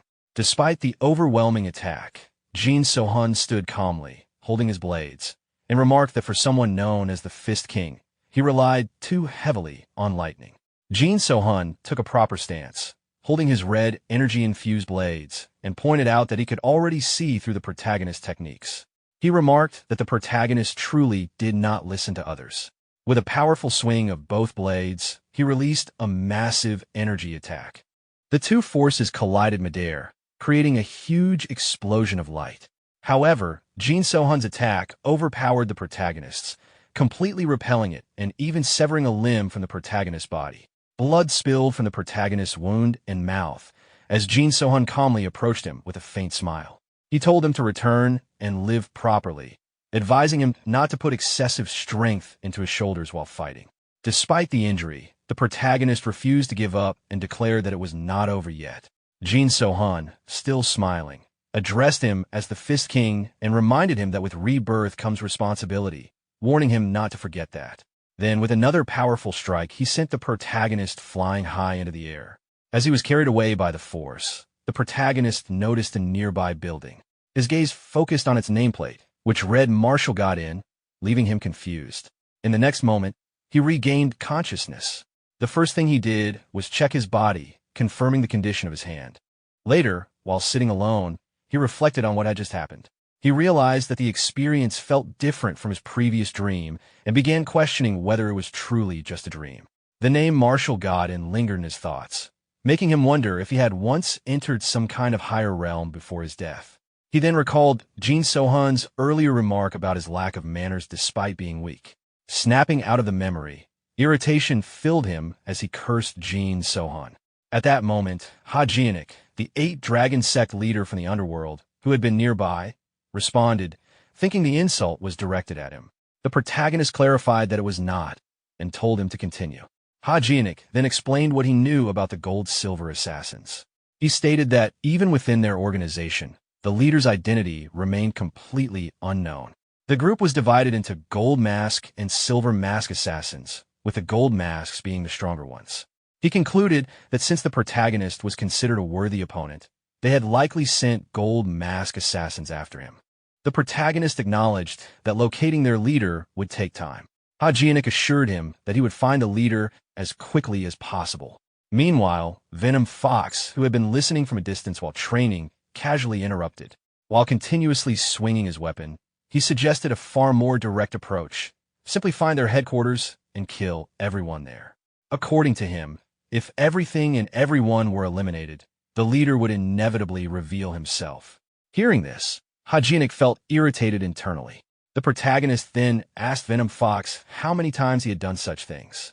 Venom Fox responded while continuing his practice, stating an exact count of 76,203, then casually updated it to 76,204. He complained about how exhausting it had become and wondered when he would finally reach 1,000,000. The protagonist advised him not to obsess over numbers, pointing out that his impatience was ruining his form, especially his shoulders. At that moment, the protagonist suddenly recalled Jin So-hun's earlier advice about not putting too much strength into his shoulders. His expression turned serious, then angry, as realization struck him. Venom Fox stopped training and demanded to know what was wrong with his shoulders, frustrated that the explanation had been left incomplete. In response, the protagonist punched the ground in anger, causing a powerful explosion that shattered the ground beneath them. As he pulled his fist back, he muttered that he finally understood what Jin So-hun had meant. Venom Fox, now concerned, questioned whether his shoulders were really that bad. Meanwhile, Hajianik burst into laughter, mocking Venom Fox and joking that the comment was probably just a request for a shoulder massage. The scene shifted to the protagonist's imaginary training realm near a waterfall. As he walked forward, he reflected on his own mistake, realizing that he had completely misunderstood something important. The words spoken by Jin So-hun replayed in his mind, about relying too heavily on lightning and putting unnecessary strength into his shoulders. Coming out of that memory, he began to think more deeply. If someone like the martial god had pointed out a flaw, then it had to be something he himself had failed to notice. He realized that while he had been giving advice to others, he had overlooked his own shortcomings. He continued analyzing his martial arts. Originally, his fighting style was built around overwhelming lightning energy, tearing, crushing, trampling, and suppressing everything in his path. But against Jin So-hun, all of that had been completely dismantled. He then reflected on the wall he had yet to overcome, the 10th phase. He understood that the final phase of the White Lightning 10-phase art was not merely a technique, but a state of enlightenment. Only those who reached that level could truly become the Lightning Emperor. With that realization, he resolved to change. He decided to cast aside the pride of being called the Fist King and fix the flaw in his approach. At that moment, numerous assassins appeared and surrounded him from all directions, their weapons drawn and killing intent clear. From behind them, their leader gave a simple command to kill him. All the assassins launched themselves toward him at once. The protagonist dodged the first attack and countered with a powerful punch, instantly crushing one assassin's abdomen. However, in the next moment, while blocking another strike with his wrist, a different assassin attacked his knee. The sudden hit caught him off guard, and before he could recover, multiple attackers overwhelmed him and killed him. Immediately after, the assassins dissolved into black mist and disappeared. Lying on the ground, he realized his failure. He understood that he needed to remain calmer so his movements could not be read. He needed to think ahead of his enemies and avoid becoming impatient by relying too much on lightning. As soon as he reached that conclusion, the assassins reappeared and attacked again.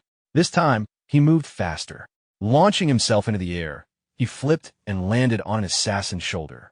Grabbing the opponent's head, he tore it apart with brute force, realizing that he should only release his full power when he was certain it would secure a kill. After eliminating one, he continued advancing, reminding himself not to let his guard down since the fight was far from over.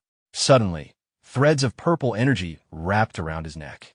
A brown-haired man controlled those threads and forcefully pulled him in.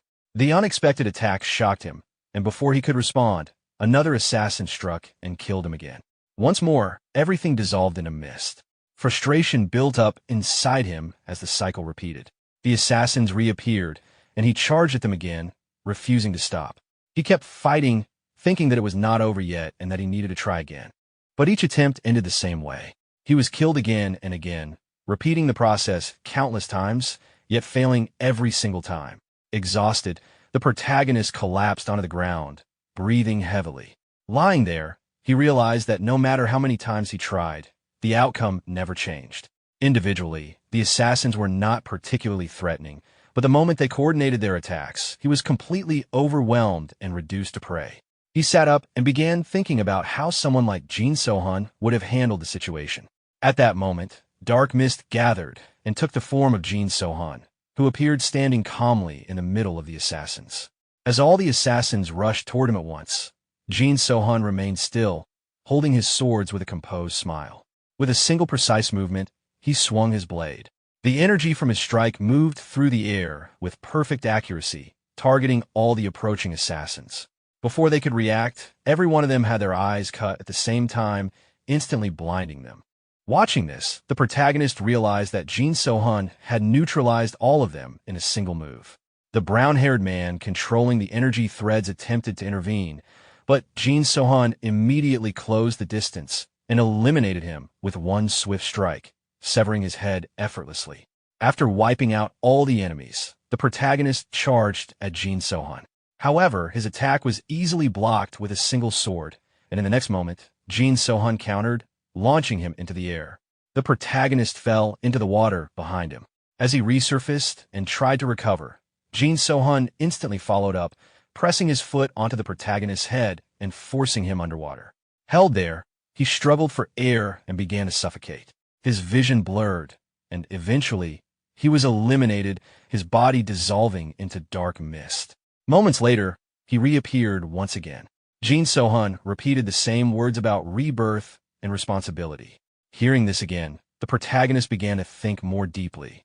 If Jin So-hun was truly the martial god, then he must have known about his reincarnation. That meant those words carried meaning beyond a simple warning.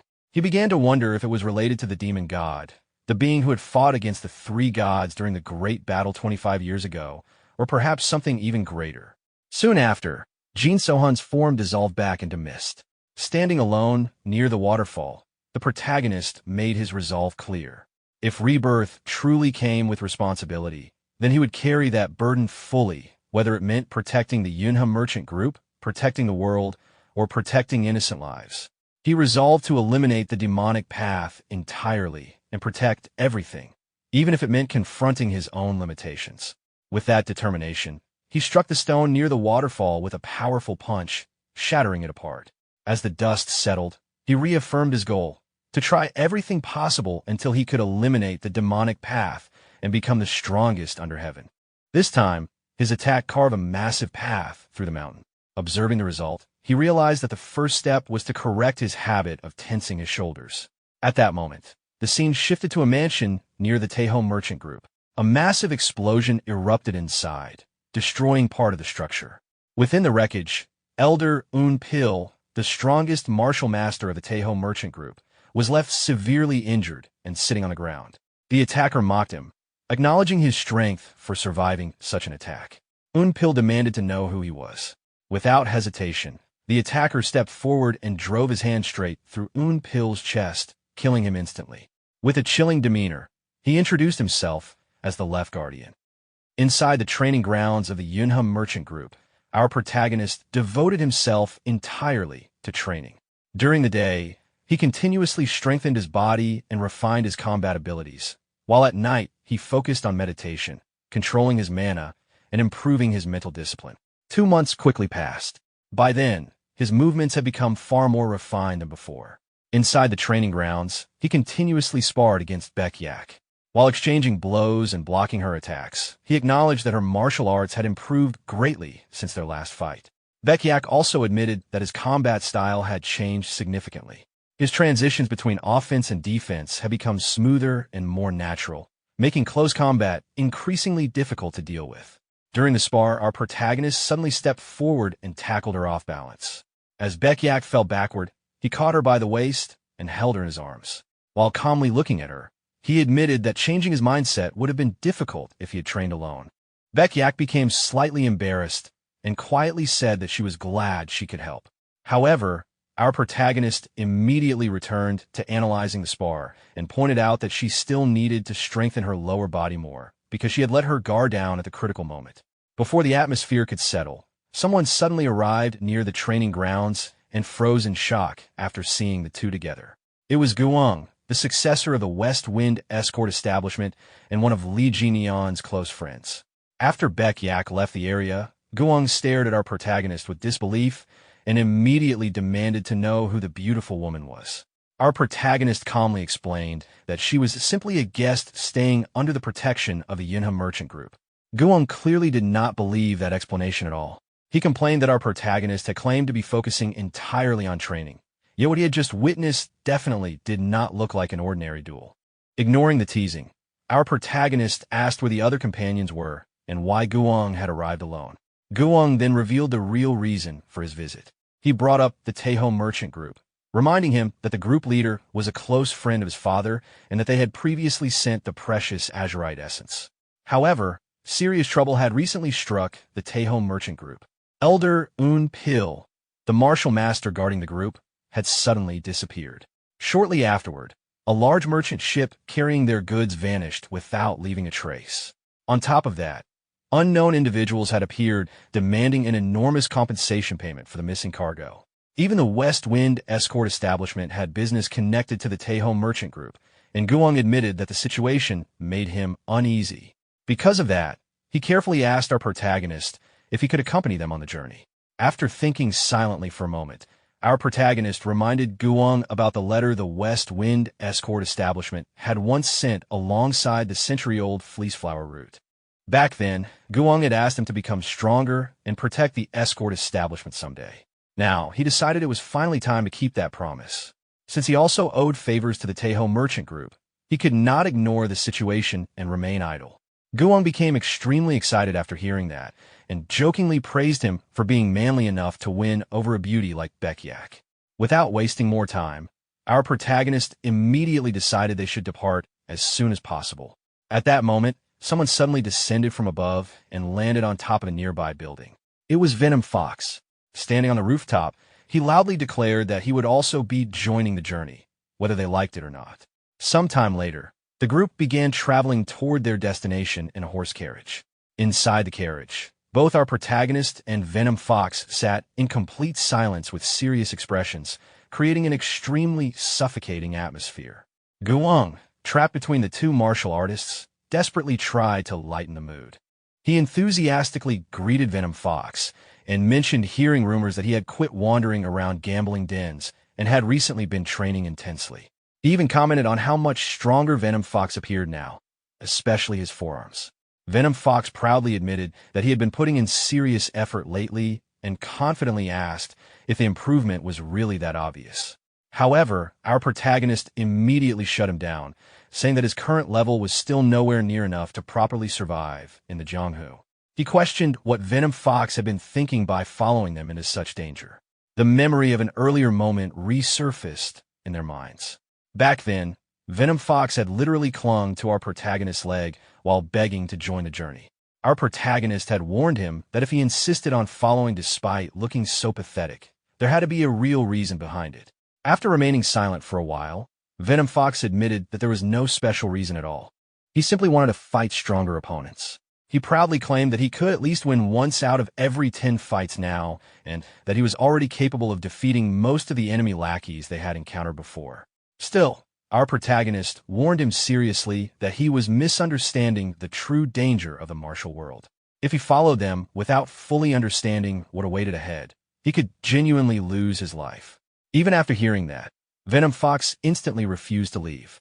Watching the tension inside the carriage continue rising, Guang could only sit there nervously, feeling completely trapped between the two overwhelming personalities.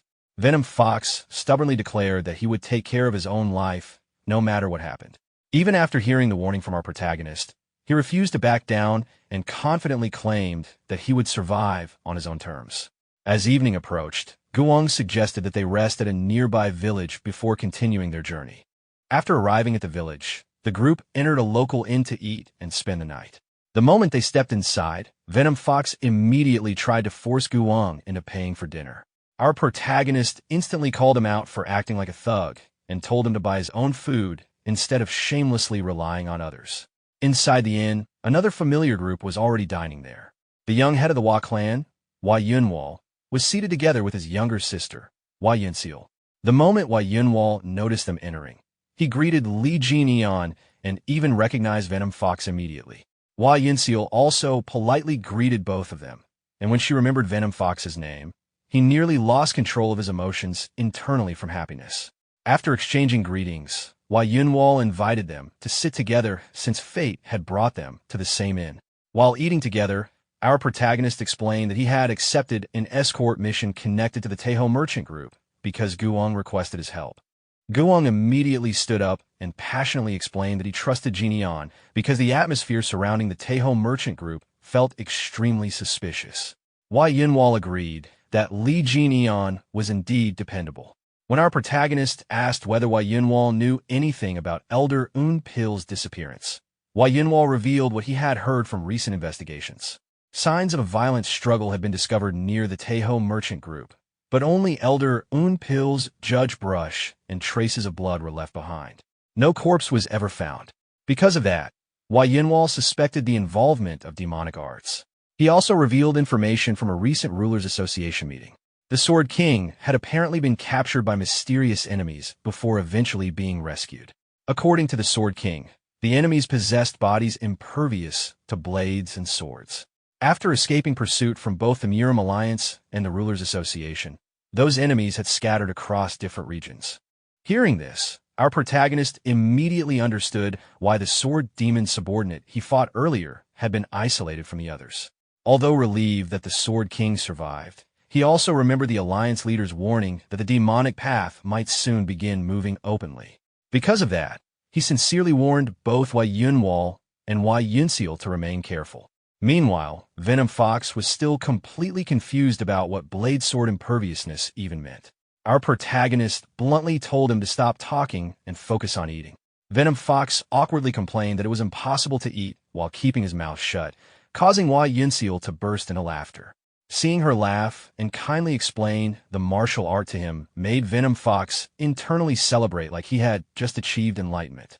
Meanwhile, Wei Yunwall silently observed everything and immediately realized that Venom Fox was incapable of hiding his emotions. Trying to create an opportunity for Venom Fox, Eon Wall suddenly declared that he needed to discuss something important with Li Jin Eon and requested Wei Yunseal to guide the others to the lodging first. However, the moment she agreed, Venom Fox instantly panicked because things were progressing far better than he expected. Guang tried to leave as well, but Venom Fox desperately begged him to stay behind and continue drinking instead. Completely confused, Guang could only stare at him in disbelief. Meanwhile, Wei Yunseal waited near the exit and asked why he was not following yet. Venom Fox immediately ran after her in a flustered panic. Watching him leave, our protagonist apologized to Wei Yunwall and admitted that Venom Fox was not exactly a normal person. Wei Yunwall calmly replied that it was fine because his sister would have rejected him immediately if she truly disliked him. Not long afterward, Venom Fox and Wei Yunseal walked together across a bridge illuminated by bright moonlight. Wei Yunseal commented that the lodging he chose was surprisingly far away. Nervously sweating, Venom Fox claimed it should appear if they walked just a little farther. While secretly admiring her beauty, Venom Fox remembered regretting that he never properly spoke to her during the Dragon Phoenix tournament.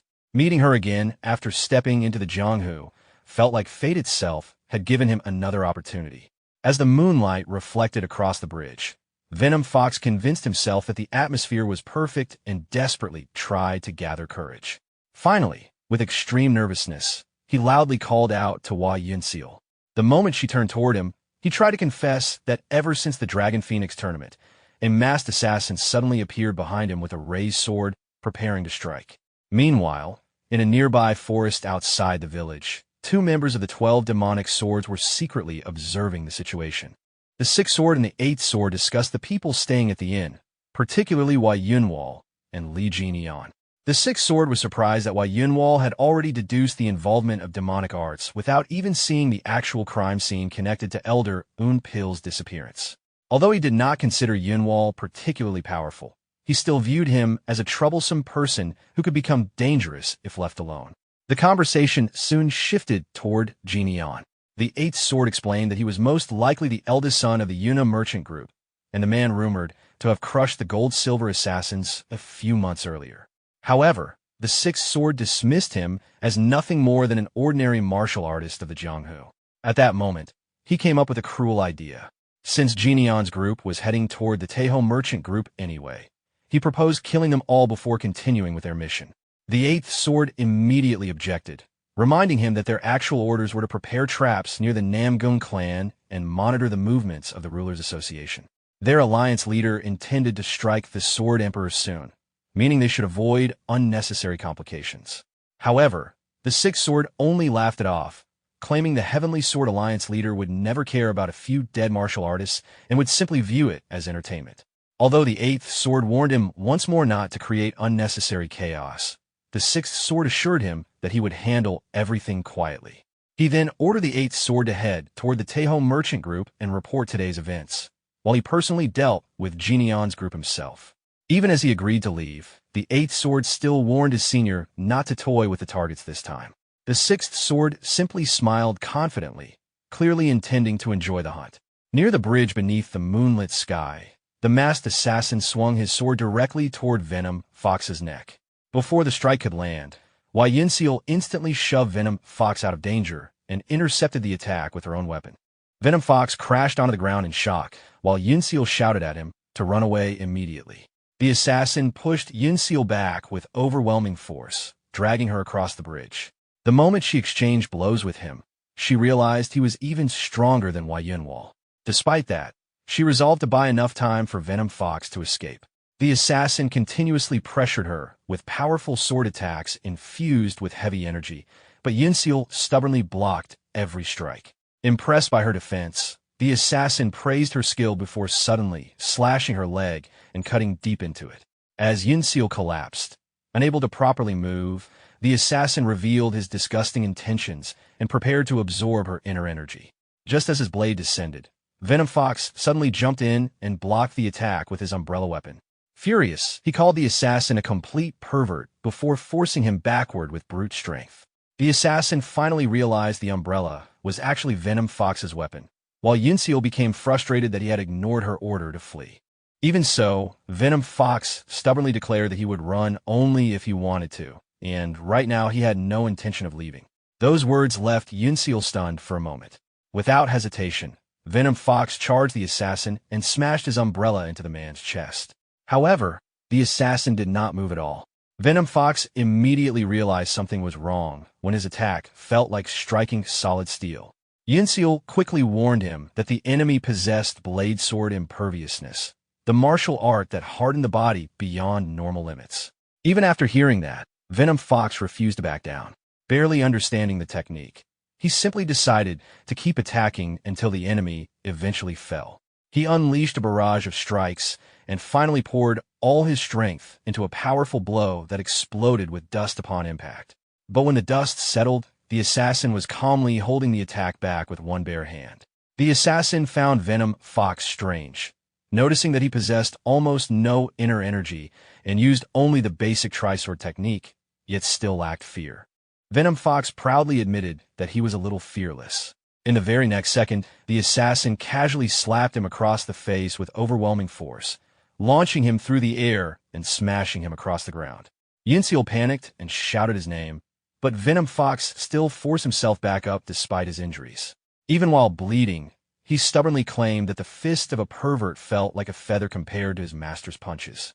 The assassin smiled with interest after hearing that.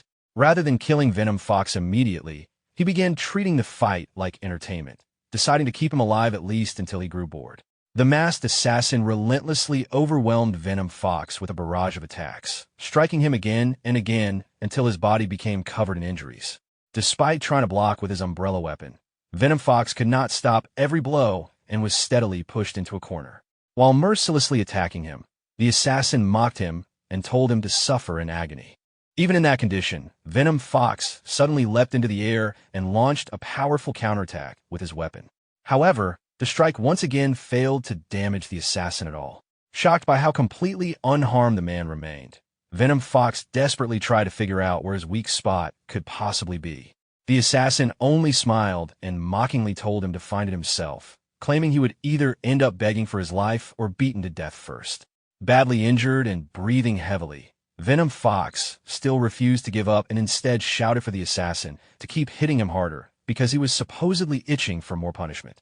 His fearless attitude irritated the assassin, who commented on the arrogance in his eyes before drawing his sword and aiming it directly toward Venom Fox's eye, preparing to finish him once and for all. At that moment, Venom Fox recalled one of his brutal training sessions inside the 8 Dragon Sect training grounds. After being smashed into a wall by another fighter during practice, Hajinik finally ended the match for the day. While sitting on the ground exhausted, Venom Fox suddenly asked Jinik whether he could ever become as strong as Jineon. He then explained how he had secretly followed Jineon months earlier and witnessed him completely destroy a mountain during training. Seeing such monstrous strength made him wonder if he needed to step into the Jianghu and fight stronger opponents in order to grow faster himself. Jinik pointed out how Venom Fox had only recently struggled against low-level martial artists, while another fighter praised his current progress and suggested he could start fighting stronger squad captains. However, Venom Fox completely ignored that suggestion and directly challenged Jinik himself to a duel instead. At first, Jinik tried to walk away and dismiss him, but Venom Fox continuously provoked him by asking if he was scared. Finally losing his patience, Jinik grabbed a wooden sword and furiously attacked him, declaring that being the 8 Dragon Sect leader was not some kind of joke. The strike launched Venom Fox into the air instantly. Immediately afterward, Geonic realized he had accidentally used too much strength and became worried that Geneon would hear about it. However, instead of complaining, Venom Fox excitedly asked how Geonic had performed the technique, noticing similarities to the Trisor technique.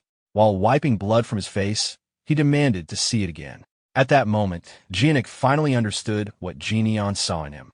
Despite being reckless and ridiculous, Venom Fox possessed an incredibly stubborn will that refused to break. Returning to the present, Venom Fox remembered that lesson at the critical moment. As the assassin attacked again, Venom Fox suddenly redirected the strike with a precise movement, knocking the sword straight out of the assassin's hand. Standing behind the assassin, Venom Fox declared that he had no intention of stopping. Without hesitating, he rushed forward again and shouted that from the very beginning, winning was the only thing on his mind. He then attempted an absurd attack aimed at the assassin's backside, hoping to exploit some hidden weakness. However, even that failed because Blade Sword Imperviousness protected literally every part of the assassin's body. While gasping for breath, Venom Fox stared at him in disbelief and complained about how even that area was impossibly hard, wondering how the man could even function normally with a body like that. Completely enraged by the humiliation, the assassin unleashed a devastating punch powerful enough to explode the bridge itself. The massive impact shook the entire area and filled the surroundings with dust and shattered debris. But just before the attack could hit Venom Fox directly, Geneon suddenly appeared and stopped the assassin's fist barehanded. Seeing his master finally arrive, Venom Fox collapsed onto the ground in relief and complained that Geneon had taken far too long to show up.